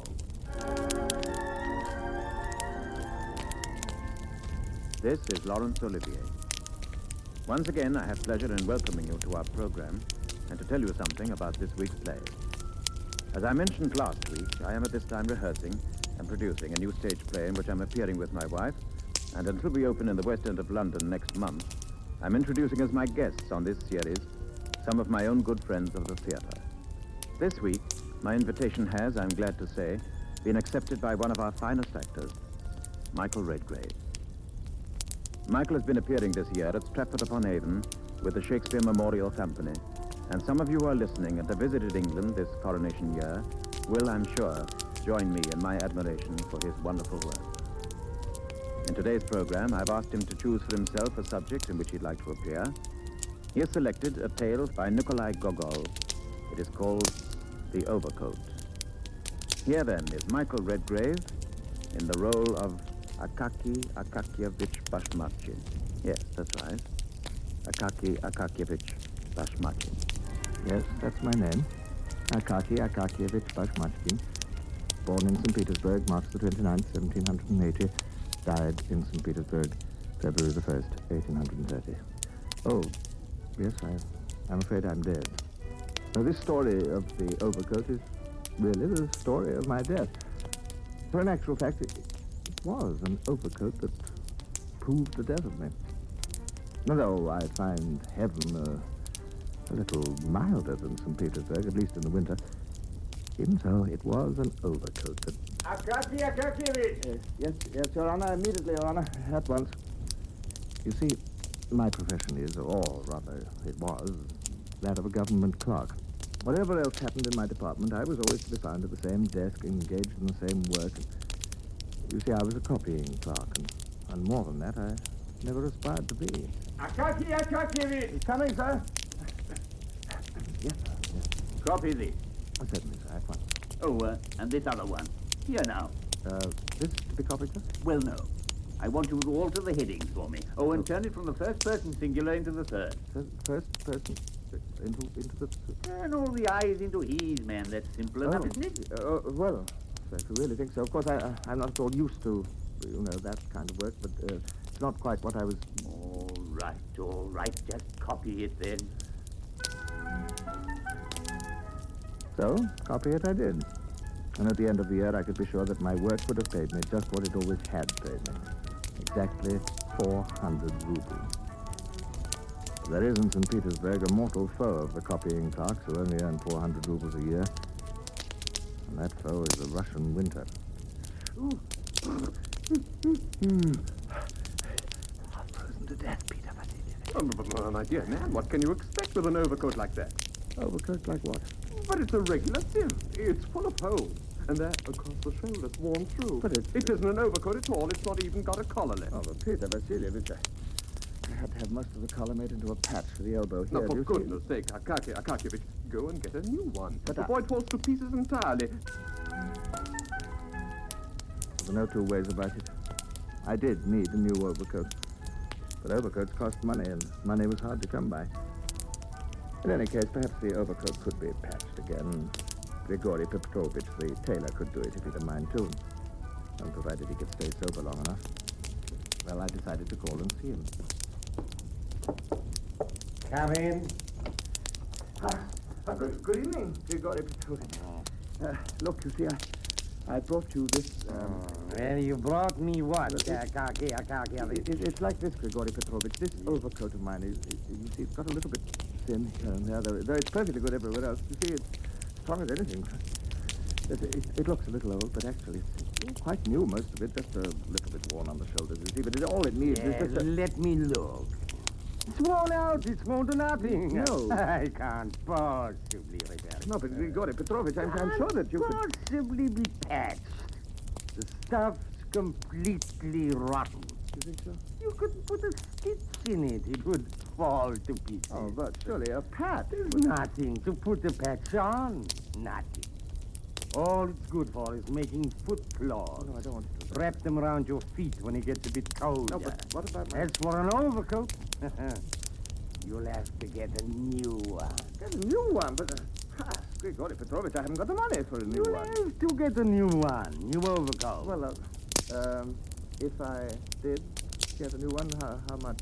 Overcoat? Yes. Well, say, 150 rubles or so. 150 rubles for an overcoat? Of course, I knew that Grigory Petrovich the tailor would make me a fine new coat for 80 rubles. Well, 80 rubles to be fine. Well, I said to myself, if I give up burning candles in the evenings, of course, I can always call in on the landlady for a few minutes if I need to see what I'm doing. Well, if I take longer strides and walk very carefully, maybe my shoes will last a bit longer and I'll be able to save on the resoling. Yes, of course, I'm sure I have been eating far too much lately. Well, the fact is, I'll just have to cut down expenses. Oh, yes. It was all very difficult, saving up those 80 rubles. It was taking a very long time indeed, months and months and months. It would have taken... But then suddenly, I had a stroke of luck. Akaki, Sorry, sir. Yes, you've been with the department a long time, Akaki. 28 years this February, sir. A long time. But, sir, I hope... I've always tried in every way, so... never... for a single moment. Exactly. And so as a reward for your good service, I've persuaded His Excellency to allow you a gratuity. Gratuity, sir? Exactly. A gratuity in recognition of service. The amount agreed is, 60 rubles. 60 rubles? Oh, thank you, sir.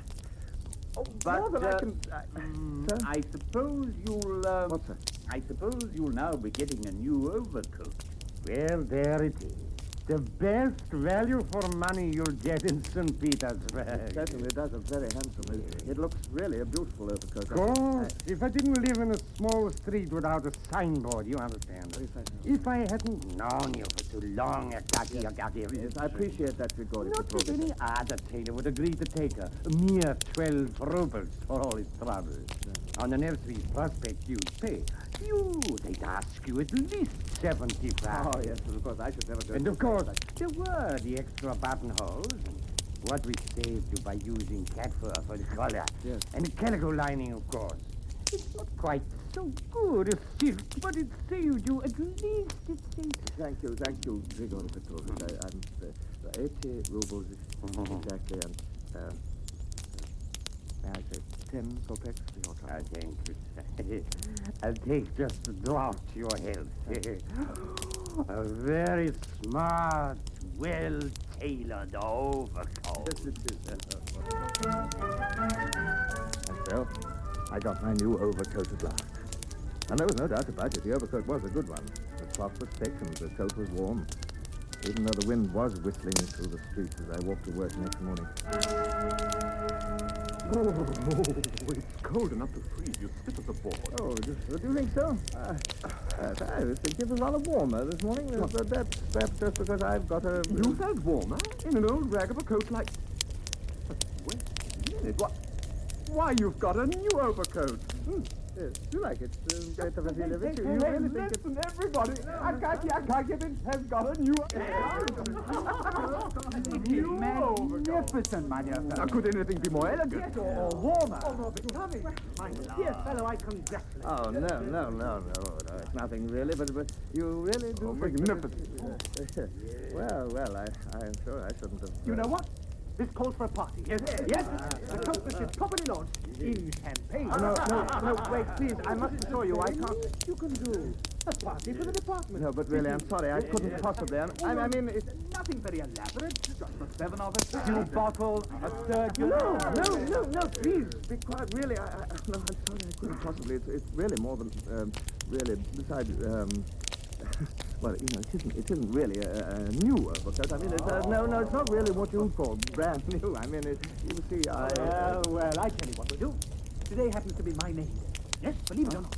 Will you all come round to my apartment this evening? And then we'll have a little party to launch the overcoat. Fittingly, eh? You'll come? Thank you. Splendid. And you'll come too, Akaki. well, it's really very kind that you think that... Splendid. And, of course, you'll bring your overcoat.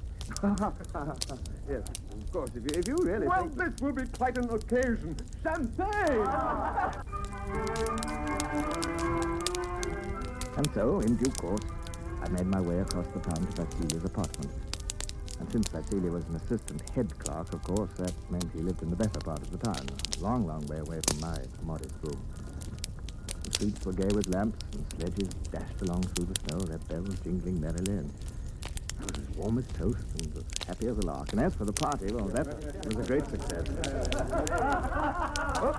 My friend, I tell you that a man who possesses an overcoat like yours cannot possibly leave as early as this. Oh, no, but Peter Vasilievich is getting on for midnight. Oh, with an overcoat like yours, Akakievich, it does not matter. Who's ready for a game of cards? Peter, Nikolai? Yes, wonderful. Good. Come on. No, I'm very sorry. No, I don't play cards. I've never yet. Oh, then you can sit and watch. And have a drink. Everybody have another drink. Oh, no, thank you. I really think, though, if you don't mind. Nonsense. Drop your chair. What? Well, thank you very much. If you'll just excuse me for a moment. Just a moment. I will be back in a moment. While the rest of the party settled down to their cards, I gracefully withdrew, picked up my overcoat from the floor of a passage where I was horrified to find it lying, dusted it off, and put it on quietly. I let myself out into the street.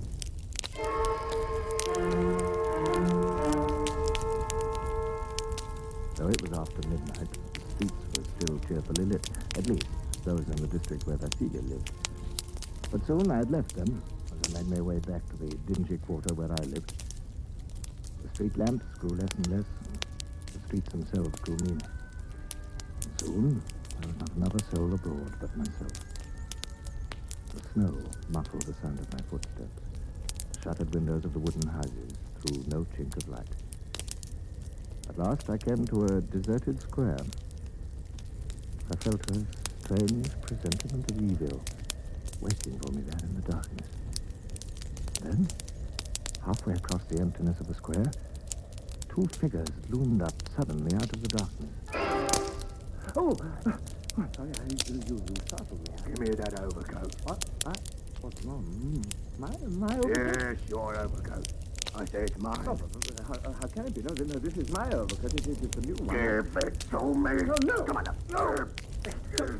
No, let me go. Give me Let me that. go, I suppose. Keep your mouth shut. No, come on, give it back to me. No! Come back! Please! That's my overcoat! Give me back my overcoat! Come back! Give me back my overcoat!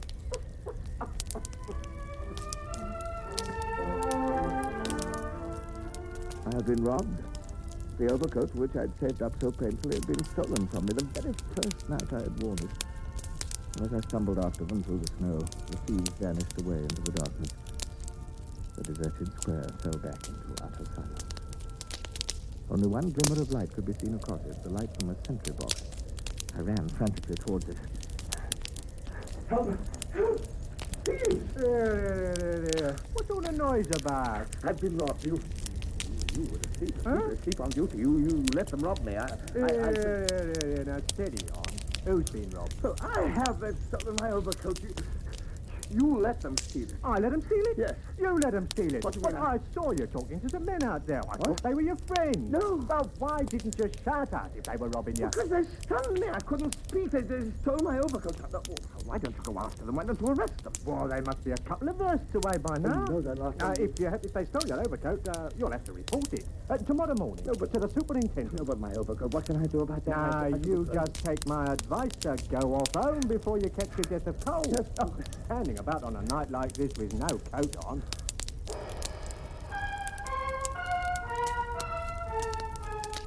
I ran back home in despair.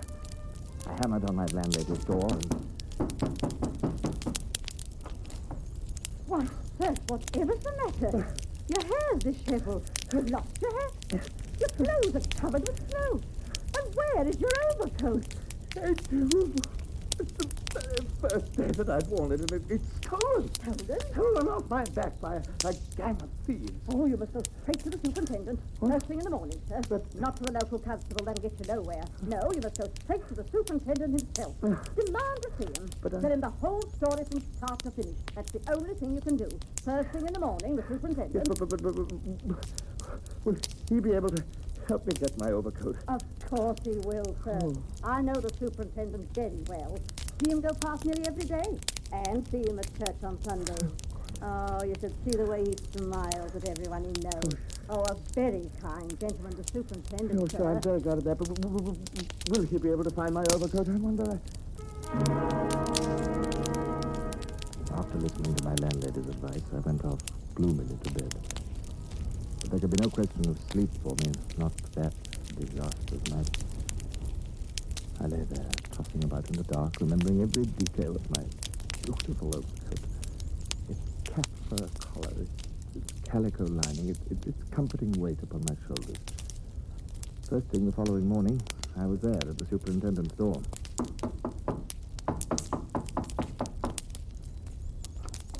Superintendent, I must see the superintendent. It's terribly important, and I must see him at once, please. His Honour's asleep. Go away. It was dinner time before I finally got my foot inside the superintendent's door. And then I was stopped by his clerks in the anteroom. They were not at all sympathetic. I tell you, I must see the superintendent at once. It's a matter of life and death. The superintendent is engaged.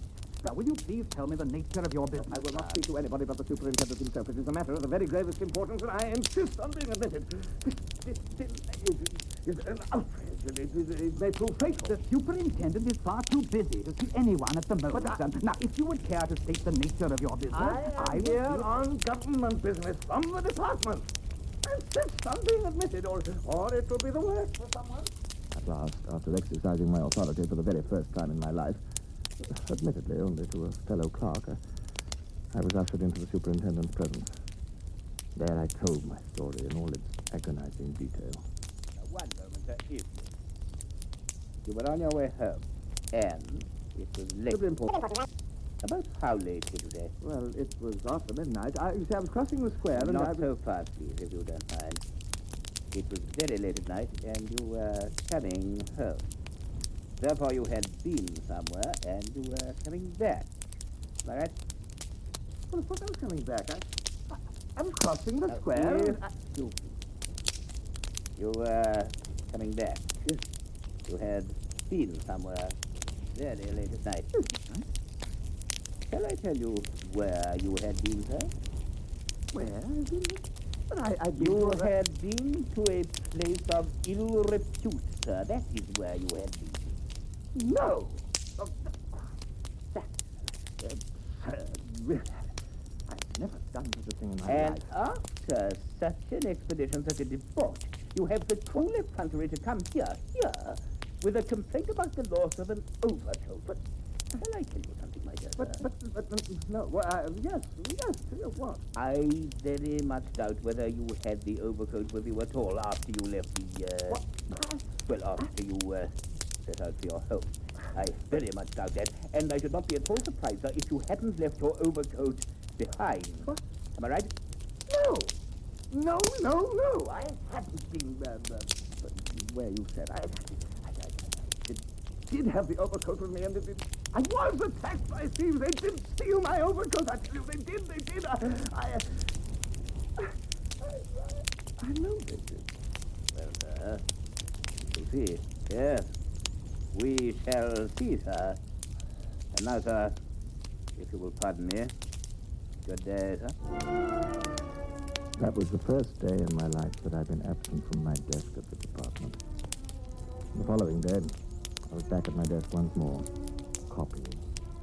But the news of the loss of my overcoat was on everybody's lips, and I was the sad recipient of much sympathy and much well-intentioned advice. Too bad about your overcoat, my dear fellow. Incredibly bad luck. I really wish you hadn't slipped away like that on your own. If you'd waited for the others, it probably wouldn't have happened at all. No, Vasily Ilyaronovich, but I was very tired. Look, there's only one thing to be done. You must go and see His Excellency. Now tell him the whole story and persuade him to take the matter up for you in proper quarters. His Excellency? Do you think he would do that, do you think? Of course he would, I'm sure of it. A person of some authority, that's what he is. A person of considerable authority. Yes, but will he be able to get my overcoat back? Well, if His Excellency can't, who could? His Excellency was indeed a person of the very highest authority. His bearing was dignified and majestic, and he was held in considerable awe. His Excellency was a man who believed in putting people in their proper place and keeping them there. Nevertheless, he was a man with a kind heart, a good-natured man with his equals, and one who was fond of his friends, even more fond of impressing them. He was impressing one of them the day that I called upon him. fellow, whatever he is, that's waiting to see me. What's his name again? Akaki Akakievich Bashmachkin, Your Excellency. Curious name. And what is he, would you say? A clerk, did you say? Yes, Your Excellency. A copying clerk in the department. Very well. Have him come in. This will probably amuse you, my dear Count. A copying clerk from the department to see me. Oh, good, eh? Give them an inch, these clerks, and they'll take a mile. What on earth can he want with me? Really? Well, we shall see what we can do for him, eh? Akaki Akakievich Bashmachkin, Your Excellency. Well, what do you want? Well, speak up, man. I shan't eat you. Have you lost your tongue? Eh? Have you? Please, Your Excellency, Well, go on, man. Go on. Don't just stand there. my overcoat, Your Excellency. Your overcoat? What the deuce are you talking about? You come here, taking up my valuable time, babbling about your overcoat. What's the matter with it, anyway? I've lost it, Your Excellency. Lost it? Do you mean to say that you've got the confounded effrontery to come here? That said, it was stolen, Your Excellency. A new overcoat that cost me 80 rubles. It was stolen off my back by a pack of thieves. What, sir? And you come and bother me about it? Me? Don't you know the proper way to proceed? Don't you know how things are done? You ought first to have handed in your petition to the office. But I ventured, Your Excellency, clerks are very undependable. How dare you, sir? What sort of ideas are these? Do you realize who you are talking to, sir? Yes, sir. You realize who I am? Yes, Get out! Let's hear no more of this tomfoolery and overcoat indeed.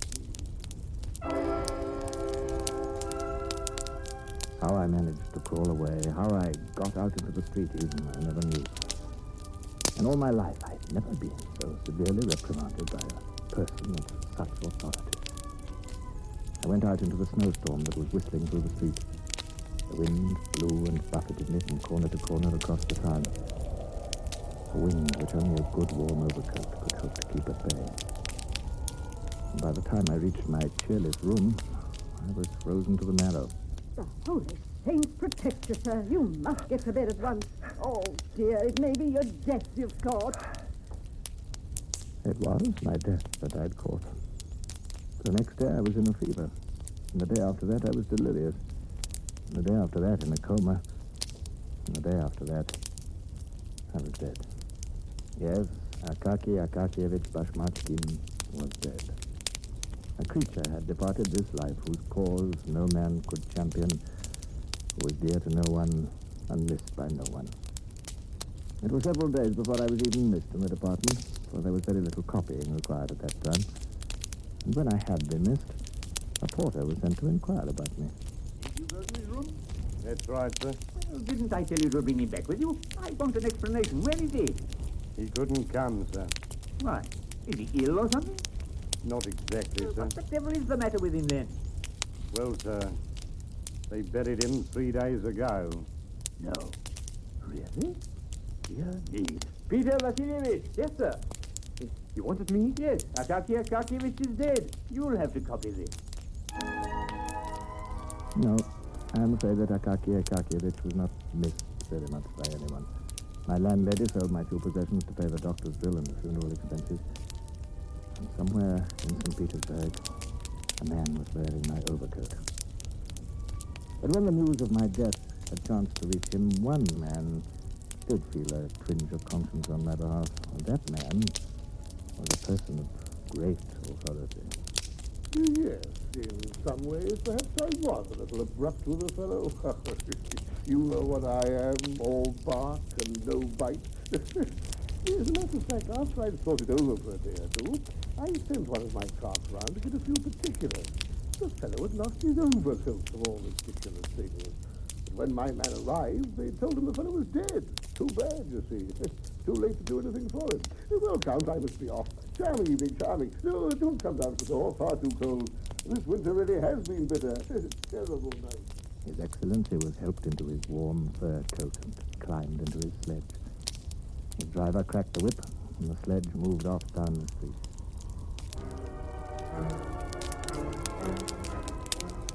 Excellency turned up his collar against the wind and settled himself under his pile of furs. Suddenly, he felt a tug at his fur collar. The wind rose wildly. He started out of his doze to see a man standing on the sledge beside him. A short, unimportant little man with a small, bald patch without an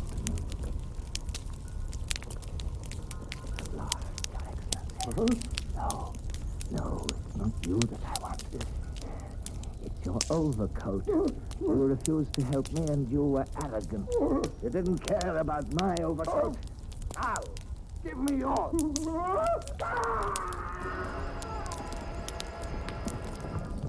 Oh, yes, His Excellency gave up his overcoat. He tore it off and flung it out of the sledge into the road. And the driver cracked his whip with his eyes jumping out of his head, and the horses galloped away into the night. His Excellency arrived back, chilled to the marrow, for his had been a very fine overcoat. Oh, yes, an overcoat of the very highest authority.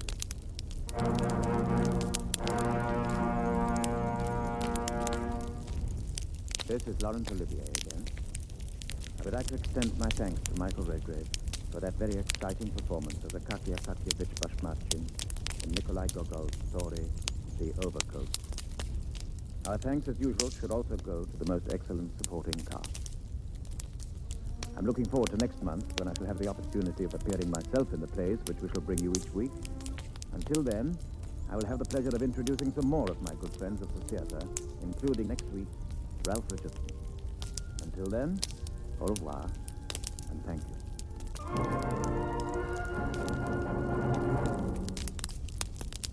The Laurence Olivier introduced in today's transcribed program, Michael Redgrave. Gogol's story, The Overcoat, was dramatized by D.G. Bryson. The music was under the direction of Sidney Torch. Theatre Royal is an NBC presentation, produced and directed by Harry Allen Towers.